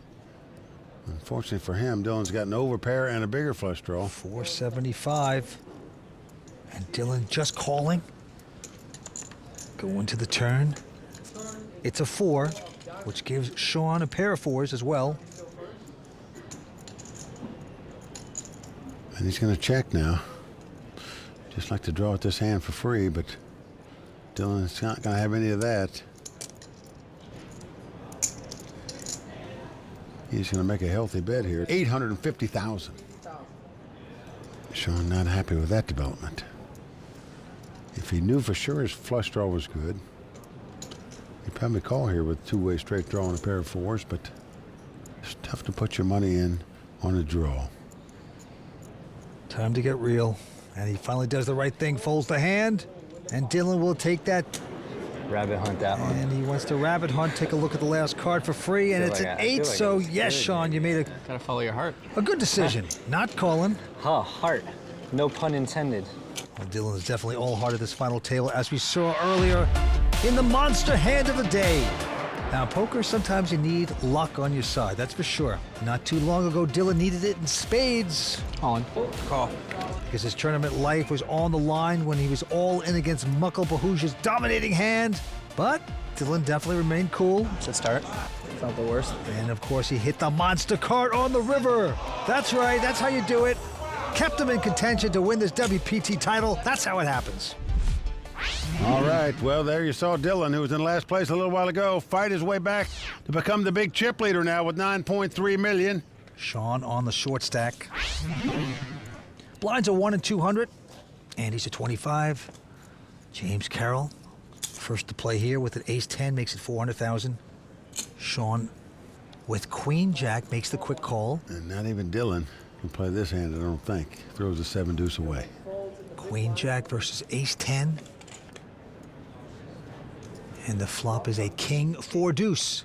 Well, no help to either player. And it goes check, check. Well, now a jack comes off. This gives Sean the best hand with 2 jacks. He is going to check. Well, James didn't make the continuation bet on the flop. Now he bets here on the turn with a gut shot straight draw when he's beat. Sean kind of feels it, makes the call. He's in front. Down to the river we go. And it's a queen. Oh my, look at that card. Oh my is right, because Sean has made 2 pair, but his opponent has made the nut straight, the ace high straight. Sean's going to check. And of course, James with the nuts bets 1,375,000. And this, you got to pay this off, that's for sure. Look at this, Vince. He is going to raise here, it looks like. Raise? Oh no. Oh no. Raise. Well, you're not going to really get called unless you're beat. I raise all in. Oh. Call. All in and called. James went all in and a call. Sean had a great week, but blanked out just a little on that last hand, I think. He has the nut straight. Boom. Sean turned with Queen Jack. Well, that's going to do it for Sean. So with the Hawaiian Aloha out. Shoot. Wow, that was a cooler. That was a cooler. Cowabungo for Sean, taking home 477,000. He's over to talk to Matt Savage. 4th at 5 diamond, 3rd here. We seem to be going in the right direction. I think so. We shot for the stars today, gave it a good run. It was a valiant effort, what could I say? With Sean Suller out in 3rd place, the battle for the WPT Champions Cup has come down to Dylan Wilkerson and James Carroll. Who will take down the title? Find out when we return with heads-up action from the Bay 101 Shooting Star. Heads-up action is about to get underway here at the Bay 101 Shooting Star between Dylan Wilkerson and James Carroll. Royal Flush girls Jeannie and Ivy are bringing out the money that these guys are playing for, as well as the special edition pair of Monster 24K headphones to be awarded to tonight's champion. What a thrilling moment for these guys, and during the last break, I had a chance to catch up with both players. James, this is your first time to be this close to playing for a WPT title. What are your emotions right now? I'm feeling great, to be honest. It's been a really tough final table, very long, but hopefully things work out. What do you think of Dylan as a player? I think he's very, very good, so this should be a very tough match. Dylan, this is your 2nd time to be heads up for a WPT title in a matter of months. What's it going to take for you to get the win? It's going to be tough. James is excellent. He was definitely one of the best players at this table to start, and he's still here, and he has more chips than I do, but only by a little bit. Now, James has been a bit of a thorn in your side on your left all night. Do you feel like you've got him figured out? Oh, yeah, 100%. Really? No, of course not. No, he's too I liked good. your confidence. I'm confident. I'm confident for sure, but I mean, You can never completely figure someone out. You know, I haven't played heads up with him yet, and he's going to be tough, but I am confident. The stakes are at an all-time high here at Bay 101, and one of these two players will join the illustrious list of shooting star champions. Who will emerge victorious? Well, we'll soon find out. So let's send it back to Mike and Vince for the call of the game. Here we go. Heads up battle about to begin. James Carroll starting out with 12 million in chips. Dylan Wilkerson starting with 9.5 million. And the antes are 25,000, and the blinds are going up to 125, 250. Let's go. Action on James Carroll. He's from Massachusetts, 27-year-old, online specialist, and he has made it a $500,000 to go. 1.35. Dylan, though, with a pair of tens right behind him. Dylan, 3 betting here to 1.35 million with 2 tens. And James is going to call him. He's going to see a flop before he gives this up. Big pot in hand number 1 of the heads-up battle. Here we go. Oh, a 10 right in the door. Whoa. 3 tens for Dylan. James hitting queens, too. Well, Dylan's going to fire right out 1.4 million. It's a kind of flop that you think your opponent's got some of it. So why not bet and make him pay? James Carroll makes this call. James's problem is he's about drawing dead. He is now as the deuce comes off. No card can win it for him. 2.8. Dylan pummeling away. He thinks his opponent could have a flush draw or a straight draw, aces. May give him action here. Now, James picked up his chips, but it's going to start thinking better about it. Only has a pair of queens with a weak kicker. Virtually all he can beat is a bluff here.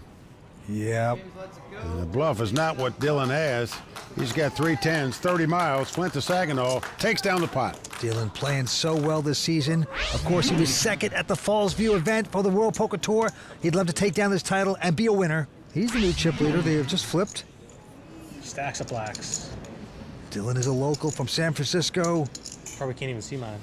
No. That's cute. Well, a great start for Dylan in this heads-up battle.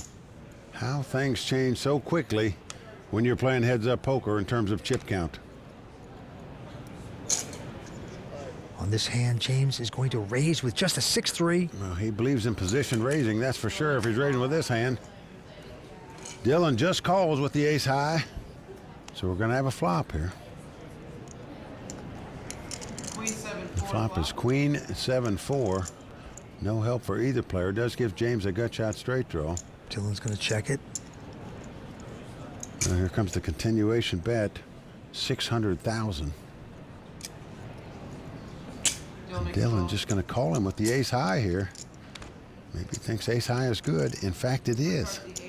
Well, 8 of spade comes off. Now this gives Dylan a 4 flush.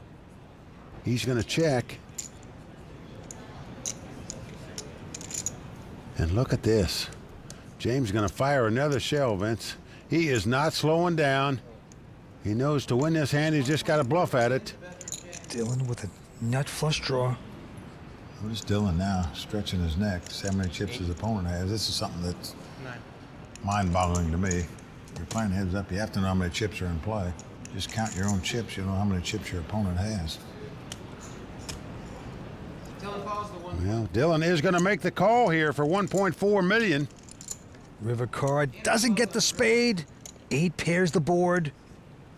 But believe it or not, Dylan's still in front with the ace high.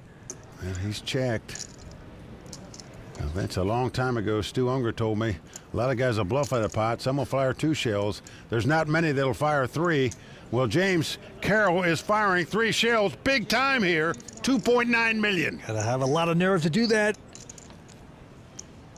Online specialist. 4 title making that kind of bet. Vince, can you call 3 million with ace high? No. Give James Carroll credit, Vince. He earned that pot. He took down the dough. We'll be right back for more Season 12 action right here on the WPT. There are 100,000 reasons to love ClubWPT.com because as a Club WPT VIP, you get the chance to win a share of $100,000 in cash and prizes every month. ClubWPT.com. Never lose a dime playing poker, guaranteed. This episode of the World Poker Tour is brought to you in part by DraftKings. If you like poker and sports, then you're going to love daily fantasy sports at DraftKings. Go to DraftKings.com, enter promo code WPT, and start playing today. There is a lot on the line tonight, and now that we've reached heads-up play, it's time to update you on the WPT Player of the Year standings. With his fourth place finish, Mukul Pahuja has taken the lead with 2,250 points. And third place finisher, Sean Suller, is on his heels, just 100 points behind. Boom. Now, Dylan Wilkerson can tie Mukul at the top of the leaderboard if he emerges victorious here at Bay 101. We will continue to track the standings as we enter the final stretch of the season, but in the meantime, let's get back to the game with Mike and Vince. Thank you, Lynn. We started out with 718 players. We are down to these two guys.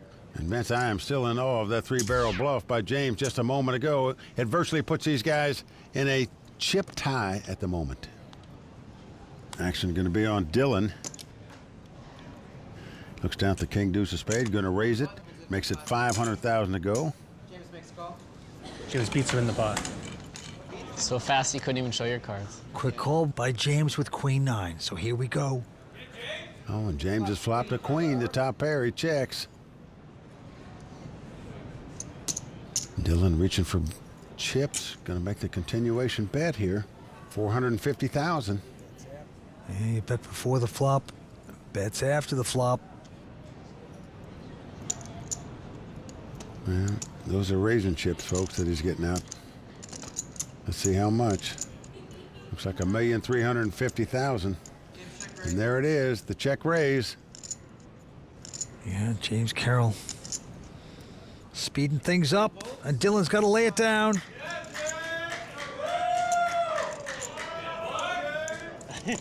And there's James's gang, family, friends. Yeah, James grew up in Massachusetts. Now lives in Henderson, Nevada. Dylan Wilkerson from San Mateo, California. Went to Berkeley. Majored in economics and political science. Now he's a poker pro, trying to take down a WPT title after finishing second earlier in the WPT event this season. Well, look at this. James again has raised Dylan with a quick call with king three. And the battle continues. Flops a queen 9-5. Wow, back-to-back hands. Dylan had the best hand pre-flop and got out-flopped by James. Dylan's coming out with a bet with just king high. Probably not going to work. Oh. James has flopped top pair and just going to raise it. 1.6 total. And Dylan's not going to be able to stand this heat either. No, he looks so disgusted. What are you going to do? You're just saying to yourself, does this guy hit every flop? It seems like it. There's the happy railbirds that are rooting for James as two players battle for the championship at the Bay 101. Stick around to hear what Tony Dunst has to say about tonight's final table. The raw deal is coming up when the Bay 101 shooting star continues. I'm playing Queen Jack. I'm playing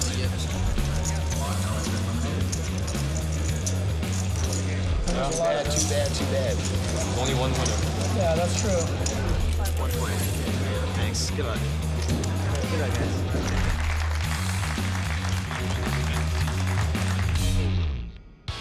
Season 12 of the World Poker Tour is brought to you by ClubWPT.com, where VIP members can win their share of $100,000 in cash and prizes every month. ClubWPT.com. Never lose a dime playing poker. Guaranteed. We all make mistakes sometimes, and poker players are no exception to the rule. With that said, it's time to check in with Tony Dunst as he analyzes the final table action in this edition of The Raw Deal.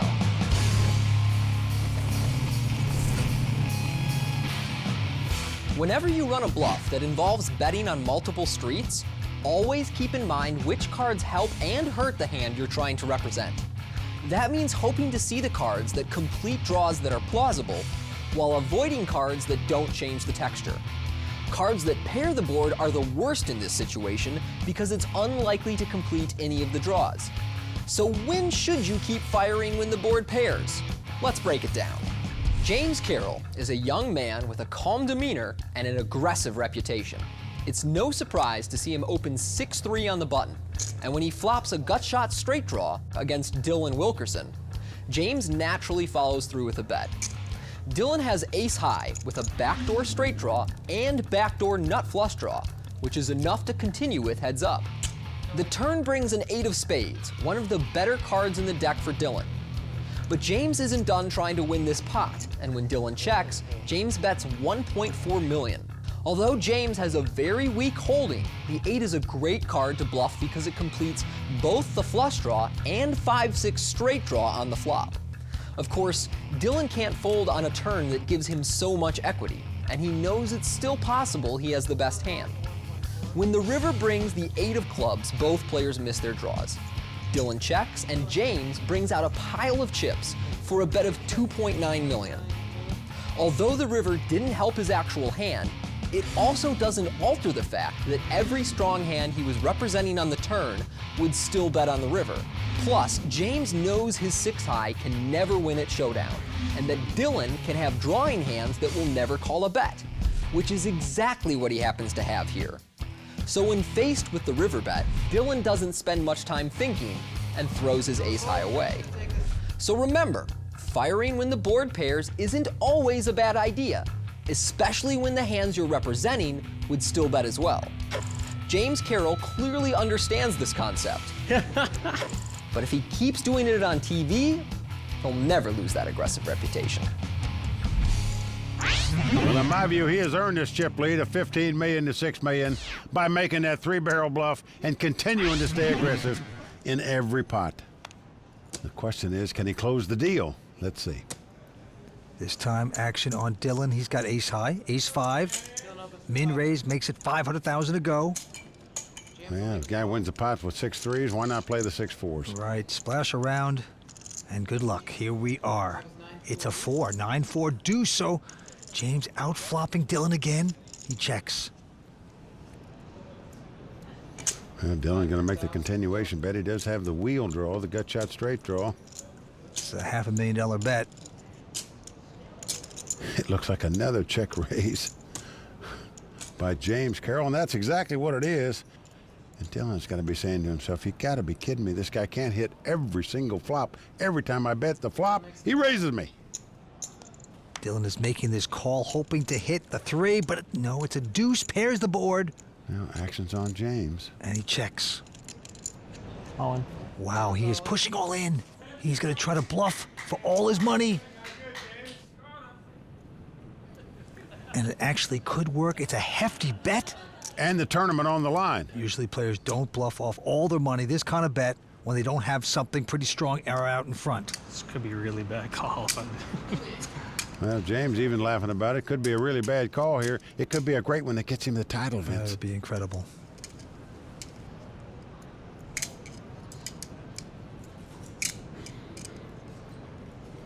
Good call. What a call by James Carroll. These guys fight for every pot. He's got the best hand. If he can dodge an ace 3 or a 5, he'll be the champion. Dylan even sort of salutes him for making that call. Unfortunate river for you, though. Top 10 calls of the season, no doubt about it. He is 1 card away from becoming a WPT champion at Bay 101. He's hit a river card already once tonight. Can he do it again? No! He's done it! Doesn't happen. James Carroll is our champion.